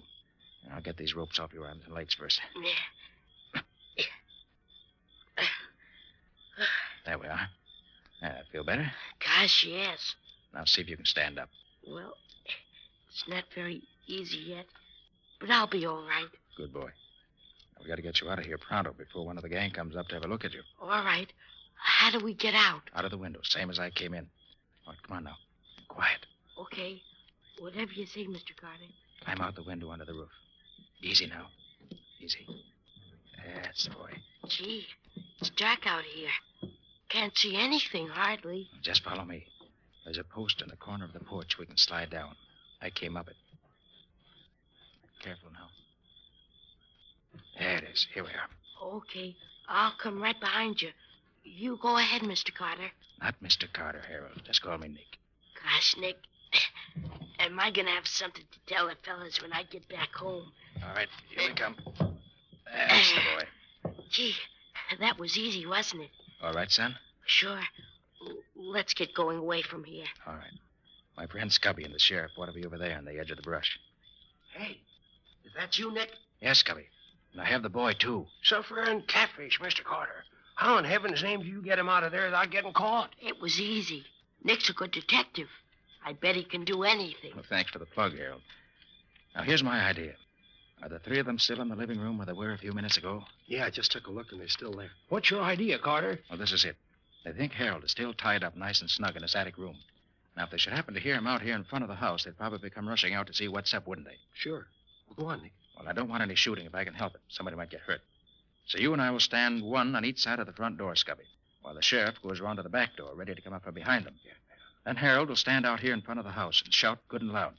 They'll come out to see what's what, and we'll poke our guns in their backs. No shooting, no trouble. All nice and simple. Gee, that's swell. What'll I yell, Nick? Oh, whatever comes into your head. Anything at all. Okay, Sheriff? Yep. Sounds nice and simple. If it works, well, here goes the rear guard. Come on, Scubby, and get your guns ready. Okay. And Harold, if anything goes wrong, you run for the woods. They'll never find you out there at a back night like this. Okay, Nick. When do I yell? Count 5 slowly. That'll give Scubby and me time to get into position beside the door. Okay. 1, 2, 3, 4, 5. Renfrew of the Mounted. Yippee! Wahoo! What the devil is the keep doing out here? Get your hands up and fast. Don't try reaching for your guns. We've got you surrounded. Nick Carter, how did you... Just keep those hands in the air, Vincent. All right, Scubby, get the guns. It's okay, Nick. Here, Only one on Ben. And 2 on our friend Jack. I just come along here. Now, stop it. Find this gal trying to skip out the back way, so I brought her along. She belongs to this outfit? Well, I'll say she does. She was the one who watched me while the men went out for the money. Well, looks like we got everything, don't it? Yeah, it certainly does, Sheriff. Everything but the ransom money, which must be here in the house somewhere. Nick, can I hold a gun on one of them? Why, sure, son. Here, take Jack's gun. And keep it pointed right at him all the time. Hey, Carter, don't let that kid have that gun. He don't know nothing about guns. It might go off and somebody'd get hurt. You're quite right, Vincent. But would it interest you to know that I wouldn't care if it did? As far as I'm concerned, kidnappers are pretty filthy things. The lowest of the low.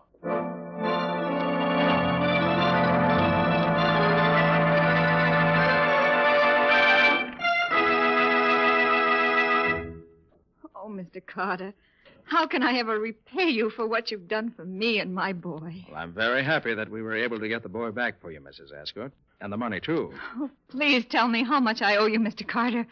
I want to send you a check at once, a big one. You owe me nothing, Mrs. Ascot. Oh, but Mr. Carter... If you really want to repay me, I suggest that you put at least an extra $10,000 into war bonds in this 4th war loan drive.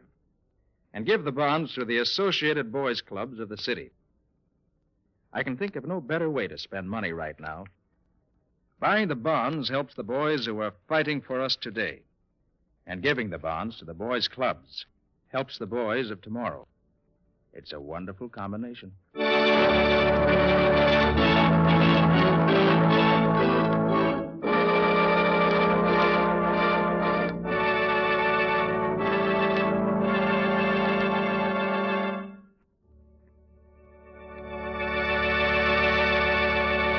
This has been another of the strange adventures of Nick Carter, Master Detective, which are brought to you regularly at the same time by WOR Mutual.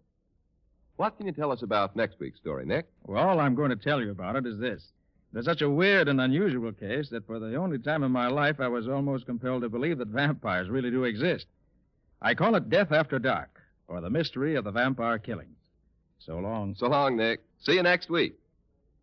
In the strange adventure you have just heard, Nick Carter was impersonated by Lon Clark, Patsy by Helen Choate, Scubby by John Kane. Original music was played by Lou White. The entire production was written and directed by Jock McGregor.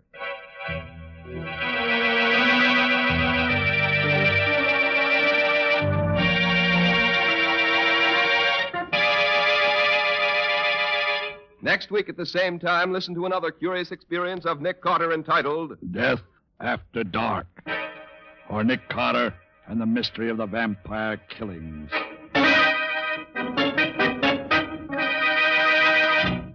This story is a copyrighted feature of Street and Smith Publications, Incorporated. The return of Nick Carter is broadcast in the studios of WOR and is broadcast over most of these stations every week. This is Mutual.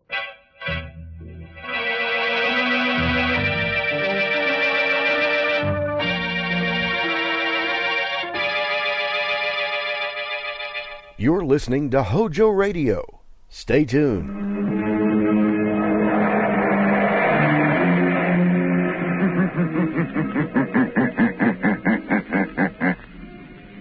The shadow knows.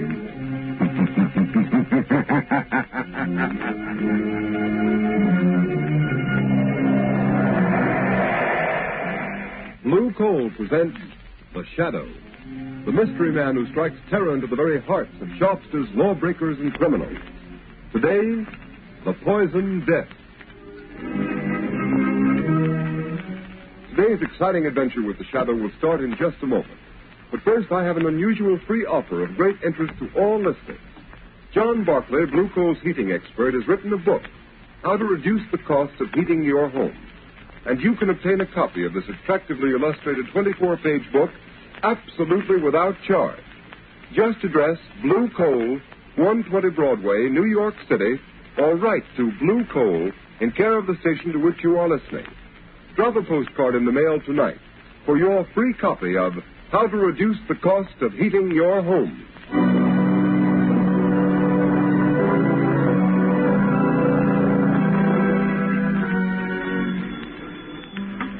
Mercy Hospital. Quick, send an ambulance to 217 Shoreview Road. My children, they're poisoned, dying. Oh, hurry. Hurry, please. Hurry.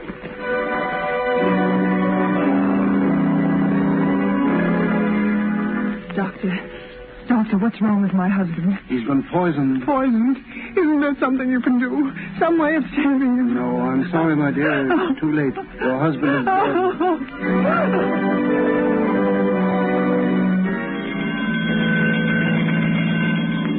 What's this, Bill? Another poison case? Yes.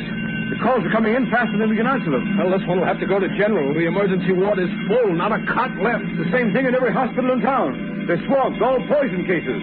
And nobody knows how they're getting it or what it is.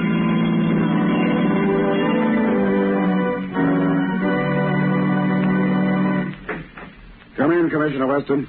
Thanks. I came over as soon as I got your message, Mr. Mayor. Sit down, Commissioner. You know why I sent for you? Yes. And I hate to admit it, but we haven't one single clue to go on. I've had the entire police force working on this poison epidemic for 3 days, and we're right where we started. When the first ransom note was sent to newspapers demanding $1 million ransom, or this city of over 1 million souls will be wiped out, poisoned, I thought it was a hoax.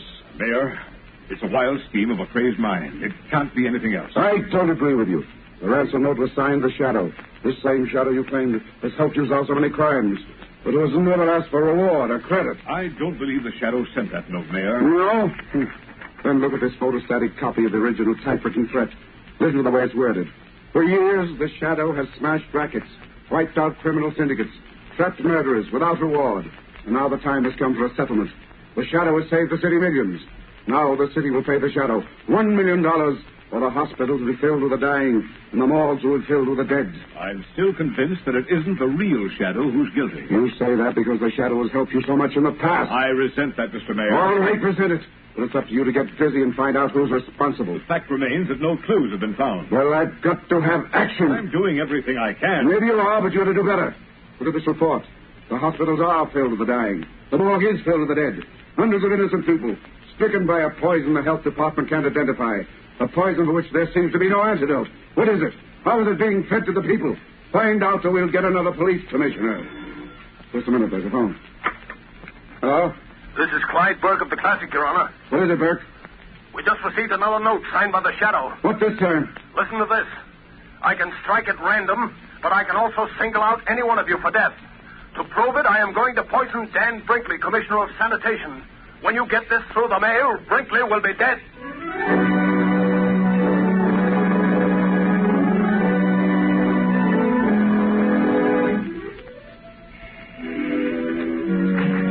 Lamont Cranston. Hello, Margot. Thank heavens you're back. Have you discovered who's poisoning all these people? Who's using your name, the name of the Shadow? Oh, no, Margot. Every theory I've worked on has led nowhere. Whoever he is, this man masquerading as the Shadow must be absolutely insane. There's no doubt about that, Margot, but it's the insanity of a genius, not of a money-mad fool. What strange, distorted mind could devise such a terrible scheme? Margot, let me see that map of the city again. I'll get it. You know, the one where we marked all the areas affected by this wholesale poisoning? Yes, I know. Here you are, Lamont. There you see. The cases are widely scattered all over the city. And have you any idea how these people were poisoned?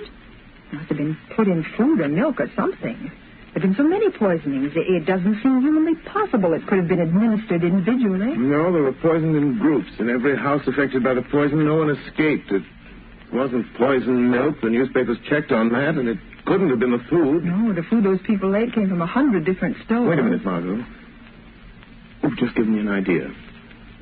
What's the one thing that all these people must have had at some time or another on the day they were poisoned? What do you mean, Lamont? Margot, I think I've got it. Water. Yes, water, that's it. Well, how could that be? I don't know, Margot, but that's the answer. I'm sure of it. That explains the grouping of the poison cases. But how? It could have been done at the water meter introduced into the main pipe in the basement somewhere. So many different places without somebody Yes, noticing? and Margot, who could tamper with the water pipes in the basements of any building in the city and not arouse suspicion? Why, only someone from the water company. The man who reads the meter. Exactly, or someone posing as a representative of the water company. Margot, come on, let's open the window. Something else has happened. Oh, Lamont, it's like a nightmare. She's saying? Daniel Brinkley, Commissioner of Sanitation, found poisoned after warning. X-ray, read all about it. The Shadow... Oh, close the window, Margot. Lamont, why do you suppose Commissioner Brinkley was singled out? Margot, distorted mind, especially that of a brilliant man, will very often move along a straight line from cause to effect. This case follows a line so simple and so straight that the police do not even suspect who he is, Margot. But in killing Brinkley, he deviated from his original purpose long enough to settle a grudge. This is that one mistake the greatest of criminals make. You mean it's somebody whom Commissioner Brinkley wronged? Yes. But Brinkley may never have wronged anybody. To a man with a warped mind like this, an imagined wrong can inspire revenge just the same. Maybe it's someone who worked under Brinkley, someone in the Department of Sanitation. Margot, the pieces of this crazy puzzle are beginning to fit together. Where's yesterday's paper, the one with a photostatic copy of the ransom note sent by the man masquerading under the name of the Shadow? Oh, here it is, Lamont. I kept it along with all the other clippings. Oh, let me see. For years, the Shadow has smashed rackets, wiped out criminal syndicates, trapped murderers without reward. Margot, look at this. The letter E, it appears 6, 7, 8 times, and every time it appears out of line. And look. Yes. Look here, the letter A is blurred. Margot, it's like ABC, the obvious clue. You could only find that typewriter. Lamont, out of all the typewriters in the city, it would be like looking for a needle in a haystack. Don't you suppose the police have considered that angle, tried to find that machine? Well, perhaps they have, but without first logically working out the problem as to the one place where that machine might be, they're wasting their time. The one place is the Department of Sanitation. It's so logical as to be incredible. Come on, Margot. Get your hat and coat. We've got work to do, and there's no time to lose. But, Lamont, you're not going to the Department of Sanitation at this hour of the night. Why not? Well, suppose you were caught. Don't worry, Margot. The real Shadow won't be caught. I need your help if we're going to try out all the typewriters in those offices. It's a job for Lamont Cranston and his assistant, Margot Lane. But if we're caught, how long a sentence can they give us for breaking into a public building? It's worth risking, and far better than sitting here building up theories and knocking them down again while this This mad masquerader carries out his monstrous schemes of wholesale murder. Come on, Margot, let's go.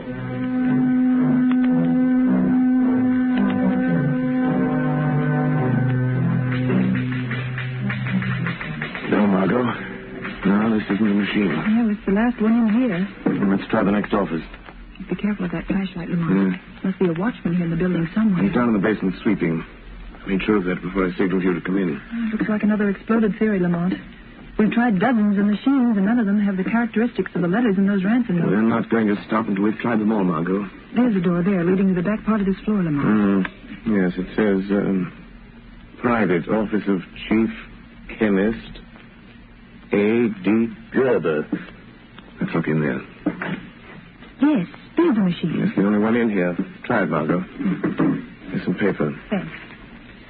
I'll be glad to get out of this place. Type the same words, Margot. That's it. For years, the shadow has smashed rackets, Lamont, the ear rot. wiped out criminal syndicates. Margot, the A blood. Go on, finish it. Trapped murderers without reward. Now the time has come for settlement. This is the machine that typed the warning notes to the papers. The office of the city's chief chemist. In Gerber's office. It might not have been Gerber. Other people could get to this machine and use it. Margot, everything's beginning to fit together.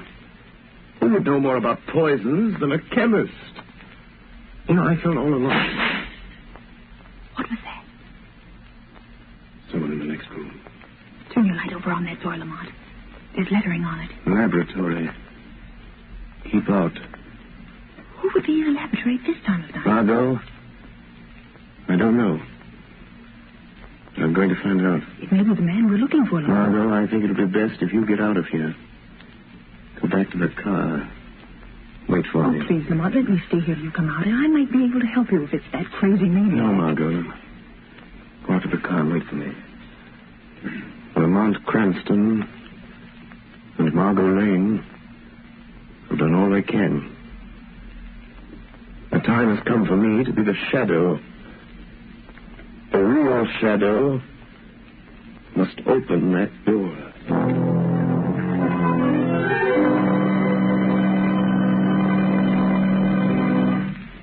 The second part of the Shadow's adventure will continue in just a moment. In the meantime, let's talk about how to save money. You will begin saving money when you use blue coal. Blue coal is Pennsylvania anthracite. It is an American product mined by the Glen Alden Coal Company. Unlike many other fuels, blue coal is especially prepared for use in American homes whose heating plants were designed to use anthracite. And to be sure of getting the best anthracite, order blue coal. Its blue color identifies it at a glance. Blue coal is a long-burning fuel that sends a steady, continuous flow of uniform heat into the living quarters of the home. There is no waste because blue coal burns completely to a fine, powdery ash, and it is such a clean fuel to use. These are just a few of the reasons why sales of blue coal in Stroudsburg, Pennsylvania this winter are 22% greater than last winter. Stroudsburg families have been using blue coal in increasing quantities. These are the families that not only enjoy more comfortable homes, but now save money on fuel bills as well. So I urge all families who have not yet tried blue coal to order a trial ton tomorrow. Find out for yourself how much better this specially prepared home fuel is than any other solid fuel. Order blue coal by name in any one of 4 popular sizes: egg, stove, chestnut, or pea.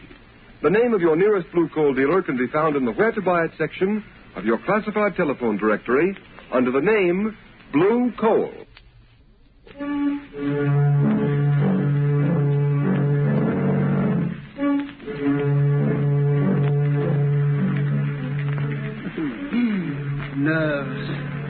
Nerves. Why should I be nervous? No one knows. I'm here all alone. Who would suspect me, Gerber, the city chemist? I'll never tell them. They'll never know that Brinkley is dead. They'll make me commissioner of sanitation. I should have had the job when they gave it to him. I guess he knows it now. Gerber, bring me that report. Gerber, why didn't you do this? Gerber, why didn't you do that? Treating me like dirt. All that's over now, though. Over and done with. How did that door get open? Must have forgotten to close it. Must be getting absent-minded. Yeah. Got to be more careful. Someone might come in. Might ask me what I'm doing. What I'm making. What are you making, Gerber? What was that?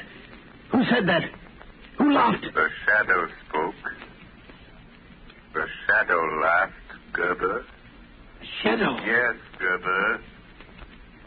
I am the shadow. You know my name. You've been using it as a cloak to cover your excursions into the realm of murder. Oh, you can make yourself invisible, Shadow. Or are you hiding? I happen to be master of the ancient art of hypnotism, by which I can blind your eyes to my presence. But you are really here in this room. Physically, I mean. Yes, I opened that door. I walked into this room. I am here. Quite near you, Gerber. How did you find me? By a process of elimination. Because you made one mistake in your admirable train of logic. A mistake? Yes. When you murdered Brinkley, the Commissioner of Sanitation, I knew it must be someone who had a grievance against him, real or imaginary. Real or imaginary. Oh, I see. You think I am insane, Shadow? The sanity of a brilliant mind is not measured by ordinary standards, Gerber. Yes, that's it. My co-workers know I'm brilliant. They don't think I'm eccentric because when anybody's around, I'm on my guard. What were you doing when I came in, Gerber? Filling this bottle. What is in that bottle, Gerber? What is that crimson-colored fluid? That is the poison, Shadow. I'm supposed to be analyzing the blood taken from my first batch of poison victims. But instead, I've been making more poison. You see? It's all ready now. Would you like some, Shadow? I'll be glad to give it to you. What are you going to do with that bottle of poison, Gerber? Or are you afraid to tell me? No, I'm not afraid. You can't stop me. The devil himself couldn't stop me. Listen. I'm going to drive to one of our fashionable suburbs where all the important people of the city live. There's a high steel water tower there. I'm going to climb that tower and pour this little bottle of poison through the trap door at the top. It will be diluted in the water, carried into the homes of all those prominent people. And by tomorrow night, they will all be dead. It is fortunate I found you in time. Time for what, Shadow? In time to stop you. You can't stop me, Shadow. You're not going to leave this laboratory with that bottle of poison, Gerber. Yes, I am. And I'm going this minute, Shadow.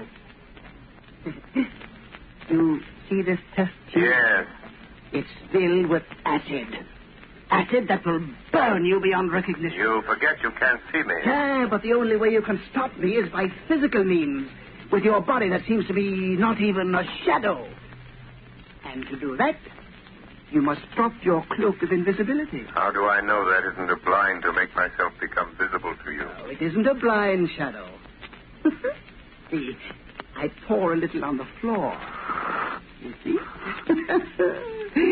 Think what that would do to human flesh. And you say you are human. Yes. Yes, I am human. Then I dare you to stop me.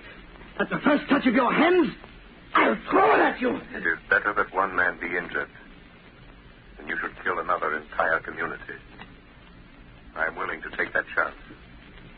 All right. We'll see if you're as brave as you sound, Shadow. Stop where you are. No. I'm leaving unless you stop me physically. Then I have no alternative but to fight you man to man. Oh, so you are human. All right. Take this.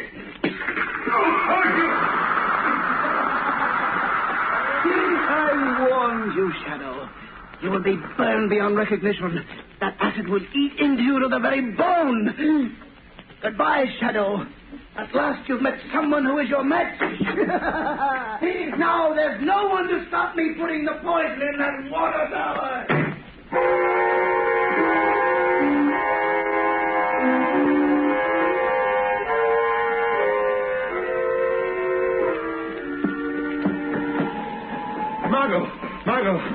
Yes, Lamont. Did you see a tall, powerfully built man come out of the sanitation building just now? Yes, Lamont. He got in the car. There he goes, going down the street. You can still see the tail. Follow him, Margot. In heaven's name, don't lose him. That's the man, Gerber. He won't get away. Margot, it's the first aid kit. It's in the car. Yes, it's in the side pocket. Oh, Lamont, your clothes. They're smoking. Yes. And your hands bleeding. Oh, Lamont, my dear, what happened? Acid, Margot, acid. He was getting away with a bottle of poison. I tried to stop him, and he threw the acid. Oh, Lamont, your face. Let me look at your face. I didn't get anything on my face. I threw up my arm in time. It's all right. I'll bandage my hands as best I can. Keep your eyes on my car, Margot. Yes. Far more important. Don't lose him. He's heading for the suburbs. This time, Gerber really means business. Margot, we set to poison the whole community. He's going to dump a bottle of that deadly stuff in a water tower. Oh, Lamont. Oh, you're in terrible pain. I can see it. Let me take care of you. Let me stop at a phone booth and call Commissioner Weston. Let me send out a general alarm and pick this man No, up. Margot, we have a job to do.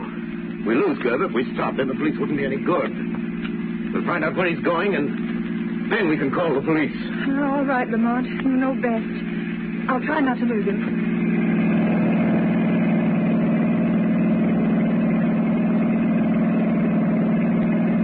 Oh, Lamont, is the pain any easier? You've got to get to a doctor as quickly as possible. Infection might set in. I will as soon as... Margot, look. Yes. I think Gerber is nearing his destination. He's taking that road up the hill. If I remember correctly, the water tower's at the top. Lamont, how will you stop him now? You with your bleeding hands. He's a powerful man. Crazy with the strength of a maniac. I've got to do what I can to delay him. Keep him putting that poison in the tower until you can get the police. The police? Lamont, how is he going to get the poison in the tank? He said there was a trap door on top of the tower. The door they used when they cleaned the tank. Oh, Lamont, that means you may have to climb that tower. Now, you can't, not with your hands in that condition. It's snowing. There'll be ice on the rungs of the ladder, and in this wind, you're liable to slip and fall. I've got the chances. Stop, Margaret, stop. There's the water tower. There's the car. Lamont, look, it's Gerber. He's starting to climb the tower already. Margot, go on, I'll get the police. Hurry. Tell them to get someone to shut off the water in this tower in case I fail. Hurry, Margot, hurry! I'm going up there after him. All right, Lamont, I'll get him. Who is that? The man you thought you'd left in your laboratory. Burnt and blind with acid. The shadow. Yes? But I thought I had you. But all right. Keep on following me. You're a long way behind me by the sound of your voice. Yes. Yes, but you have to stop when you get to the top. And I shall catch up with you. Yes. By that time, I shall have poisoned the water. You forget the trap door to the tank may be locked. It will be rusty and easy to break. But it will take time, and I shall be gaining on you. You need to hurry, Gerber. That's too bad you missed my face with that acid, isn't it, Yeah, Gerber? but some of it went on you. I heard it sizzling into your flesh. On my hands, that's all. Don't you want to see them? Then you must be suffering holding onto the ice-covered ladder. Not as much as you'll suffer once I reach you. All right, hurry, Shadow. I'm on the top already. Now, you were right, Shadow. The trap door is locked. But that won't stop me. I'm going to blow it open with my revolver. The lock is broken, Shadow. You'd better hurry up. I'm not far below you now, Gerber. Now I'm opening the trap door, Shadow. Yes, I hear it, Gerber, but you'll never put the poison in the water. I have the bottle in my hand. I'm pulling out the stopper. And I'm here to knock it out of your hand. Ah! Yes! You broke it! You spilled the poison! You spoiled my revenge. You spoiled it. But you'll pay for it. You're leaving blood marks on the snow with your hands. You can't get off the top of this tower. You can't get past me to the ladder. I don't need to see you to find you. The blood marks will show me where you are. Come and get me, Gerber. I'm waiting for you here on top of the tank. I know you are. And you can't go any further, or you'll slip and fall to the ground, hundreds of feet below. Don't be so sure, Gerber. There. I touched you, Shadow. Oh, you squirm very cleverly. But I've got you. I've got hold of you. You won't get away from me, Shadow. And you won't get away from the police. Hear them coming? You warned the police? Yes. But before they get here, I'm going to throw you off the tower, Shadow. You might fall off yourself if you try to do that. If I do, I'll pull you off with me. Come on.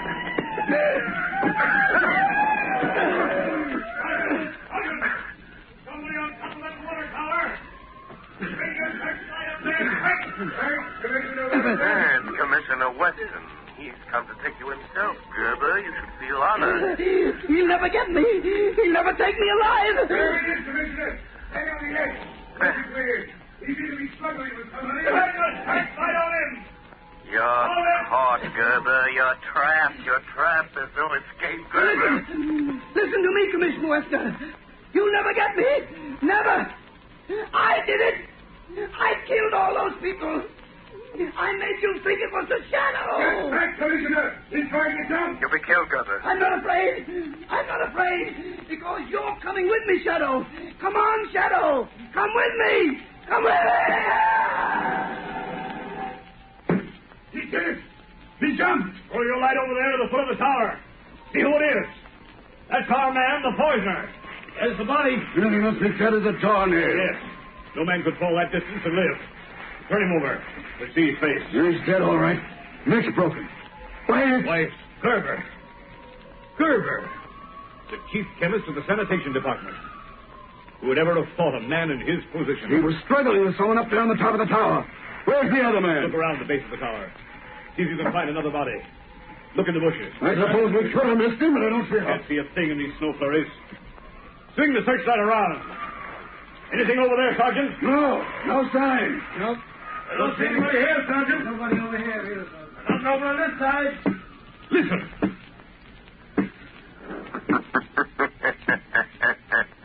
Shadow. Yes, Commissioner Weston. The shadow. I am walking down. And, Commissioner, don't bother to search anymore. I am the man Gerber was struggling with up on the tower. So, you trapped Gerber? Yes, Commissioner. I trapped him. Gerber's your man.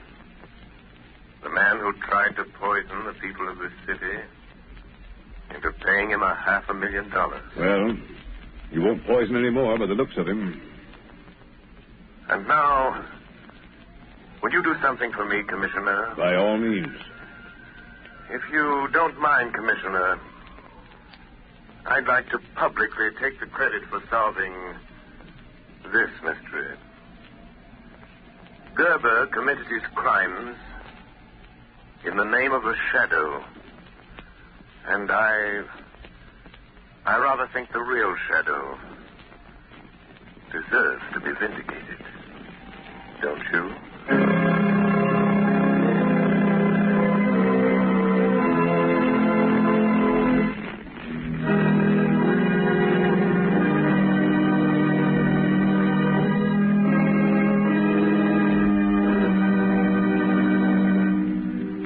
You have just heard a dramatized version of one of the many copyrighted stories which appear in the Shadow magazine. All the characters and all the places named are fictitious.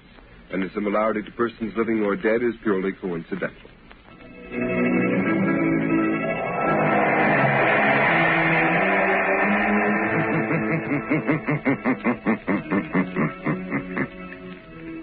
The weed of crime bears bitter fruit. Crime does not pay. The shadow knows.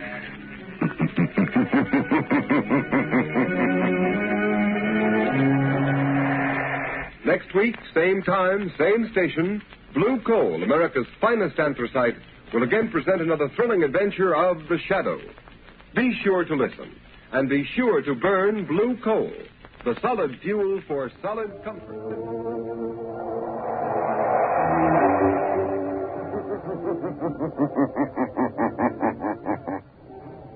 The shadow knows.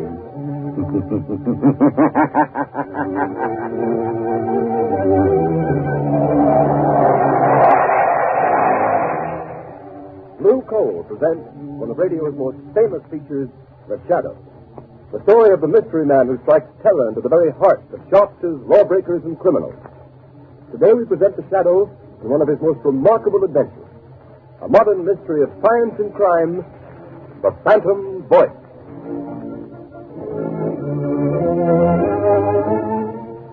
In just a moment, the Shadow begins his exciting adventure. Meanwhile, I'd like to tell you how you can safeguard the health and comfort of your family during these dangerous winter months. Burn Blue Coal. It gives you safe, uniform, helpful heat all winter long.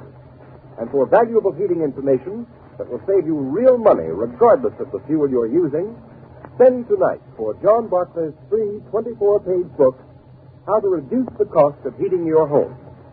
Address a postcard to Blue Coal, 120 Broadway, New York City, or to Blue Coal in care of this station. Don't miss out by delaying. Send for your free copy of How to Reduce the Cost of Heating Your Home right at the close of this program.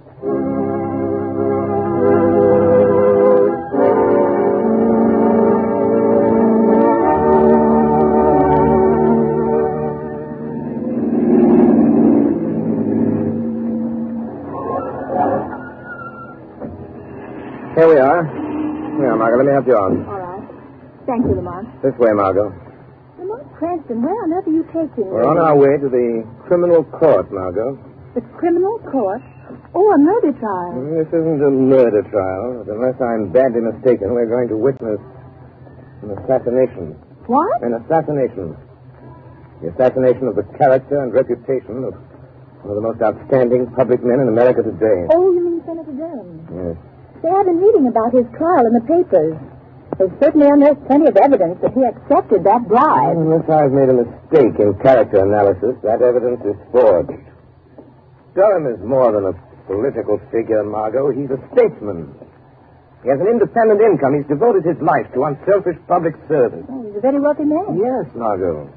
Senator Durham has given away 10 times the amount of money he's accused of taking as a bribe. Well, if that's true, Lamont, the whole thing doesn't make sense. Why should a man like that take a 15-year prison term for taking a bribe he didn't need? That's the point that worries me. Incidentally, didn't I see that the prosecution expects to spring a surprise bit of evidence today? Exactly. That's why we're here. Come along, Margot. Court's already in session.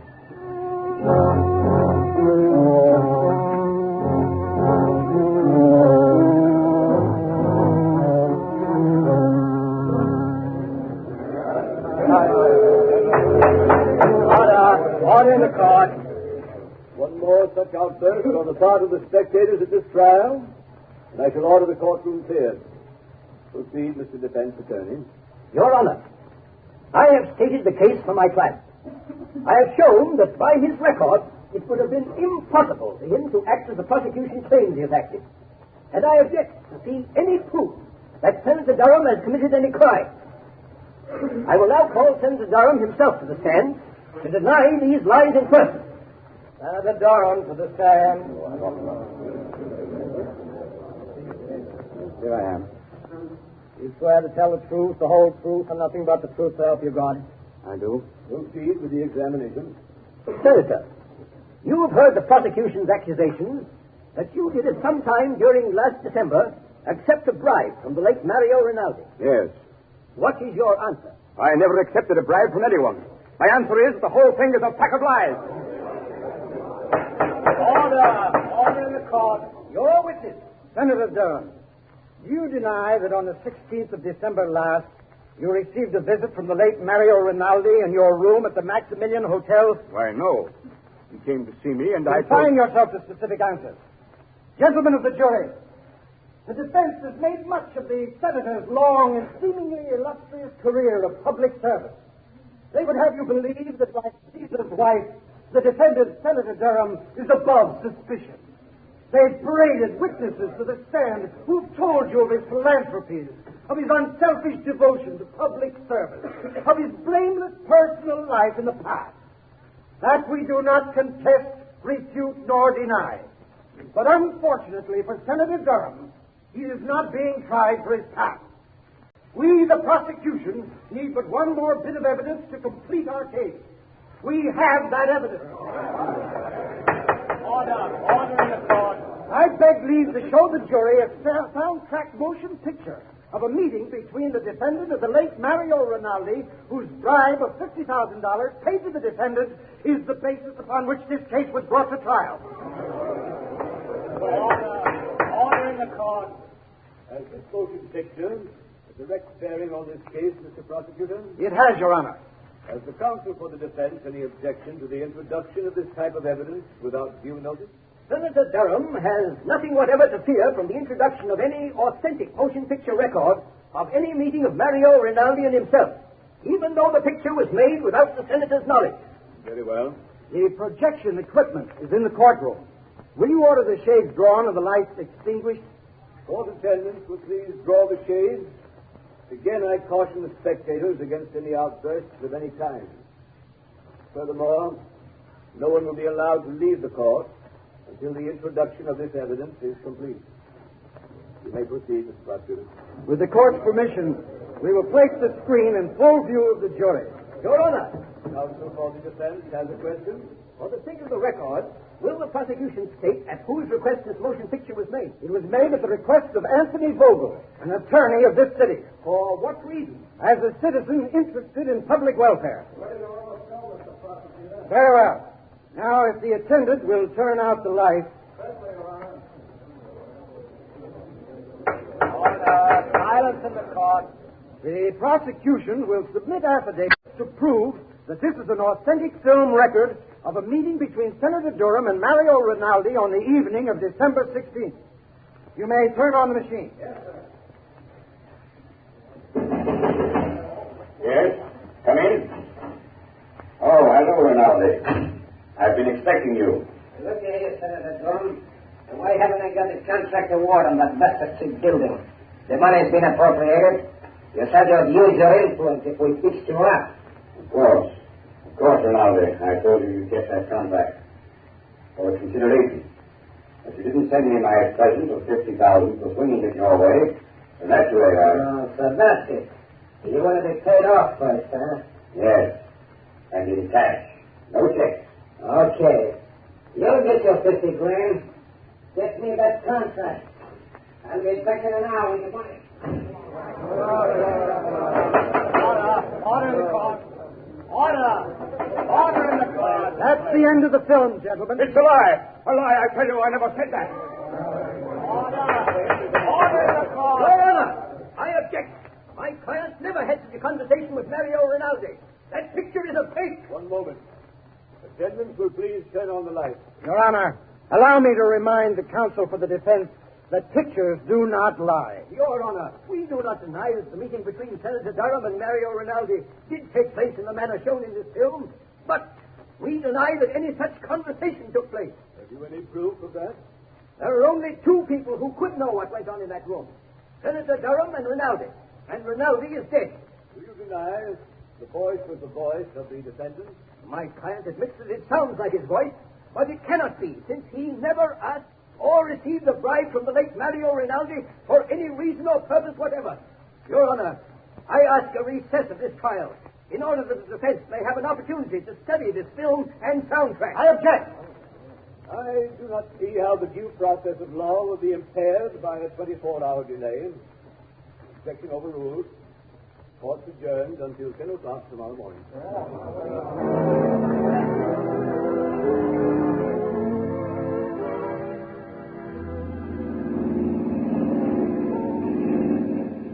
Lamont, after seeing that talking picture of Senator Durham meeting Rinaldi and practically demanding a bribe, how can anyone doubt his guilt? Margot, the Greeks had a philosophy that ran something like this.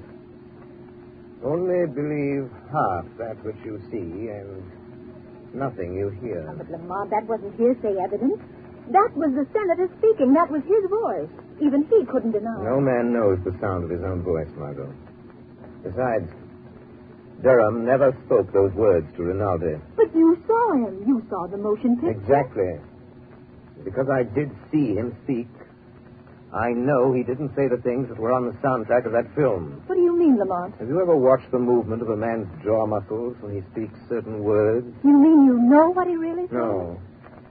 No, his face was half averted from the camera. I couldn't see his lips. I don't know just what he did say, but I know he didn't utter the words we just heard. Oh, but Lamont, it was still the senator's voice saying those other things, demanding that bribe.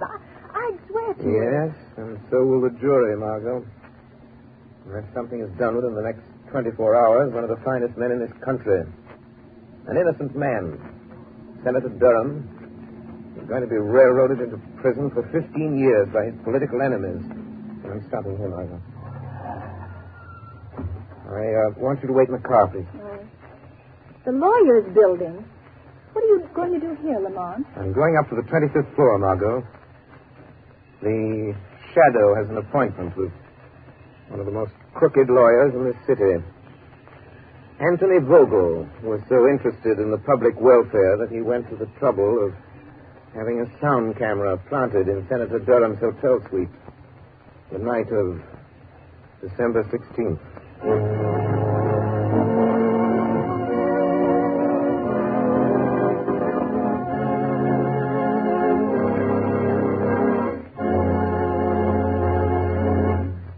While we are waiting for the Shadow to return, I would like to ask all homeowners a question. Do you want to save money? Of course you do. And you begin real saving when you cut down on the cost of heating your home. Here's the easiest and surest way to do this. Decide now to cook and heat with blue coal. Here's why blue coal is more economical. It is prepared especially for use in the home. And blue coal is Pennsylvania anthracite, the fuel that furnaces, cooking ranges, and parlor stoves in this section of the country were especially designed to burn. It is mined by the Glen Alden Coal Company, the world's largest producer of specially prepared home fuel. And every carload of blue coal is laboratory tested for purity and size before shipment. And you can always be sure of getting this superior home fuel because it is tinted with an unmistakable blue color so that you can easily identify it at a glance. In Waverly, New York and vicinity, blue coal sales so far this winter are 27% ahead of sales for the same period a year ago. This increase in sales is because Waverly families have found out that blue coal does all I say it will do. So I urge all families throughout this region to try blue coal. Order a trial ton tomorrow. Ask for blue coal by name in any one of 4 sizes: egg, stove, chestnut, or pea. You will find the name of your nearest blue coal dealer listed in the Where to Buy It section of your classified telephone directory under the name Blue Coal.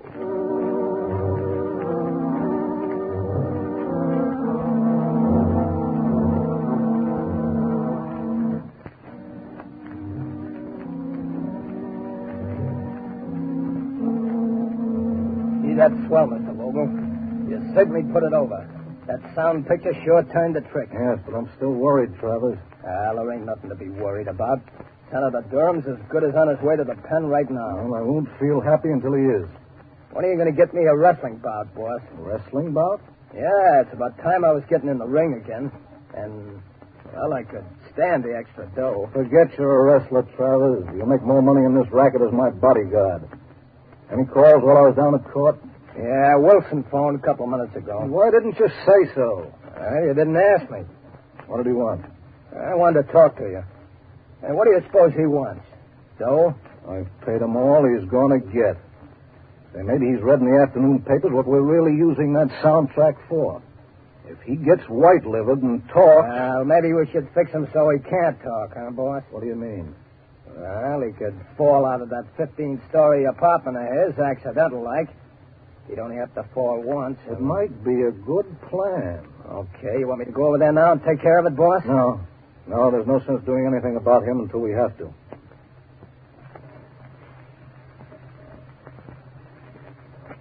But the first sign of anybody getting wise to what we're doing, then we'll arrange a neat little accident for friend Wilson. Well, now let's take a look at that Wesley murder case. One case at a time, Mr. Vogel. What was that? Suppose we review the evidence of the case against Senator Durham. What sort of devil's picture is this? Who are you? I am the Shadow, Vogel. But I can't see you. Nevertheless, Vogel, I am here, in the shadows. Gee, what? Somebody's talking and nobody's here. Up, Travers. I'll handle this. Oh. So you're the Shadow, eh? You come here to play your hypnotic tricks on me. What do you know about Senator Durham's business? I know everything about it. I've been listening to your interesting conversation about this Mr. Wilson. He seems to play an important part in your case against Senator Durham. Listen, Shadow, I've heard plenty about you. I don't want to fight you. How much do you want to keep out of this? Always the fixer. How much, Shadow? There isn't enough money in the world to cover up what you're trying to do, Vogel. Who is this man? Wilson. What part did he play in this scheme of yours? Oh, so you don't know. You're just trying to find out, are you, Shadow? Travers, lock the door. Okay, boss. That's locked. Melodrama won't help you, Vogel. Boss, if I could only see this guy, I could... Come on, Travers. You don't need to see him. What do you mean? Come over here. Give me your hand. Well, okay, but it don't make much sense. You'll see. All right. Stand up with me against this wall. Now, stretch out your arms. Can you touch the side wall on that side? Yeah, I can touch it. Good. I can touch it on my side. Now, walk slowly to the other end of the room and don't let your fingers leave the wall. Oh, I get it. Then the shadow can't get past it, huh? You're quick. Now, walk forward slowly. Slow, you fool. Okay. Well, I don't feel nothing. We're almost to the end of the room, boss. Maybe you got away. No, he couldn't go through the door. It's locked. The window is locked, too. Hey, boss, I felt something. Huh? I got him. I got hold of him, boss. I can't see him, but I got him. I got the shadow around the throat. He's a man after all. Gee, Strong. Would kill him, Travers. Maybe he can. He's choking me. Give me your gat, boss. I'll shoot him. You don't need a gun. It'll make too much noise. He's weakening, boss. Kill him, Travers. Give him your famous stranglehold. If he doesn't let go, he'll kill me. Yes, Shadow. This is where you die. Finish him off, Travers. I've got to hurry and take care of Wilson before he gets a chance to talk.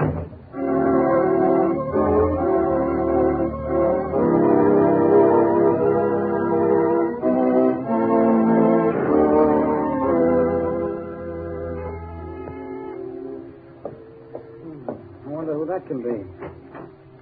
Oh, good evening, Mr. Vogel. Hello, Wilson. I hear you were trying to get hold of me earlier this evening. Yes, that's right.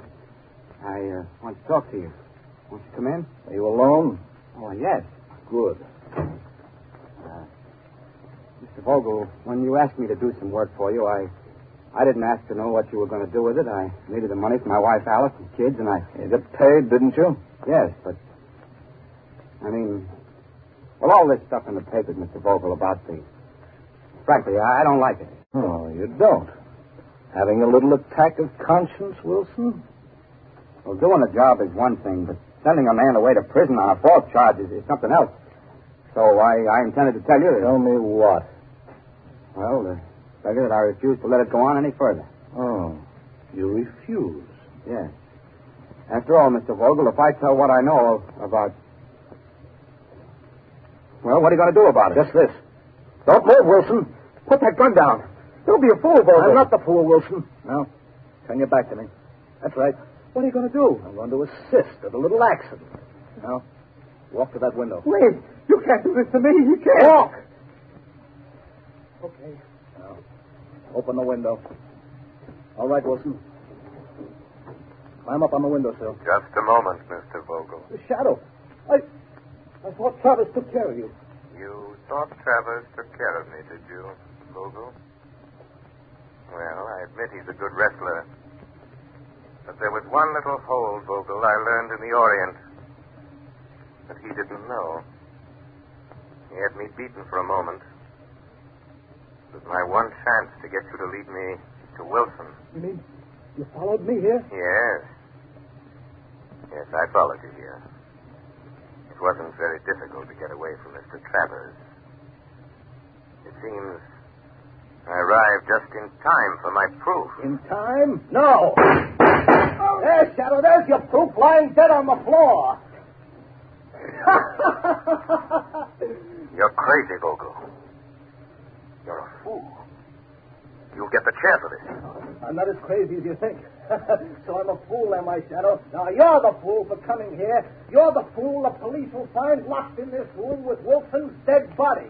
They'll find you. I'll see that they do. And here's the gun you killed him with. Why don't you try the window, Shadow? It's only 15 stories to the floor. Shadow. Wilson, tell me. Quick. I'm done for. Quick. Oh. Quick, Wilson. Give me the proof. The proof, Wilson. The proof that you framed Senator Durham. Proof. Senator Durham. Come on, Wilson. Come on. Tell me. How did you frame Senator Durham? Durham. Alice. My baby. Wilson. Wilson! Lamont, are you all right? Unlock the door, Margot. Unlock the door. The key's on the outside. Oh, Lamont, I heard a shot and saw Volga running out, so I couldn't wait. What happened? I hadn't been so stupid. Waited so long. I wanted to find out their secret before I spoke. Now it's too late. Wilson is unconscious, I'm afraid. Dying. Vogel has outwitted me. After all. That's it, Vogel. Shot me. In cold blood, he shot me. I burned for it. Wilson, listen to me. Listen and think. Tell me. How did you frame Senator Durham? Tell me that, Wilson. Tell me that, and I'll see that Vogel pays for doing this to you. Senator Durham, now I remember. I'll show you. Put me into the next room. I'll show you. I will help you. Easy now. Yeah. Easy. I'll get on the other side. Why, look. It's a recording studio. Yeah, that's right. It's my hobby. I'm an actor. Impersonator by profession. An impersonator? Yes. Help me with that chair by the turntable. I impersonate people. I've imitated Senator Durham's voice dozens of times. Quick. Hand me the microphone. Turn on the switch. There, I can't hold out much longer. Here's the microphone. Drop that needle on the wax record. Turn the switch. This is you, Wilson, speaking. I've just been shot by Anthony Vogel. He hired me to...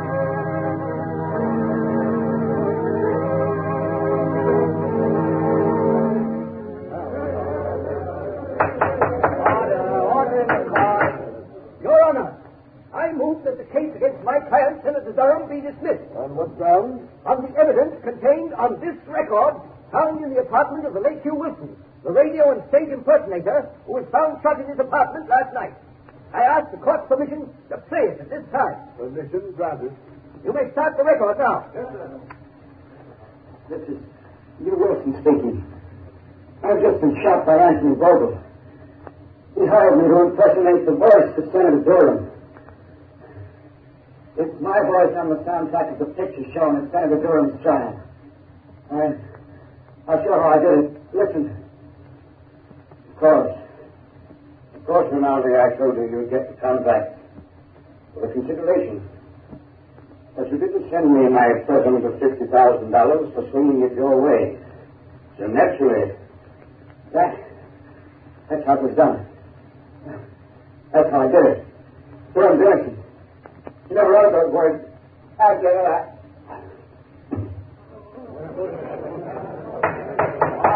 Order in the court. Boy, this is amazing, incredible. Your Honor, there is one more voice on the record at the end. Listen. The voice you have heard is that of Hugh Wilson, murdered by Anthony Vogel. He is the man who sought to frame Senator Durham. But Vogel failed. Just as in the end all crime must fail. And all criminals pay the penalty of death. Order in the court. Whose voice was that? That, Your Honor, is the voice of the man to whom Senator Durham owes his vindication. The voice of the shadow.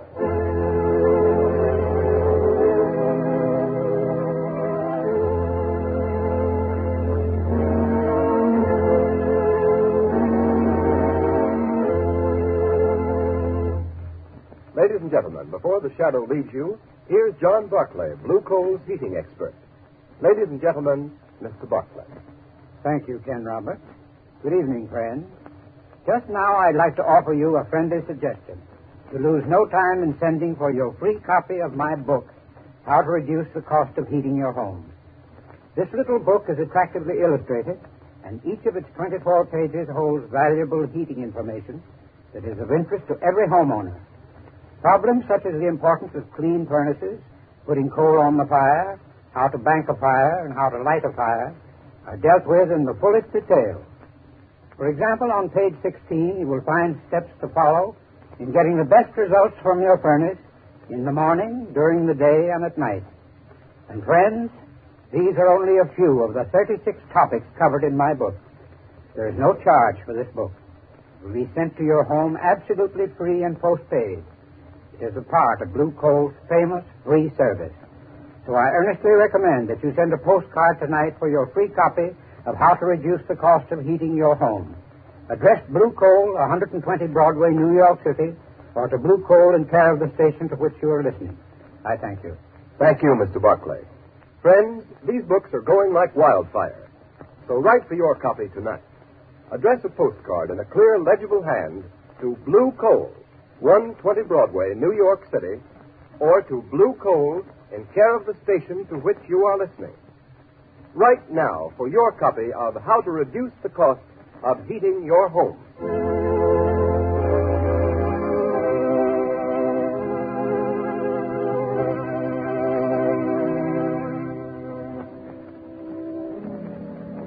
You have just heard a dramatized version of one of the many copyrighted stories which appear in the Shadow magazine. All the characters and all the places named are fictitious. Any similarity to persons living or dead is purely coincidental.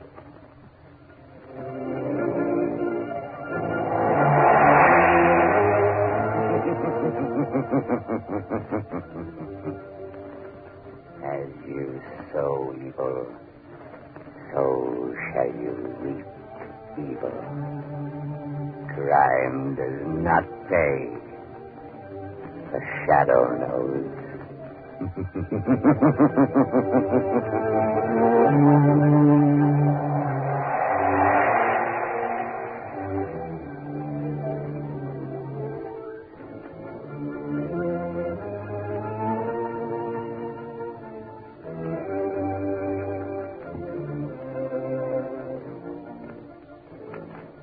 Next week, same time, same station, Blue Coal, America's finest anthracite, will again present another thrilling adventure of the Shadow. Be sure to listen, and be sure to burn Blue Coal, the solid fuel for solid comfort.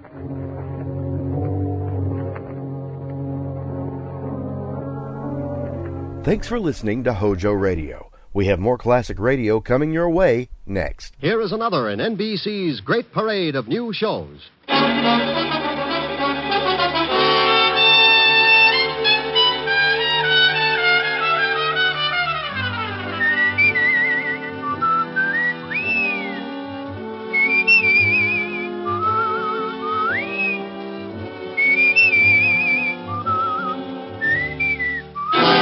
Now, Dick Powell as Richard Diamond, private detective.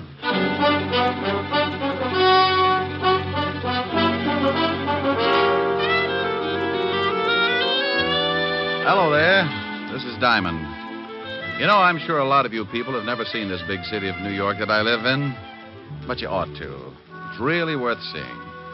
I don't mean a 4-bit tour in a bus. I mean that one time that you stop along the way and really take a good look. Maybe it's from a building 40 floors up. You brace yourself against the stiff morning breeze and you lean out and watch the biggest city in the world wake up, stretch, roll up its progressive sleeves and go to work. Or maybe it's 6 o'clock in the evening and you're on your way home. You hold up at a busy intersection and you feel the Colossus even before you see it. You look behind, to the right, the left, and then up. And there it is. You could only take in 3 blocks maybe, but the pushing crowds and towering buildings are a common denominator for the Bronx, Park Avenue, and Flatbush. The rest you have to imagine because your dinner's waiting. Well, I'm lucky in a way. My dinner's ready when I start throwing nickels in the automat. My meals and my time are freelance, and my work is a ringside ticket to the biggest city in the world. Sure, it's lonely sometimes, and trouble walks the streets on a 24-hour beat. But that's how I pay my rent. Trouble's my silent partner. And he sends me everything from divorce labels to some marked City Morgue, DOA. Dead on arrival. One night last week, old man Trouble was sitting curled up on a doorstep watching two thugs hiding in the shadows of a building. Trouble had a big smile because he was cooking up a king-size mess for yours truly. Hey, Lou. Yeah? Ain't he ever gonna come out? He'll come out. We just gotta wait, that's all. Hey, Lou. Yeah, what is it? I hope he comes out soon. That cop car is due in a little while. Yeah. Hey, supposing they drive up the street just when he comes out. Then we don't use the artillery. We don't? We follow him and get him someplace else. Okay. Hey, Lou. What? Here he comes. Yeah. You ready? Yeah, sure. Look, he's got his two big watchdogs with him. Get set. Now. We better get going. Don't run, stupid. You think we was being clocked? Hey, Lou. There's that lousy cop car. Come on. Where you going? In this club. Come on, hurry. Hey, Lou, supposing the cops come down here. Shut up. Table, gentlemen? Yeah, for my friend and me. Right this way. Picture, like a souvenir picture to take. Lou, are you crazy? We can't sit down at no table. They'll have the whole neighborhood covered in a few minutes. We can sit for a second, then we'll go out the back door. Here you are, gentlemen. Is this all right? Oh, just standing. Yeah, this is just fine, thank you. Very good, sir. I'll send a waiter right over. Oh, now, come on, Lou. Let's blow this joint. Wait till he gets further away. Please, Lou. Okay. Now you go first. Take your time. I'll follow you. Picture, sir? Huh? No, miss. We don't want no photographs. Yeah, we don't want none. Thanks, just the same. Oh, that's okay. Picture? Like a souvenir picture to take home? Yes, thank you. Well, come on. Right behind you. Now, hold it right there. No. Don't move. Thank you. That will be developed shortly. Hey, Mel, hold it a minute. Yeah, what is it? It's that dame. This is no time to start looking at dames. No, you fathead. The one with the camera. So she's got good-looking legs, but we got... Uh-oh. What's the matter? There's a cop in the door. Get going, but take your time. I'll tell you about the dame later. Oh, Lynn, Yeah? What is it, Monsieur Davis? where are you going? Back to the dark room to develop these pictures? You always said not to keep the customers waiting, didn't you, Monsieur Davis? I'm glad to see you listen to your employer. I'll just come along to see how this batch turns out. This batch isn't any different from the last 100 batches. We'll just go along and see. Oh, that does it. I beg your I pardon. said that does it. You cornered me in that dark room once, and it was all I could do to keep you away from me. Lynn. If you think that just because you run this place, you got a right to make passes at me, you better get yourself a new girl. Maybe that isn't such a bad idea. Come to think of it, I kind of go for it myself. And as long as I'm quitting, here's something you've been asking for a long time. Oh, hey, what do you think you're doing? Now get out of my way. That phony French accent may fool the customers, but it doesn't fool me. You get out of here. Pick up your check and get out of here this minute. You little... Oh! Now, what were you going to say, Mr. Davis? Get out. Get out.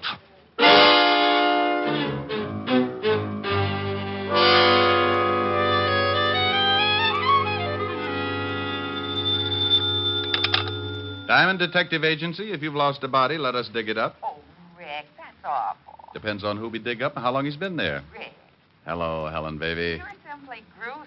I know it, but my tongue matches my shirts. What do you do when you wear stripes? I tell everybody I've been licking barber poles. Oh. Nah. Thought you'd catch me, didn't you? No, I don't think I'll ever get you. Oh, I think you're the prettiest little old gal in the whole dang breasted state. Flattery will get you nowhere. Have we got a date tonight? Only if the elevator's still running. Mr. Diamond? Hmm? Oh, I'll call you back later, honey. I think I just sighted the client. Mr. Diamond, please, I've got to talk to you. Well, honey, go back and shut the door. If too much smoke gets out of here, the ceiling will cave in. What? Oh, yes. All right. Rick, did I hear a girl's voice? I think so. But maybe she just wears those clothes because her mother never had a haircut. What does she look like? I can't tell you right now. I'm parked behind a curb. There. The door is closed, Mr. Diamond. Now may I speak with you, please? Helen, I'll call you later. I don't care if she is a prospective client. You face the window when you're talking business. Well, there's a cigarette ad out there. Why look out at an ad when the slogan's right here in my office? Slogan? Yeah, you know. So round, so firm, so... Rick. Bye, baby. Now, you were saying... I want to hire you to protect me, Mr. Diamond. I know an easier way. Wear a diving suit. Mr. Diamond, Put your eyes back in your head. And please listen to me. My life is in danger. There's an answer for that, too, but go on. Tell me the story. Well, my name is Knight. Miss? Yes. Yes. In the last 2 days, there have been several attempts on my life. By whom? Well, I don't know. Swell. Do you know why anyone would want to kill you? No, I don't. Well, now we're getting someplace. Don't be funny, Mr. Diamond. I tell you that twice an attempt has been made on my life. How? Well, the first time a man followed me home and tried to break into my apartment. I screamed and then frightened him off. Maybe he was lonesome. What about the other time? Well, I don't know whether it was the same man or not, but the next night a man jumped out of a car and tried to make me go with him. I kicked him and ran down the block. Sounds more like a kidnapping than attempted homicide. Why didn't you tell this to the police? Oh, I did. They investigated, but I couldn't give them enough to go on, so they just put a man watching my apartment. I bet he has to stand in line. Didn't they give you an escort? No. They seemed to think I was after some kind of publicity or something.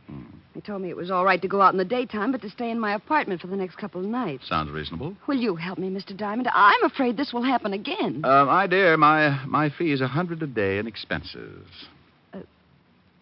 $100 a day? Oh, Mr. Diamond, I don't have that kind of money. Well, neither do I, but if I starve, I do it with dignity. I can't lower my fee, Miss Knight. I never have. Well, then, I'll have to find another detective agency. There are a lot of good ones. I'm sorry, the rule might bend a little, but it won't break. If I took the job knowing you couldn't pay half the fee, 10 minutes later, some guy from Texas with an oil-soaked wallet might want to hire me to count his gas stations. Sorry, but it's a tough world, Miss Knight. Yeah. Well, thanks, Mr. Diamond. Maybe you could recommend someone? Oh, any of them are good. Just close your eyes and open the classified. Well, goodbye, Mr. Diamond. I'm sorry. So am I. My conscience just slit its throat. Like you said, Mr. Diamond, it's a tough world. The toughest. Goodbye. Yeah. No, nuts. Yeah, what is it? Diamond? He's hiding his head in the desk. I'll get him for you. Come on out, you heel. Look, I don't know who this is, but put Diamond on the pipe. This is Diamond. Wait till I get the bad taste out of my mouth. Look, you can wet your whistle later. I've always wondered what happened to people who said that. Is there a dame in your office named Knight? Well, there was. She left just before you called. Well, let me give you a little tip. If she hired you, you're going to start feeling overworked right now, so tell her you don't want the job. Oh, I am, huh? Yeah. Or your nearest relative is going to have to come down and identify the body. You know something? No, what? A couple of minutes ago, I proved that a good businessman can start looking like a big fat heel for a lousy $100 a day in expenses. Huh? Don't work on it too long, but stop in sometime, Buster. I'd like to help you spit out your teeth. You better listen to what I say, Shamus. You're way out of your class in this one. I'm always out of my class when I talk with slobs. And if you don't like it, look me up. I'll be working for Miss Knight. I went out of my office in a hurry. When somebody tries to push me around, it's like giving a kid a slingshot in a hothouse. You can tell him all night not to do it, but by morning, he's busted every window in the place. I hoped I might catch Miss Knight before she got to the street, so I grabbed the elevator and went down to the first floor. I couldn't find her in the lobby, so I went out on the sidewalk. The street was crowded, but those curves showed up like a covered wagon on Madison Avenue. She was just starting across Broadway when a big black sedan pulled up and a guy climbed out after her. I took off as fast as my little 175 pounds would carry me and cut kitty corner across the street with an eye on the black sedan. The guy had her by the arm, and I knew when she stopped struggling, he'd showed her his gun. I was on a dead run, going to make like a big hero, but his .38 changed my mind. He missed with the first one, then he shoved the girl away from him and tried again. I could hear the slug whine past my head, so I hit the sidewalk right next to the girl. He jumped for the car. I just lay there and watched him drive off. Did you get the license number? Oh, it was covered with mud. Gee, I guess you must look pretty silly just sitting here. Yeah. Got some jacks? I'm a whiz at forces. Maybe you believe me now, Mr. Diamond. Yeah. Here, let me give you a hand up. Thanks. Now, come on, let's get out of here. We're collecting a crowd. Where are we going? I know a policeman who can't understand attempted assault. He says it's not necessary. And believe me, baby, he's got a cure for it. Come on.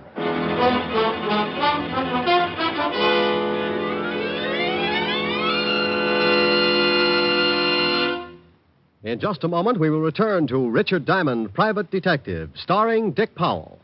But first, the National Safety Council reports that in almost every motor vehicle accident, there is one or more violations of the law, speed, drink, and carelessness being the worst offenders. The difficulty is that people continue to think of the horror of accidents as always happening to someone else. It never occurs to us that we may be killed dashing out to lunch tomorrow. Yes, it can and does happen, for it's the careless little chances each one of us takes every day that cause the big accident totals. Every motorist and pedestrian is urged to support actively the safety movement in his own community. Be careful. The life you save may be your own. And now, back to Dick Powell and the second act of Richard Diamond, Private Detective. Diamond is hurrying with his pretty client to see Lieutenant Levinson, head of homicide.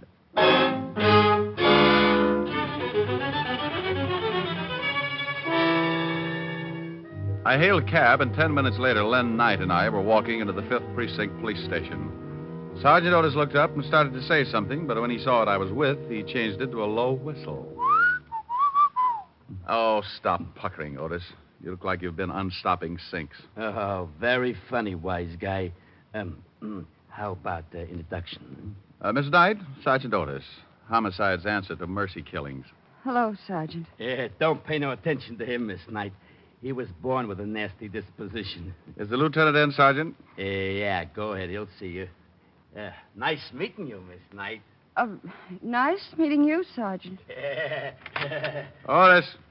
Yeah? Stop clucking. You'll have every rooster in town in here. Hello, Walt. Who's that with you? This is Miss Knight. Is she dead? Walt, say something nice to the lieutenant, dear. After that last remark? Oh, look, Miss Knight, I'm sorry, but this guy you're with has a talent for finding homicides. I'm suspicious of everyone I see him with, because even if they walk into my office with him, he'd do it just to confuse me. Well, I'm quite alive, Lieutenant. Then let me give you a friendly tip, Miss Knight. Stay away from this guy. His sense of humor will turn your hair white. Oh, isn't he a dream? Walt, Miss Knight wants protection. Yeah, I see what you mean. Walt, now stop gnawing on the desk and listen to me. Miss Knight is in line for a murder or for kidnapping. I knew it. She wants protection, and you're going to give it to her. That's not my department. This is homicide, isn't it? Of course it is. But you know very well we don't go to work until you're dead. Well, honey, I guess you'll just have to run out and get yourself killed. It's the only way. Now you stop that. Send her to another department. They'll give her all the protection she needs. She's been there. They stuck a guy out in front of her apartment. Now, look, I just saw Hood try to muscle her into a car. He took a shot at me, and you know bullets give me that let-down feeling. Now, put one of your boys with her until I can do something about clearing this thing up. What's your full name, Miss Knight? Lynette. Lynn, for short. Where do you live and where do you work? I live at 419 West 48th Street, apartment 309. I quit my job 3 days ago. Where was this job? The Circus Club on 52nd Street. I took pictures. Took pictures? Yeah, you know. Souvenirs of the customers. Oh. Why'd you quit? Well, my boss got grabby. I slapped him around. Hey, wait a minute, honey. Did you say Circus Club, 52nd Street? Yeah, what about it? Walt, didn't somebody gun down Al Rigoletta and two of his boys right near there? Say, you're right. 3 nights ago. You didn't see that shooting, did you, Miss Knight? Well, no, but I read about it the next day. Well, if you didn't see it, they couldn't want to get at you just because you were a witness. Oh, this is screwy. What have we got to work on? You just put a man to guard her. I'm going to see what I can do. All right, but only because I owe you a favor. Otis. Yeah, Lieutenant? Get in here. Otis? Yes, Otis. He's not as stupid as he looks. Want to bet? He couldn't be and live. You want me, Lieutenant? Not for keeps. I want you to stay with Miss Knight here until I tell you to come home. Somebody's trying to get rough with her. Got it? Yeah. Walt, have you found any eggs around the office? Eggs? Otis, where do you hide your nest? Oh, Lieutenant, make this guy lay off from me. Yeah, Rick, lay off the poor guy. Otis. Yeah, Lieutenant. Stop standing on one leg and wait outside, you mallet head. Oh, yeah, Lieutenant. Walt, I'll keep in touch. Okay. Mr. Diamond. Yes? Thanks. I'll make it up to you some way. Don't strain yourself. I like an obligation to be fun. It will be. Rick. Yeah? Bye. I left the 5th Precinct and headed for the Circus Club. It was a small place with sawdust on the floor and colored decorations like the inside of a circus tent. The place was still closed, but a short, dapper little guy in a gray business suit answered my knock. Yes, you're from the police? Why? You need them? I just put in a call. Someone burglarized the place last night. Oh. You know a girl named Knight? Lynn Knight? That's it. I most certainly do. I fired her 3 nights ago. If she's in some kind of trouble with the police, she deserves it. You must run this place. That's right. My name's Davis. Would you like to take a look at the room that was broken into? I certainly would. What did they steal? That's just it. I don't know. They turned it upside down, but I can't imagine what they were after. It's a dark room. A dark room? Yes.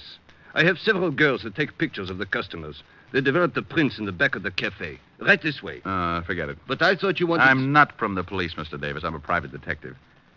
Tell me, did Miss Knight turn in all her film the night she quit? I fired her. Difference of opinion. Did she turn in all her film? I know. As a matter of fact, she didn't. She left with her camera, and several customers got rather angry when their pictures weren't developed. You mean her last roll was still in that camera? It must have been. She didn't leave it in the dark room. I looked. Where's the phone? Right over there.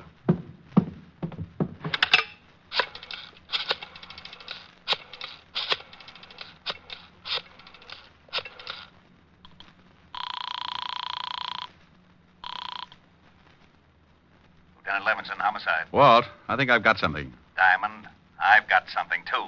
A sour stomach and headache. What's the matter? Otis followed that night dame halfway home when some guy stepped out of an alley and split his head with a sap. He's down in emergency getting his skull crocheted. What about the girl? We don't know. Otis can't remember. Oh, that's dandy. I'll call you back. Now, you wait a minute. I can't. Bye. I had one of those muscle-bound hunches. And I had to work fast or Lynn Knight was going to get herself kicked around and maybe end up in the city morgue. I remembered her dress. And 15 minutes later, I was standing in front of room 309. I could hear the phone ringing from somewhere inside, so I waited to see if anyone answered it. On the third ring, I tried the door. Well. Hello? Who is this?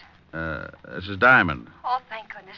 This is Lynn Knight. Well, where the devil are you? Lieutenant Levinson said you disappeared. I'm in a bar on 50th Street. That man who tried to shove me into his car this afternoon hit Sergeant Otis on the head, and I've been running ever since. How did you know I was here? No, I didn't. I called your office and got no answer, so I just took a chance maybe you'd gone looking for me. I was, but I was looking for something else, too. Tell me, baby, have you got a camera? Why, I did have. Did have? What happened to it? Well, I sort of sold it. Oh, you mean you hocked it? Well, I didn't need it anymore, and I did need the money. You stay right where you are, and I'll be down. What's the name of the place? 2320 Club. Please hurry, Mr. Diamond. I'm scared. Okay. I want to ask you something else. Hello? Hello? Oh, I thought you'd hung up. No, I thought you... Lynn. Yeah? Is there an extension on this phone? Why, yes, in the bedroom. Say, you don't think... I don't know. Wait a minute. Hey, what are you guys... Oh! Mr. Diamond? Mr. Diamond, are you still on the... Okay, Mel. Let's go get the dame. Hey, that was pretty smart waiting around and listening in on the extension, Lou. What do you want me to do with the shamus? He looks like he can still hear things. Well, turn him off. Sure. Okay, let's go. What are you limping for? I kicked him with the wrong foot. I got a lousy ingrown toenail. I laid there trying to crawl back to a more sensible way of life. He'd kicked me so hard that it shook my eyes loose and they'd run back into my head to hide.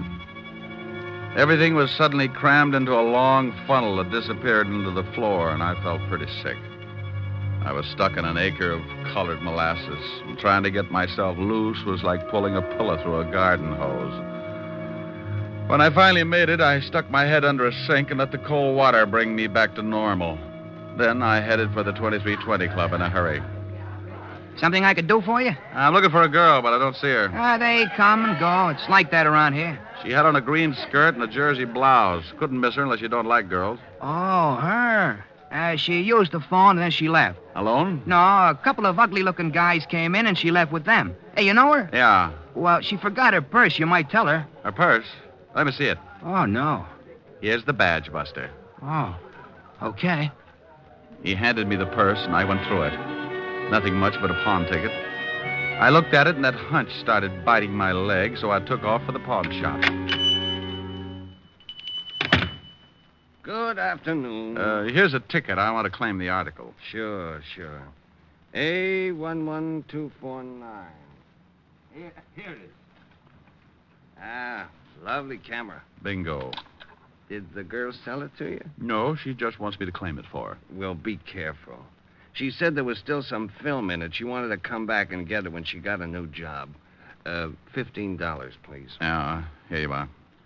Is there a place around here where I can get the film developed? Right across the street. You can see it from here. Ah, thanks.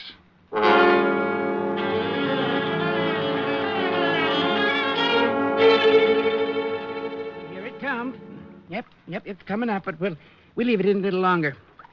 Hey, maybe I'm nosy, but what's so important about this roll of film? I'll tell you better when I look at it. Well, I'll turn on the light. There you are. Yeah. Well, nothing on this one. Nope. Hey, look at this. Oh, some old guy with his wife. Is that what you wanted to find? You see those two guys in the background that look like they're just sneaking out of a chicken house? Yeah, so what? The one in the back is Lou Garzoni. The gangster? Yeah. Give me that negative. Let's get out of here. Well, you two holding hands in there? Hey, who are you and what's the gun for? Take it easy, Doc. He shoots people. That's right. Now back into the room. All right, but take it easy with that gun. Give me that negative, Shamus. Okay. Yeah. Now, where's the picture? It's still in the juice. Well, get it. I'll get it. That's better. Well, come on. I can't seem to find it. Oh, yeah? Look for yourself. I'll look. See? Say, you threw it in his face. That stuff might blind him. So now you can't see to kill you. My eyes. Get me to the doctor, quick. After you tell me where the girl is. 212 West 45th Street, apartment 513.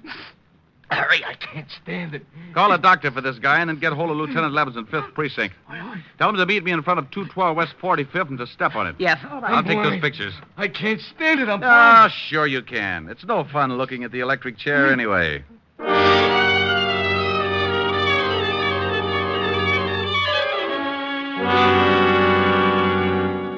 Apartment 513, he said? Oh, here it is. Yeah. If Lou Garzoni's in there, we got to take him by surprise or he'll knock off the girl. Otis is down in the alley, so he won't get out that way. Well, here goes. I hope it works. Yeah, who is it? Oh, Mel had an accident. He sent me up to tell you. What's your name? Tony Vega. Well, why didn't you say so? I thought you was in stir... Coppers! You dirty Doc cops ain't Walt. gonna... How about it, Walt? He's on his way. Where's the girl? Probably in the other room. Yeah. Take it easy, baby. All right. I'll get the gag on. Now, there you are. Oh, Mr. Diamond. Mr. Diamond, he was going to kill me. Yeah, I know. Is he all right? Sure, Walt. Oh, how about Garzoni? No hurry for the wagon. Oh. Now, will you please tell me how you knew Lou Garzoni was in this apartment? Well, he and his boy were after a picture Miss Knight took. Yeah, this one. Ah, there they are in the background. He was an old enemy of Al Rigoletto, wasn't he, Walt? Yeah. Why? Oh, I bet he was the one who rubbed him out. Then he and his boy ducked into the nightclub. Garzoni saw his picture taken, so they went after Len. Why, Mr. Diamond, Oh, what's the matter? you finally called me Lynn. Well, Len. You go home and take it easy. I might stop by tomorrow. What's the matter with tonight? I've got a piano lesson. Bye. Otis! Yeah, Lieutenant? Is it all over? Yes, you hammerhead. Now get out of that garbage can and see if you can find your way back to the station.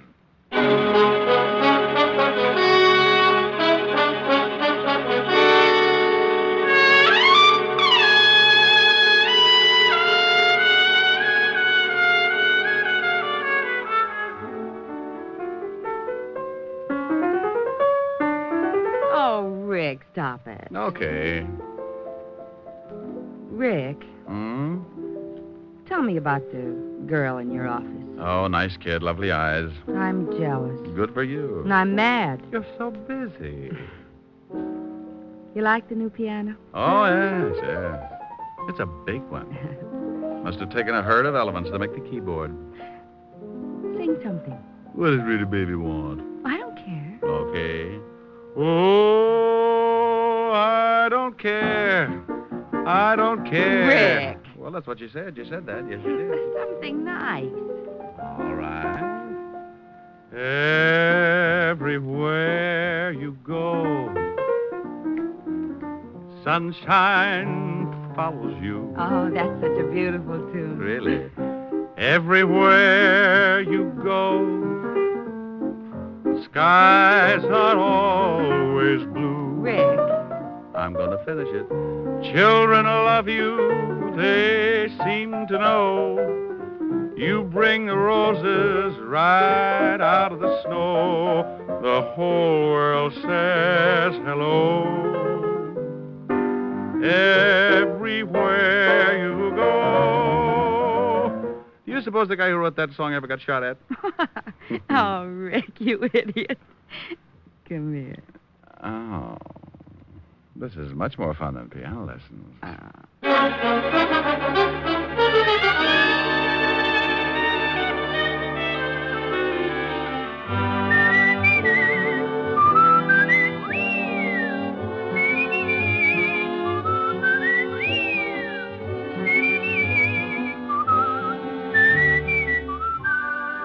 You have just heard Richard Diamond, Private Detective, starring Dick Powell.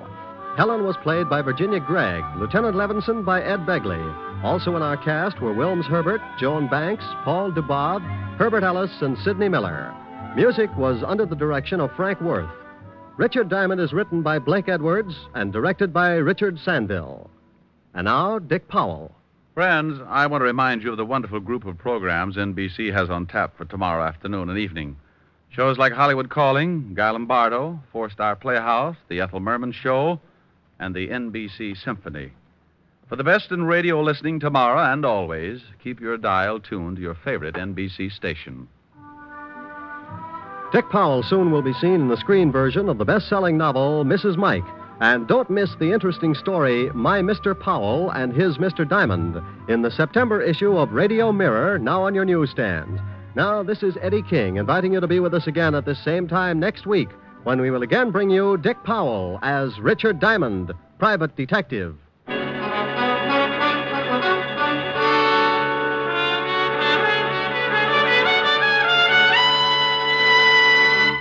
This is NBC, the national broadcasting company. Here is another in NBC's great parade of new shows.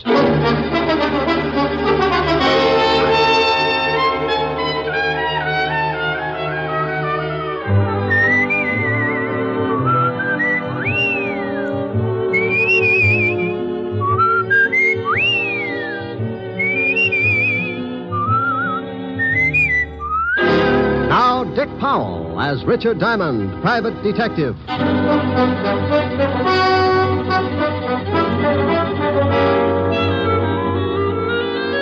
Hello there, this is Diamond.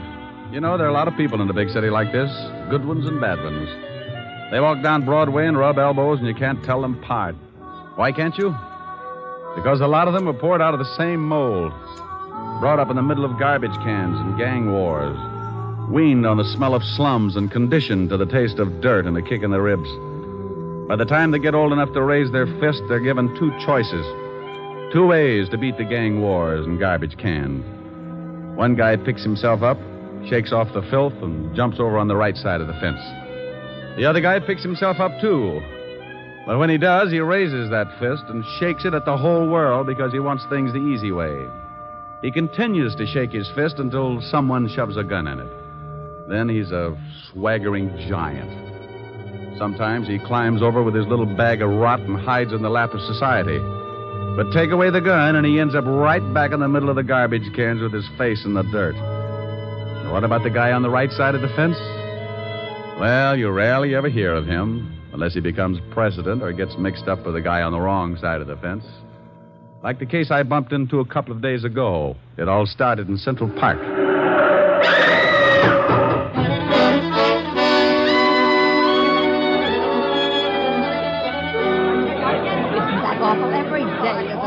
What happened? Some crook got run over. That young guy over there ran over with his car. I came up right after it happened. He was leaning over her and crying. A little late for crying, I'd say. Says he didn't kill her. Says someone pushed her in front of his car.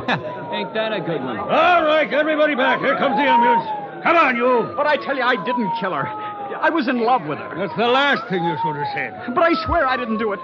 I was going to meet her about a half a block up the street, and someone pushed her out in front of my car. I couldn't stop in time. Look, I just got to write a report and take you down to the station. You can tell it to the inspector. Now look out. Here's the ambulance. Hello, Crockett. You're too late. The body's ready for the morgue. Central Park's turning into a graveyard. I'm going to start taking my girl someplace else. What do you mean? Somebody else got run over in the park? Somebody got shot full of holes. Call came in just for this one. That gangster Chino Scabo. Scabo got knocked off. He was due, wasn't he? Please, officer, can't I get to a phone? Shut up. One of the biggest gangsters in town gets rubbed out, and I got to show up at the station with you. You know, Sonny, I'm not pleased with you at all.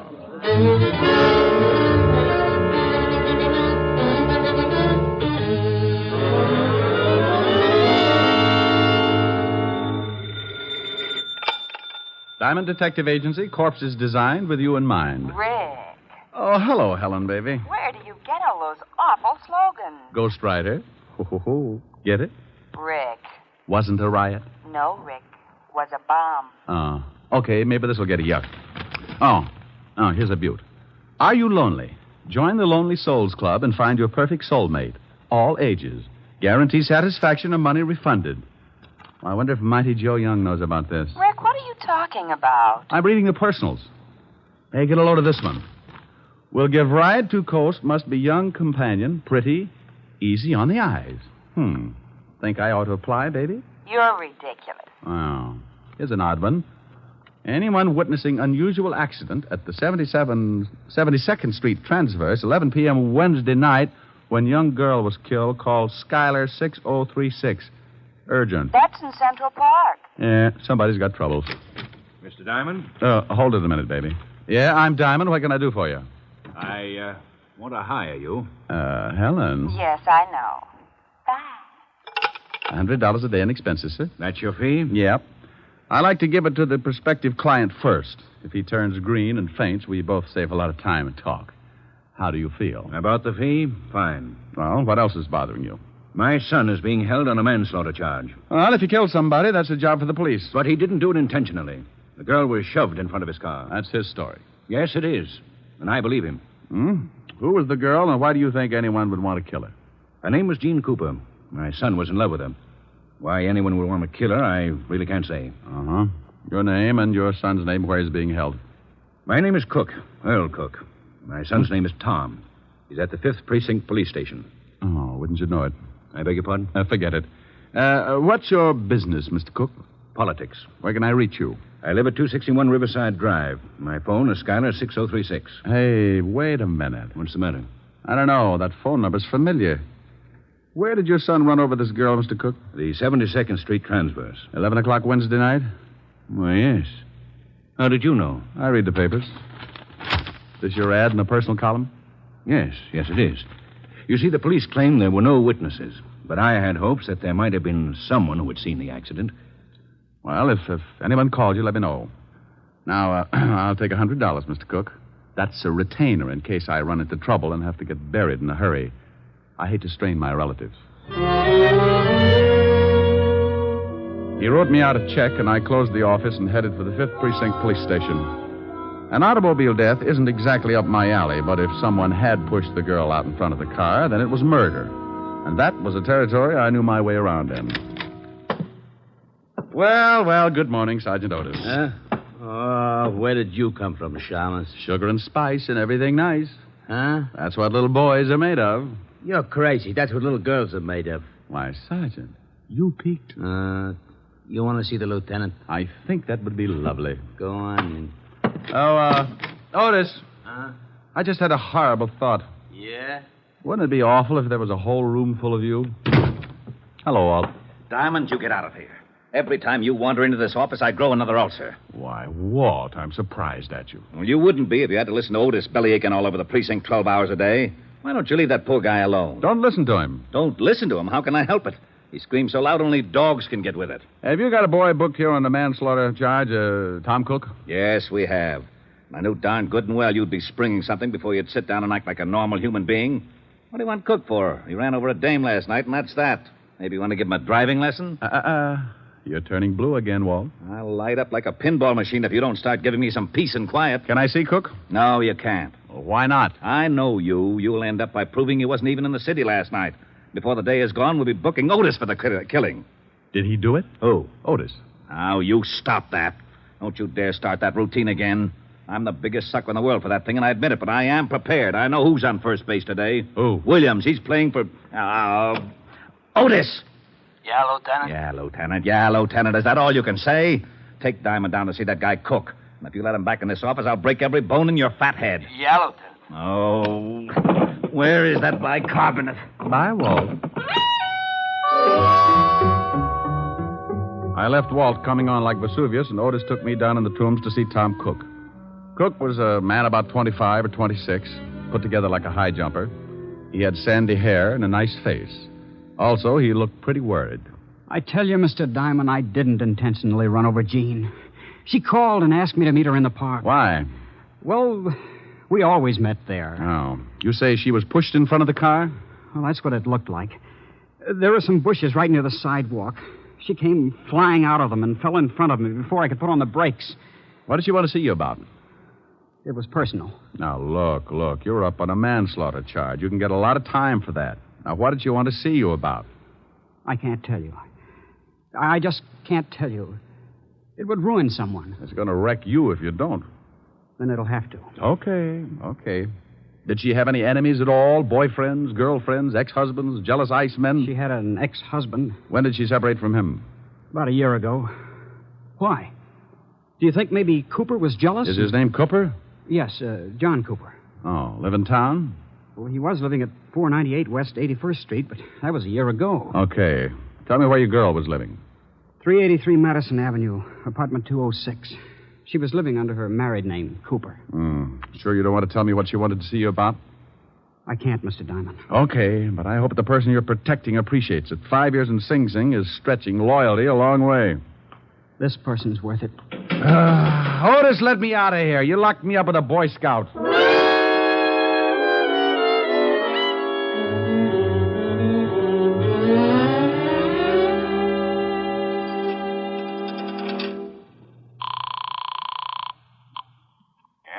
Mr. Cook? Yes? Who is this? This is Diamond. Diamond, I'm so glad you phoned. Oh? Remember my ad in the personal columns? Yes? Well, I just received a call from someone who claims he saw a man push a girl in front of my son's car. Oh. He said he was in a hurry, so he didn't wait around to see the rest. Can you imagine that? In too much of a hurry to stay round. No, I can't imagine it unless he was running away from something, didn't want to be caught. Did he tell you anything else? No, I asked his name, but he hung up. Oh. Well, if you hear from him again, call Lieutenant Levinson of the 5th Precinct. And I'll call you later. All right, Mr. Diamond. But now I'm sure my son is innocent. Well, I hope I can come up with more than your confidence. I knew a guy who yelled frame all the way to the electric chair. They fried him like a lean pork chop. I left the phone booth and took off for John Cooper's apartment. I found the place and gave my rabbit's foot a pat on the hock. The little bunny was still with me because a John Cooper was listed on the mailboxes. I took the steps two at a time. Yeah, who is it? The name's Diamond. I don't want any. I'm selling a homicide, complete with samples. You better open up. Hey, what are you talking about? I'm talking about your ex-wife. She was killed last night. What? Mind if I come in? No, come on in. Jean dead. How did it happen? She was run over by a car. Oh, that's awful. Are you from the police? You got a gold star. Where were you at 11 o'clock Wednesday night? I was right here in my apartment. You can prove it? Well, I didn't leave. I don't guess I can prove it. I hope you don't think I ran over Jean. I know who ran over. I'm trying to find out who aimed her. I don't understand. She was pushed in front of the car. How do you know that? Why shouldn't I know that? Well, what? I don't know. I guess you should. When was the last time you saw your ex-wife? Oh, about 8 months ago. We didn't get along, so we didn't speak after we split up. You haven't seen her since? No. Were you jealous of her new boyfriend? Jealous? Why should I be? Good question. I'll see you later, Mr. Cooper. Yeah. I hope I've been of some help. You've been dandy. I left Cooper pinning up his gold star and headed for the dead girl's apartment. I knew the law had already been there and that it would probably be locked tighter than a wine truck on Skid Row. I found the landlady's door and gave it a jolt. Yeah? Oh, what do you want? I'm looking for the landlady. You want an apartment? We got one coming up in a couple of days. The dame that was in it croaked. You can pay in advance if you want it. Can I take a look at it? Nah. Lousy coppers told me not to let anyone in. You got my word, it's a good one. Oh, well, then you'd better let me talk to your mother. My mother? My old lady's been dead for 20 years. She has? Aren't you a little young to be running an apartment all by yourself? Hey, Sonny. Yes? How old do you think I am? Well, it's hard to tell. I'd say, about 28. Come on, I'll show you the apartment. But watch those steps. I think you could use some glasses. Right up here, handsome. Was the poor girl who died married? Used to be, but she got divorced. Here it is. There you are, honey. Go on in, take a look around. I'll go on back downstairs in case the law comes back. I'll have to stall him, I guess. Thanks, beautiful. Oh, that's all right, honey. When you're done, stop in at my place and I'll give you a drink of gin. I waited until I heard the old bat fly down the stairs, and then I took the place apart. It took me exactly 10 minutes, and even if I do say so, it was a pretty neat job. I was on the last lap, going through the wastebaskets, when I spotted something on the magazine stand. It was just below eye level. It was a late issue of a magazine, and it was addressed to Mr. John Cooper, 498 West 81st Street. I grabbed it and picked up the phone.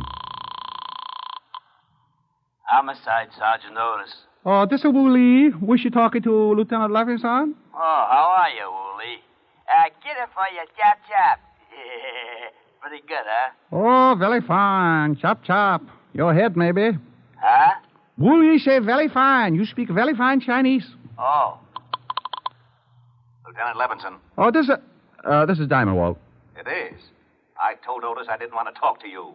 He said Wu Lee was on the pipe. Oh, this is Wooly, too, Walt. Oh, that lame brain Otis. Oh, what is it now, Diamond? I got a liar in the balcony, Walt. What are you talking about? I've spoken to 3 people about the girl that was run over. One of them lied to me. Now, I believe the kid's story. I think she was pushed. So she was pushed. I can't be bothered with that right now. I'm all tangled up in the Scarborough killing. We found the gun that did the job lying in the bushes in Central Park. Wait a minute. In Central Park? Yeah, we traced it to a pawn shop, and the pawnbroker identified one Louis Spiegel as the one that bought the gun. Walt, what time was Scarborough knocked off? Shots were heard about 5 minutes to 11. Hey, that's just about the same time that Cook ran over the girl. You are so right. And Scarborough got killed on the other side of the park. About 5 minutes to run to where the girl got run over. Now, what are you getting at? If you know something about this Scarborough killing, I Walt, want you... some guy called Tom Cook's father and said he saw the girl shoved in front of the car. He wouldn't tell his name because he said he'd get in trouble. Probably a crank. No one would duck out on a deliberate murder. Unless he just rubbed out New York's biggest gangster. Hey. Yeah. Have you got Louis Spiegel on tap? No, he's hiding out. Oh. Well, do me a favor. Check your files and see if you've got a record on a John Cooper. The dead girl's ex-husband? Yeah, then I'll call you back. I've got a guy who might show us where we can find Louis Spiegel and the guy who pushed the girl in front of the car. Killed 2 birds with 1 stone. It's quite a billiard shot, but give my little stool pigeon 2 bottles of fermented grape juice and he can run the table. I left the apartment and slipped by the landlady's door. I knew she was building a party because I could smell the 100 proof clear out in the hall. I ducked out on the street and headed for Skid Row in a place called the Parrot Club. When I went in, I spotted my man sitting in his usual spot at the bar. His name was Wilbur Truitt. Ah, greetings, Bucko. You have come just in the nick. Not having the necessary funds to purchase another bottle of strength, I asked yon bartender to put it on the cuff. Wilbur, Whereupon he handed me this can of rat poison. It turned out to be rather soothing in a toxic sort of way. Bucko, you know me. I do not wish to deprive the little rodents of their daily constitution, so I would much rather nurse on the succulent end of a bottle. Wilbur, I'm looking for someone. I have been looking for someone all my life, preferably a brewery owner. Bartender, bring me a bottle. Oh, noble sir, your overkindness doth wring tears from me. I do embrace your offer. Now, you don't wrap your hooks around this jug until I find out where Louis Spiegel is. That is indeed a difficult problem.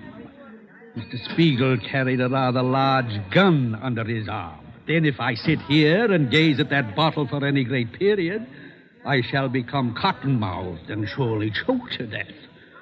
Mr. Louis Spiegel might be found in the freight yards, hiding in an old shack at the end of 50th Street now, Bucko. I'm rusting. Here you are, Wilbur, and thanks. Farewell. Lord knows when we shall meet again. I have faint, cold fear thrills through my veins. But no matter. I have never let a cork confuse me before. Bartender, a corkscrew, and bring the cat. I owe him a drink.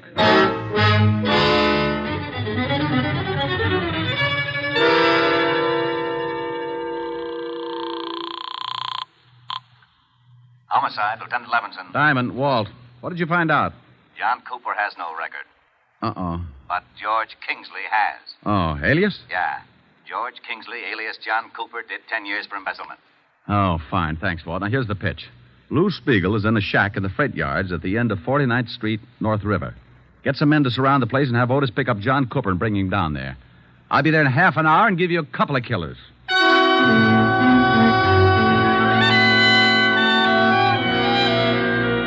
All I needed was a motive, so I hung up the phone and headed for the house of my client, Earl Cook. Oh, come in, Mr. Diamond. I'm very glad you've come. Mr. Cook, did you... I want to show you something. Here. What are they? Letters to my son. Blackmail letters. Oh? Where'd you find them? I was going through my son's things, trying to find something that might help uncover the motive for his accident. Mind if I take a look? Well, I can save you the trouble. They're about me. About you? Yes. I told you I'm in politics. Well, I am, and I'm a big power. When I began my rise, I was a young criminal lawyer. I had to accept a lot of cases that I might have turned down under different circumstances. I see. And the opposition tried everything to discredit me. Smear campaigns. Saying that I was getting acquittals for common thugs who were known to be guilty. And later, when I became a judge, they switched the campaign and said that the men I sentenced were innocent. Were they? Of course not. But in those letters to my son, the blackmailer said that he had definite proof that could ruin me. My son knew about my past, and when he started receiving the letters, he was afraid to confront me with the evidence, for fear I might have to admit my dishonesty. Have you talked with your son? I just left him. That's why he didn't tell you anything. He thought he was protecting me. His girl, Jean, found out who was sending him the letters, and, well, she was killed before she could tell him. Well, that fits. If the girl found out, then the blackmailer would not only have to know your son pretty well, but he'd also have to know her. You think you know who he is? See this magazine? Mm-hmm. Well, some of the pages are cut up. Now, take a look at these blackmail notes. They're formed with cut-out letters to spell out the words. The type is the same as the type on the magazine. Where did you get that magazine? In the girl's apartment. Well, then she must have had something to do with it. She found the magazine, all right, but it wasn't hers. Look, Mr. Cook. Yes. Did you ever send a man to prison named Kingsley? Yes, I believe so. For embezzling. Thanks. Where are you going? I'll call you later. I've got a date at the freight yards.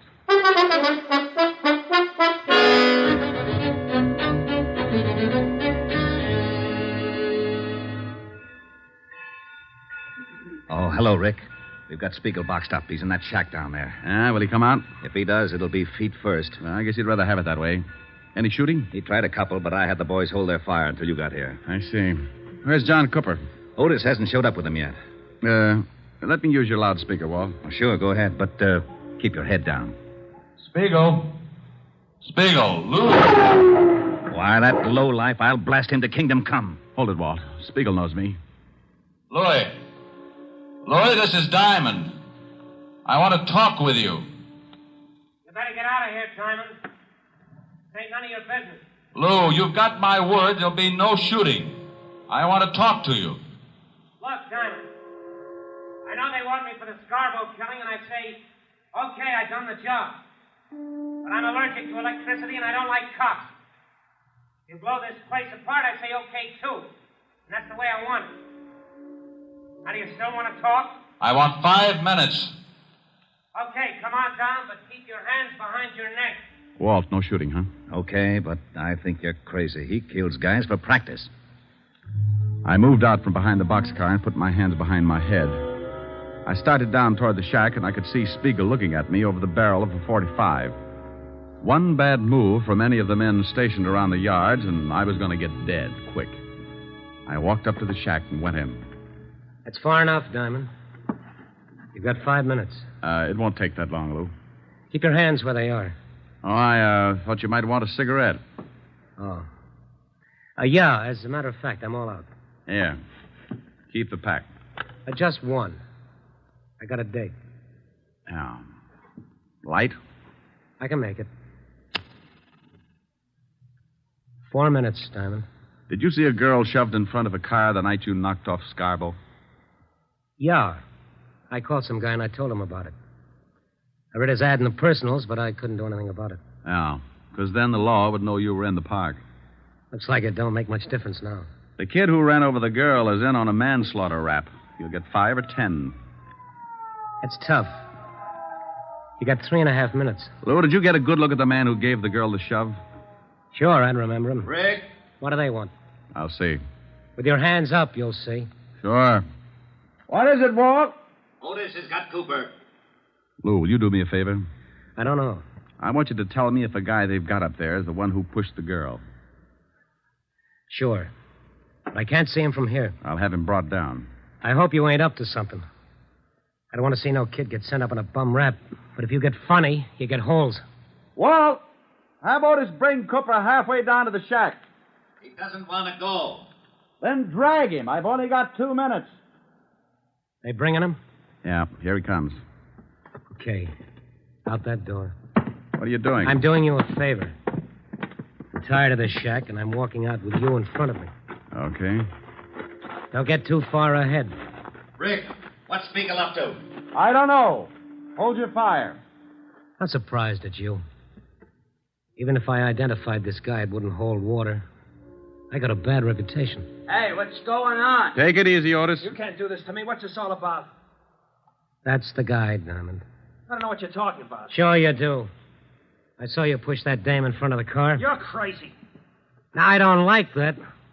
You got just 10 seconds to admit it. I won't admit anything. Then I shoot you. Hey, you can't. Shut up, Flatfoot. Stay out of this, Otis. I tell you, I won't admit anything. 5 seconds. Come on, Cooper. I found out all about your prison record. I know Cook sent you up and you wanted to get even. You found those letters Tom wrote to your ex-wife, so you started blackmailing him. And I know you lied when you said you hadn't seen your ex-wife. I found a magazine in her apartment with your address on it. Time's up. No. All right, I did it. You're too late. I'm on schedule. Oh, you idiot. Why did you shoot him? What's the difference? I kill people, he kills people. Besides, he wasn't polite. So long, Diamond. You got your favor. He's making a break. He'll never make it. Spiegel, in the name of the law, stop. For what?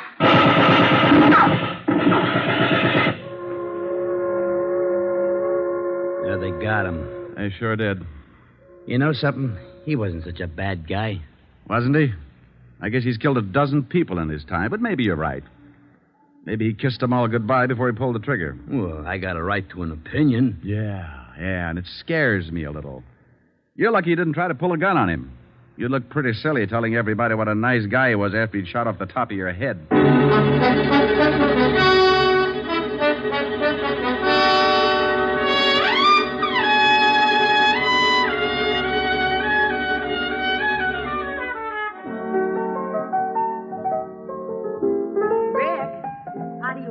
Lots of lemon, honey. What's that you're playing?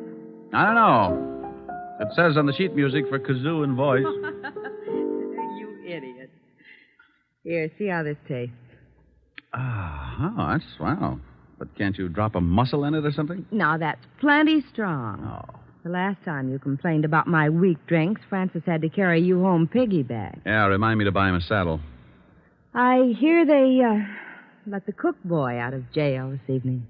Well, how the dickens did you know that? Never mind, I find out things. You have been snooping. Well, you won't tell me anything about your cases. How did you find out? Helen? No. You'll be sorry. Here. You sing this, and I'll tell you how I found out. Well, I don't know whether I can.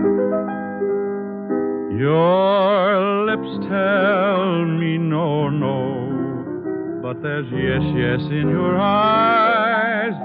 I've been missing your kissing just because I wasn't wise. I'll stop my scheming and dreaming 'cause I realize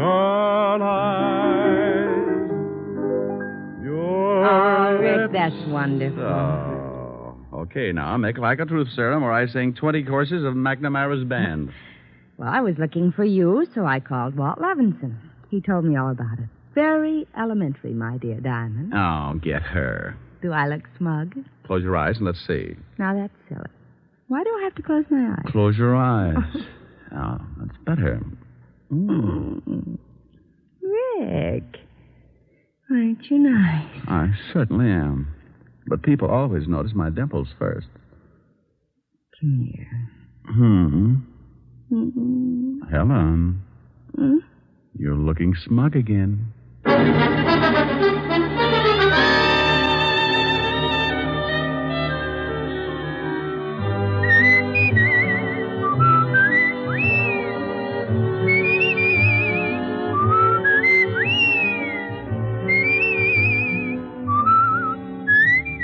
You have just heard Richard Diamond, Private Detective, starring Dick Powell.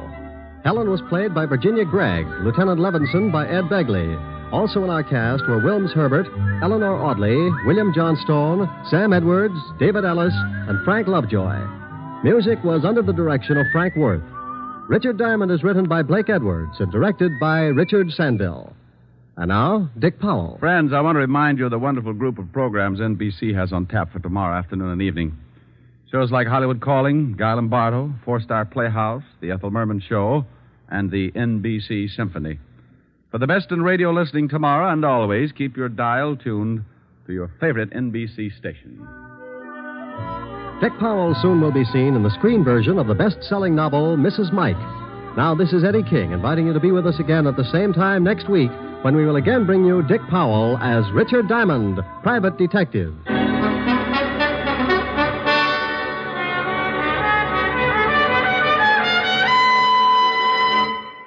This is NBC, the national broadcasting company. You're listening to HOJO Radio. More classic old-time radio coming your way next.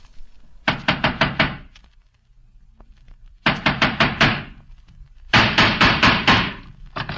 the matter? What is it? Another case for Nick Carter, Master Detective.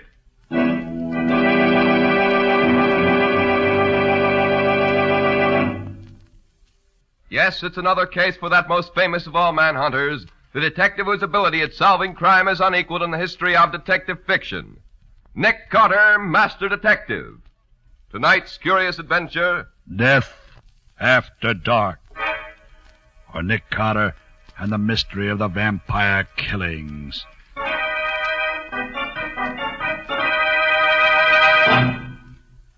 Mr. Carter! Mr. Carter! I've got to talk to you. Something has happened. To you? Well, yes. No. Well, that is, it did and it didn't. Well, it might be better if you were to tell me just what it was that did or didn't happen to you. Okay. Well, it was like this, sir. 4 of us, Betty Graham, Gertrude Chase, Dora Mason, and myself were playing tennis in the park this afternoon. We played a few sets, and then, about 6:30, we started home. But just as we got to the park gate, Dora suddenly discovered that she'd left her racket in the court. I offered to go get it for her, but she started after it herself. The rest of us sat down on the bench to wait for her. After about 10 minutes, Gertrude suddenly got up, said something about going to meet Dora, and then started up the same path as Dora had done. Betty and I sat on the bench talking and waiting for them, until suddenly we began to realize it was getting quite dark. All at once, Betty said what was on my mind. I don't like this, Phil. The tennis court is only about 5 minutes' walk from here. They should have been back before this. Yes, I know. I was thinking the same thing. What do you suppose could be keeping them? I don't know. Don't you think we'd better walk up that way and see what's happened to them? Nothing's happened to them, Betty. But, well, if you want to walk up and meet them, why, okay. Well, I'd rather do that than keep sitting here. Well, come on, then. But I'll bet we meet them before we get to the court. But I judge from the way you tell it that you didn't find them. No, Mr. Carter, we didn't. When we got to the court, it was deserted. We called and called, but we got no answer. Then suddenly Betty saw something. Phil, look. What is it, Betty? Look, there on the grass behind you. That's Dora's tennis racket. I know those colored strings. Well, that means that she never came back here at all. But where could she have... Betty, didn't Dora have a rose in her hair? Why, yes. She picked it up on the path just before she left us. I remember watching her tie a knot on the stem so she could put one of her hairpins through it to hold it in her hair. Why? Here. By the end of the net. A rose. You're right. And it's got a knot in the stem, too. And look, Betty. It's been stepped on. Phil! I'm afraid. Let's get out of here. Something happened. I'm afraid. And she started running across the grass toward the nearest gate. Weren't you scared, too? Well, yes, some. But I caught up with her and quieted her down a little. And you didn't see anything of the girls you were looking for? Well, by this time it was too dark to see much of anything. Betty took me by the arm and we made for the nearest gate. We weren't running, but we weren't lingering either. Well, maybe you just imagined... Wait a minute, I just haven't finished. Before we got to the road leading to the gate, we had to go through a patch of thick woods. I'd gone that way before, so I didn't think much about it. But Betty was still pretty scared. It's dark here, Phil. I can hardly see anything. Let's hurry. I want to get out of here. If we try to go any faster, we may fall over something. Just take it easy and keep going, and we'll...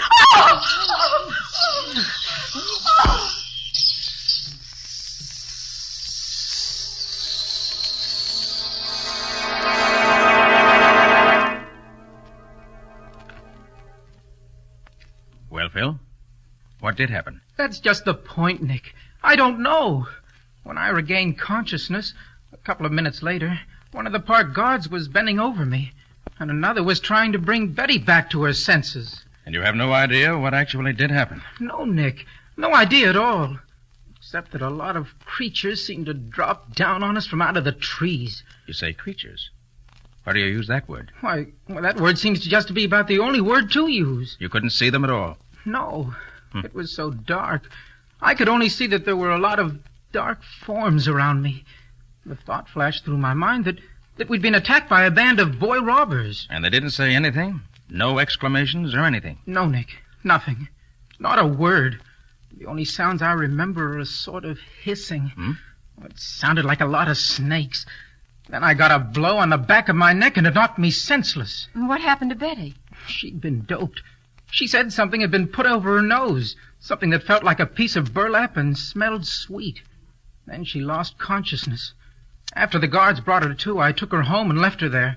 As far as I know, she was unharmed, except that, well, she was almost hysterical. What about the other girls, the ones who played tennis with you? Did they turn up later? No. I called both of them on the phone, but neither of them were home. And they hadn't been home since they were out with us. And our first job was to tell the girls' parents what we can and get their permission to take charge of the investigation. Then we'll start our investigating in the park.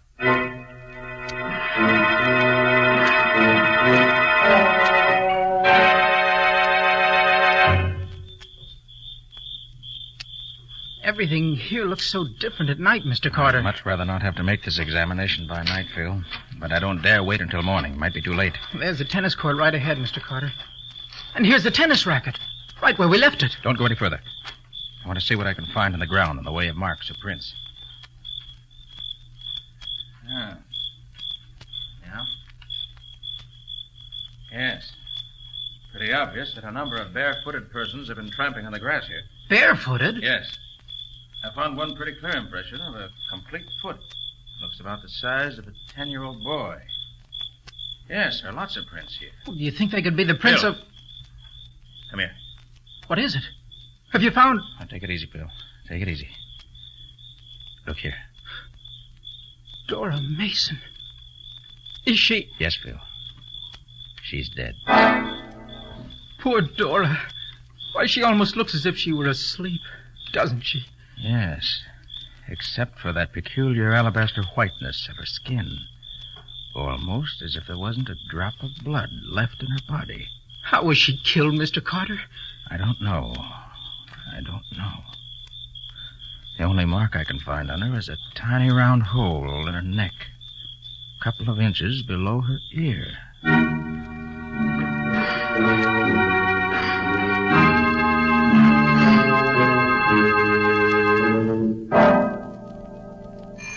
Well, it's pretty late, but I guess he'll forgive us when he knows why we've come. He may be in bed by now. I'm sorry if he is, but I can't let it go until tomorrow. I must find out tonight. Yeah?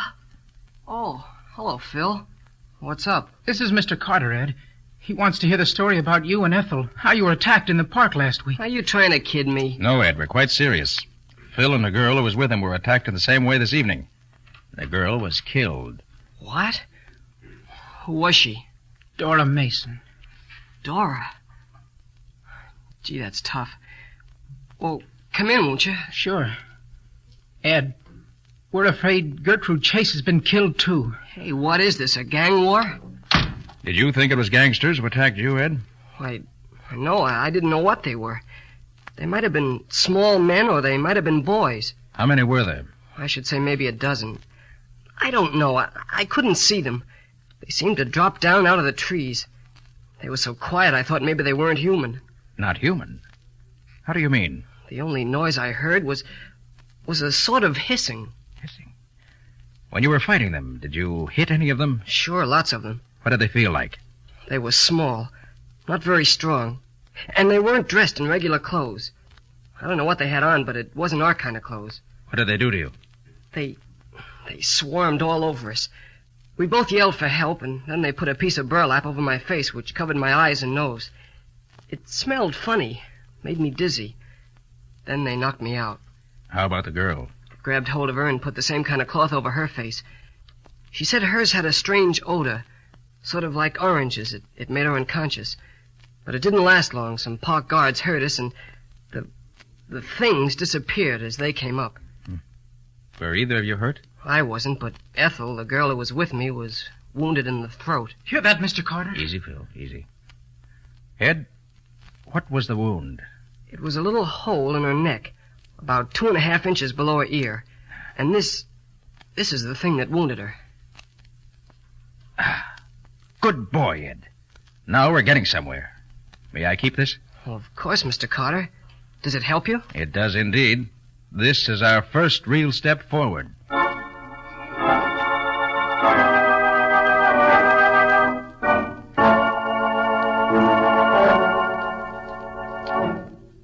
And you say that Moran still had the thing that made the hole in her neck? Yes, Patsy. It was a wicked little instrument. Scubby took it up to one of the medical supply houses to see if they could tell us anything about it. Well, what did it look like, Nick? Well, it's about 3.5 inches long, I should say. Mm-hmm. About half that distance. It's the size of a lead pencil. Then it tapers down to a needle point. Mm-hmm. But just before you reach the point, there's a small swelling, like a little bulb, about 1/4 inch long. Well, what's the idea of that? Well, if I'm not mistaken, once the point of this instrument has been stuck in the flesh, the little bulb holds it there so it won't come loose. You know, something like the barb in a spear. In fact, that's how Moran happened to have this one. After he and his girlfriend had been attacked by these things, they found this still hanging in the flesh of her neck. Oh. Through the center of this needle is a hole. It's about the size of a hair at one end and slightly larger at the other. Well, what is this gadget used for, Nick? Injecting something into the blood? No, Patsy, I don't think so. I feel sure it was used for taking something out. Oh. Well, did you see that early this morning the police found the body of the other girl who was with Phil yesterday? Yes, I know. And she died exactly the same way Dora did. Patsy, the thing that puzzles me about this whole thing is this. The killers don't act like human beings, and yet they must be. Nick, this couldn't be a sort of repetition of Edgar Allan Poe's story, Murders in the Rue Morgue, could it? No, Patsy. There are no monkeys or apes in this. The killers must be human beings. Unless... Unless what, Patsy? Well, there's one very obvious idea suggested by the fact that each body had a hole in the throat and that each body was practically drained of blood. That's true. Particularly as there was no blood found on the ground near the bodies. That's just what I mean. It certainly suggests... I mean, you can't help thinking of... Well... Vampires? Isn't that what you mean? Well, yes. Of course I don't... Patsy, what is a vampire? Actually. Why, it's a sort of huge bat which kills its victims by sucking the blood from their throats. Mm-hmm. And have they ever been known to attack men? Why, I don't think so, except in stories. Could a bat leave footprints like a 10-year-old boy? Of course not. Bats have claws. Well? I know it's silly, Nick. I don't believe in them. I know there are no such things. It's just that... I know, Patsy. It's just that it looks so very much like what we've heard about vampires that it's an easy, if impossible, solution. But, Nick, these girls were murdered, so there must be an answer. Of course, Patsy, of course. But I refuse to believe in the supernatural. I feel sure that the answer must be that somewhere there exists a sect or creed that uses human blood in its rituals, religious or otherwise. You think the blood is the answer, not the killings? I do. I feel certain, Betsy, that these girls were not, in the strict sense of the word, murdered. Not murdered? No, Betsy. They died because, for some reason, the blood was drawn out of their bodies.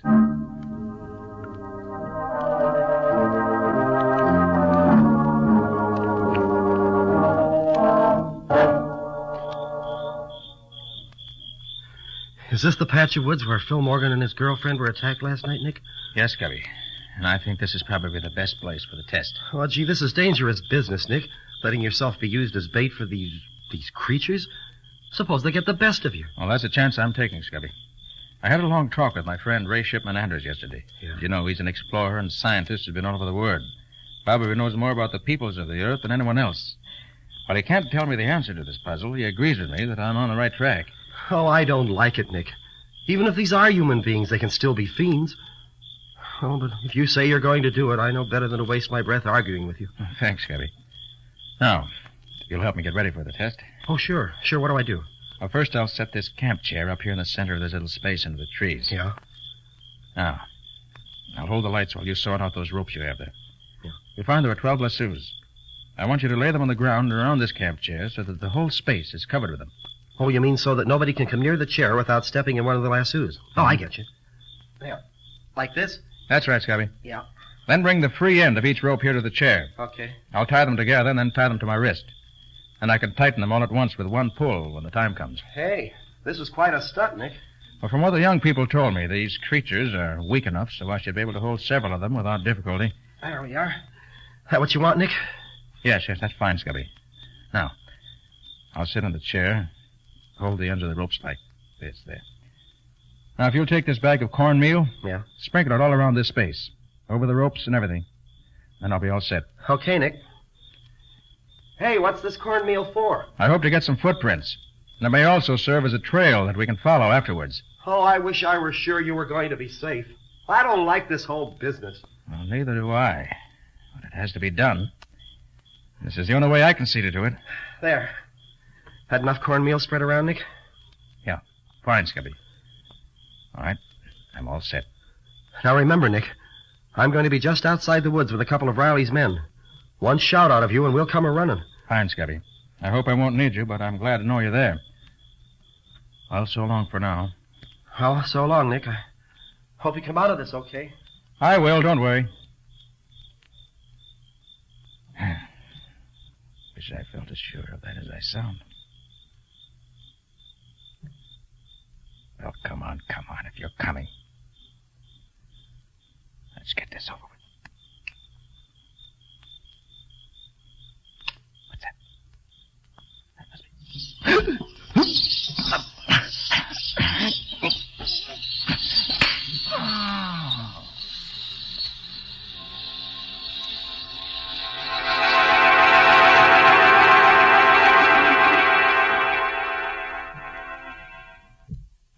But what really did happen? Well, after Scubby left me, I waited a while. Nothing happened. I waited some more. Still nothing happened. Mm-hmm. Then I heard some funny noises overhead. Suddenly a swarm of somethings dropped on top of me out of the trees. I tried to fight them off, but in spite of the fact that they were weak, there were so many of them I could scarcely move. Tried to catch one of them, but I couldn't seem to get my hands on anything. Gosh, what a feeling that must have been. Yes, I should say so. And I felt a piece of that burlap over my face and smelled a strange, sickish sweet odor like oranges. I felt dizzy almost at once. Then something hit me in the back of the neck, and that's all I know. Did you see anything, Scubby? No, Patsy. After I left Nick, I waited for a few minutes, and then I heard those queer noises. So I dashed in to find out what was going on. What did you find? Well, Nick was flat on his back, the burlap over his face, footprints all over the cornmeal, and nothing else in sight. Did you try to follow any of the prints? Oh, no, they were all over the place. They seemed to go in all directions. Would have been hopeless to try to follow them. So that the net result of the evening's expedition was just exactly nothing. A fine thing. Nicholas Carter's office? Oh, yes, Lieutenant. What? How long ago? All right, I'll tell him. Yes, thanks. Goodbye. Who was it, Patsy? That was Lieutenant Riley, Nick. He said that they just found a third girl in the park, murdered in the same way as the others. The same hole in the side of the neck and no blood left in the body. Now I know I'm right. These creatures don't want any blood except from women or girls. They won't touch men. That's why they did nothing to me after getting me completely at their mercy last night. Well, I'll try it again tonight. But with a different setup. How different, Nick? I'll dress myself as a woman. Oh, that's silly, Nick. If they want women's blood, they'll know fast enough you're no woman. And besides, there's another reason why you shouldn't do it yourself. What's that? Well, you acted as your own decoy last night. You were so busy defending yourself that you didn't have a chance to do anything about catching one of them. Yes, I know that's true. But there's no other way to do it, Scubby. There is one other way, Nick. A much better way. What's that, Patsy? Use me for bait. Nothing doing, Patsy. You think I'm going to risk your life? Well, you risk your own life. I'm no better than you are. Well, that's different. No, Patsy, I won't let you, and that's final. It's not final, Nick. 3 girls have been killed already, and 2 others attacked. If I can help put an end to these killings by serving as bait for these awful things, I want to do it. But, Patsy, you... No, Nick. No buts about it. I want to do it. Patsy, Nick, you've just got to say yes. I'm serious. You and Scubby can stand by to protect me, as well as to catch one of these creatures. Gosh, Nick, looks as if you got yourself a decoy, whether you want it or not. If the lives of other girls can be saved, it's worthwhile for me to do it. All right, Patsy. If that's the way you feel about it, I'll use you. Thanks, Nick. Now, what are the plans? Well, that's going to require some real thought. So let's put our heads together right now. Any mistake this time would be fatal.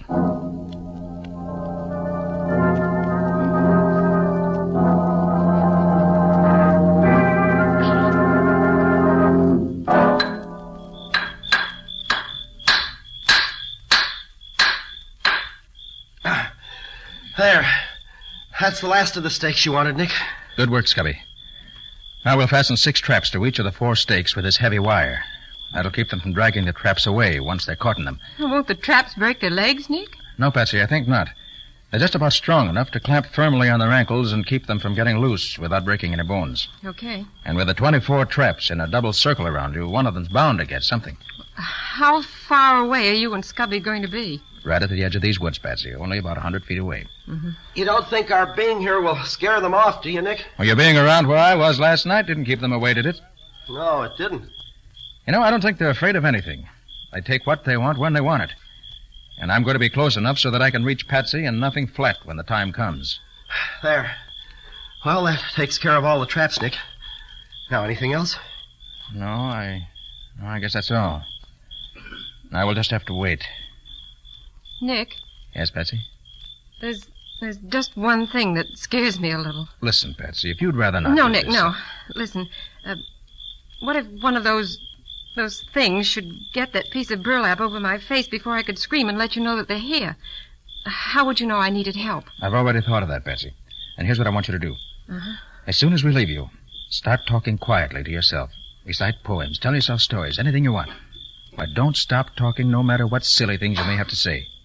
Then, if for any reason at all we do hear you stop talking, we'll come rushing in after you. And that way, silence will be a signal that can't fail.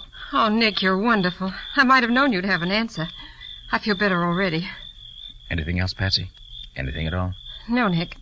I'll be all right. The center of a circle of traps. I've got one of the watchman's big electric lanterns with me. And the instant we hear you scream or hear you stop talking, we'll turn the light on. Okay, Nick. You leaving now? Yes. Yes, we'll be going now. Good luck, Patsy. So long, kid. Have fun. So long. And I hope it will be fun. Better start talking, Patsy. Okay, Nick. Well, this is it. The sun that brief December day rose cheerless over hills of gray, and darkly circling gave at noon a sadder light than waning moon. A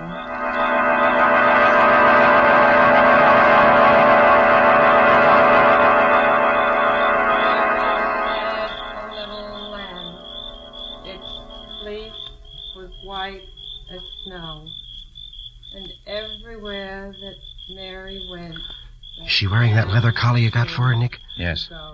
I had it made so it covers her neck, her back, and her chest. I'm sure it's excellent protection. Now I wonder how much longer the poor kid will have to keep this up. She's been going for almost an hour now. She's recited Paul Revere's Ride 10 times. Yes. If we don't get some action pretty soon, now I'll begin to get... Come on, Scotty, quick. Turn the light on. Come on, hurry up. Hey, you can see them, Nick. They're little men. Come here, Patsy. Hold on, Patsy. Nick, she's down. Yes, but the little men are leaving. They're running away. Oh, Patsy, how do you feel? Patsy, did they do? Are you all right, Patsy? Are you all right? I think so, Nick. Just dizzy, that's all. Good. Take care of us, Gubby. Yeah. We've got 2 of those creatures in our traps. Are they dead, Nick? They look so. No, they're just unconscious. The treatment was too rough for them, maybe. Well, what are they? Can you tell? They look like little men. That's all I can tell now. Some sort of pygmies, obviously. Members of one of the yellow Asiatic races, I should say. Well, Patsy, what you've done has solved the case. How do you feel now? All right, I guess. Well, then let's get back to the office. We'll phone my scientist friend to meet us there. Between us, we ought to be able to find out what this is all about.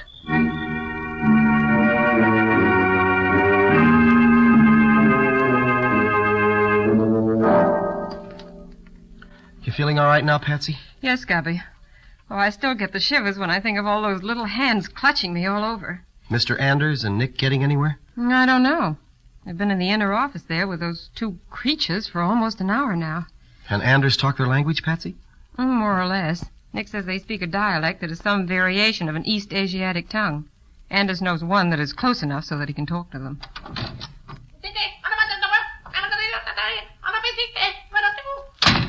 So they can talk. Anytime, except when they're hunting. Well, Nick, what's it all about? Did you get anything out of them, Nick? Well, it turns out that they're not men, but women.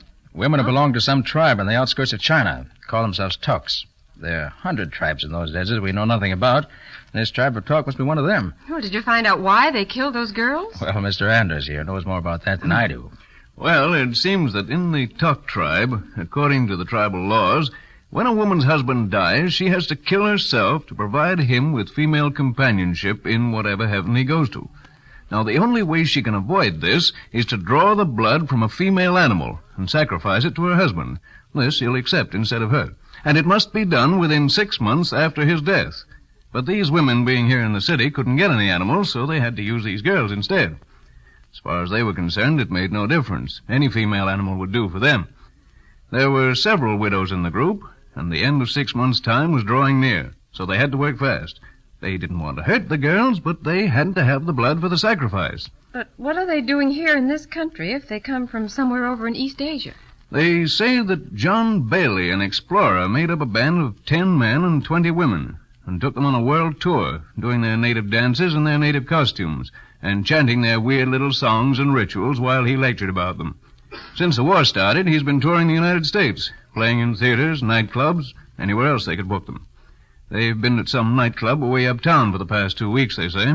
Well, is there any way we can stop any further killings? Yes, indeed. We'll round them all up and turn them over to the federal authorities for detention until they can be deported back to their own land. They're too dangerous to be allowed to run loose in a civilized country. Nick and I think we owe you a debt of gratitude, Miss Bowen, for what you've done. It was nothing. I was glad to do it. Well, the women and children who want to use the park wouldn't call it nothing, Betsy. But I didn't do it for them, Nick. I did it for you.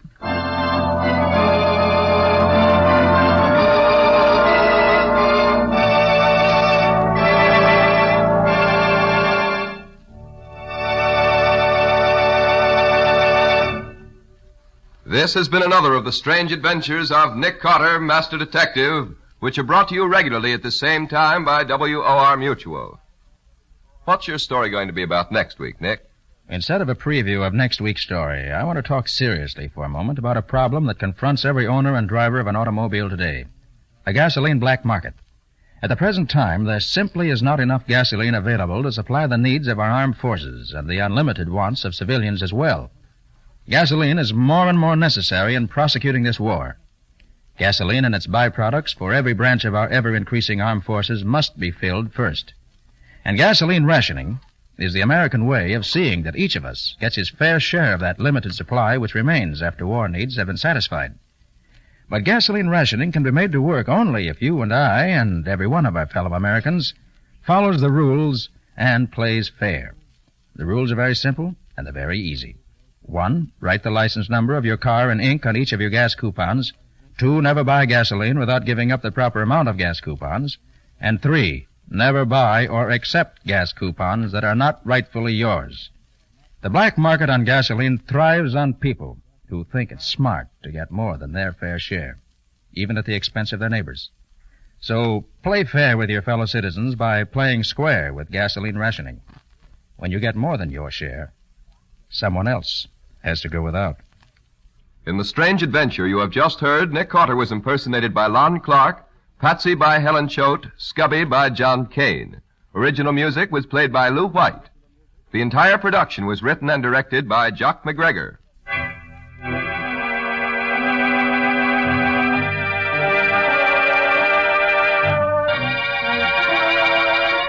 Next week at the same time, listen to another curious experience of Nick Carter entitled Murder Takes Time.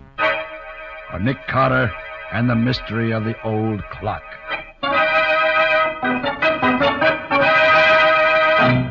This story is a copyrighted feature of Street and Smith Publications, Incorporated. The Return of Nick Carter is produced in the studios of WOR and is broadcast over most of these stations every Saturday evening at 7 o'clock Eastern War Time. This is Mutual. What's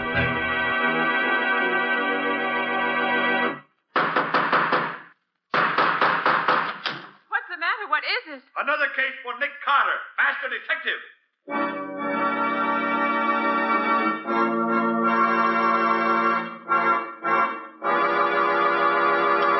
Yes, it's another case for that most famous of all manhunters, the detective whose ability at solving crime is unequaled in the history of detective fiction. Nick Carter, Master Detective. Tonight's curious adventure, Dead Witnesses. Or Nick Carter and the Mystery of the Murder Room.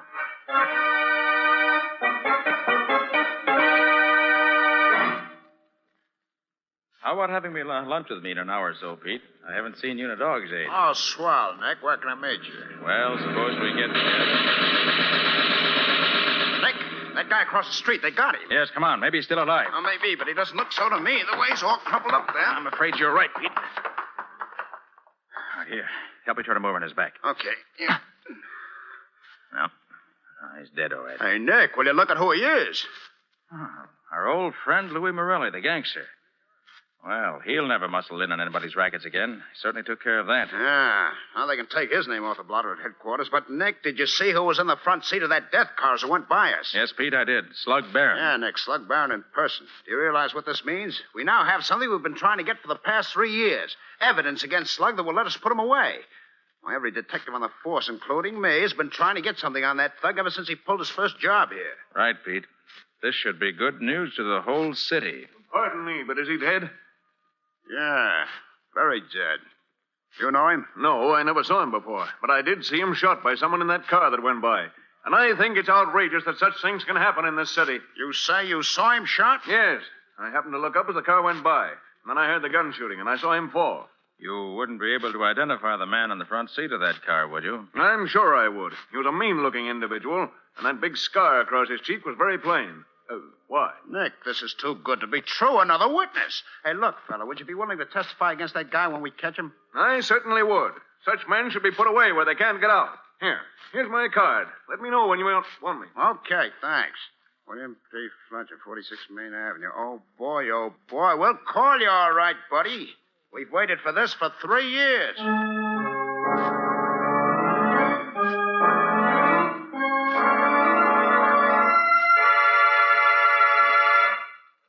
Nick, that's the best news I've had in this department in years. Have you picked up Slug yet, Riley? Oh, but the boys will be in with him any minute now. And then with 3 honest-to-goodness witnesses against him, we'll put him in the chair and strap him down tight. And that'll be a happy day in my life. I know just how you feel, Riley. That's been... Yeah? Just got a report that a man was knocked down and killed by a truck over on the east side. About 2:30 this afternoon. Huh? Apparently an accident, although the body was pretty badly smashed up. I thought you'd like to know. And why did you think I'd like to know? Because the guy has been identified as William P. Fletcher of 46 Main Avenue. William P. Fletcher. Nick, that's the fellow who was going to be a witness for us against Slug Barron. So Slugger's up to his old tricks again. You think so, too, do you? I don't think there's much question about it. Slug finds there's a witness. If witness can't be intimidated, witness disappears. Simple as 2 and 2. Hey, you'd better look out for a guy named Nick Carter, then. I've been doing that for years, Riley. This won't be the first time I've come up against Mr. Slug Barron. Hey, Chief. Yeah? Look, we've combed this whole town from end to end, including up and down and sideways, and there ain't a guy assigned a slug anywhere. What do you mean there ain't a sign of him? There's got to be. He ain't left town, has he? Well, I don't think so, but we can't locate him. Him or the death car, and nobody knows anything about him either. Well, if they do, they won't talk. Which is nothing new. Well, if Slug's still in town, Pete, and you guys don't bring him in the next 24 hours, you can turn in your badges. Okay, Lieutenant, I'll do my best. Your best ain't good enough. You gotta do better. Can you beat it, Nick?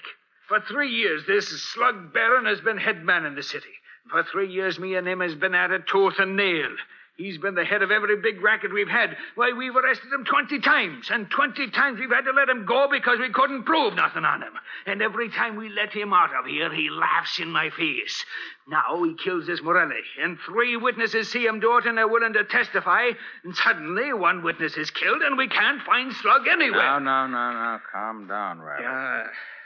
Your biggest job right now is to keep your witnesses alive until you do find Slug. We'll still hang it on him with you and Pete as witnesses, even if he did get rid of Fletcher.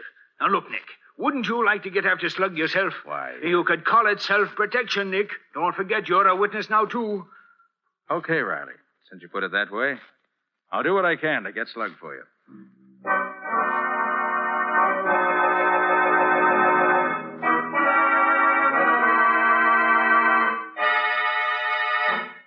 Nick, Slug Barron is a dangerous killer, and you know it. Certainly I know it, Patsy. That's why I'd like to see him put where he'd be in the receiving end of a legal killing. You mean the chair? I do. And the sooner he gets there, the better off.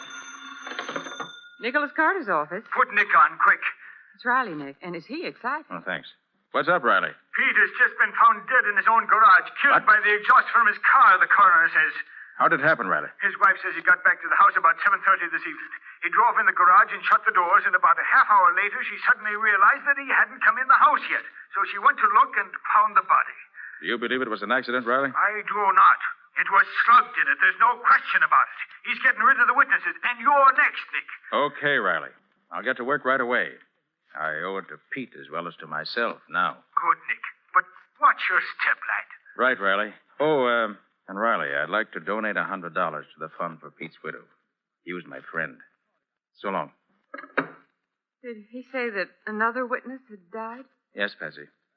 Pete's just been found dead in his car in his own garage with the motor running. But that could be an accident, Nick. It could, Patsy, but it wasn't. No more than that truck's killing Fletcher was an accident. That's Slug's specialty, being clever. He's dangerous, Nick. Do be careful. Well, Patsy, there's one thing in my favor. I know that Slug will never shoot me down out in the open. He only does that with his fellow crooks. Fletcher's death looked like an accident. Pete's death looked like an accident. And if he can get me, that'll look like an accident, too, which makes it easier for me to watch out for him. You mean he'll set a murder trap for you? Probably. Nicholas Carter's office. I'd like to speak to Mr. Carter, please. Just a minute. Here, Nick. For you. Oh, thanks. Hello? Nick Carter speaking. Mr. Carter, would you care to drop in on me and have a little talk? Who is this? That's not important now. The important thing is, would you care to come? Well, why should I be interested in you? It might be to your advantage. In what way? I know something that you'd like to know. I have some information that would help you in your search. Oh. Where are you? I'm in the Cascade nightclub. Will you join me? Yes. How can I find you? I shall be at the far right-hand table as you enter the main dining room. I shall look forward to seeing you in, shall we say, about half an hour. Okay. I'll be there. Oh, Nick, you mustn't go. This is probably the very trap you were telling me Slug would set for you. It may be, Patsy. Although I doubt that he'd use the Cascade nightclub. That's a little too well known for him. But, Nick, people who have legitimate business Patsy, with you... I can't afford to overlook any source of information. But there are other ways of getting information besides sticking your neck out for it. This man's voice interests me, Patsy. I think I'd like to see what he looks like. Besides, it isn't often that I get a chance to go to a nightclub like the Cascade. Maybe I can stick him with a check.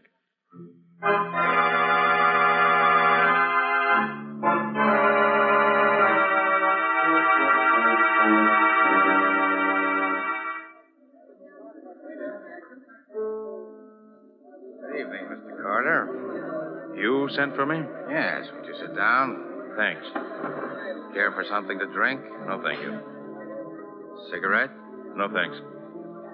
Just interested in business, huh? Well, maybe I can help you with some information I happen to have. Yes? Mr. Carter, would you like to put your hands on Slug Barron? I'm afraid I don't understand you. No? I think you do. Let me put it in another way. If you live long enough to get your hands on Slug Barron, it means the electric chair for him. But I happen to know that your chances of living are none too good right now either. He's left you alone until he got rid of the other two witnesses. But now that they're gone, your turn is next. How do you know all this? That's not important just now. What is important is that you may die tonight, tomorrow, or next week. But whenever it is, you are going to die.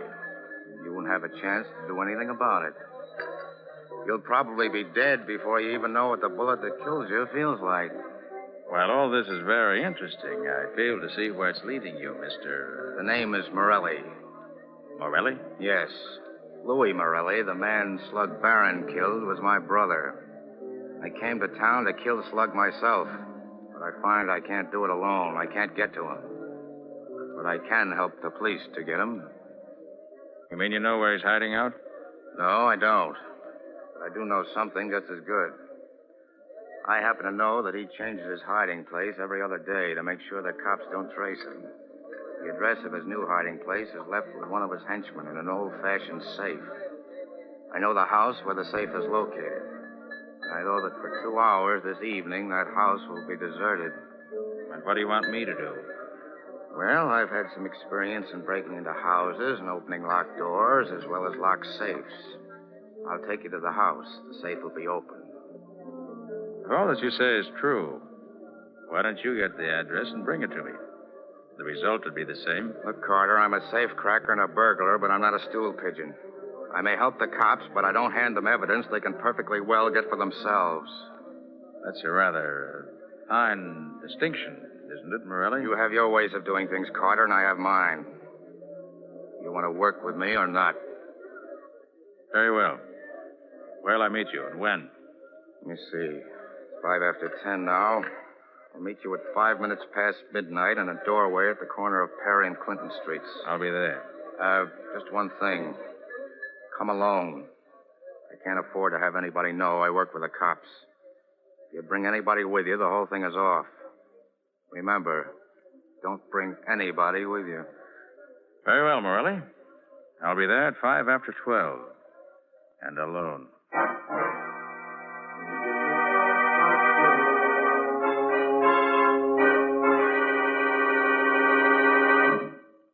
Oh, wait till I get a pencil here. All right. Go ahead, Nick. What's he look like? Medium height, black hair, blue eyes, little mustache, weighs about 135 pounds. Parts his hair way over on the left side. Scar on back of right hand. Nose has been broken and fixed up. You know him? Well, not offhand, Nick. But if he's in the gallery, I'll get him for you. Is there anything else? Not now, Riley. Meet me in a half hour at Daly's lunchroom. And where is Daly's lunchroom? Out on Palmer Avenue near the city line. But, Nick, that's 3 miles from here. Right. Daly's is far enough out so that nobody's going to bother us. I'll meet you there in half an hour. Okay, Nick, okay. I'll be there. I don't know. Sometimes I can't figure that guy Carter out at all.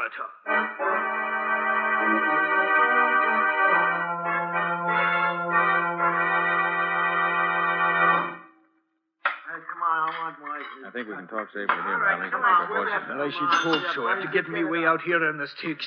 Well, what did you find? Did you dig up his picture? I found him right enough.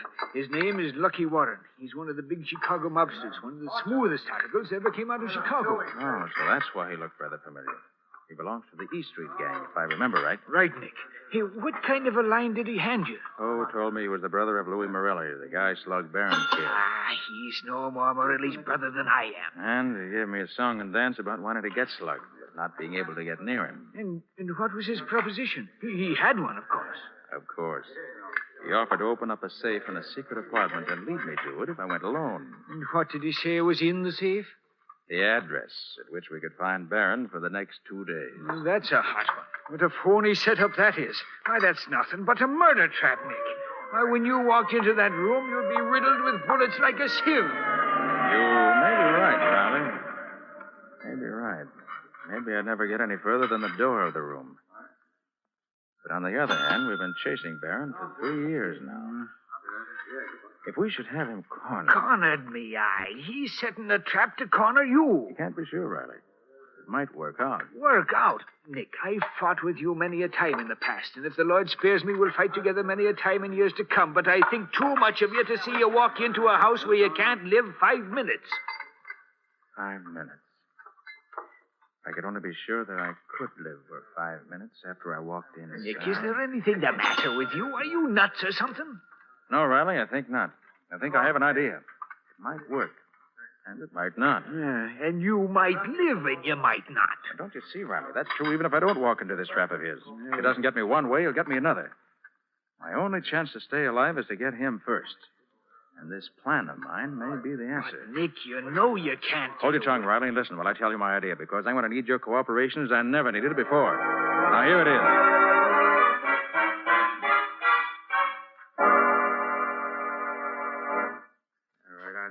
I see, Carter. Yes, Morelli. Let's get going. Certainly. The house is not far from here, just around the corner, as a matter of fact.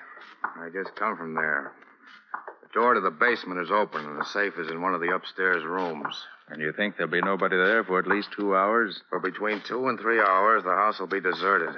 And you're going to show me the room where the safe is? I've done all I'm going to do. The door is open, and the safe is open. The rest is up to you.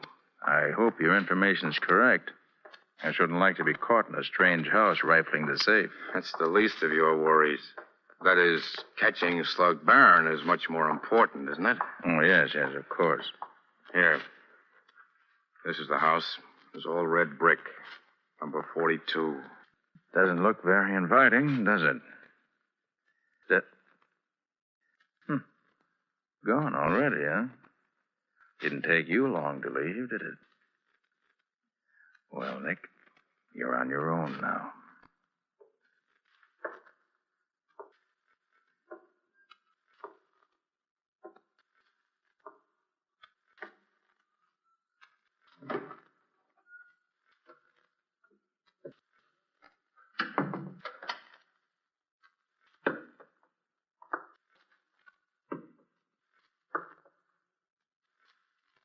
Nothing here in the basement to interest me.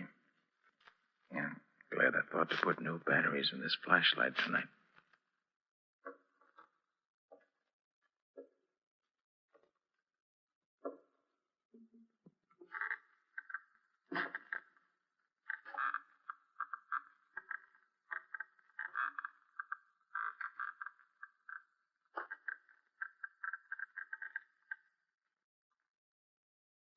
Seems to be nobody here on the first floor. Must be all up on the second floor where he said the safe is. It probably won't bother me until I get up there, which is just as it should be.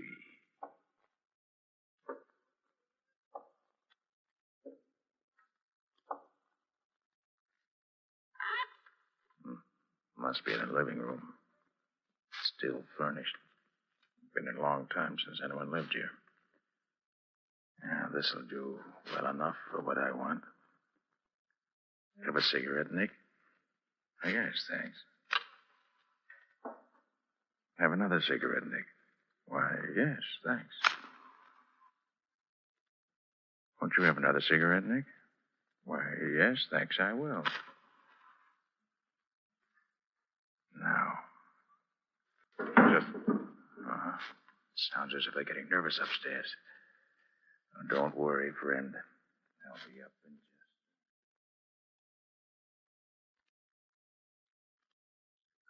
Thought you said you told him the safe was up here. I did. Yeah? And what the deuce is he doing down there? How do I know? I still think you should have brought some of the boys to help you. What's the matter? You afraid of him? He's no pushover, I know that. You guys are quiet. Here he comes now.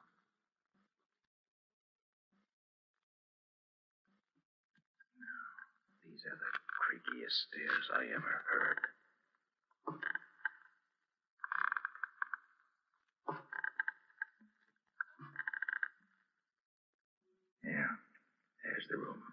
see the safe. Oh, this is some room. No windows in it. And look at this door. Solid steel, built like an icebox. It's so heavy. And still no one here to meet me. Well, at least I can look into the safe while I wait. Yeah, the door's open a crack, just as advertised. Wonder why he... Uh-huh. So that's it. Very interesting. Well, if that's the setup, I think I'll leave the examination of the safe till later. Now, the chair looks comfortable. I'll wait for my host there with my gun in hand, just in case. Now, let's see. It's been just 4 minutes since I came up from downstairs. If I can hold out here another 2 minutes at least before they... Oh. So you've come to welcome me at last, have you? Well, Nick Carter, it's been some little time since we saw each other. Formally. It's hardly my fault, Slug. I've done my best to find you any number of times in the past year or more. Slug, let me take a shot. Oh, yes, of course. You're here, too. Have you managed to avenge your brother yet, Mr. Lucky Warren? What? How the devil do you Quiet, know? Lucky. Come in and close the door. Don't forget you're only a guest at this party. But look, Slug, let's get this over with. Fooling around with Nick Carter is dynamite. I don't really see why you should feel that way, Lucky. Nobody knows where I am, so nobody's going to interfere with you. You ain't telling us nothing, Carter. We made sure of that ourselves. We had 2 men shadow you from the nightclub to the lunchroom where you talked to Lieutenant Riley. We had 2 men shadow Riley back to headquarters, and 2 more follow you when you came here to meet Lucky. No, Carter. We're sure there ain't no cops following you this time. You've been to a great deal of trouble, Slug, seems to me, just to get me to walk into a death trap that was corny and as obvious as this one. Well, now that I'm here, what's going to happen? Carter, I've been waiting 3 years to take care of you, and I'm going to see that you get I see that you've cut the current off from the safe. If I hadn't heard the hum of the transformer a few minutes ago, I should probably have touched it and been knocked unconscious. Was that what you wanted? If you'd have touched that safe, you would have been dead. Oh. That's what happened to that headquarters cop they found on the 3rd rail of the elevator last winter. I thought it didn't look right at the time. You got him to touch this safe, and that electrocuted him. Then you dumped him on the 3rd rail where they found him. Very clever, Slug. You're learning that a little late, ain't you, Carter? Too bad it didn't work with me. Now you've got to find some other way to get rid of me. Some less clever way. Are we going to stand around here all night chewing the rag, or are we going to take care of this guy and now? Take it easy, Lucky. Now that we're all here together, there ain't no hurry. Carter ain't going nowhere. And with the door closed the way it is, this room is soundproof, isn't it? Lovely room for a murder. And it probably won't be the first time it's been used for that either. Let me take him, Slug. My finger's getting anxious. All right, Lucky. But make it good. I'll make it good, all right. Sure, Lucky'll make it good. If he doesn't... Hold still, Lucky. Hold still, Lucky. What are you doing? He's got me, Slug. I can't move. Get out of the way, Lucky. I can't hit him with you standing in front of him. That's the idea, Slug. And he's going to stay there for now. Yeah, so you think you're safe as long as you got him held in front of you, do you, Carter? Well, you're crazy. No, Slug, you can't shoot me. You can't do that. No, watch me. I waited too long to get this gun. So long, Lucky. No, Slug, no. Slug, you killed her. Yes. You killed him. And missed me. What now? Oh, look, his body is pretty heavy for you, ain't it, Carter? Now that he's dead. Not too heavy, Slug. He's better protection than nothing. Yeah, but you got no gun. So how long you expect to last? No, I have no gun, but I do have a weapon. You ever think of that? Yeah, what is it? It's Lucky's body. Here. Let go! More party than you expected, isn't it, huh? I'll show you. All right, that's enough of that, Slug. Get your hands up. Go on, let it out here. All right, you men, separate them 2 wild cats. All right, now. Now, put the cuffs on that mug and guard him with your lives. Yeah. Take him down to the wagon. Thanks, Riley. I'm about all in. Don't know why I feel so weak. Are you hurt bad, Nick? No. Just a scratch on the head. It's nothing. Oh, nothing, is it? Sure, it's bleeding enough for 2 men. Hey, Get the doc up here on the double. Okay, sir. How about that hole in your shoulder, Nick? I suppose that's nothing, too. You almost did for me, Riley. I was afraid I wouldn't be able to hold him for you. Hold him, did you say? Sure, Nick, you done noble. Nobody could have done better, or even half as good. I'm proud of you.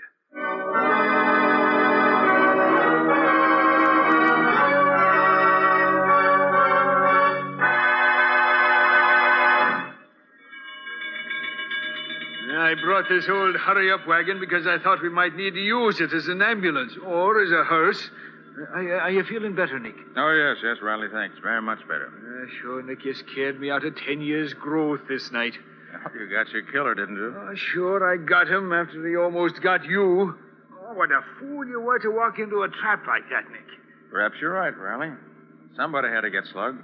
I hoped I'd be able to take care of myself once I got in the trap, but as it turned out, I was getting pretty weak from loss of blood. I'm darn glad that you didn't arrive any later than you did. You're a lucky guy, Carter. I'd have killed you if those guys hadn't have butted in. Well, you didn't. So that's that. That's that, he says. Just like that. What a man. Look, Carter, these guys didn't follow you up to this house. I know that. How did they know where you was? Curious, huh? All right, I'll tell you. When I was talking to Riley last evening, some fire engines went by. They gave me an idea. We knew that this house of yours had to be in this district somewhere. And we knew that around here, everybody's so afraid of fire, they'd report even a suspicion of one. So I had Riley wait with the fire chief at the nearest fire station for the alarm. When they got the alarm, they knew where I was. And they came a-running. When they got what alarm? The alarm one of your neighbors sent in when he saw the fire. What fire? I don't know nothing about no fire. It was a good fire, Slug, while it lasted. But the boys from the firehouse put it out as soon as they got there. Where was this fire? Well, Slug, it was like this. When I stopped in the living room on the first floor of your house tonight, I lighted 3 cigarettes. I put a pack of matches under the curtains in each of the 2 windows. I laid a cigarette across each pack of matches so that it would burn for a couple of minutes before it set off the matches. Then I did the same with a 3rd cigarette and the 3rd pack of matches, putting them under some dry stuff I piled up under the desk. And when the matches went off, they set fire to the curtains and the other stuff and started a nice little conflagration. And within 2 minutes, somebody phoned in an alarm just as we figured they would. It was a grand scheme, and Nick here thought it up all by himself. Look, Mr. Brains, why didn't you just set fire to the house and not bother with all that trick stuff with the cigarettes and matches? Oh, if I'd done that, Slug, you and your pals would have smelled the smoke and beat it before we could stop you. But I figured that by having the fire start after you and I got together, you'd be too busy to notice it until it was too late. Of course, I wasn't there till it was all over, but judging by the results, that's exactly what happened. Yeah? It's too bad the house didn't burn down with you in it, Carter. That was one of the chances I had to take. But it was worth anything to get you out of circulation. Which will be just as soon as we can get the electric chair dusted off for you, Slug, me boy. Exactly. The murder trap you set for me turned out to be a death trap for you, which is certainly poetic justice.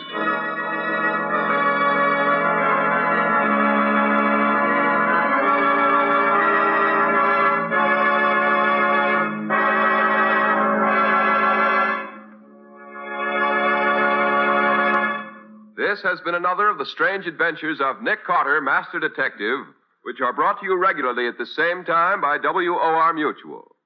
Well, next week, I want to tell you about an adventure that we had in which Scubby was much more concerned than I was. And that isn't quite true, Mr. Scott. What Nick really means is that while he was doing the detective work that finally solved the case, Scubby was having the real adventure. You mean that in this case, the solution and the excitement were 2 different things? Well, yes. We were up against a hijacking gang that stopped at nothing. Scubby set out to help me by getting some information from the inside. But all he succeeded in doing was to get himself in a real man-sized jam. With Nick getting him out of it, of course. Oh, of course. Well, if it's exciting, I'll be around listening. You'll find it plenty exciting, I promise you. So until next week, so long. So long. So long to you both. In the strange adventure you have just heard, Nick Carter was impersonated by Lon Clark, Patsy by Helen Choate, Lieutenant Riley by Humphrey Davis. Original music was played by Lou White. The entire production was written and directed by Jock McGregor.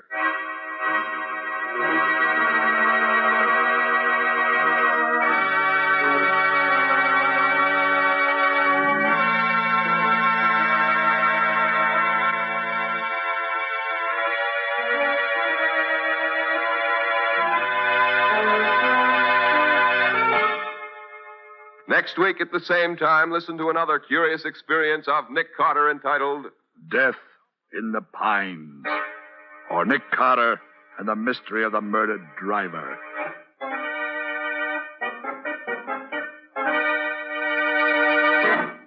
This story is a copyrighted feature of Street and Smith Publications, Incorporated. The Return of Nick Carter is produced in the studios of WOR and is broadcast over most of these stations every Saturday evening at 7 o'clock Eastern War Time. And don't forget that the adventures of Nick's adopted son, Chick Carter, are broadcast over most of these stations Mondays through Fridays at 5:30 p.m. Eastern War Time. This is Mutual. You're listening to HOJO Radio. Stay tuned.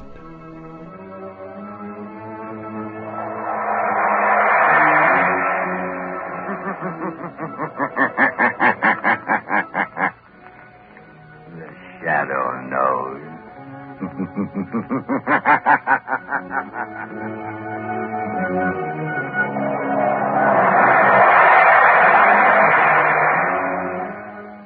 Now again comes radio's strangest adventurer, the Shadow, mystery man who strikes terror into the very hearts of shopsters, lawbreakers, and criminals.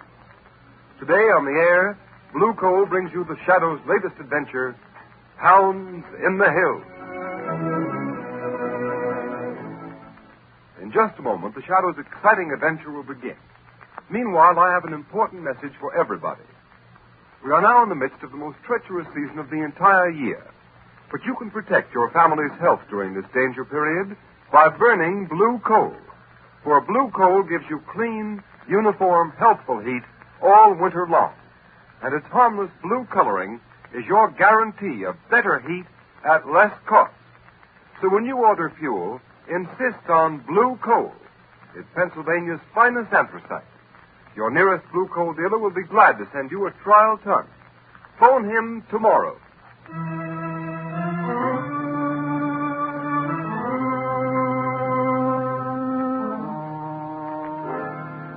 High in the pine-clad hills of North Carolina, where backwoods living is neighbor to palatial winter homes, there is a haunted mansion, relic of former grandeur.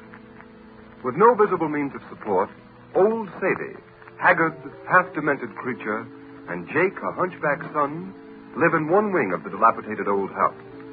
A pack of great, vicious, crossbreed hounds guards the old place from intruders. It is early evening. In the dim half-light, two figures, led by one of the hounds, approach the house.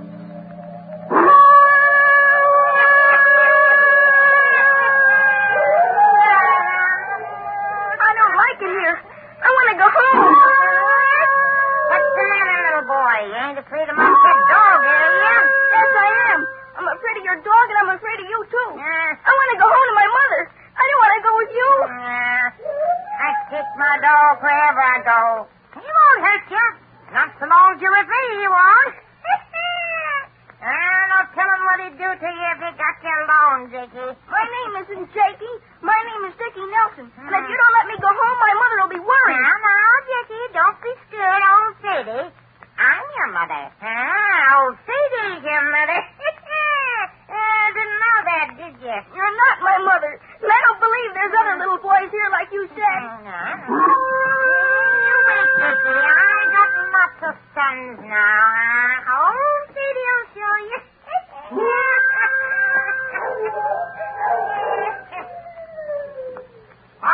It's me, Jake.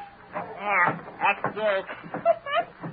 You're what he was before I dropped him and hurt his back. Who's that you got with you, Mom? Who's that? Now, don't you be scared of him, Jakey. I don't like him. He's awful looking. Jakey? He's a hunchback. His mother dropped him when he was a little fellow like you. I dropped him. We'll start all over again with a new Jakey. I won't drop you. You won't be a hunchback like he is. I want to go home to my mother and Daddy. I don't like anything here. Leave me alone. Don't touch me. Don't you touch me. Mom, you crazy old fool. You done it again.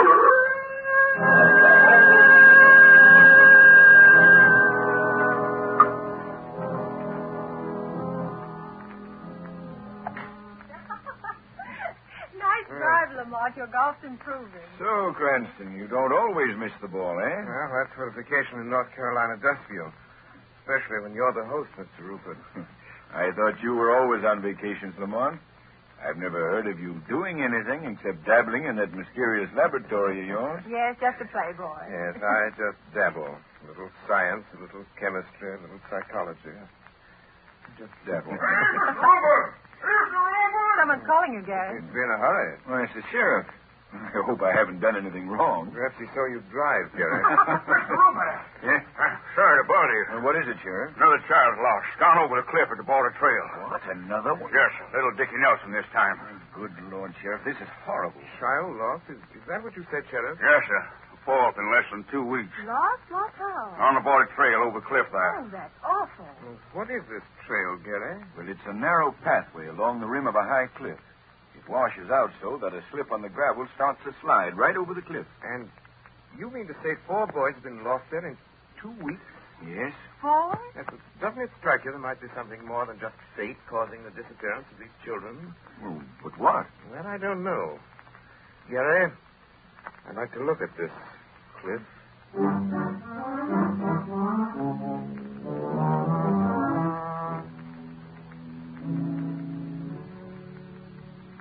Look, Mr. Cranston. You see how the trail washes out down the cliff? Yes, Sheriff. That's 1,000 feet straight down there. The river at the bottom. Yeah. I reckon the current must carry the bodies away. We haven't found a trace of them. I don't suppose there's any doubt about what happened to the boys. No, Miss Lynn. When Bobby Meena disappeared last week, we found a ball he'd been playing with. Would you call that conclusive evidence? Well, this morning we snared up Dickie Nelson's cap that was caught on some shrubbery part way down the mountain. Of course, some of the colored folk around here think ghosts done it. Ghosts? Yeah. See, they was howling last night about the time Dickie was lost here. What kind of howling, Sheriff? Darned if I know, sir. They say they heard it the 3 times the other boys were lost. But you know how they are. Colored folks up here in the hills are superstitious. Yes. But what kind of a howl does a ghost make in this part of the country, Sheriff? And that's what I asked. About near they could describe it, it was like a dog howling. A hound dog. Well, I've generally found that a dog howling means a dog. Perhaps I'd better reverse the usual procedure, the dog trailing a man. It's all very mysterious, Lamont. Yes, it is, Margot. Will you excuse me for a moment, Sheriff? Yeah, certainly, Mr. Cranston. Margot, I think the shadow will look into this mystery. But how? Go back to the house, Margot. I'll wireless you if I need help. In my invisible state as the shadow, I'm going to follow the clue of the dogs. Let's see where it leads me.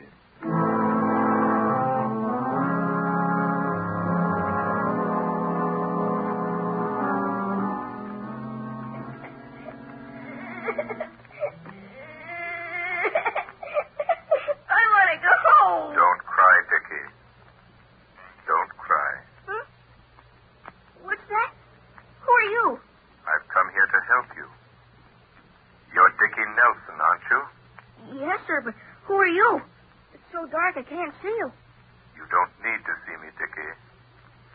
Pretend I'm just a shadow. But you can hear me. Yes, sir, but I want to go home. Here, you've got to be a man, Dickie. I'll try to get you home. But you've got to stop crying and help me. I'm scared, that's why. Haven't you got a handkerchief? No, sir. Here, use my handkerchief. Thank you. Now dry your eyes and wipe your nose. I want you to tell me something. Yes, sir. Are there any other boys here? Yes, sir, 3 of them. How did you get here? I believed a ghost story, Dickie. And I looked for a ghost who howled like a hound. And then I just walked. But I didn't find a ghost. I found what I expected to find. A dog. In fact, lots of them. Didn't they see you? No. Didn't old Sadie or Jake see you? No, it's dark in here. But even with a light on, people can't see me because I've learned how to make them think they don't see me. I blind their eyes to me. How? Never mind how.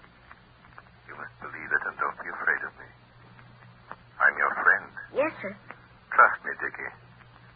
Perhaps I can find a way to get you and the other boys out of this. Quiet. Somebody coming. Sheriff finds these kids here, they'll hang us, you crazy old fool. Jake, now don't you touch my baby. He's my Jackie. He's you before you came a hunchback. If you kill him, you'll be killing yourself. He's you, Jake. You keep away from me. Don't you touch me. Jake, don't touch that boy. Who's that? I heard it, too. Give me that lamp. I heard it, too, Jake. Nobody's in here but us. Us and the kid. He got out. No, I'm still here. His voice. Ain't nobody with us. I heard it, too. Well, that's nothing, Jake. I'm always hearing voices. Now you're hearing them. We're both crazy. Reckon it ain't so crazy a voice can scare me. I'm crazy like you, then voices ain't real. Now put this kid out of the way, and then I'll get the others. No, stop. Please don't hit me with that stick. No, Put Jake. down that stick, Jake. Put it down. Now, I ain't scared of voices that ain't real. I said drop it. Who hit me? Look. Look at that place on my wrist. Look. Well, Jake, I've been hearing voices for a long time, but I ain't never been hit by one. You done it. Oh, I did not. I wasn't near you. Then it was the kid. I never moved. Well, then who? I hit you, Jake. Now I'm going to give you a chance to save yourselves. Let this boy go. Bring the other boys here. I'll take them home. No, they're mine. They're mine. They're Dickie. I'll get rid of them my way. Please help me. I want to go home. Trust me, Dickie, there's only one thing for me to do now. Jake, this is your last chance. All right. Who's that? You reckon it's somebody looking for the kids? If it is... Jake, it must be them. The Duke and Slim coming to hide out. Listen. Yeah, it's him. Oh, Jake, he'll kill us both if he knows about my baby. Well, what he don't know won't hurt him. Shut the door to the kids' room and lock it. Hurry up, Jake. Let him in. But don't say a word about my baby. Don't worry. Maybe I'm crazy, too, but I ain't that crazy. Well, what took you so long, Jake? Hello, Duke. Come in, Slim. Hurry up. Shut the door. Okay, Duke. Yeah, what a dump this is. Well, it's better than being in jail up north. If we didn't have this hideout, that's where you'd be. Hello, old Sadie. Come in, Duke. I'll slap you again. Shut up. Not half-witted old dame talks too much. Hey, you staying for a while, Duke? What's it to you? I don't care. Oh, lay off the guy, Slim. Jake, and you too, old Sadie. Yeah? We're taking a little rest away from the cops, see? Turn the dogs loose in the yard around the house so they can chew up anybody that comes here looking for us. Go on, Jake. Do it now. All right, Duke. Just a minute, Jake. Who's that? Somebody's in here, Duke. It's the voice again, Jake. They can't hear it unless they're crazy, too. That voice again. Yes, Jake, that same voice. And the Duke can hear it, too. Can't you, Duke? Say, what's going on here? Who is that? I tell you, it's in here, Duke. Who's playing tricks on me? Duke, did you ever hear of the Shadow? The Shadow? I have, Duke. I know. That's the guy that talks to you, but you can't see him. Shut up, you fool. Yeah, Shadow. I've heard about you. I never believed what I heard, though. You can believe it now. Listen, Duke. I'm here for only one purpose. To save the lives of 4 little children. Oh, don't believe him. It's a lie. Shut up. I'm handling this. Go ahead, Shadow. Go ahead. Talk some more. All right. Old Sadie and Jake there have put you in a tough spot. How, Shadow? Old Sadie is crazy. She's, well, shall we say, borrowed 4 little boys from places near here and made it appear that they were killed. Killed falling over a cliff. It's a lie. They was killed. I killed them and my Dickie took their place. Duke, the old dame is back. Shut up. Jake here is almost as crazy as his mother, but he wants to kill the boys. Don't believe him, Duke. Either way, you'll be arrested for kidnapping. Hey, Duke, we don't want no part in kidnapping. Well, Shadow, what's the proposition? If you let me take the boys away back to their homes, you won't be accused of kidnapping. And give you a chance to tip off the police to where we're hiding out? Oh, no. Let him have it, Slim. Look, Duke, the door. He went out the door. He's gone, Duke. He's gone. We can't get him now. Oh, yes, we can. How? The dog. If the Shadow's a man, them dogs can follow his scent. If the Shadow is a man, you mean the dogs will trail him by his scent, even though we can't see him? He's right, Duke. For we haven't got anything to give the dogs to smell to give them the scent. Maybe he left something in the kid's room. Let's go and see. Here. Come on, let's see. Yeah, let's look around here. Ah, he's too clever to have left anything behind. Hey, where'd the boy get that handkerchief he's sniffling into? Handkerchief, huh? Yeah. He never had no handkerchief when he come here. Who gave you this handkerchief, little boy? A man. What man? A man who spoke to me in the dark. You couldn't see him? No. He said I had to believe he was here, although I couldn't see him. Then it's the shadows. Get the dogs. Get the dogs. They can get his scent from that handkerchief and trail him. The shadow can't escape this time.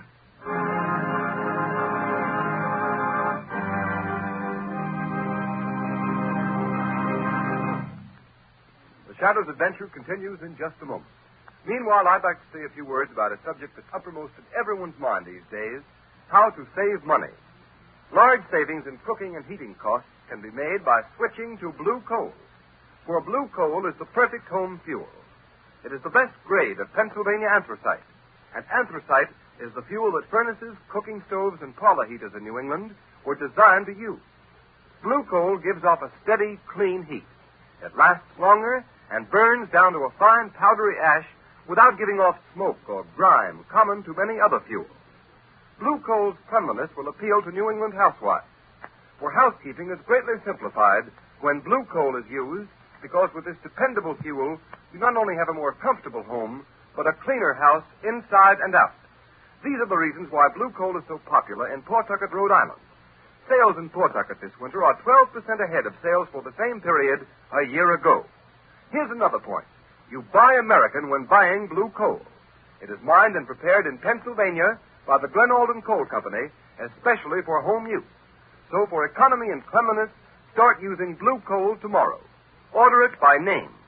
Phone your nearest blue coal dealer. You'll find him listed in the Where to Buy It section of your classified telephone directory under the name Blue Coal.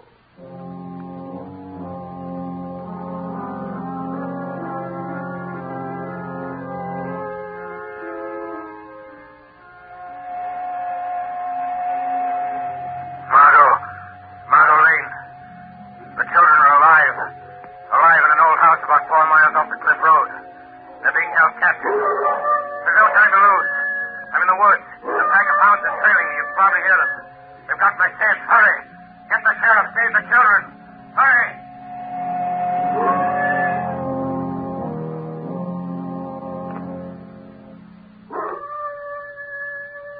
Come on, Jake. Keep up in front where we can see you. Don't try to hide behind the trees. If you think you can sneak back to the house. All right, Duke. All right. Slim. Yeah, Duke. If Jake starts falling back again anymore, trying to lose us among the trees in the dark so he can get back to the house and finish off them kids, let him have it. Okay, boss. I wasn't. Honest, I wasn't. Okay. Then come on. Hey, you, Jake. Ain't those dogs liable to turn on us? Yeah, if you was alone. Yeah, but I'm with you. You hear that, Duke? The dogs have got the shadow. It's lucky for us he left his handkerchief with the kids so the hounds could get the scent, ain't it, huh? Yeah. Now, there's only one or two things for the shadow to do. Stand and be chewed by them beasts, or else climb a tree. He's not invisible to a dog's nose. They can smell him. If he's climbed a tree, we got him, Duke. Hey, there's the dogs jumping around that tree. Right there. See him? Well, what do we do now? Well, we can't do much while it's dark. What do you mean? I mean, we gotta keep the shadow treed until it's daylight. Yeah, but you can't see him whether it's light or dark. That's right. Maybe he's beating us after all. Listen, if we wait till daylight, then we can see where he is in the tree. But you can't see where he is. Yeah, but when he comes, he has to shake the branch he's sitting on. And when we see any of them leaves shaking, we'll shoot right at that place. It'll be like shooting at nothing. I know. Say, if we don't get him that way, he has two other things to choose from. Yeah, what's that? We can keep him treed until he gets so weak he can't work his invisibility gag anymore. And he comes down. And then the dogs get him. Well, there's nothing to do but wait till morning then. No. But we gotta keep awake. Morning ain't far off. And then we'll see.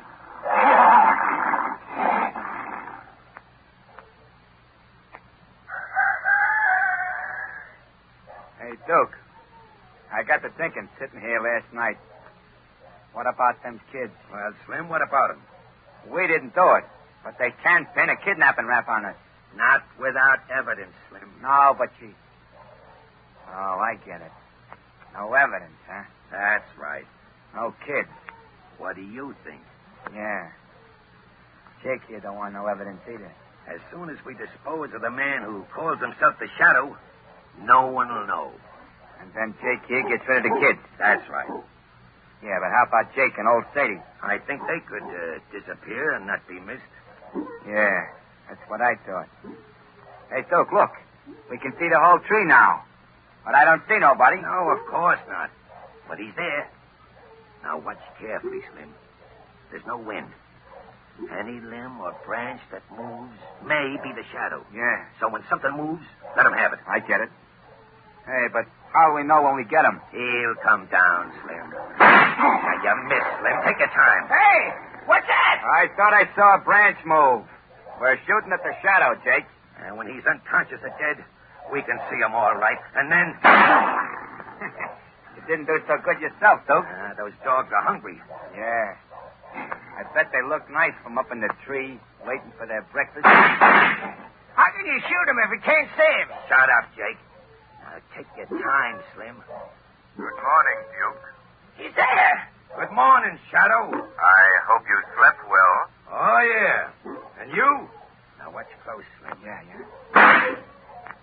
Would it be too much for me to ask how are the little boys? They're all right, Shadow. So far. That's good. Yeah, but I'll get rid of him. Slim, get around the other side of the tree. I think he's low in the tree, behind the trunk. Okay, Duke. We're taking care of you first, Shadow. You know too much. Well, what's funny, Shadow? I'm laughing at you, Duke. Oh, yeah? You laugh different when I get my hands on you. Why don't you come up here and try it? I don't have to. You'll come down. You have a long wait. Oh, yeah? Can't you say anything but oh, yeah? You're really quite stupid, Duke. Oh, yeah? Well, I'm smart enough to get you out of that tree. Good. I was getting rather bored. Ah, shut up. Hey, Slim, go back to the house and get an axe. This tree ain't too big to cut down. Very ingenious. Yeah, but the dog. It ain't safe to leave without Jake. The dogs, they won't touch you. They're after the Shadow. And Jake will keep him here. Sure. I'll keep him here, sure. And hurry back, Slim. Now, scram. Okay, Duke. But don't let them dogs come after me. Jake will keep the dogs here. Okay, watch it. Now, hurry back, Slim. Hey, Jake. Call the dogs off. They're going after Slim. They don't like him. Hey, call him back. Slim, look out. Jake, the dogs are attacking. Yeah, they're going to eat him. I'll shoot him, Slim. Guess you didn't shoot him soon enough, Duke. Well, Jake, your dogs got Slim. I'm afraid you've lost most of them. Yeah. Ma'll be awful mad. There's only Big Tom left. But the Duke will shoot him. No, he won't. His gun's empty. Look at him go up that tree. Yeah. Big Tom didn't get him. Now you're both up in the tree, ain't you? No, Jake, I'm standing right here behind you. Now, do what I tell you. Go over to that tree and tie Big Tom to it. So that the Duke can't get down. Why should I? You want to get those kids out of the way, don't you? Duke won't let you. Yeah. He won't, maybe. Yeah, he won't let me, maybe. Now, I won't tell him what I'm going to do. Jake, call off this dog. Tie him up, do you hear me? Tie him up. No, not to my tree, you dope. Take him away. Listen to me. Don't tie him there, you half-wit. Well, Duke, we changed places. I'll get you if it's the last thing I do, Shadow. You're going to have plenty to do before we meet again. Jake, come back here. Yeah. You'll have plenty of time to think about that. There are some men that may help you out. Who are they? My Lord, what happened here? I don't know, Sheriff. Say, this is the hunchback, Jake. Hello, Jake. Duke's up in the tree. Yeah, sit down, Sheriff. I got him. Reckon that dog won't attack anyone else. You killed him. Now, if our friend will come down out of the tree, I'll be delighted to put a pair of handcuffs onto him. I've been looking for him and his partner for some time. from the looks of things, I won't need to put the cuffs on his partner. Well, Margot, you better go back to the cars. All right. Yes, I think I will. I only wanted to see if... Yes, I'll go back. All right, men. Let's take him away. Margot. Oh, Lamont. Lamont, are you all right? Yes, but don't speak my name here. Darling, I was so frightened when I got your wireless message. I thought it was the end. So did I. Are the boys all right? Yes, all the boys are safe. They've been taken into town. The deputy sheriff took old Sadie along. Dickie Nelson is in one of the cars up the road waiting. Oh, Lamont, I feel so sorry for that poor old woman. So do I, Margot. She's demented. We must see that she's placed in an institution, not a prison. A place where she can satisfy her mother-love mania with dolls instead of other people's children. Go to the car, Margot. I'll meet you there.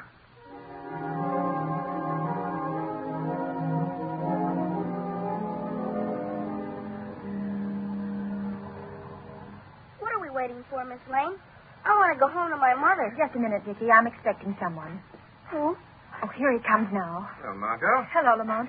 Who's this young man? This is Dickie Nelson. Dickie and Lamont Cranston. Hello, Mr. Cranston. Well, Dickie, I hear you had quite an adventure last night. Yes, a kind man came to my room at that terrible house, but I couldn't see him. Well, maybe you dreamt it, Dickie. Supposing we keep it a secret, just between us three. Yes, I think that's a good idea. All right, but it was a swell dream.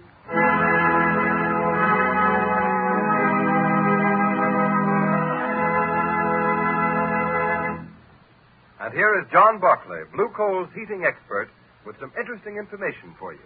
Thank you, Ken Roberts. Good evening, friends. The health and comfort of your family during this period of widely varying temperatures depends to a great extent on whether your heating plant delivers steady, even heat when you need it. And the efficiency of your heating plant depends upon the proper use of furnace dampers. Here are some helpful hints on the proper use of these dampers. First, the turn or the smoke pipe damper should never be used for day-to-day control of heat. This damper should always be kept as nearly closed as possible without retarding the free burning of your fire. If you do not have automatic thermostat control of your furnace, the everyday control of heat should be left to your check damper, that flap-like damper located on your chimney pipe and the ash pipe damper. To get more heat through your house, close the check damper and open the ash pit damper. Always remember, when one is closed, the other should be open. If the house is warm enough, close the ash pit and open the check damper. The proper location of these dampers is important. The check damper should be between the chimney and turn damper, the latter being between the check damper and the furnace. If the dampers are in this position, they are properly placed. And if operated in the manner that I've just explained, you should not experience any trouble in maintaining an even temperature in all parts of your home. However, if you do have trouble with your furnace, phone your nearest Blue Coal dealer and ask him to send a John Barclay serviceman to your home. I thank you. Thank you, Mr. Barclay. And friends, take Mr. Barclay's tip. Phone your nearest Blue Coal dealer. Have him send a John Barclay serviceman to your home tomorrow.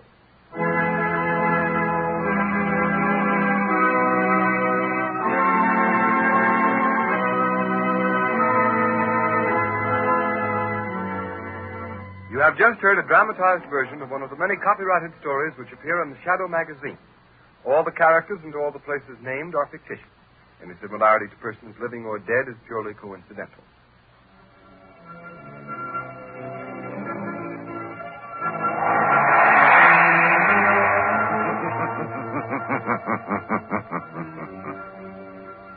As you sow evil, so shall you reap evil. Crime does not pay. The shadow knows.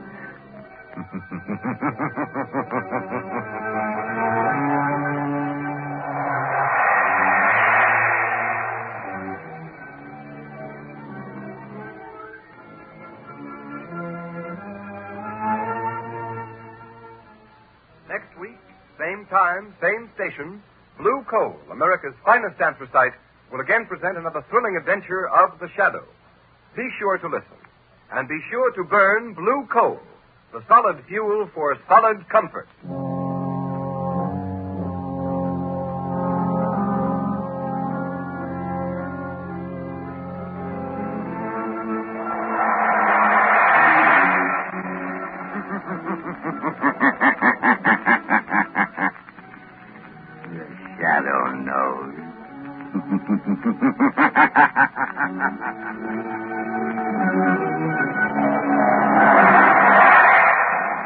Again, Blue Coal Dealers present radio's strangest adventurer, The Shadow, mystery man who strikes terror into the very hearts of shopkeepers, lawbreakers, and criminals.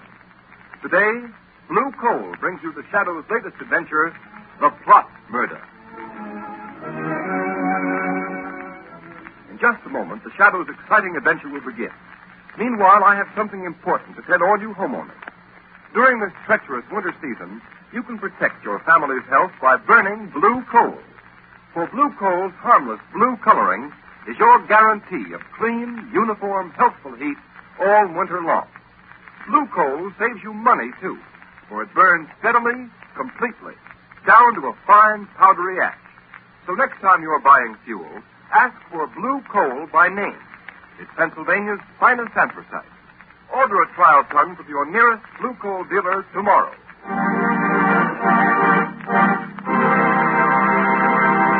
An important announcement. Just before going on the air with today's adventure of The Shadow, we received a telegram from the American Police Review, presenting The Shadow with a special award. Be sure to hear this official presentation at the close of this program. And now, Blue Coal presents The Shadow in The Plot Murder.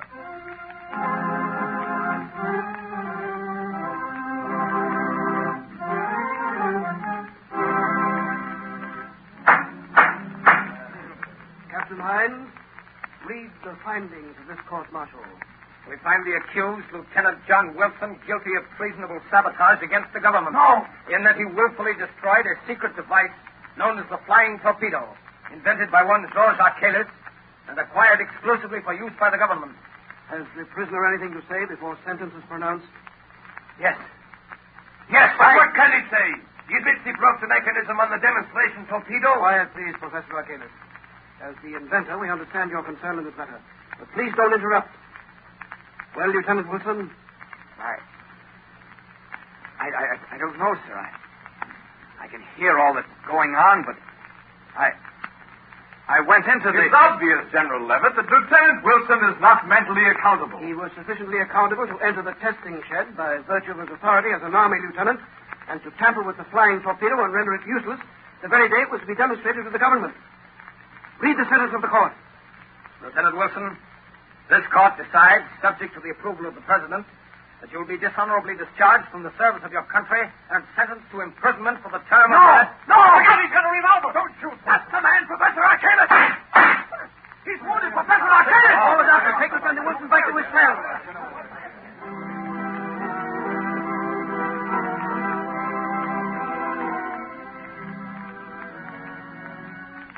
Cranston, I tell you, John Wilson can't be guilty. He just can't. Why not, Margot? After all, traitorous Army officers are not unknown to history. Yes, but the peculiar way John Wilson talked on the stand makes me think there's something strange about the whole thing. He acted, well, almost like a man in a trance. Lamont, just what is this flying torpedo he's supposed to have tampered with? That's what its name implies, a sort of aerial torpedo filled with high explosive flying under its own power.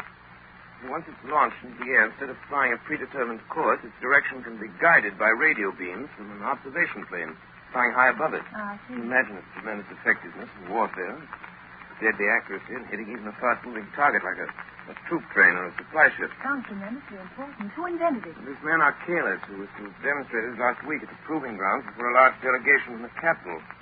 Besides being members of the War Department, a great many high officials and other branches of the government were to attend the test. Well? Since your friend Wilson gained access to the laboratory and put the flying torpedo out of commission, the test has been postponed until tomorrow. And who is Archelis? Where did he come from? He's famous foreign inventor. Quite a reputation abroad. Lamont, you don't suppose it's possible Archelis has the boy under some strong mental influence? Possible. They've got Wilson temporarily in the city jail. Won't you call on him as the Shadow? Margaret, do you honestly think that this case warrants my attention as the Shadow? Lamont, I don't ask many favors, but I have a feeling John Wilson is innocent. All right, Margot. You're really serious. The Shadow will pay a call on John Wilson in the city jail.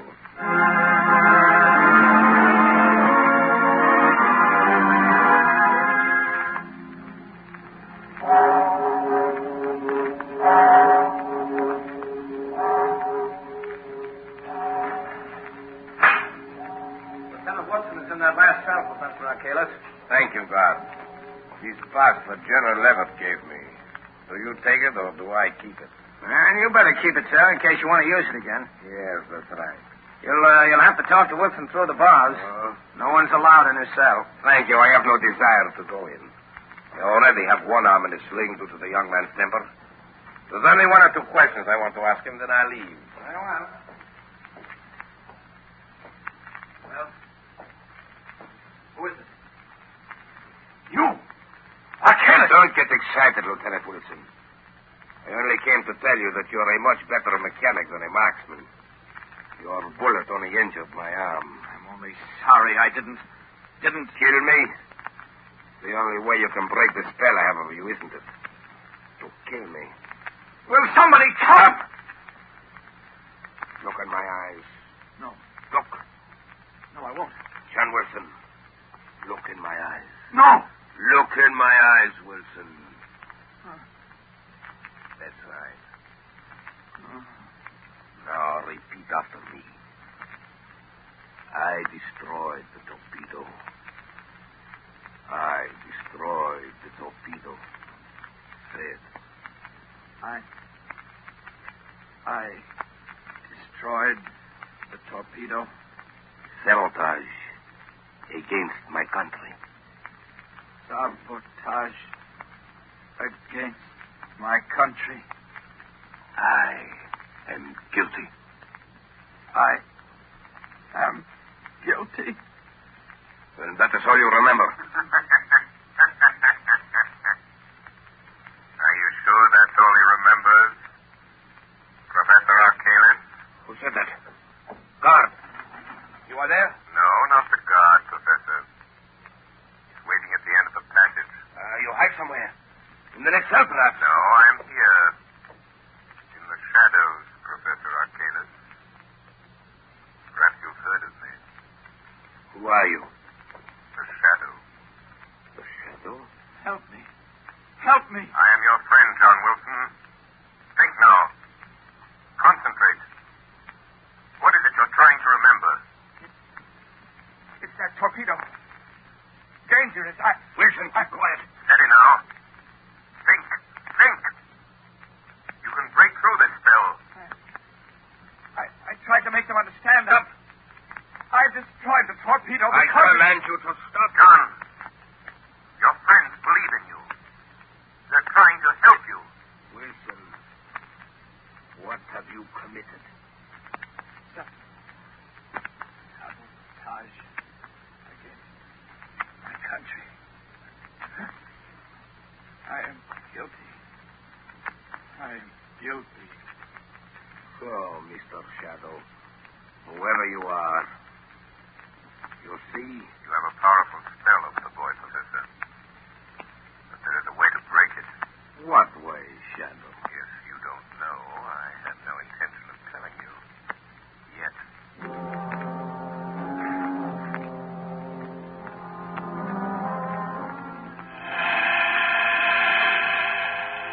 Margot Lane.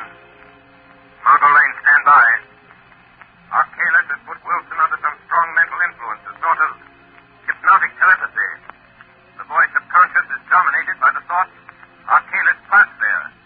We must weaken Arcalis' hold on Wilson's mind so we can find out if he's guilty or not. Stand ready for another call. Tonight I'm going to pay a surprise visit to Professor Arcalis at his hotel.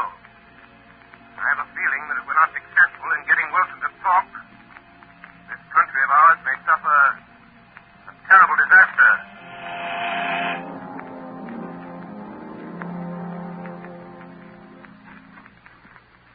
Father, lock the door. All right.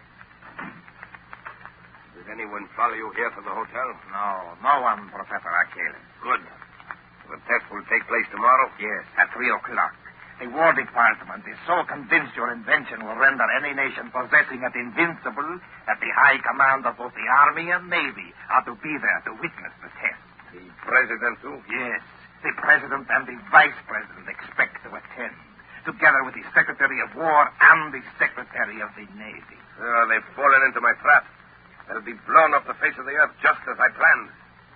I'll have to be sure you make a final inspection before the torpedo is taken out of the ground. and see that the steering mechanism is set. I understand. But since I am your chief assistant, they might ask me to go along with them. No, they won't. I'll fix that. Their bungling army mechanics think they understand the flying torpedo perfectly. So to satisfy their pride, I've let them take complete charge of the demonstration. Good. Don't worry, Barlow. And afterwards? Afterwards, with the guiding brains of the nation wiped out at a single stroke, the country will be thrown into confusion, disorganized. So we'll have nothing to fear. I see. There are only two things that bother me slightly, though. Lieutenant Wilson, for one. Wilson? Did he really discover the secret trick of the steering mechanism? Yes, he knows what we intend to do and how we intend to do it. You should have disposed of him at once. I thought of that.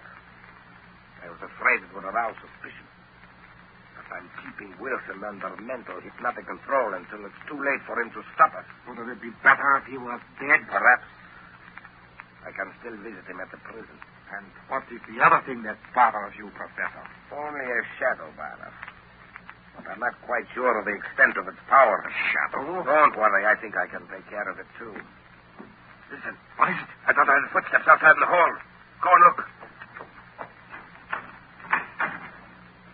There's no one here. All is empty. Must be my nerves. I'll be glad when this is all over. Our escape is taken care of? Yes, the freighter will be waiting for us at South Pier. But go now, Carl. And success to you. Good night, Professor. Good night, Barlow.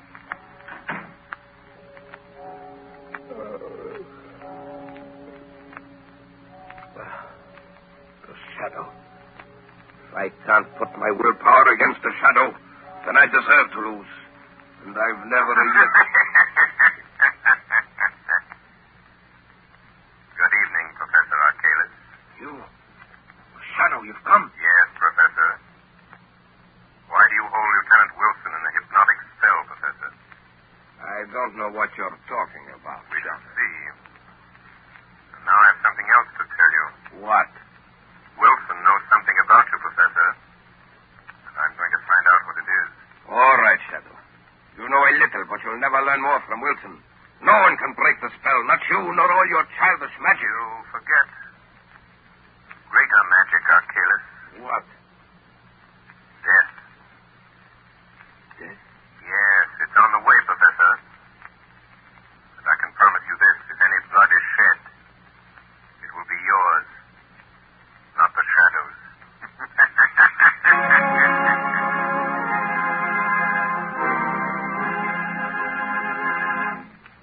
The second part of the Shadow's adventure will continue in just a moment. Meanwhile, here's some interesting information.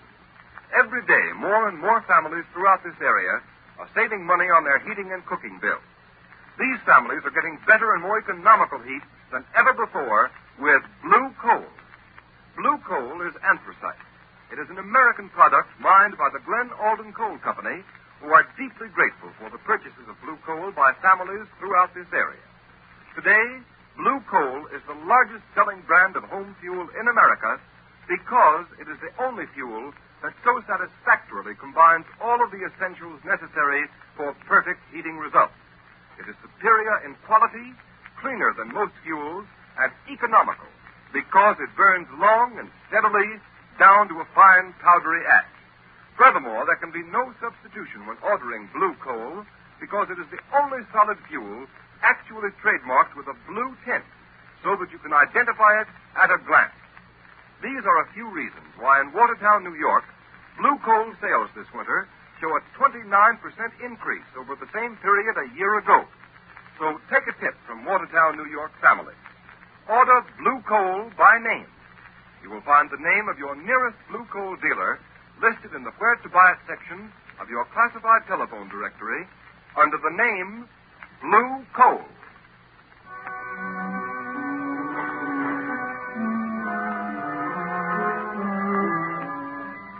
But I tell you, General Levitt... Excuse me, Consul. Go right ahead, General. Hello? General Levitt speaking. Oh, yes. Good morning, Captain Hyde. That's fine. You have the flying torpedo loaded and ready for the demonstration? Good. I'll expect a report. Sorry I can't be with you. Good night. Now, Cranston, to get back to this Lieutenant Wilson, I don't see what I can do. But there may be some desperate plot at the bottom of this. Wilson acts as if he didn't put under some powerful hypnotic spell, he might know something about this flying torpedo that you ought to know. For heaven's sake, Cranston, I haven't time to listen to any such drivel. I know you're a very agreeable young man, and you mean well, but you're letting your imagination run away with you. Now, if you don't mind, I must get ready to leave for the capital. Very well. Just do me one favor, General Levitt. Might prove something to you. Well, what is it? Suggest to Professor Arcalis that he be present with the other official visitors at the proving ground. The demonstration starts. Well, of course, Professor Arcalis will be there. Why shouldn't he be? That's what I'd like to know. Unless I'm very much mistaken, General, Professor Arcalis has made arrangements to be far, far away from the scene of his triumph. George Cranston, I believe you know something. Excuse me, sir. Well? There are two gentlemen here to see you, sir. Professor Arcalis and another man. Oh, all right. Show them in. General Levitt will see you, sir. Thank you. I'm sorry to interrupt you, General Levitt. That's all right. This is Mr. Cranston, Professor Arcalis, and Mr. Barloff. How do you do? How do you do? If you don't mind, Mr. Cranston, I'd like to speak to General Levitt alone. Not at all. I'm sure you have weighty matters to discuss. Good day, gentlemen. Thanks, Cranston. Goodbye. Oh, orderly. Yes, General Levitt. Is my luggage ready? Yes, sir. Fine. Then take the next train. There's one leaving in 20 minutes. Can you make it? Yes, sir, if I go now, sir. Go ahead, then. I'll close the office. I'll meet you in the capital tomorrow. Yes. Well, what brings you here, Professor? Very nice. Oh, sit down, Mr. Barloff. Thank you, sir. Barloff here has just returned from the proving ground, General. He supervised the loading of the torpedo early this morning. Everything was all right, I hope? Perfect. Your Army mechanics seem very proud they're going to handle the torpedo by themselves. Of course, we'll be anxious to know how it comes out. Oh, aren't you going to be at the demonstration, Professor Arcalis? I'm afraid not, sir. Another engagement, unfortunately, prevents my attending. Oh, yes, I see. But I can't understand how anything could be more important to you than seeing your own invention demonstrated before the highest officials of our government. I admit I'm terribly disappointed, General. However, I've left instructions for a telephone message to be sent to me at my hotel the minute the demonstration is over. Professor, I'm not sure that this test should be made without your being there. What do you mean? Suppose I order you to go. But no, that's impossible. Why impossible, Mr. You Barloff? must excuse Barloff, General Levitt. He is a little excited. Excited? What about? Look here, Professor Arcalis. Why don't you want to go to the proving ground? Must I repeat my previous statement? This stalling and hedging is very suspicious. By George, you'll go whether you want to or not. Don't touch that phone. Barloff, be careful. You can't give me orders in my own office. You hit him too hard, Barloff. His head was bleeding. He struck the desk when he fell. Yeah, drag him in his closet near the door. He knows something, Professor. Yes, he full suspects something, but how? And we've got to act quickly. I wonder if Lieutenant Wilson has talked. But you said he's still under your hypnotic spell. Perhaps it would be better if Lieutenant Wilson died. Yes. We're going to murder him? No, I merely suggest that he kill himself. Oh, Barloff, if you'll tie up the general... Professor, look at him. What? General Levitt is dead.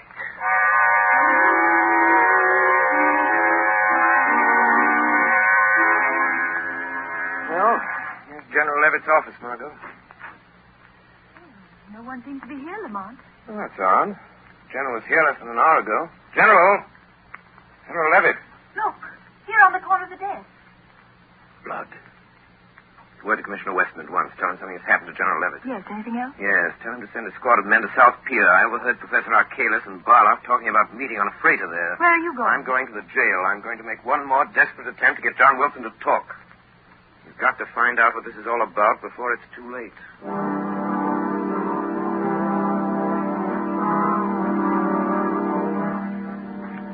You want me to wait here at the jail, Professor Arcalis? No, go down to South Pier, Barloff. I want to be alone with Lieutenant Wilson. Yes. I'll follow after I've taken care of him. All right. But first, I'll collect the baggage.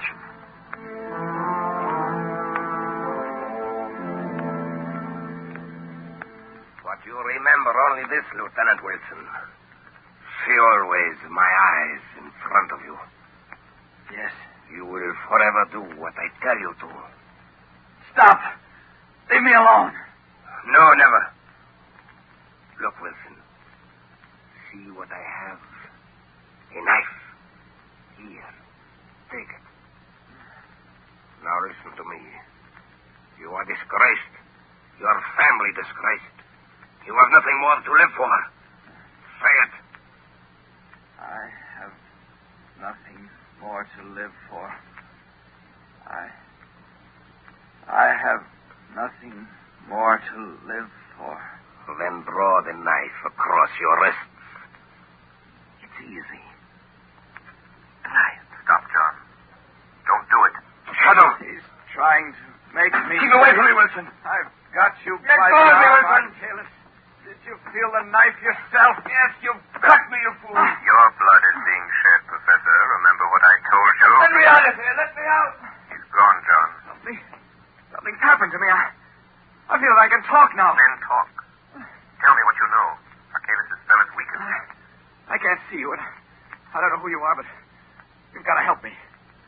I first suspected Archaeus and his crowd when I saw that the steering mechanism of the flying torpedo had an extra attachment. An extra attachment? Yes, you see, the flying torpedo is supposed to be steered by radio beams from an accompanying plane.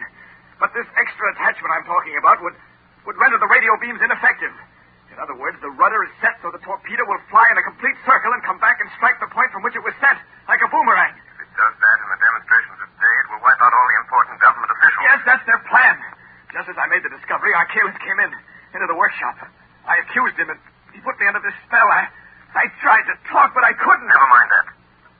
I'll get in touch with Commissioner Weston, have him go to the proving grounds.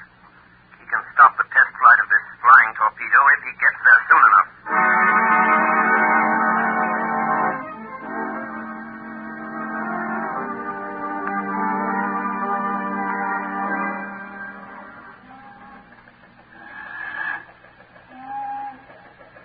The idea of having us wait around here at the South Pier. There don't seem to be anything stirring. Who are the guys we're supposed to pick up?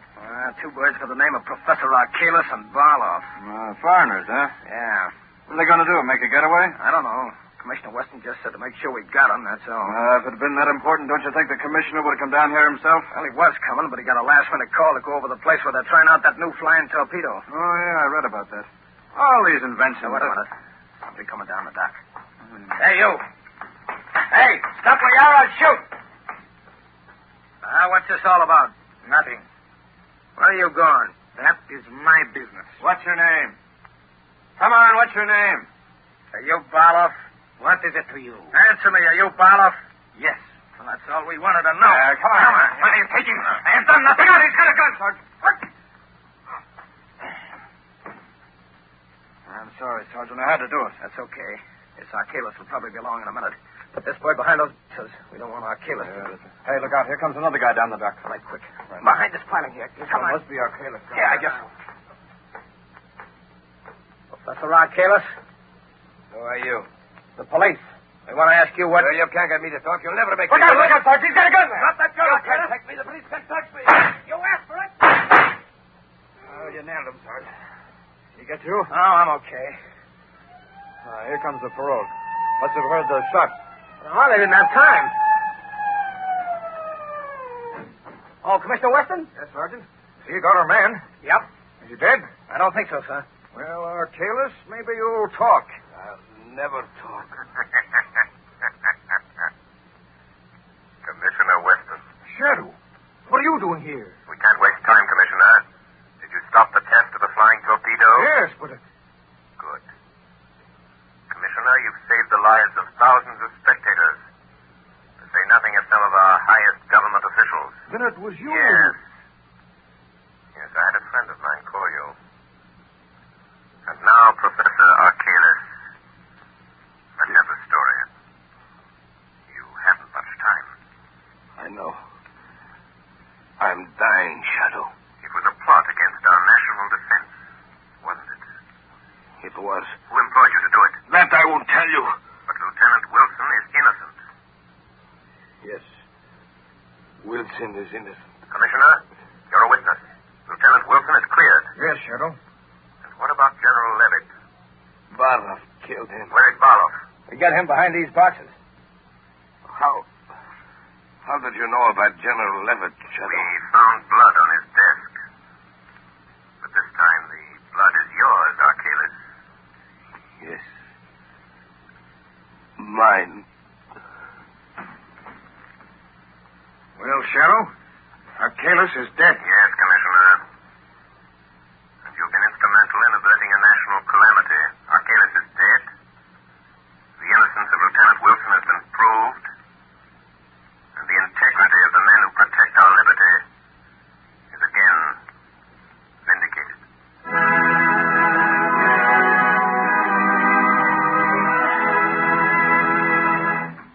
And now, here is John Barclay, Blue Coal's heating expert, with helpful heating hints for you.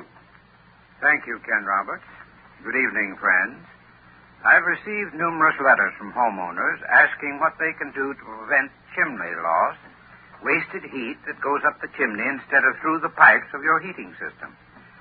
It's really a simple matter to prevent this, and you will save money on your fuel bills, too. The next time you refuel the fire, move the handle of the turn damper, that plate-like damper inside the smoke pipe, 1/16 of an inch toward the closed upright position. Then, if the fire still burns too freely, close the turn damper another 1/16 of an inch. Repeat this operation until you've found the correct adjustment. Once you've found this ideal adjustment of the turn damper, mark the position on the smoke pipe with a piece of chalk or something that can be plainly seen. Then leave the damper set at that mark. Remember, the nearer the turn damper is set to a closed position, the smaller the chimney loss and the greater the volume of useful heat.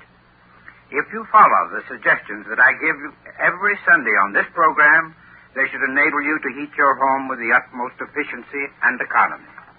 However, if you're experiencing trouble with your heating plant, call your nearest Blue Coal dealer and ask him to send a John Barclay trained serviceman to your home to inspect your furnace.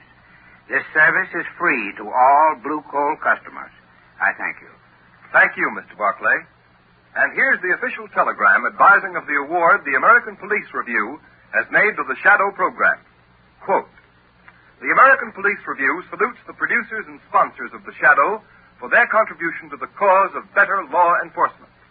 13,000 police executives throughout the United States read the review. So our purpose is to help them find the best tools and methods to combat crime. The editors of the review have turned a critical ear toward the Shadow program for some time and are gratified to note that your presentation of police roles truly reflects the intelligence and character of the high type of police officer now found throughout the land. We therefore take pleasure in presenting to you the American Police Review Certificate of Award for Distinguished Service to the Cause of Better Law Enforcement. Signed, J. Norval Birch, editor of the American Police Review, Chicago, Illinois."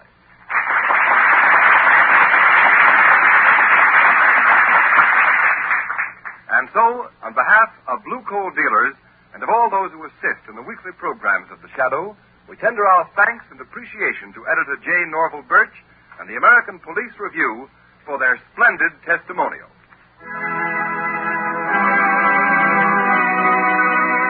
You have just heard a dramatized version of one of the many copyrighted stories which appear in the Shadow magazine. All the characters and all the places named are fictitious. Any similarity to persons living or dead is purely coincidental.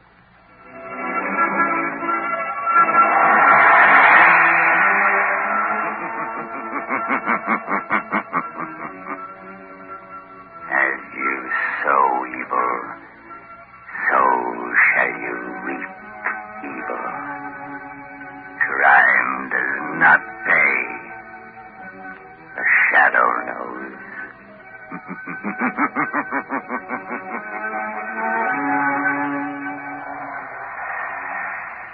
Next week, same time, same station, Blue Coal, America's finest anthracite, will again present another thrilling adventure of the Shadow.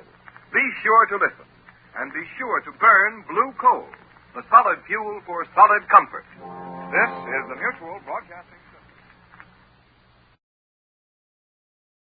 The solid fuel for solid comfort. This is the Mutual Broadcasting System. You're listening to HOJO Radio. Here is another in NBC's great parade of new shows.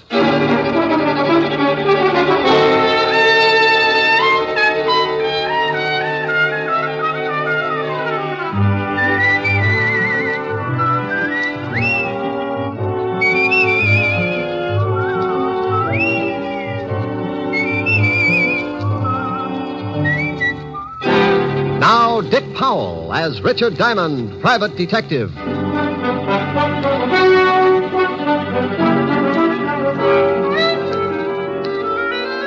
Hello there, this is Diamond. You know, I saw something the other day that's as typical of New York as the Empire State Building. I was walking down 2nd Avenue when I spotted some kids around the fire hydrant.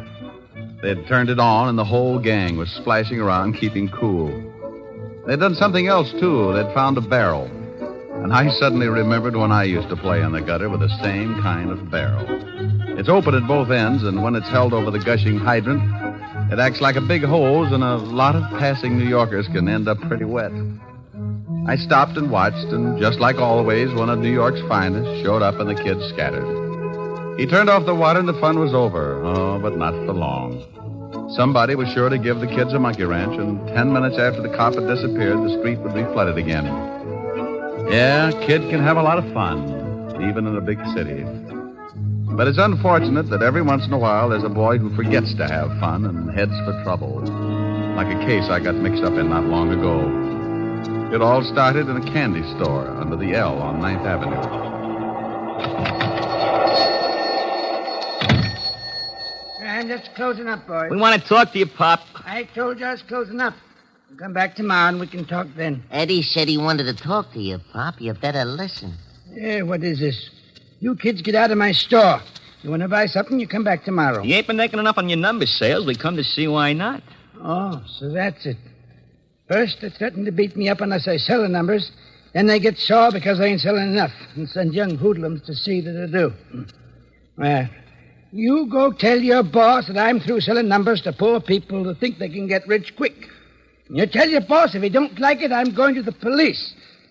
Tell your boss that. Sure, we'll tell him. But he wants us to tell you something. I don't want to hear nothing from you bunch of no-goods. Now you get out of here. Oh, no, that ain't nice. There's a chimp. No, that ain't nice at all. I told you to get out. If you don't, I'll call a cop. You ain't calling anybody, Pop. Here, what are you doing now? You get away. Help, please.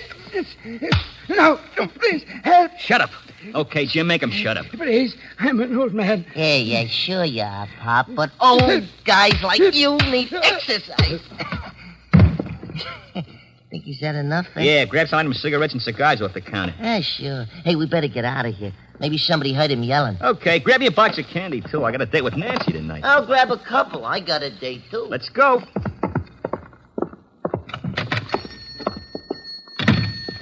Down this alley. Yeah. Okay, slow it down. Let's get over to 27th Street. Okay. Come on, Mr. Parrish wants to see us. Right. Hey, Ed. Yeah? You going to see your brother today? Yeah. How's he doing? He's doing all right. Ain't he scared or nothing? What's the matter, Eddie? Oh, hey, what'd I say, huh? I told you once not to say nothing about my brother. I was just asking. I didn't say nothing, hey. You asked if he was scared, didn't you? Okay. Well, he ain't scared. He's a big shot. He wasn't scared of the guy knocked off by the cops or nothing else, see? Not even a hot seat. Hey, that's the cop. Spotted us. Come on.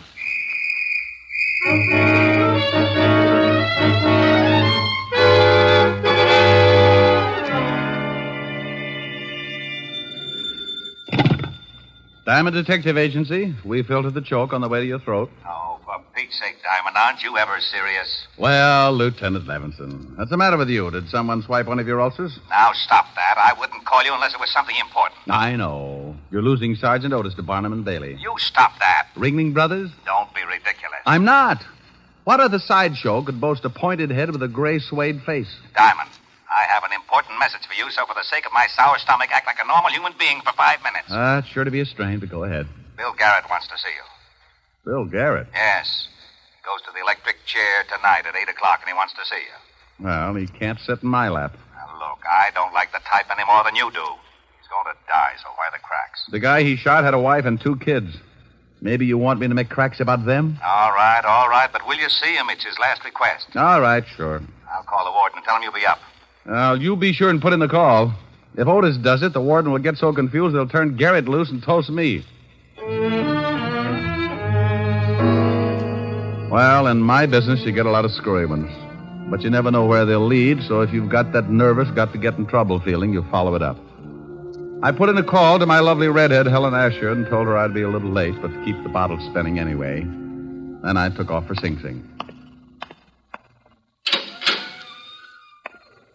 Hello, Garrett. Hello, Simon. I'm glad you got here. Wouldn't miss it. Neither would I unless I could help it. Look, Garrett, I'm busy and you're on a tight schedule. Now, what's on your mind? Well, it's like this, Rick. The name's Diamond. Okay. I know you hate guys like me, but I ain't ashamed of what I done. That's the way I lived. That's the way I'm going to go out. If you want someone to listen to you feel sorry for yourself, you'll be along in a few minutes before 8. Maybe I better forget it. You ain't got no use for nothing. I got use for everything that doesn't include guys like you. There's no middle with me, Garrett. It's got to be right or wrong. And right keeps you out of trouble, huh? Well, not always. But it helps people to live together. Okay. I guess you know I got a kid brother. Yeah.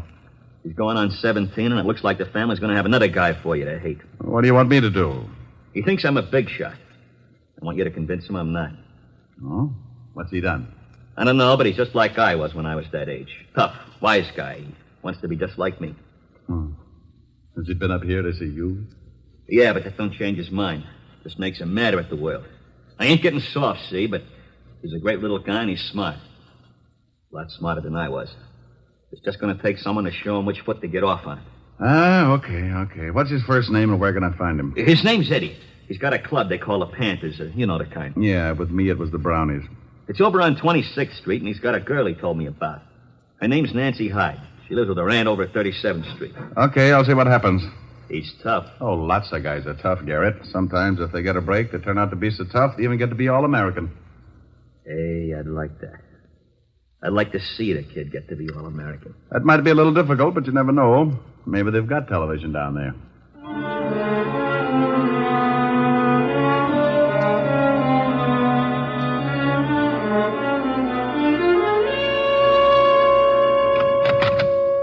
The kid's around here, boss. Okay, tell him to come in. Okay, Eddie, go on in. Thanks, muscle man. Hiya, Mr. Parrish. Hello, Eddie. We took care of old man Thompson like you said. Good. You, beat him up bad? Bad enough. Yeah, we really waked him over. We got Shut some up, stuff... I'll do the talking. What do you think's running this mob anyway? Okay. Get a load of that, Bart. We got a big shot. Yeah. You run your bunch pretty good, don't you, Eddie? I run the whole club. The Panthers got 23 members now. You hear that, Bart? 23 members, and Eddie's the big boss. I like that. I like you, Eddie. You and me and the 23 Panthers is going to go a long way. Well, that's something I wanted to talk to you about, Mr. Parrish. We're getting awful tired of just beating up guys. We want to start doing something big, like knocking over gas stations or something. So you want to start doing something big, huh? Like knocking over gas stations, huh? Yeah. Well, you got a lot to learn, Eddie. Well, I've been doing all right, ain't I? Well, you're going to do a lot better. How would you and the Panthers like to start making some really big cash? Hey, we'd like that. Shut up. Well, what does the boss say? The boss says great. What do we do? It's a cinch. Bart, go out in front and see that we ain't disturbed. Yeah, sure thing, boss. Bart carries a gun, don't he, Mr. Parrish? Yeah, Eddie. He carries a big one. I'm going to carry one someday. Sure you are. You're going to be a big shot. But you got to learn first. You got to start from the bottom to be a big shot. Now, here's the pitch. You get your gang together and explain that...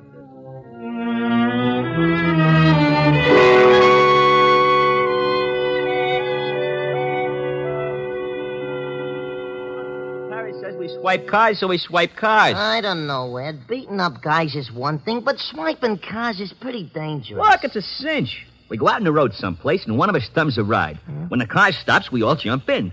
Later on, we knock the guy over the skull and take the car. Oh, stealing cars is a tough rap. If you get caught, but we don't get caught, see? If we catch a stoop out on the road someplace, it'll take him a long time to get to a phone. We drive the car to Mr. Parrish's warehouse and collect $50. Easy. I don't know. You better know. You're in the gang, and that means you're in on it whether you like it or not. Okay, Ed. You're the boss. Okay. We pull the first job tonight. I thought you had a date with Nancy. Oh, I got a date. I can break it. She does what I tell her. Yeah, but... Hey, what do you want? Yeah. This is a private club. I'm, looking for Eddie Garrett. Who wants him? Nobody for a present, but I'm still looking for him. Well, beat it. You smell like a cop. You got a good nose. That's pretty close. Hey, just Shut up. We ain't seen Eddie. Yeah, that's right. We ain't seen him. Okay, but if you do, tell him I got a message from his brother. From his brother? Yeah. Tell him that if you see him. Oh, wait a minute. I'm Eddie Garrett. Good for you. Proud of it? Oh, you're a wise guy, ain't you? I'll tell you later. Your brother says he thinks you're in trouble, are you? Trouble? That's a hot one. What made him think that? He runs around with it. He says you think you're a big shot. Maybe I do. Then you're in trouble, Sonny. Oh, what are you talking to this guy for, Eddie? He talks crazy. Why don't we throw the bum out? How are you going to do it? Grow 12 feet? Oh, you're a pretty wise guy, you are. You wouldn't act so wise on the other end of a shiv. Shut up, Jim. Come on, get out of here. What about this wise guy, Ed? You want to be left alone with him? Yeah. Okay, but I'd still like to work this wise guy over. Hey, what's the idea? You tripped me. Ed, you see that? That's wise guy tripping me. You're pretty clumsy, Sonny. Now beat it. No, why you hate him? Beat it. You're lucky you didn't pull that knife, Jim. You'd look pretty silly with a broken arm. Yeah? Well, okay, wise guy. I'll see you again. Now tell me what you want, and then you get out of here, too. Nice clubhouse you got. It's all right. It's 6 o'clock. So it's 6 o'clock. Doesn't it bother you? 2 more hours and your brother dies. So what? So he doesn't want you to end up the same way. Don't you worry about me, mister. Your brother's worried about you. He wants me to help you. How about it? I don't need no help. You're a copper. It's guys like you that sent my brother to the chair. I'm not a cop, Eddie, but I used to be.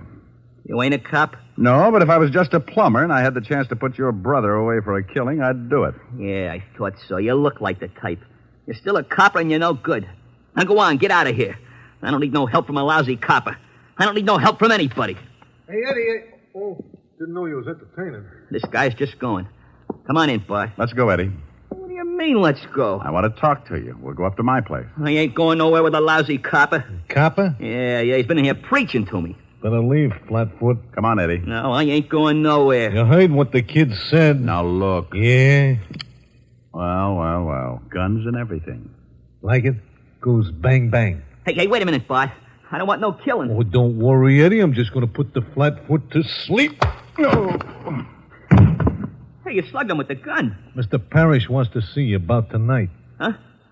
Okay. He ain't dead, is he? No. I just tapped him a little one. Come on.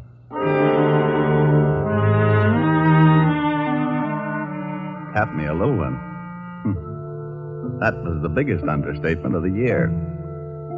He tapped me so little my head felt like it was in sections. I lay there for a while trying to find the piece that did my thinking, and when I started coming out of it, it was like trying to open a beach umbrella in a 90-mile wind. I didn't know how long I'd been lying there, but when I finally opened my eyes, I saw something that made the beating a welcome relief. Hey, look, Lieutenant. He's with us again. Oh, no. Shut up, Otis. Rick, how do you feel? I wish I was dead. Oh, now it can't be that bad. No? Well, you lie down here and look up at Otis. Makes you want to slash your wrist. Hey, he's riding me again. You're all right. Here, try to sit up. Without my head? Oh. Now, who beat you? A guy named Bart Lippett. He didn't know me, but I recognized him. Small-time muscle man. Works for Sam Parrish. A lovely group. Say, how the devil did you find me? Well, we certainly weren't looking for you. We came down to pick up Bill Garrett's kid brother. Pick him up? What for? Your job's homicide. Yeah, he and another kid beat up an old storekeeper last night. The guy's in pretty serious condition. Oh, no. How serious, Walt? Well, the doctors say critical, but he does stand a chance. Hey, now, wait a minute. Where are you going? What time is it? 7 o'clock. Why? I got an hour to keep a promise. I hope that storekeeper doesn't die. If he does, Sing Sing will be building their electric chairs in tandem.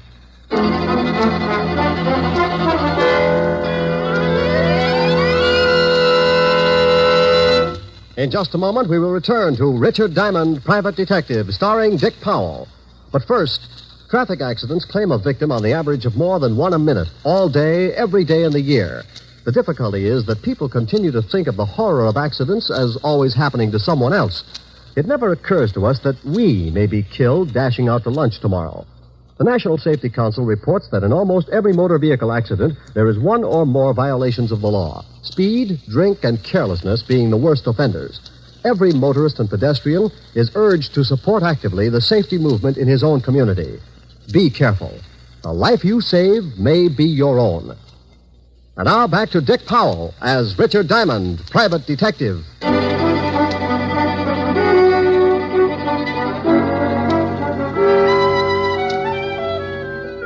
Well, the law was after Eddie Garrett, and I'd promised his brother that I'd keep him out of trouble. If the storekeeper died, Eddie was sure to get life. But if he lived, and I could make him give himself up, I'd stand a good chance of helping him. I remembered that Garrett had said Eddie had a girl, so I took off to 37th Street in a hurry. Yes? Are you Nancy Hyde? Why? Well, I'm looking for Eddie. Oh, well, I haven't seen him. Huh? You're a little nervous. Well, no, I'm just a little worried. About Eddie? Who are you? Well, I know his brother. He wanted me to find Eddie. Oh, his brother. Well, I don't know where Eddie is, and you stay away from him. You, don't approve of Eddie's brother? No, and I'm not afraid to say it. Eddie's a good boy, but he worships his big brother, and he thinks he's tough. So you can just go tell his brother that Eddie's not going to turn out like him. Not if I can help it. Well, he's not if I can help it either. I am a private detective, Nancy. My name's Diamond. You said that Eddie's brother wants you to find Eddie. He does, but he wants to keep Eddie out of trouble as much as you do. Oh, well, honestly, Mr. Diamond, I don't know where Eddie is. He called me a little while ago and said that he might be able to come over later. And he didn't say where he was? No. Well, if he does come, try to keep him here, and I'll get in touch with you later on. All right, Mr. Diamond. I went down the hall and back down the steps in a hurry. When I reached the street, I stopped and waited for a cab to come along. I took out a cigarette, was just about to light it when I spotted a shadow ducking in behind the doorways and making its way up the street toward me. I slipped back in the building and waited. Hey, what is this? Take it easy, Eddie. Oh, the copper. Let me go. That storekeeper you beat up may die. I'm taking you down to the station. What? That's right. He's in a bad way. Now, come on, let's go. I might have known it. But you said you wanted to help me. That's a laugh. This is the only way I can help you. Oh, sure. Well, if the law picks you up, you won't stand a chance. You may even get shot. Well, I'll take my chances. Not tonight, you won't. Let me go. Let go of my arm. Now, look, I don't want to hurt you, so stop kicking. Yeah, this is swell, this is. Everybody wants to help me. My brother's going to chair, and if that old guy dies, I'm going to prison. Please let me go. I just as soon get shot. I ain't got nothing to live for. Now, take it easy, kid. The old boy might not die, then we can work something out. What was that? That's Nancy. That's Nancy. Let me go. Come on. I turned him loose, and we both went up the stairs 3 at a time. We reached the door, and I got that lousy feeling. The screams had stopped, and from the way she was yelling, it would take a lot to shut her up. Like dying. It's locked. Nancy. Nancy. She don't answer. Look out. She ain't here. Look in the other room. Nancy. Man, honey. She ain't in here either. Hey, what's the gun for? Get out of the window, quick. What's the matter? That car driving off down there. You know it? Oh, why? Because I saw your girl being pushed in it. I couldn't take a shot because it might have hit her. They took her down the fire escape. Yeah. Eddie, who would want to kidnap Nancy? I don't know. You're working for Sam Parrish, aren't you? How did you know that? I recognized his muscle man just before he put me to sleep. I ain't saying nothing. Now, look, you stupid little idiot. Aren't you worried about your girl? Yeah, sure I'm worried about her. What's that got to do with Mr. Parrish? Nothing, maybe. But if he heard that the law was looking for you, he might be afraid you'd talk. What were you and your gang doing for Parrish? I can't tell you. Okay, then you're on your own. If the girl gets killed, they'll let you cry about it for the rest of your life and sing. I'm through trying to help you, Eddie. You're too far gone. You're no good. Wait a minute, Mr. Diamond, please. I'll tell you, I don't want Nancy hurt. Please, I don't know what to do. Well, first, try to take it easy, and then tell me what you were doing for Sam Parrish. Well, we used to beat up guys that wouldn't sell enough numbers. Mr. Parrish controls a lot of the numbers racket. We were supposed to start swiping cars. He was going to pay us $50 a car. Oh, call him. Call him? Yeah. Here's the phone. But for Pete's sake, don't let on that you know anything's up. Okay. I want you to tell him that you've decided to give yourself up. Okay. If he's got Nancy, I'll kill him. You just be sure and tell him that you're going to give yourself up. He'll tip you whether he's got Nancy or not. Yeah. Mr. Parrish? Eddie, is that you? Yeah. Oh, good. Me and Bart have been looking all over town for you. The cops are after you. I know. I'm going to give myself up. You what? Yeah, it's better this way. They might go easier on me if I do. Look, kid, you got to stop talking like that. You're going to be a big shot. You can't go turning yourself into the law. No, I'm going to do it. You come down here and talk to me first. Where are you? It's no good, Mr. Parrish. I'm leaving for the station right now. Eddie? Yeah?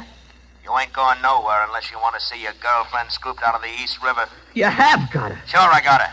So you get on down here.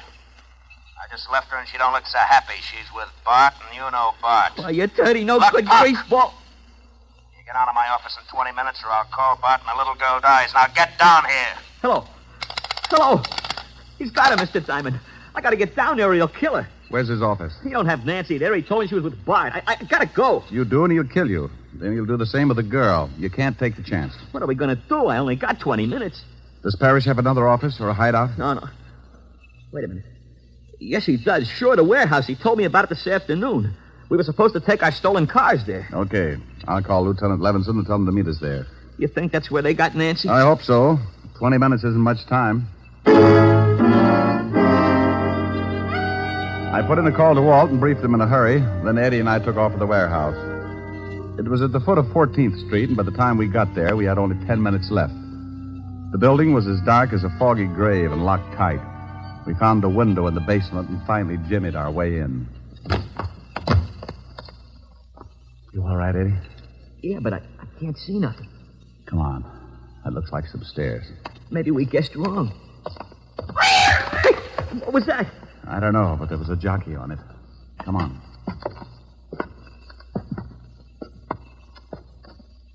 Hey, look.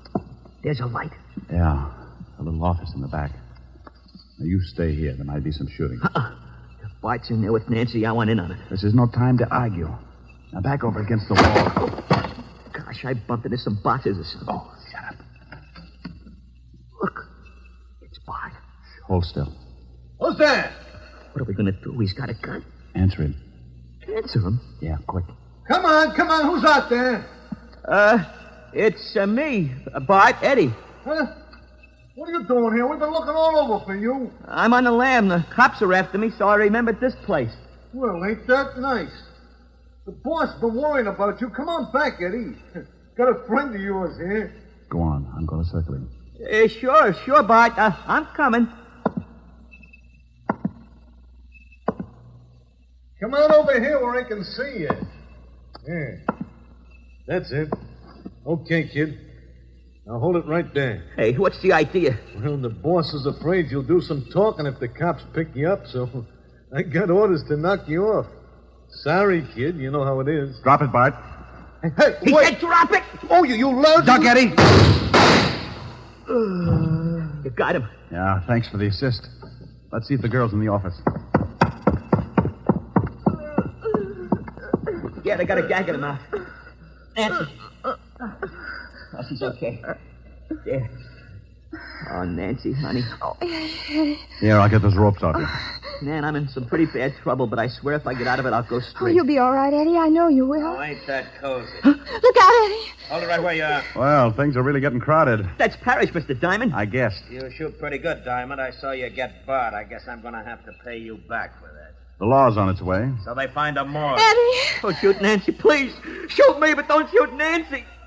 Here they come, Parrish. You seem pretty anxious, mister, so I'll let you have it first. No, you can't. Look out, Eddie. Oh, Eddie. You slob, Parrish. Oh, Eddie. Eddie, he's hurt, Mr. Diamond. So's Parrish, but his is permanent.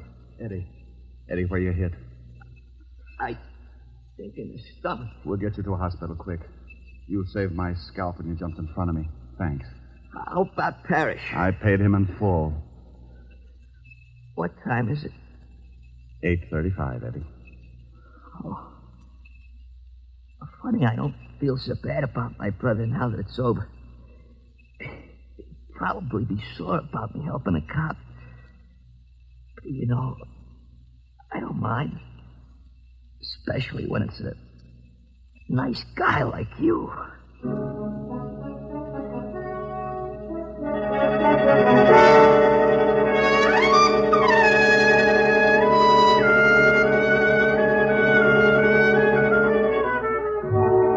Well, Walt busted in. They got Eddie to the hospital. Otis tripped over a pipe and broke his big toe, so they had to throw him in the wagon along with Eddie and his girl. Eddie recovered all right, and so did the storekeeper. He helped beat up. The kids all got 2 years, sentence suspended, because my lovely redhead, Helen Asher, convinced the judge that the boys would become much better citizens if they worked out their 2 years on her farm upstate, milking the cows. Before Eddie left for the farm, Helen had him over to the house, and he brought his girlfriend. Well, we gotta be going, Mr. Diamond. I gotta catch a train. Thanks for the swell dinner, Miss Asher. It was my pleasure, Eddie. It was wonderful. Oh, Mr. Diamond. Yes, Nancy? Miss Asher was telling me that you sing. Oh, Miss Asher is sometimes afflicted with an extreme case of blabitis. Rick. Hey, I'd like to hear you sing something before I take off. Would you, Mr. Diamond? Certainly he would. Do you want it after I tear out your pretty tongue with the lungs or before, you dear, sweet little girl? Now, you mustn't talk that way in front of guests, Rick. They'll think we're married. Oh, he's not as tough as he sounds. Now, come on, Mr. Diamond, give. Yeah, I'll give you a hit in the head. Helen, after Eddie hears me, he may realize that crime does pay. It's on your pretty head. Just sing. Stop making like a prima donna. What do you want to hear? Oh, something romantic. Oh, bless your little pointed head. You kids go sit on the sofa. Okay. Come on. Where are you now that I need you? Now that I want you so badly, I cry. What's the new one? Where are you? Where did fate lead you? Funny how I dreamed you'd still be standing by. The pretty one. I had you at my beck and call. I called you any time at all. I guess I took you too much for granted. I never thought I'd lie, awake and sigh. Where are you now that I need you? Now that I love you so madly, I could die. Well, how was that, kids? Rick, look. Well, how do you like that? They're stealing our stuff. Come on, Eddie, break it up now. You got to catch a train. Eddie. Nancy. Oh, my goodness.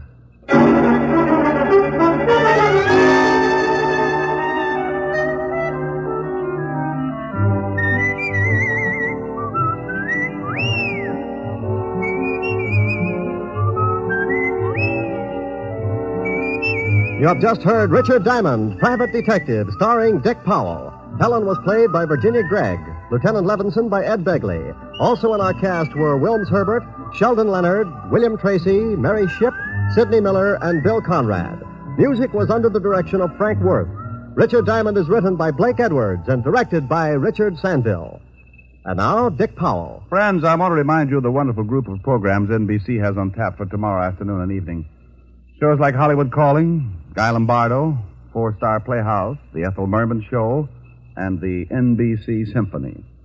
For the best in radio listening tomorrow and always, keep your dial turned to your favorite NBC station.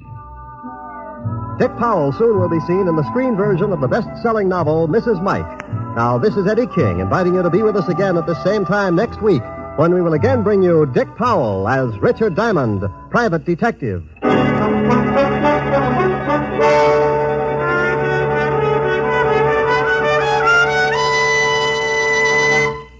This program has come to you from Hollywood. Here, this is transcribed NBC, is the another in national NBC's broadcasting great company. parade of new shows.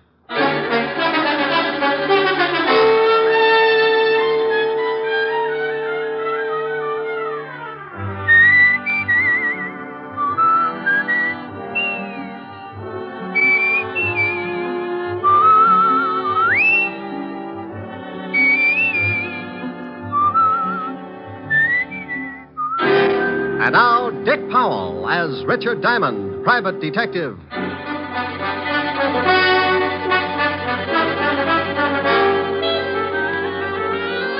Hello there, this is Diamond. If you happen to wake up some morning and spot something walking in front of your house and it looks like Santa Claus with jaundice, don't turn the hose on him. He's not on fire. He's just wearing the newest thing in men's fashions. They call it the bold look, and it's supposed to be the masculine answer to Dior's new look for women. It's an answer, all right. Like walking up to your best girlfriend and slicing her down the middle with a broadsword. Now, if you haven't seen it yet, just close your eyes and try and picture yourself in the bold look. Imagine walking down Fifth Avenue, very casual, decked out in a new, bright purple, non-shrinking suit, pastel shirt, yellow maybe, hand-painted tie, and argyle socks. Got it? What do you think? Pretty bad. About the only thing I can think of that's more gruesome is that little murder I got mixed up in last week. It started in a house out on Long Island. A guy named Harry Baker was getting involved with his private secretary. Here are the papers you wanted, Mr. Baker. Oh, thank you, Connie. What time is Mrs. Baker going shopping? She didn't say. This afternoon sometime. Where is she now? In her room. Come here, Connie. Harry, no. Supposing she comes down. I didn't see you last night. I missed you. I got hold of the man you wanted. His name's Nat Fox. He wants $500 for the job. Oh? Well, what's the matter? That's what you wanted, wasn't it? Connie, I had a lot of time to think last night. And? Well, I'm not sure. I don't know if this is the thing to do. You don't know? Oh, Harry, we've gone through this a dozen times, and I won't go through it again. If you haven't got the backbone... Oh, my dear, you know it's not that. No, I do not. I'm sick and tired of living this way. Not being able to be seen with you, watching you being pushed around by that old shrew.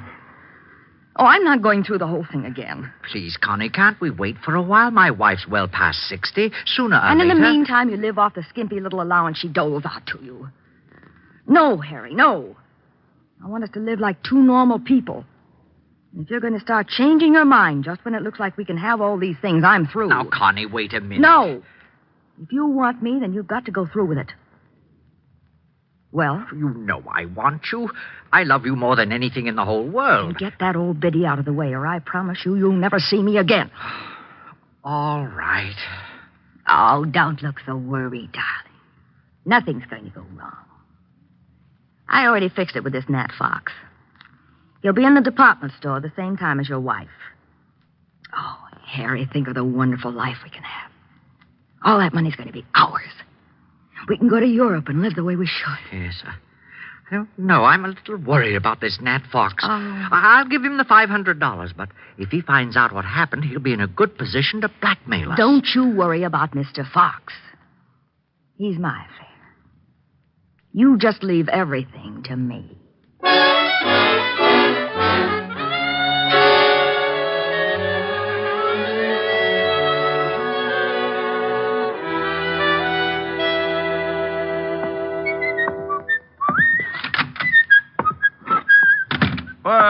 Well. Hello, Otis.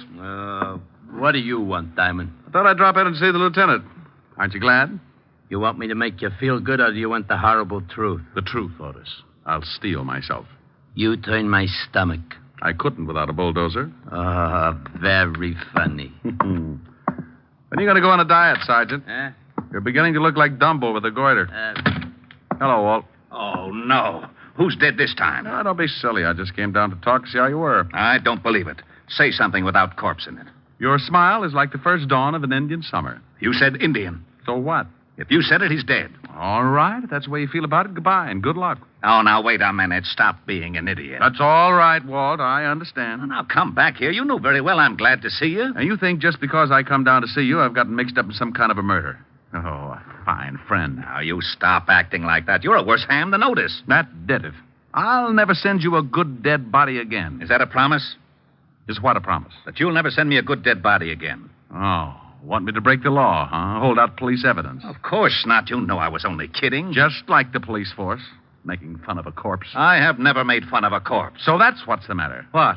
Too serious. That's what's ruining your stomach. Oh, now stop that. You know what's wrong with my stomach. I've been working too hard, that's all. So the next time I find a corpse, you'll want to take a vacation. This precinct is more corrupt than I thought. What do you mean, corrupt? Just what I said. I find you a corpse and you won't even look at it. You want to go on a vacation. I don't want to go on a vacation. I'll look at the corpse. What corpse? The one you wanted me to look at. There you go, acting like I've gotten mixed up in another killing.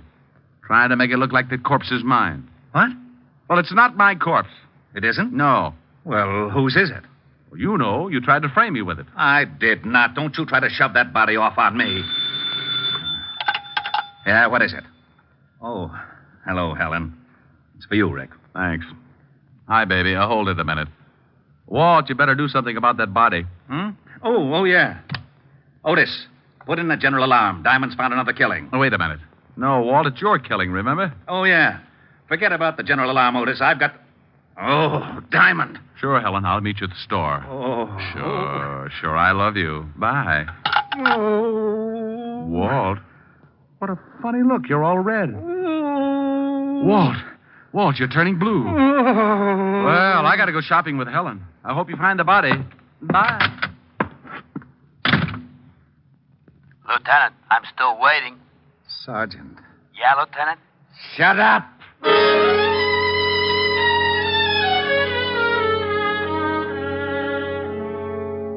I don't know why I do that to Walt, but I always get such a kick out of tying him up in knots. When he takes the bait, he goes for it hook, line, and sinker. It's a good thing Helen called and asked me to go shopping with her, or he might have blown his fuse.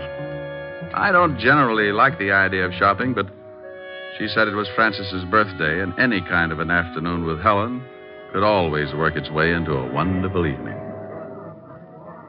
What do you think I ought to get him, Rick? I'll get him some shirts or something. Hey, look at these. Rick, get away from that counter. What's the matter? My hips too big? Oh, I wonder if these come in baby blue. Rick, now stop that. People are looking. Is there something I can do for you? You seem to be interested in the lingerie. Is there something I can show you? Oh, I'm looking for something for a birthday. Oh, well, then may I suggest a nightgown, perhaps? We have some lovely numbers. This is for Butler. A butler? Yes. Oh, then you were thinking of getting something for the lady, too. No. Just seeing whether the baby blue went with my eyes. Well, really? Oh, come on, Helen. Rick, she must think you're crazy. 5 minutes more, and there wouldn't have been the slightest doubt. This is fun. Rick. That woman. What woman? The elderly one over there with the mink stove. Oh, yeah. I just saw her put a box of stockings in her purse without anyone seeing her. You saw it? Yes, but the clerk didn't. And she left the counter without paying. I know. You know? Oh, sure. I spotted her 5 minutes ago. Not a very good shoplifter. That's stealing. Shouldn't we tell the manager or something? Oh, the store detectives are sure to have her spotted. Why don't they arrest her? Point of law, baby. They can't put the arm on her until she steps out of the store. Now, look. She's going out the front door. Just watch. She's out. She's just standing there on the sidewalk. Oh, that's funny. They must have spotted her. She was too careless. Look, that big car is pulling up and she's getting in. They're driving off. Well, maybe the store dicks were looking out the window. Well, I'm going to tell that clerk. I remember her description. Oh, now, Clerk! Helen. Yes? Oh, did your husband decide that they did go with his baby blue eyes? He's not my husband, and that's not why I called you. She thinks yellow goes with my complexion better. Oh, yes. Now, stop it, Rick. That woman who was just at your counter. Which one? We've only had about 600 this morning. Now, don't be flip with me. The elderly woman who was just here looking at the stockings. The one with the beautiful mink stove. It was beautiful, wasn't it? Then you noticed her. Of course. That was Mrs. Baker, one of our best customers. Well, Mrs. Baker is a shoplifter. Oh, you must be mistaken. I tell you, I saw her steal some stockings. I tell you, you are mistaken. Oh, now, look. I was going to stay out of this, but what Miss Asher says is true. I saw her, too. Miss Asher? Yes. Oh, you have an account with us, don't you, Miss Asher? Until you started telling me I was mistaken about that woman. Oh, just one moment. Oh, Mr. Pennywig! Mr. Pennywig! What are you doing? I'm calling the manager. The manager? Yes, Miss Asher. I would prefer to have him explain it to you. Yes, Miss Phillips. What is it? Well, I'll tell you what it is.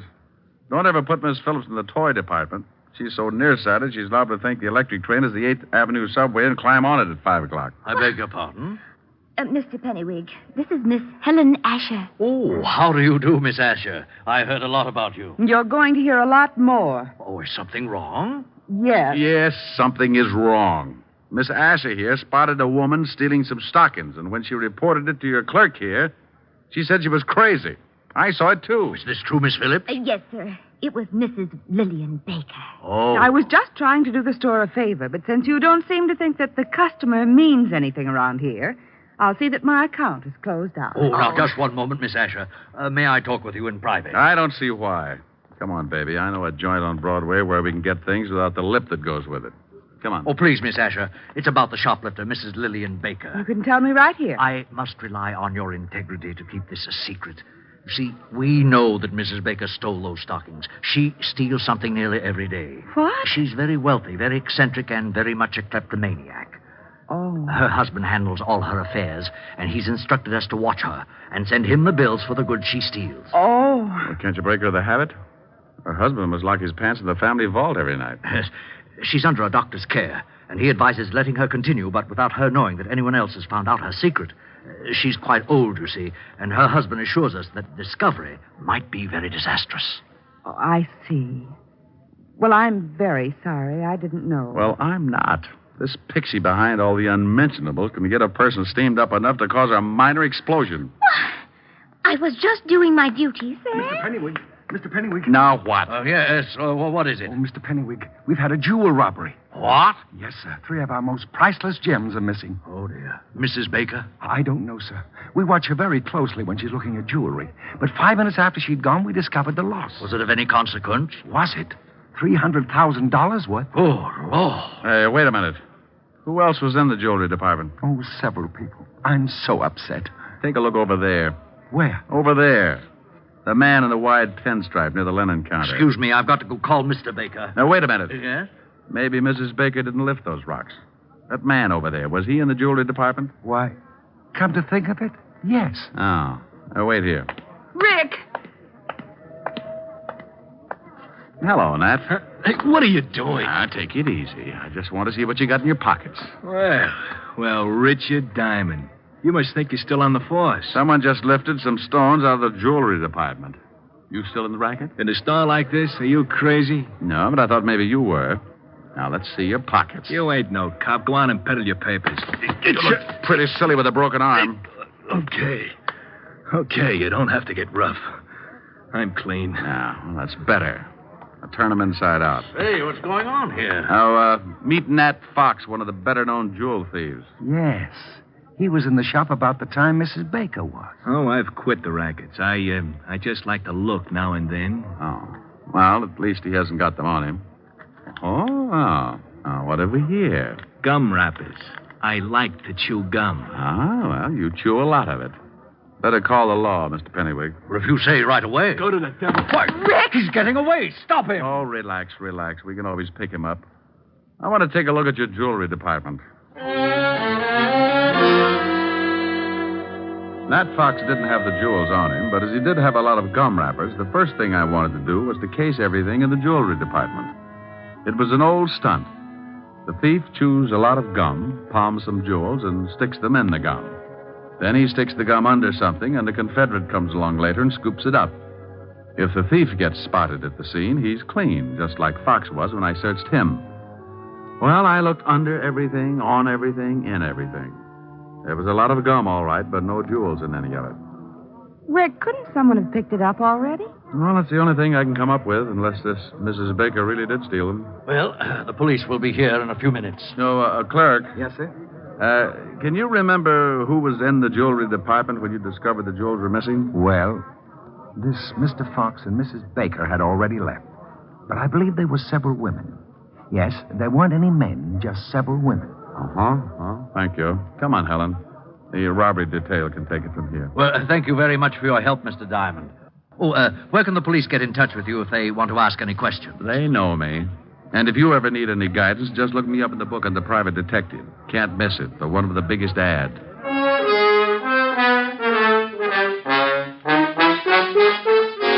Helen and I got out of there just as the prowl cars were pulling up at the curb. I stuck my tongue out at a few old friends and climbed into her king-size convertible.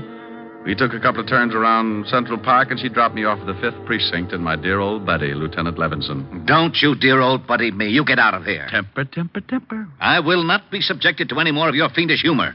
I won't go through another one of these routines of yours for promotion. I promise I'll be good. Oh, no, you don't. That's the most dangerous thing you could say. Yeah, what is it? Suicide, Lieutenant. See, look what happens. It already has happened, Lieutenant. She did it 20 minutes ago. I wasn't talking to you, Melonhead. Now give me the dope. You got him. You shut up. Yeah, Lieutenant. Oh, not you, Bird Brain. Let's have the report. Oh, Mrs. Lillian Baker jumped 3 floors from a balcony. Husband Harry Baker made the report. Port Washington, Long Island. Thank you, Sergeant. What, did he say Mrs. Lillian Baker? Yes, he said Mrs. Lillian Baker. Now, if you'll excuse me, I've got to get out to Long Island. Well, let's go. I'll grab my coat. Now, wait a minute. What makes you think you're coming along? And why in blazes are you interested in Mrs. Lillian Baker? If you know something, by heaven, I'll... Walt, you're turning blue again. Come on, I'll tell you on the way.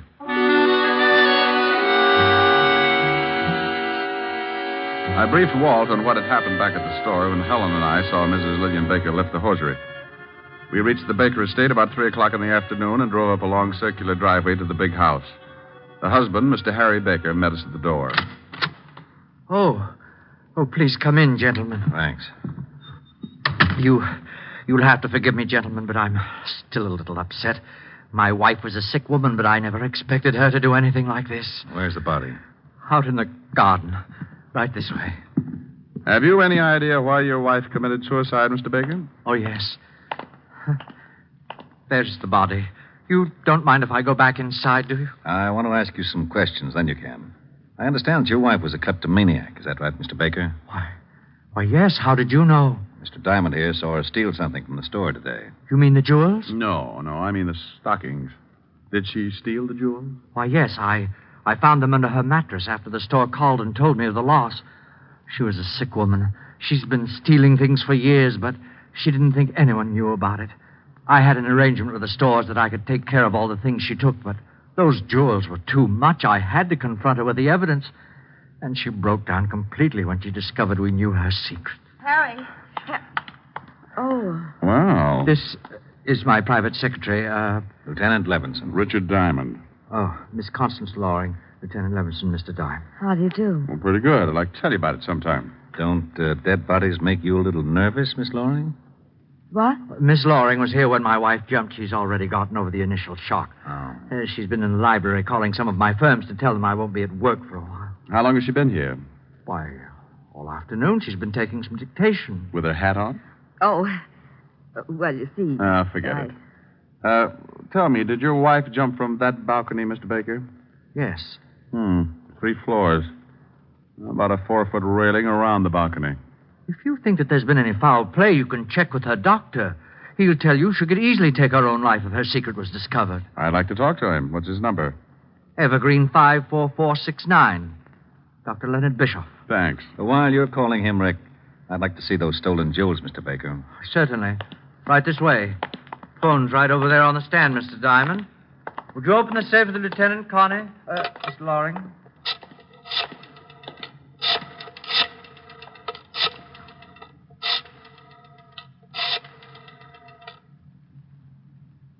Dr. Bischoff, please. Richard Diamond. Yes. Hello. Dr. Bischoff, this is Richard Diamond. Here they are, Lieutenant. Now, you can easily see why I wouldn't, or should I say, couldn't pay for them. Is the store coming over to pick them up? No, I told them I would bring them down. What's this all over them? Well, I don't They're know. all sticky. Got something all over them. That's probably gum, Walt. Gum? Yeah, the kind you chew. Oh, by the way, Baker, you were right. Dr. Bischoff says your wife was a sick woman, but he didn't think she'd carry it to such extremes. Well, we never know what we will do under such stress. No, I guess we never do. Walt, can I use the car for about an hour? It'll take it that long to clean up things around here. Well, you got something? Yeah. Mr. Diamond, if you think... I don't think, Mr. Baker. I find out. Oh, Walt. Yeah? Bye. I went out fast and climbed in the prowl car. I grabbed the 2-way radio and put in a call to Sergeant Otis. He gave me the address I wanted, and 10 minutes later I was rolling up in front of an old brownstone where Nat Fox, the not-so-ex-jewel thief, was now living. I went up and knocked on his door. Well, there was nothing like finding out. Well, what do you know?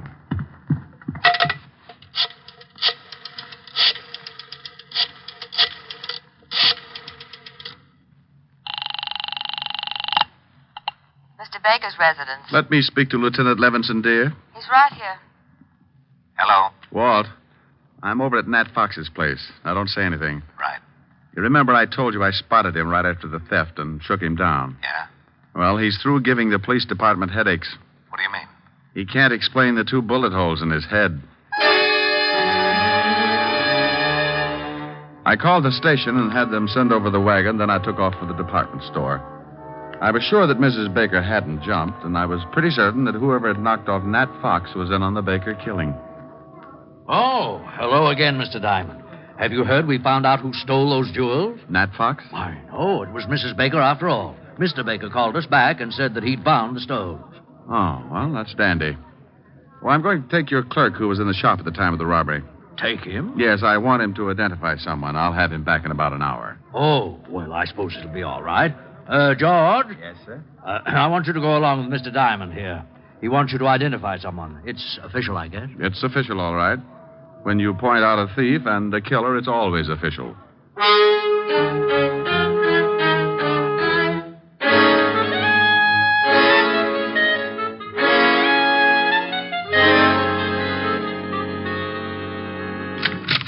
Rick, what took you so long? Walt, this is the clerk from the department store where the jewels were stolen. How are you? What's he here for? I want him to see if he can identify someone. Where are Baker and his lovely secretary? In the library. Come on. Now, look, George, I Yes, want sir? you to stand outside this door until I call you. Then I want you to come in and see if you've ever seen anyone in the room besides myself and the lieutenant. I'll do my best, Mr. Diamond. That's all I want. Come on, Walt. What are you up to? Surprise. Well, hello. Why, hello, Mr. Diamond. Come in. Thanks. How are you, Connie? I see you've taken off your hat. You're very observing. I sure am. Why did you kill your wife, Mr. Baker? What? All right, I'll word it a little different. Mr. Baker, why did you kill your wife? Are you insane? Everybody asks me that. Maybe I should say a good doctor. Maybe you should. Like Dr. Bischoff, maybe? He's the best in town. Mr. Diamond, you're being ridiculous. I was with Mr. Baker when his wife jumped. You shouldn't have said that. Makes you an accessory. What do you mean? I mean, you're lying if you try and tell me Mrs. Baker wasn't killed. She jumped. Over a 4-foot railing? Yeah. What are you getting at? How old was your wife, Mr. Baker? Close to 70. Why? Pretty good health physically? Why, yes, of course. You say you were in the house and neither one of you gave Mrs. Baker a push off that balcony, Connie? Of course. Are you sure you weren't out putting 2 bullets in a cheap thug named Nat Fox? I don't know what you're talking about. Rick, what is this? Who has the money in the family, Mr. Baker? Why, my wife did. And who does it go to in event of a death? To me, naturally. Naturally. Walt, Mrs. Baker couldn't have taken those jewels. She was too much of an amateur. Helen and I spotted her swiping stockings at 50 paces. Whoever did lift those rocks was a professional thief. Well, why couldn't my wife have hired Fox to do the job? Who said anything about Fox doing the job? Why, you did. Harry. Shut up. I just said that Nat Fox was dead and that I thought Connie killed him. I didn't kill anybody. You were just coming back from it when you bumped into us. You hadn't even taken your hat off, and you were still carrying your purse. I was just going out. Let me see that purse. You stay away from that. Anything in it? Yeah, well, no gun, but she probably threw it in the river. Nice handkerchief. I'll sue you, Diamond. Look at the handkerchief, Walt. It's sticky. Give me that. Sit down, lover. Oh. Oh, I'm sorry. I thought there was a chair there. It's sticky, all right, Walt. That's gum. And gum on the jewels. She must have picked them up. Yeah, right after Nat Fox stuck them somewhere. Oh, you're both crazy. She was here with me all day. Yeah. George. Yes, Mr. Diamond. Who's this person? You just relax. I want to find out what's going on, too. Well, George? Yes, sir. That girl was in the shop right after Mrs. Baker. That's a lie. I wasn't. I didn't kill anybody. One of you hired Fox to steal the jewels, then you picked them up and brought them to Baker here. You killed Fox to keep his mouth shut. I did not. Yes, she did. Harry! We might as well tell them. You're right, but I didn't kill my wife. I can't get first-degree murder. Why, you dirty old man. You did kill her. You told me you were going to. You were up there and you pushed her off. Try to prove it. She jumped. No, she didn't. There was a 4-foot railing all around that porch. Well, she could have climbed it. That's right, Rick. She could have, but you should keep in touch with her doctor, Mr. Baker. When I was in the store today, I spotted your wife with a cane. A cane? Yes. Dr. Bischoff said she didn't want to tell you about it because she didn't want you to worry. Didn't want me to worry about what? She had arthritis, Mr. Baker. And Dr. Bischoff said she could barely walk upstairs, let alone climb over a 4-foot railing. He also told me that under the conditions, her age and everything, she couldn't have lasted more than a year. You were in too much of a hurry. Okay, Walt, you run with the ball from here on. I got a date.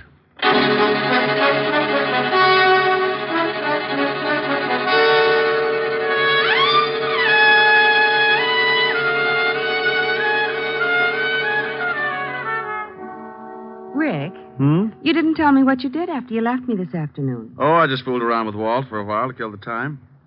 By the way, what did you finally get for Francis? Oh, I got him something in the newest fashion. It's called the Bold Look. What? It was pretty ghastly, but he loved it. Oh, tell me what you got him. Well, a purple suit. Non-shrinkable. Yes, how did you know? It figured. Go on. A green shirt, one of those hand-painted ties. Rick, where are you going? Oh, I can't stand it. Oh, that's wonderful. What is it, Rick? What is it? I thought you were supposed to be bugged on South Pacific. Oh, is that what it's from? Yep. Goes on next to closing, right after Fink's Mules. It does? You better get those tickets again. See what it's all about. Well, give me a preview. You'll hate me in the morning. There's an answer for that. Yeah. Younger than springtime are you, softer than starlight are you, warmer than winds of June are the gentle lips you gave me, gayer than laughter are you, sweeter than music are you, angel and lover, heaven on earth are you to me. And when your youth and joy invade my arms and fill... Hey, what's that? What? That standing in the corner. Oh, Francis. That's Francis, Rick. What are the odds? Oh, yes, sir. It's me. Now, Rick, be careful what you say. That's the new bold look. Well, turn it off. It's getting bilious. Don't you like it, sir? Now, Rick. No, well, Francis, I think it's... yes, it certainly is. I think it's rather gay, don't you, sir? The gayest. Oh, my goodness, I forgot something. Does it look like a stomach pump? Forgot something? Yes, miss. The outfit wouldn't be complete without them. Well, hurry up. I'm going to black out any minute. What did you forget, Francis? The spats. Spats? Yes, sir. Seersucker spats. And they were lovely.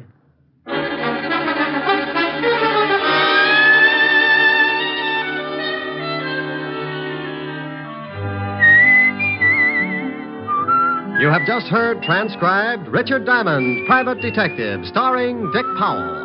Helen was played by Virginia Gregg, Lieutenant Levinson by Ed Begley. Also in our cast were Wilms Herbert, Lorene Tuttle, Joseph Kearns, Peter Leeds, and Joe Forte. Music was under the direction of Frank Worth. Richard Diamond is written by Blake Edwards. Dick Powell soon will be seen in the screen version of the best-selling novel, Mrs. Mike. Now, this is Eddie King inviting you to be with us again at the same time next week when we will again bring you Dick Powell as Richard Diamond, Private Detective.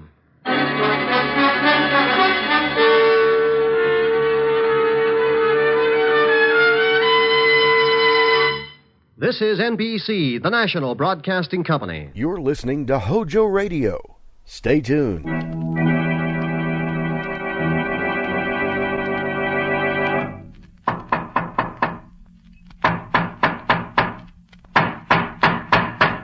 What's the matter? What is it? Another case for Nick Carter, master detective.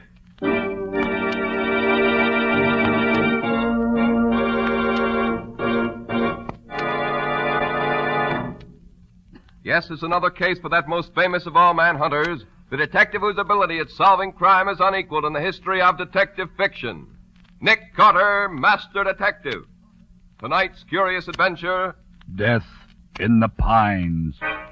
For Nick Carter and the mystery of the murdered driver.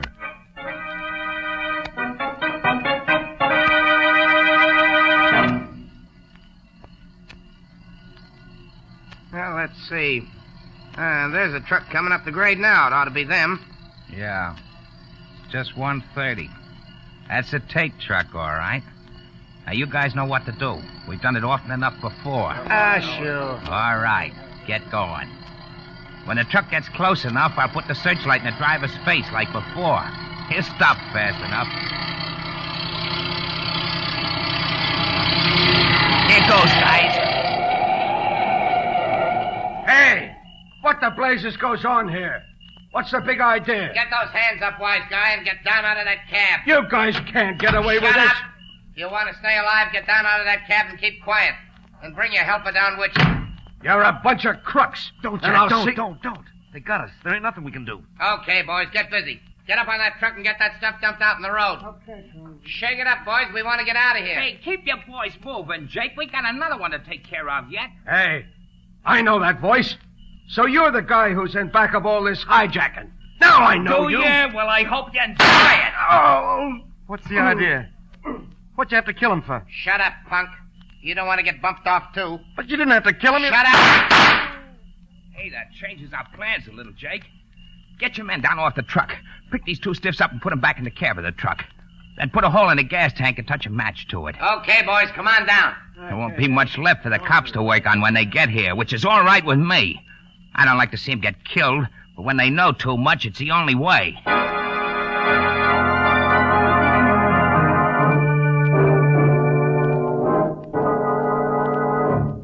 I see, Coroner. Yes, thanks very much. Yes, thanks. So long. Might as well let me know the worst, Mr. Carter. After what I've been through, a little more or less doesn't matter. Mr. Tate, I'm sorry to have to tell you this, but your driver wasn't burned to death. He was shot, murdered before the truck was set on fire. Yeah, I was afraid of that. Regan was my oldest and best driver. Been with me for 10 years. You're having trouble with racketeers? Yes, have been for the past year. How do they work? Well, I operate about 40 trucks, hauling vegetables and green stuff from South Jersey to the New York markets. It has to be done at night, so we get to New York market before morning. About a year ago, somebody called me on the phone and said he represented a protective agency. That he'd like to sell me protection at $25 a truck. $25 a truck? Well, that's pretty steep, isn't it? It's exorbitant. I told him I wouldn't pay it. So what happened? 2 days later, one of my trucks was stopped and the drivers were beaten. The produce was dumped and destroyed. The next day, the guy called again. I told him I wouldn't pay. Did you try getting protection from the state troopers? Sure I did. And they did what they could. Whenever a trooper followed one of the trucks, or when one of their men rode on the truck as a helper, these trucks were never bothered. But the other trucks, it was the same old story. I see. Well, how do you account for the fact that the trucks with the troopers on them were never touched? I don't know. Unless the hijackers had spies at the loading points to watch if the trucks had their regular crews. And what was the outcome this time? In the end, I had to agree to pay the $25. And then, for 6 months, there was no more trouble. But a week ago, this same guy called and said the ante had been raised from $25 to $40 a truck. $40? I told him I couldn't pay that because I didn't make that much. And you know what happened last night. Yes, I know. Well, are you going to try to keep writing the stuff through? If you can help me, I will. I'll do it. And to begin with, I'd like to put my assistant, Patsy Bowen, in your office as a typist. Sure. Maybe she can learn something that will start us off in the right direction.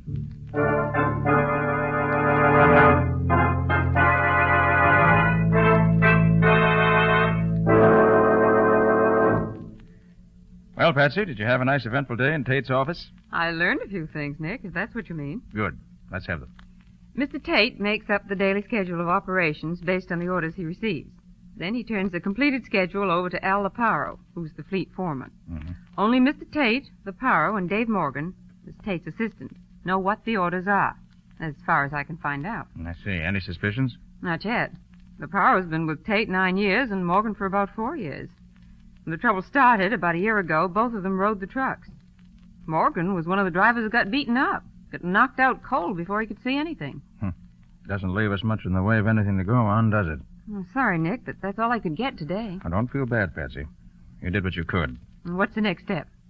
I want to talk to the state trooper who found the truck in which Regan was killed. He may be able to tell me something that's been overlooked.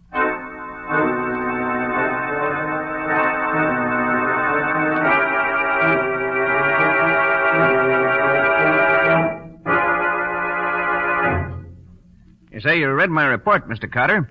I don't know that I can tell you anything else. Were you on the state police force when Tate started having his trouble about a year ago? Yes, I was. Well, that business of the hijackers never picking on a truck guarded by state troopers needs explaining. Could there have been any leak from this end? Absolutely not. I rode several of the trucks myself. None of us ever knew where we were going until Tate's office gave us our orders. Then we went out on the road just as soon as we got those orders. Good. Then the leak must be on Tate's end. Now, the next thing. Your report gives the impression that the thugs simply stopped Tate's truck, killed the driver in cold blood, and then burned the truck for good measure. Was that your personal impression? Well, no. Ah. When I first got there, I was suspicious because the truck hadn't gone off the road or collided with anything that would cause a fire or a wreck. Then I remembered that Tate's trucks had been having trouble a while back, so I took another look around. And the result of that second examination? The truck was surrounded by crates which had been thrown off the truck. Crates that were smashed and broken, but not burned. Now, if the hijackers were going to burn the truck, why bother to throw all those crates off the truck first? It just didn't make sense. That's what I wanted to know. I'd say the gang started out to do the usual job, smashing the cargo and manhandling the crew. But then something happened. Something that made them switch their tactics. And they did something they'd never done before. They killed the driver. Yeah, that explanation would fit the facts as I saw them. But what do you suppose caused the change in plan? Well, I could make a guess, maybe. Tate told me that Regan was his oldest driver. Yeah? Now, somebody in Tate's outfit must be in league with the hijackers. That's the only way they could know as much as they do. I believe that Regan recognized one of Tate's men in the hijack gang. Sure. And that fits right in with the idea that somebody in Tate's outfit was crossing him. Yes, Mr. Carter, I believe you've hit something.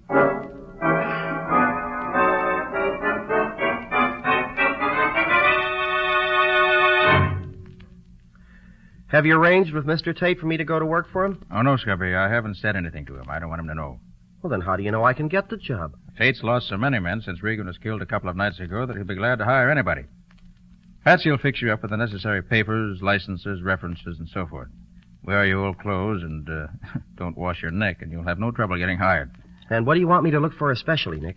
Well, according to what Patsy says, the leak either goes through Tate, which hardly seems likely, through Leparo or Morgan, or through somebody else we haven't found out about yet.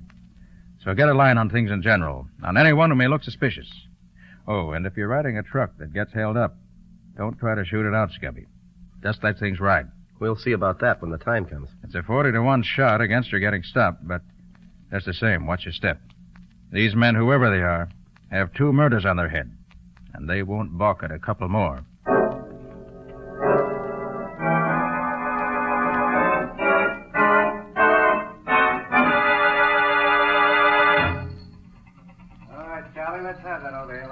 Men looking for jobs, line up over here. New men over here. Hey, buddy, who's the guy over there at the desk? Oh, that's Al Leparo, the fleet foreman. Oh, that's the guy. Looks like a tough egg. Don't worry, fella. He ain't turning nobody down these days. This outfit's got the finger on it. They had 40 men walk out on him yesterday. And I got a hunch this new gang ain't gonna last long either. Oh, you mean on account of the killings the other day? Yeah, that and the beating up of a couple of other drivers. Recently? Yeah, night before last. Hey, that ain't so good, is it? Ah, what's the difference? A job, ain't it? Hey, who's the other guy? Huh? Oh, that's Dave Morgan, old man Tate's assistant. All right. Report to the garage at once. Next? Mike Clausen's the name, Mr. Leparo. Here are me papers. Mm-hmm. You worked here before, ain't you? Sure. I drove for you Yeah, never mind that. You ain't working here no more. Right, Morgan? Right, Leparo. Nothing doing on that guy. Oh, but what's the matter? I got a good record. I ain't never had no trouble. Maybe not, but you ain't wanted here. Get out. Next. Ah, the big farmer. Who's next? Oh, me. The name's Wilson. Where's your papers? Oh, yeah. Here. Mm-hmm. Wilson, huh? Yeah. Okay, you're hired. Report to Matt Steiger on truck number 11. You start as helper at $23 a week. Satisfied? Sure, boss. Okay by me. Tell Steiger he picks up his load tonight at Freeman's Farm down South Jersey. He knows where it is. Get going. Right. Thanks.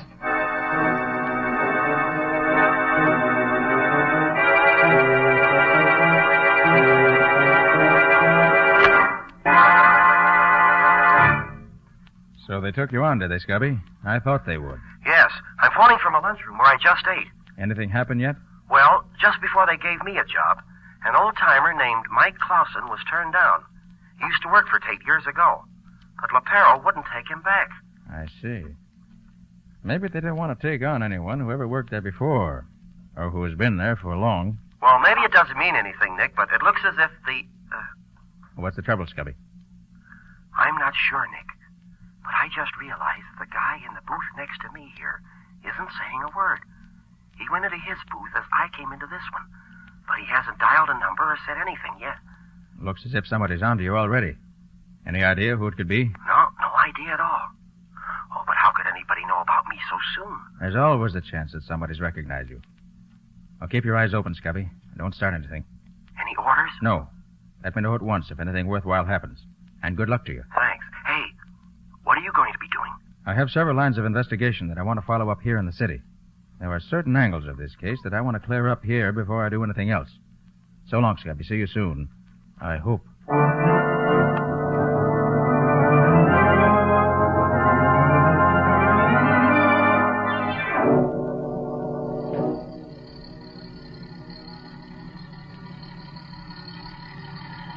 Gosh, Matt, driving one of these trucks is no cinch, is it? How do you mean, kid?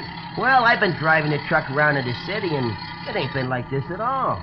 We spent the afternoon loading the stuff on the truck. Now we gotta spend all night riding it back to town. You don't like it, huh? I'm beginning to think it wasn't such a bright idea, hiring on with this Tate outfit. Especially with a chance of getting beat up throwing in free. Ah, cheer up. You might ride for weeks and never get stopped at all. Gosh, this is a lonely section of the country, ain't it? Nothing but these scrub pines both sides of the road. That's right. Hey, I'm getting tired, Matt. You know, it's been a long time since I done so much work. Mind if I take a little nap? Ah, go ahead. About 1 o'clock now. I'll drive till 3, then you can take over. We'll be out in the main road by then. Okay. Call me if you need me. Yeah, sure, kid.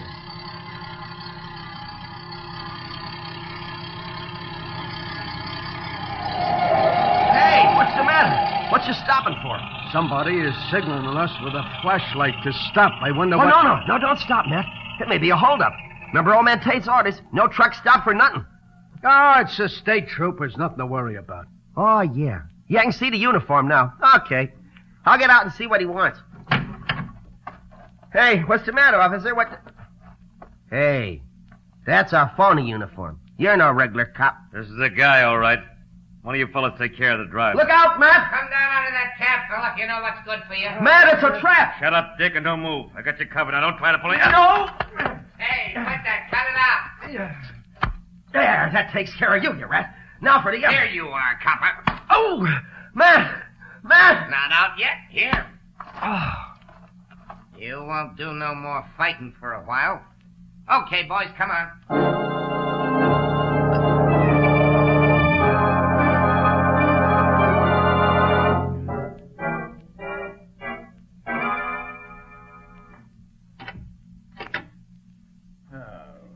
Gosh, I'm tired, Patsy.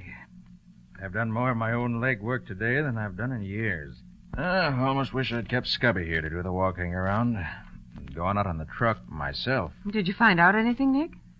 Yes, Patsy, I think so. But I can't be sure for a little while yet.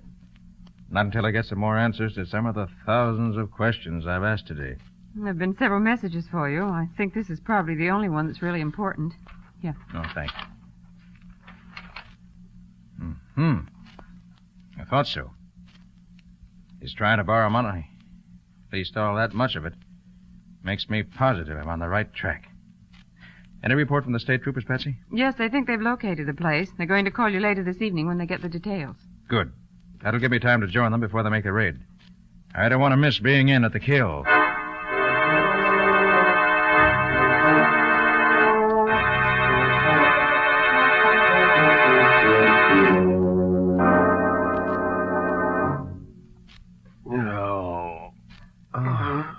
Hey. Oh. You awake, Wilson? Yeah. Oh, who are you? That's Tiger, your driver. Oh, yeah, I remember now. They stopped us. I tried to fight, and they knocked me out.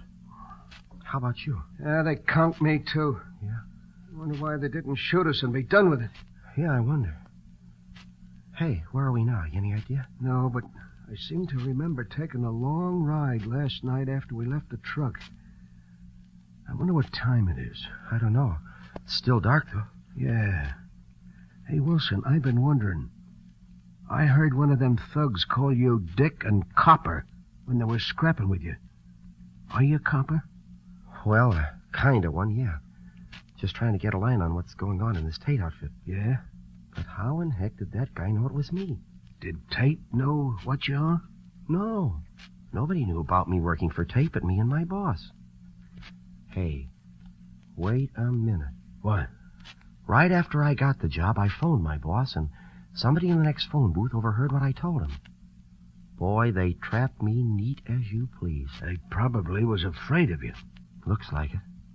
Well, the first thing to do is to get out of here. Well, I've been working at the ropes that I got my hands tied together with, and I can't budge them at all. They're too tight for me. Well, I think maybe I can get mine loose if I have time.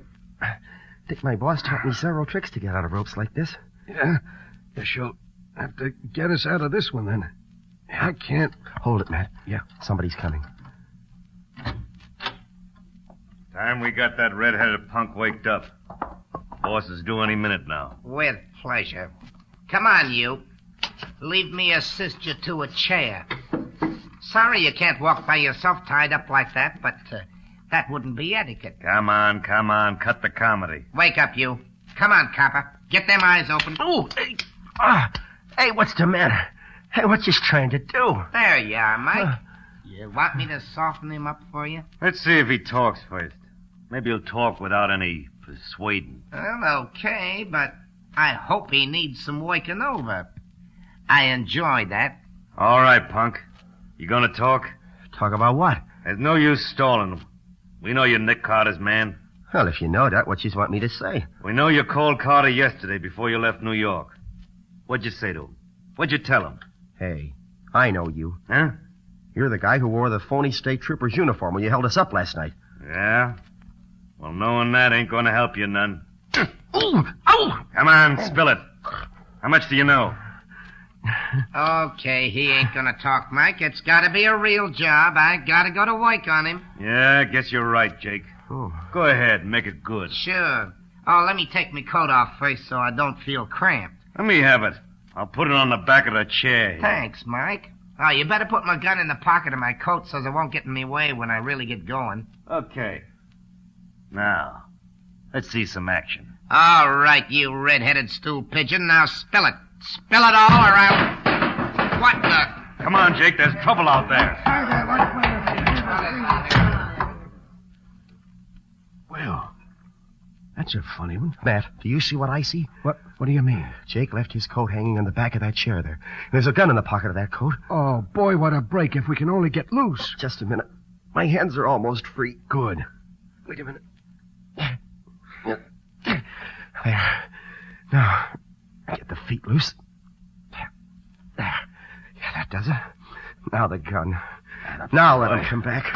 Hey, what's... Drop that gun, you're covered. Oh, yeah? Well, this'll show you. How you would you? Here. Oh, you killed me.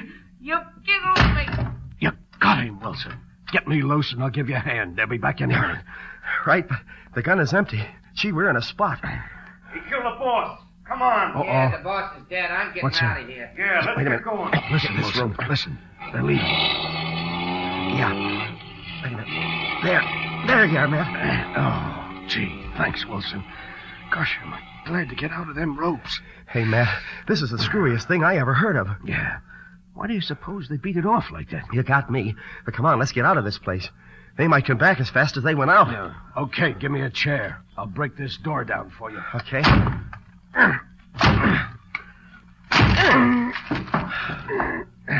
Gosh, Matt. There he is on the floor, the boss. And 2 holes through his forehead. You sure hit him square in the bullseye. Wait till I take off his mask and see if I know... Matt. What? It's Mr. Tate. Who? The owner of the trucking company. Mr. Tate? Yeah. Tate racketeering his own business? Attacking his own trucks? But that doesn't make sense, Matt. Boy, I'll say it doesn't. Why should he want to destroy his own business? And why would he ask Nick to investigate the... Hey, we got to get out of here. Yeah. We're going to get our... There may be some more of them in there.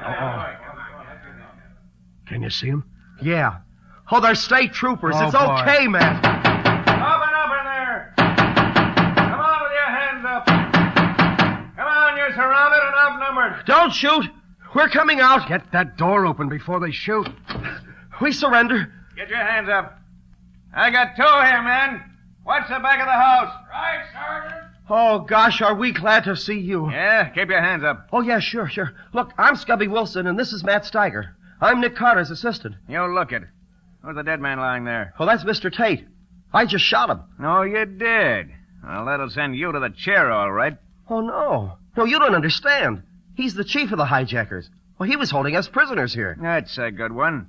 Where's the gun you killed him with? Well, it's in the other room. Keep your hands up. But, officer, you don't I suppose you're going to tell me you shot him in self-defense, huh? Yeah, that's just what I did. Well, look, you can ask Matt here. That's right, officer. He was going to kill us both. Yeah. Sure. Where's the gun he was going to kill you with? Well, it was in his hand when I saw it last. Well, it ain't here now. You're a bum liar, feller. I suppose that after you shot him between the eyes, killing him instantly, he walked over to the window, threw his gun away, and then came back here, lay down, and died. Oh, but gosh, officer, I saw him. Put your hands out. Huh? What? Put your hands out. Oh, but you can't put handcuffs on me. No? Watch me. Be sure they're on good and tight, Sergeant. I will, that. Nick! Oh, hello, Scubby. Having a good time? You know this guy, Mr. Carter? Does he know me? Oh, tell him who I am, Nick. Yes, Sergeant, I'm afraid I have to confess that I do know him. He's my assistant, although he hasn't been much of assistance in this case. Shall I let him go, then? Yes, I'll take charge of him. Okay, if you say so. Oh, gosh, Nick, am I glad to see you. Oh, this is Matt Steiger, the guy who was driving the truck I was on. Hello, Mr. Carter. Glad to know you. Hey, look, I heard some shooting a few minutes ago. Did you get some of the gang? Yes, Scubby. Morgan and 4 men. We ran that car off the road and caught them all. Morgan's pretty badly wounded, but he'll pull through. So Morgan was in on it after all. Morgan was the head of the gang. Oh, no. No, Morgan wasn't the head of the gang, Nick. The head of the gang is lying there, dead. And I shot him. Put 2 bullets in him in self-defense. Who is he? You know him? Know him. It's Mr. Tate. Mr. Tate? Why, he had nothing to do with this. He sure did, Nick. Why, he was holding us prisoners here. Sure, Matt can tell you. That's true, Mr. Carter. He tried to kill Wilson, and Wilson shot him. I tell you, Tate had nothing to do with this gang, Scubby. Oh, what makes you so sure, Nick? I did a lot of investigating in town today, and I found that Morgan has been trying to borrow money anywhere and everywhere he could to take advantage of what he called a chance to get going a good business, dirt cheap. Well, that obviously meant Tate's business, especially since the $40 a truck the racketeers asked was unquestionably intended to drive Tate out of business rather than to get the money out of him. But Morgan was one of the drivers who got beaten up, Nick. Who said so? Morgan. Nobody else knew anything about it, and it gave him a swell alibi. I think that Regan, the driver who was killed the other day, probably was shot because he recognized Morgan. But, Nick, everything you say about Morgan could have been true of Tate just as well. Not quite, Scubby. I found out several other things during my investigation today that proved definitely that Morgan's the one. But, Nick, I shot Tate not 5 minutes ago while he was trying to kill me. I wonder. You shot him 5 minutes ago. How does it happen that he's been dead for at least 3 hours? Dead for 3 hours? No question about it. Rigor mortis has already begun to set in. Scubby, somebody's put one over on you. Well, what do you mean, Nick? Where's the gun you shot him with? Oh, the trooper took it. Yeah, that's right. Here it is, Mr. Carter. Thanks. Look here. How does it happen that you shot him with blank cartridges? Oh, Nick, now don't tell me... Now, here are the shells I just took out of that gun you used. 4 of them have been fired previously. And you can see that the other 2, the 2 left for you to fire, have had the bullets pried out of them. Now, you see the mark on the edge of the shell? Yeah. So you couldn't have shot him. But, Mr. Carter, I saw Wilson plug him. I saw him falling dead as the door closed behind him. There's no question about it. There's no question but what you thought you saw that. But it was all planned, just that way. Planned? Certainly. How come you were able to get out of the ropes you were tied up with so fast? How come there was nobody in the room when you got hold of the gun? Why do you suppose that gun was left where you could get your hands on it? That is what happened, isn't it? Yes, Nick. As right as if you'd been here to see it. It couldn't have been any other way. Tate probably had a hunch Morgan was guilty and trailed him here. Morgan caught him, shot him with his gun. Then he wiped his prints off it, and he planted it where you could get at it. Then at the psychological moment, Morgan, with a mask over his face, opened the door so you could see him, and shot at you. Then you shot at him, as he knew you would, using the 2 shells he had left in the gun for you. The 2 shells with no bullets in them.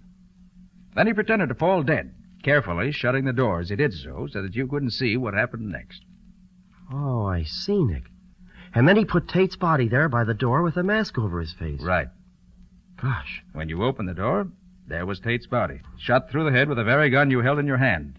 A gun on which the police would find your fingerprints, and yours only. Morgan would have made sure they found it. Boy, what a setup. It was perfect. Matt would have had to swear he saw me do it, and I was so completely fooled that... Why, I would have confessed to the murder in any court in the country. Yes, Scubby. You still trust too much to what you hear and see. Before you can be a really first-class detective, you'll have to learn to distrust everything until you've analyzed it in the light of all the evidence.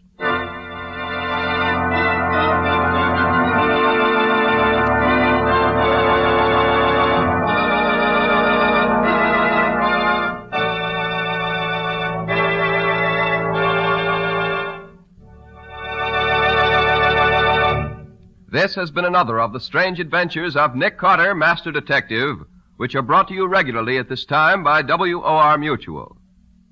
Well, Nick, what about next week's story? Can you give us a hint? Next week, my story concerns a murderer who killed his victims according to the sign of the zodiac under which they were born. A very unpleasant and dangerous man, I might add. Yes, definitely.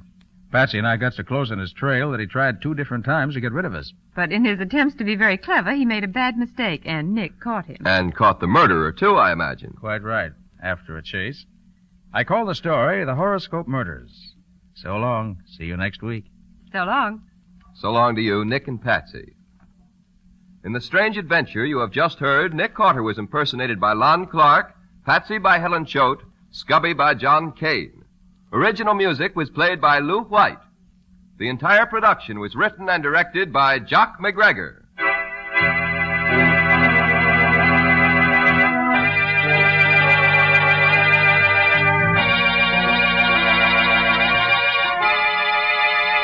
Next week at the same time, listen to another curious experience of Nick Carter entitled The Horoscope Murders. Or Nick Carter and the Mystery of the Avenging Astrologer.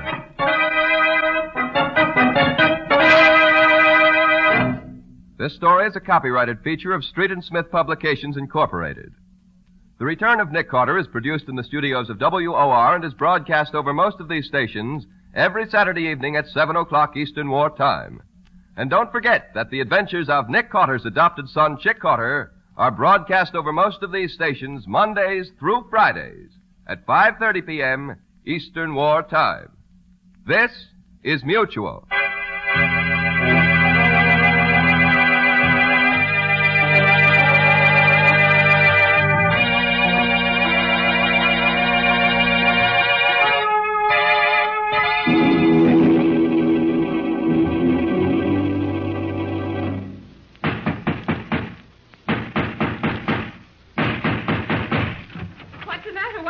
Another case for Nick Carter, Master Detective.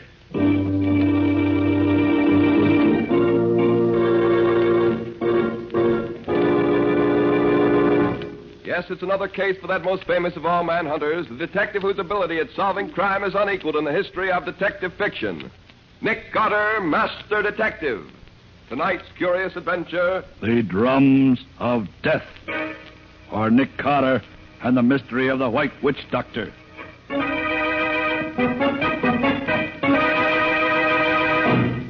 And so, gentlemen, you will find enclosed a complete dossier on the criminal in question, plus all the evidence needed for a conviction. Yours very truly, et cetera, et cetera. Wait a minute, Nick. Not so fast. Yours very truly. Okay, what now?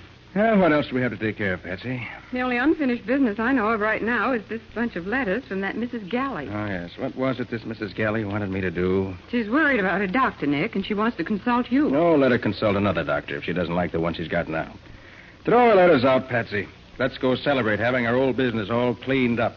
Well, I would, Nick, except that the letter we got from her today throws a new light on her problem. Oh, what did she have to say today that was so vital? She says she's afraid of her doctor. Afraid of him? Oh, hum.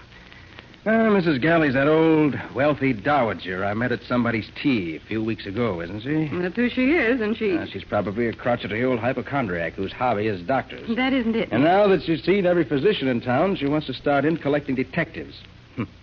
Does she say why she's afraid of whatever doctor she's going to now? Yes, she does, Nick. She says he's a witch doctor.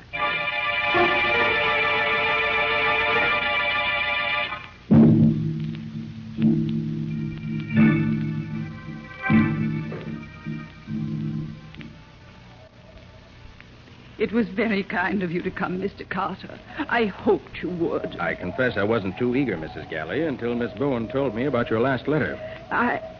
Well, perhaps it's silly to believe in such things as voodoo and black magic nowadays, but I don't know what to say. Suppose you tell your story and let me be the judge. Well, there isn't much to tell, Mr. Carter. I was... What's that? Only the wind, Mrs. Galley. It's nothing. Oh, I'm so unnerved. Well, here's my story. Last week, my nephew, Walter Galley, told me about a wonderful new doctor he discovered, a Dr. Congo. I wasn't feeling well, and the name interested me, so I went to see him. Good morning. Is Dr. Congo in? Good morning, madam. Yes, the doctor is in. Can't say I remember a doctor's office in Vanderbilt Square before. You're new here, aren't you? Have you come to see Dr. Congo, madam? Naturally. Do I look like an insurance salesman? Have you an appointment, Mrs. Galley is the name. Mrs. Galley. My nephew made an appointment for me. Oh, yes, Mrs. Galley. Will you step this way, please? Dr. Congo's expecting you. Thank you. Wait a moment. What's that noise? Drums, madam. Drums? What drums? You'll step inside, Mrs. Galley. You'll find out for yourself. Very well. Drums, indeed. What nonsense is this? Good morning. Mrs. Galley, I presume. I'm Dr. Congo. Good morning, Dr. Congo. I want... Golly, what a story. Go on, Mrs. Galley. Why did you scream? Because I saw... Yes, what did you see? A white savage. What? From his neck to his toes, Dr. Congo was an ordinary man. He was wearing striped trousers, formal cutaway jacket, wing collar, ascot tie. He was beautifully dressed. But his face... Yes? His face was hideous. Shaven skull, a horrid, grinning mouth, showing his teeth, which had all been filed to a point. And he had a bone through his nose. Like a cannibal. Yes. At first I was stunned. And then I thought it might be a joke my nephew Walter was playing on me. I sat down while the drums throbbed. I'm sorry I screamed, Dr. Congo, but you gave me quite a start. I usually do that to my clients, Mrs. Galley. What kind of a doctor are you? A witch doctor. You're fooling, aren't you? On the contrary. But it's unbelievable. We only joke about things like witchcraft nowadays. I am not joking, Mrs. Galley. I've spent 15 years in the heart of Africa studying voodoo. My face, the drums, the African witchcraft apparatus in this room, all are a necessary part of my profession. Profession? Yes. I am a professional witch doctor, and as such can guarantee miracles that modern medicine would never dream of. Ridiculous. I don't believe you. Really? Oye, Kahada. Oye, Kahada, Pardon me, Mrs. Galley. I was just ordering my men to begin the voodoo drum incantation. None of my clients believed me at first, Mrs. Galley, but I convinced them. Now, if you'll allow me... What are you doing with those scissors? I merely removed a lock of your hair. Now, in spite of yourself, you are officially one of my patients. And I warn you, my fee is high. Well, you're wasting your time, sir. I don't want to be a patient of yours, and I won't pay any fee. I'm leaving. Good day, sir. One moment, Mrs. Galley. Dr. Congo, let go of my arm. You don't understand me, Mrs. Galley, and I'm afraid you don't understand voodoo. This lock of your hair places your health in my hands. Your life or death are mine to do with as I desire. And my fee for this visit is $10,000. Preposterous. Get out of my way. $10,000, Mrs. Galley. Now listen closely. 3 times you will hear my Congo drums roll, no matter where you are. If you have not paid when you hear them for the 3rd time, you will die. Good morning, Mrs. Galley. Then, Mr. Carter, I ran out of that office. I'm 65 and not as strong as I was, but I was frightened. I realized he was threatening to kill me with voodoo. And we don't believe in that nowadays, do we? Not as a rule. 3 drum rolls, he told me. And if I don't pay by the 3rd one, I die. Stuff and nonsense, I said. And then, that very night, when I was alone in this room, I heard the distant roll of Congo drums. Golly. Now, Mrs. Galley, you must calm yourself. I'm sure it's only your nerves. We don't believe in witchcraft today. You've got to believe me, Mr. Carter. I've already heard Dr. Congo's drums beat once. Perhaps you only think you did, Mrs. Galley. This Dr. Congo is playing on your nerves. Hysteria can make us think we hear anything. Oh, no. I'm sure I heard them. Wait. There's it again.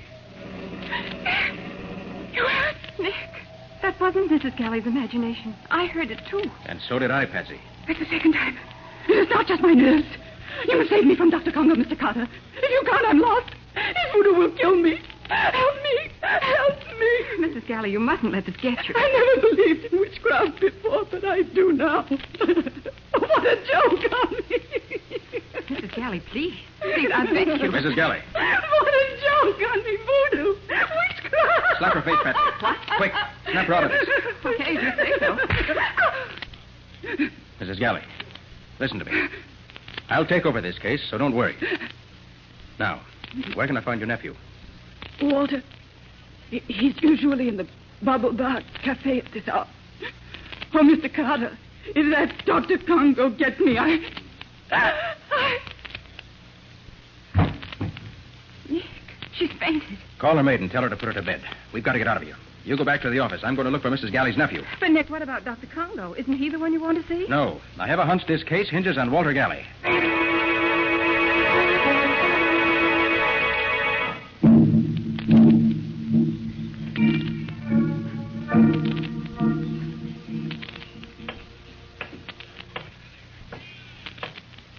This Bubble Bar Cafe is a pretty tough-looking dive for a place with such a fancy name.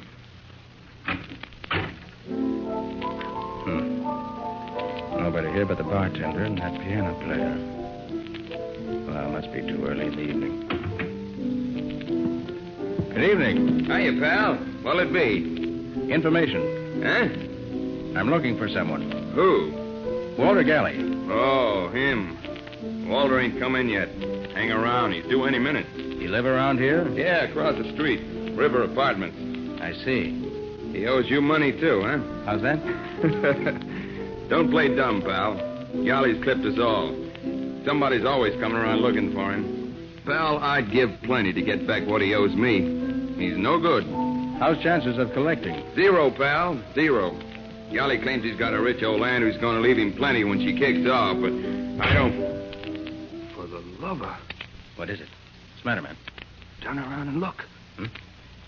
Oh. Good evening, Mr. Carter. Ah, Dr. Congo, I presume? Quite right. What's that thing he's got for a face? Don't you find it inconvenient walking around wearing a bone through your nose, Dr. Congo? No, Mr. Carter, I don't. It's my business. And what's your business with me? You see this African spear I'm carrying? Yes? I'm going to present it to you. And why? Merely as a warning, my impulsive friend. A warning? Yes, a warning.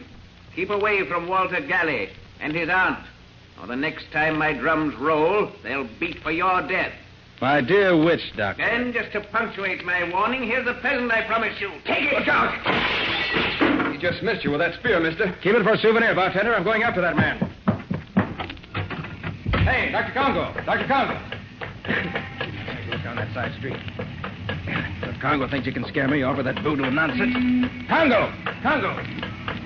He's cutting across the street. Well, let's see if he can outrun me. Hey, look out! Watch where you're running!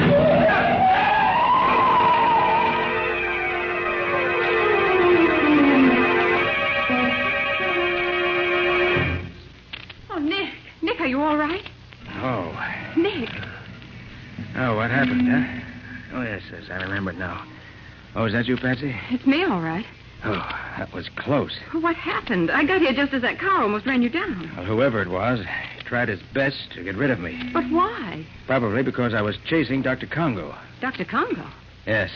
He paid me a visit when I was looking for Walter Galley. At the Bubble Bar Cafe? Yes. Congo threw an African spear at me. I chased him out into the street. Good heavens. Probably had an accomplice waiting with a car for just such an emergency. Oh, Nick, they might have killed you. Well, they certainly tried hard enough. Must have jumped a mile trying to dodge that car. Nick, listen. I came down here looking for you. What's happened? Mrs. Galley's maid phoned the office just as I got there. She was hysterical. She could hardly talk. What happened, Patsy? Mrs. Galley has vanished.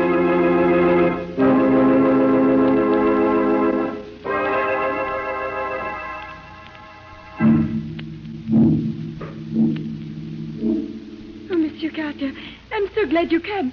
Mrs. Galley has disappeared. How do you mean, Mrs. Galley's disappeared? She was spirited away, monsieur, by witchcraft. It's horrible. She has simply vanished. When did you see Mrs. Galley last? After you leave, I put her to bed. She has the hysteria, you remember? Yes, I remember. She does not rest. She cannot sleep. She screams and laughs, so I tell her I will get her the oatmeal. And? I'm in the kitchen. When I hear her scream upstairs, and then of a sudden, she does not scream.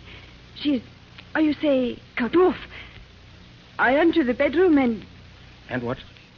You must look for yourself, monsieur. I do not go into this room again. All right. Where is it? I know.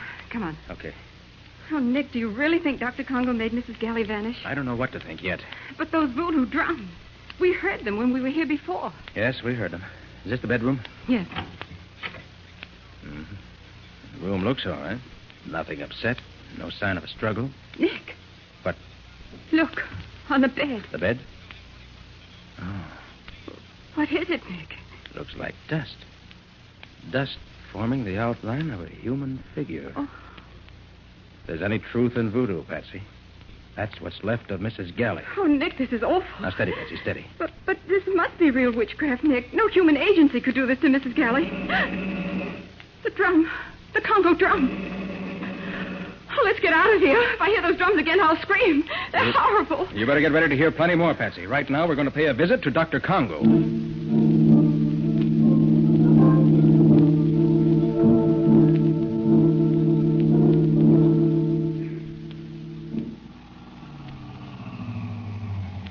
This is Vanderbilt Square, Patsy.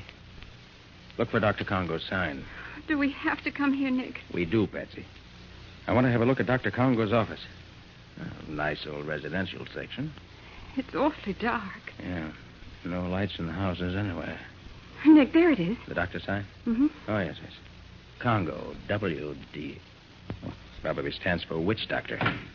All right, Patsy, come on. Oh, Nick, I'm scared. Oh, certainly you don't believe in voodoo, Patsy. Oh, I never did before, but Dr. Congo seems to have changed my mind. Maybe. Would you rather wait in the car? What? Desert you? I may be scared, but I'm no coward. Ah, that's the girl, Patsy. Chin up. Oh, I'm trying, but it makes my teeth chatter too loud. Well, here we are. A nice side window. Going to have a peek inside? No, going to break in. What's that? Just a gadget, Patsy, for unlocking locked windows. Oh. Now we turn the catch, and... there we are. I'll go first, Patsy. Okay. All right. Let me give you a hand, Patsy. All right. Up, Daisy. There. And here we are, in the den of the witch doctor. What are you looking for? Any clues that'll help us. Rather do it by daylight, but this flashlight will have to serve. Hurry up, Nick. I want to get out of here. Sorry to interrupt. Mr. Carter again, I believe. Just paying a friendly call, Dr. Congo. Interested in Mrs. Galley's unfortunate disappearance, eh? You know about that, huh? Naturally. My voodoo did it. Mrs. Galley was too stubborn to pay the fee she owed me. I would advise you to raise your hands, Mr. Carter. You see, the young lady understands. My native archer is eager to shoot. He'll not miss next time. What do you want, Congo? I thought it was obvious. Money. And I'm going to get it in spite of you. Because unfortunately, you're helpless, Carter. You cannot fight my voodoo. And no law court will convict me of murder by witchcraft. The police will laugh at your evidence. At my evidence? I wonder. You can wonder on your way home, Mr. Carter. This way out. And let me warn you never to return, or you'll not go out alive. Come on, Nick. One last word. I've already spoken to Walter Galley on the phone. He refuses to pay the money his aunt owed me. Walter has no money. But he can raise plenty at a moment's notice on the inheritance he'll receive, now that his aunt is dead. That's true, if his aunt is dead. You had better use your influence on him, if you have any, and persuade him to pay before it's too late. Another threat, Dr. Congo? Listen, Mr. Carter. I do not make empty threats. You've already seen the power of my voodoo in the case of Mrs. Gailey. And I'm not joking now. My black magic is already cutting away Walter Galley's life. Unless he agrees to pay what I ask, in a very short time, he too will rot to dust. Good night, Mr. Carter. Nick, I can't believe it. He let us go alive. Yes, Patsy. This time, Congo overplayed his hand, and I believe a visit to Walter Galley's apartment will prove it.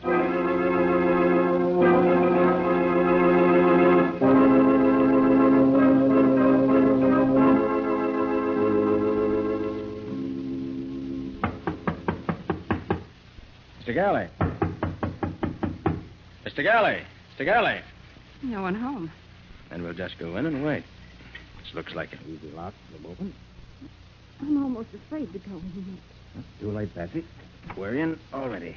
Come on. Radio's playing. All the lights are on. We must have just stepped out for a moment. Yes, looks that way. What do you think? About Dr. Congo's threat, I mean. Let's look around. Wait a minute.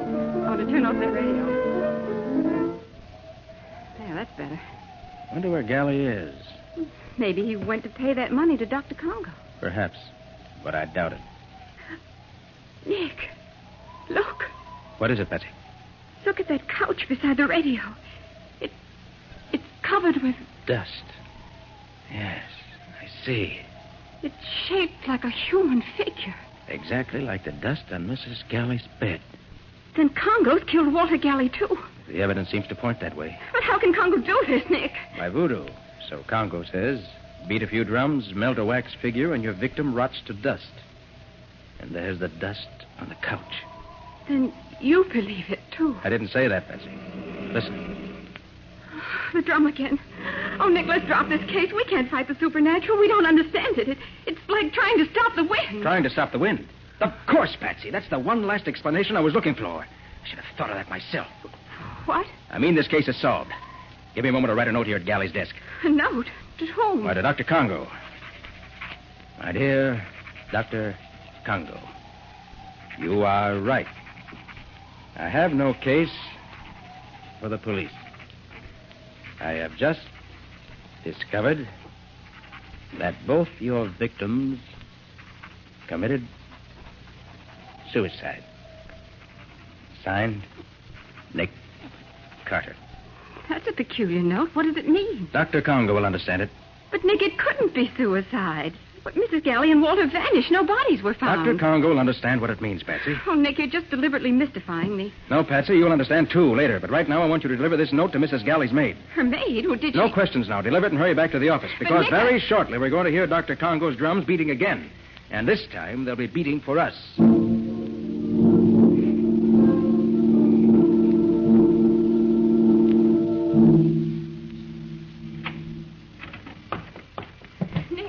Nick. Over here, Patsy. You deliver the note? Yes. What in the world are you doing? Just setting up my motion picture projector. Oh, Nick, this is no time for movies. The police were at Mrs. Galley's. News about her disappearance is getting around. Why, I understand the whole social set's going crazy. That's exactly what Congo wants. If you fail on this case, Nick, everyone will be afraid not to pay Congo. As I said, that's exactly what Congo wants. Said he was after money, didn't he? Who do you think Congo will attack next? The drum. Congo's drum. There's your answer, Patsy. You mean he's after us? Exactly. My note got a quicker response than I thought it would. Patsy, put out the lights quick. Now what? Now the projector. There. You see? I've got it set in the shade. Why, that's wonderful. It makes it look as if we were standing in front of the window talking. Those shadows on the curtain look as natural as light. Right. Now, get over to the side of the room, away from in front of the window. But... No buts. Follow instructions. We're playing against a killer, Patsy. You mean Congo? Get down on the floor. Lay flat. Oh, I wish you... Quiet. What am I supposed to do here? Wait. And when you hear shots, scream. Scream? You heard me. But who's going to do the shooting? Our old friend. Nick, You all right? Quiet. Everything's all right. All they shot was the movie projector.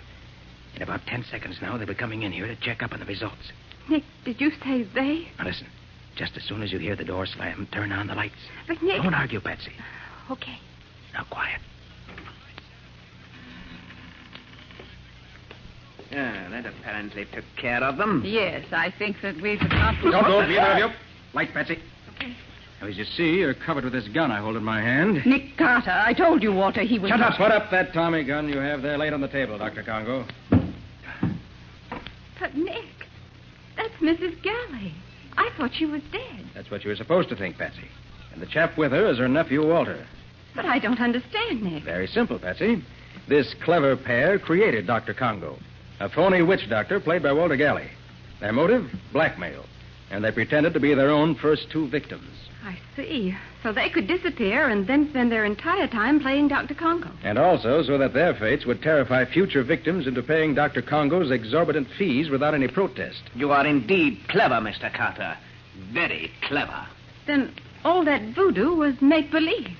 Phony. Yes, Patsy. As phony as the shadows on our window shade, which this precious pair attacked. And as phony as the makeup that turned Walter into a witch doctor.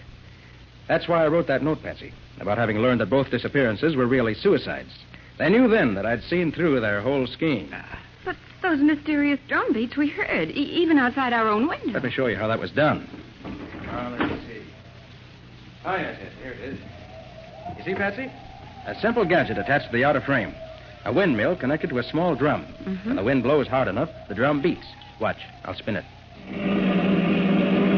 So that's what scared me. That plus your imagination. It was imagination you two counted on most, wasn't it, Dr. Congo? You concocted the voodoo tale, planted your own clues, and then vanished. The rest you left to human nature, right? So why did they call you in, Nick? Why didn't they let well enough alone? They were playing for high stakes, Patsy. They thought they had a perfect racket, and if I failed to break it, their victims wouldn't fight back. But the phony Dr. Congo was far too eager to let us escape. That was the second important clue. The second? What was the first? Mrs. Galley claimed she was in Congo's power because he'd cut off a lock of her hair, remember? Yes, but isn't that according to voodoo tradition? Certainly. But it couldn't work with Mrs. Galley. Well, why not? No, Patsy, you disappoint me. Look at Mrs. Galley now. You're close enough. I see. Mrs. Galley wears a wig. Of course, Patsy. And a lock of hair cut from a wig would hardly put the wearer of the wig under the spell of even the best witch doctor in the world. Well, for the love of... Look here, Carter. We can't stand here all night with our hands in the air like this. No. What are you going to do with us? Oh, sorry to treat you two this way. But I don't like visitors who bring Tommy guns to my office. I was a fool to let you go when I had you in my office, Carter. You were all kinds of a fool, Galley. Or do you prefer to be called Dr. Congo? If you hadn't been in such a hurry, your plans might not have been quite so apparent. And if you hadn't been so obvious in sending me to see Walter Galley in the middle of the night when he hadn't had time to raise the money to pay you, even if he wanted to, I shouldn't have been quite so sure what your schemes were. Your eagerness to begin collecting from your victims was your downfall, my friend. All right. But the next time... That's what they all say, my friend. But there won't be any next time. Nick Carter plays for keeps.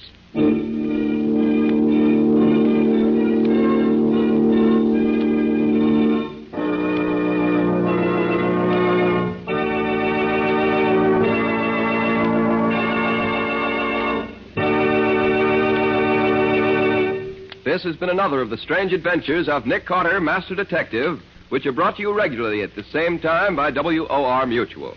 And now Philip Clark, who played Dr. Congo in our story tonight, has a message from our government that I want you all to hear. Go ahead, Phil.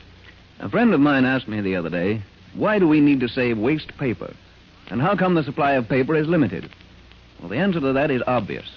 An army needs men, and lumberjacks, among others, join the army. Fewer trees are cut down. Consequently, there's less paper made, because there's less wood pulp available for making it. But that same war that cuts down the available supply of paper demands an ever-increasing quantity of paper for many vital war needs. Paper goes into cartons and containers for food, weapons and equipment needed by the armed forces. Paper is necessary for many of the actual weapons of war, such as incendiary bombs, bomb fins, wingtips, airplane signals, parachute flares, ration containers, and ammunition containers. And the American home is the greatest potential source of waste paper. Every kind is needed. Bags, wrapping paper, newspaper, magazines, old containers, and so on. So if you're not already doing so, start today salvaging all the waste paper you possibly can. Then sell it to your junk dealer. or donate it to some charitable organization. But don't throw away a single scrap of paper. Make it help us win this war.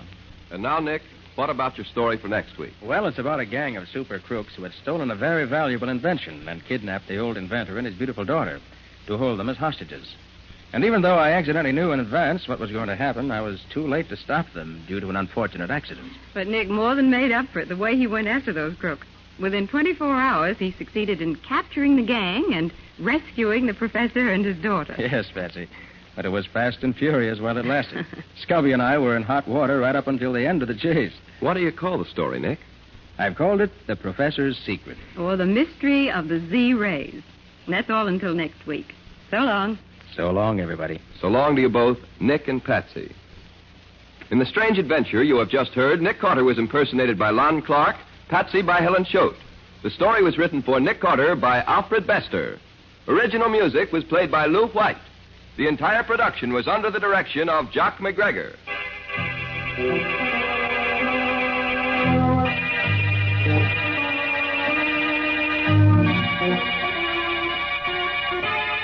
Next week at the same time, listen to another curious experience of Nick Carter entitled The Professor's Secret, or Nick Carter and the Mystery of the Z-Rays.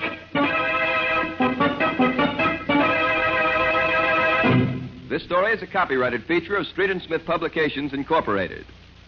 The Return of Nick Carter is produced in the studios of WOR and is broadcast over most of these stations every Saturday evening at 7 o'clock Eastern War Time. And don't forget that the adventures of Nick's adopted son, Chick Carter, are broadcast over most of these stations Mondays through Fridays at 5:30 p.m. Eastern War Time. This is Mutual.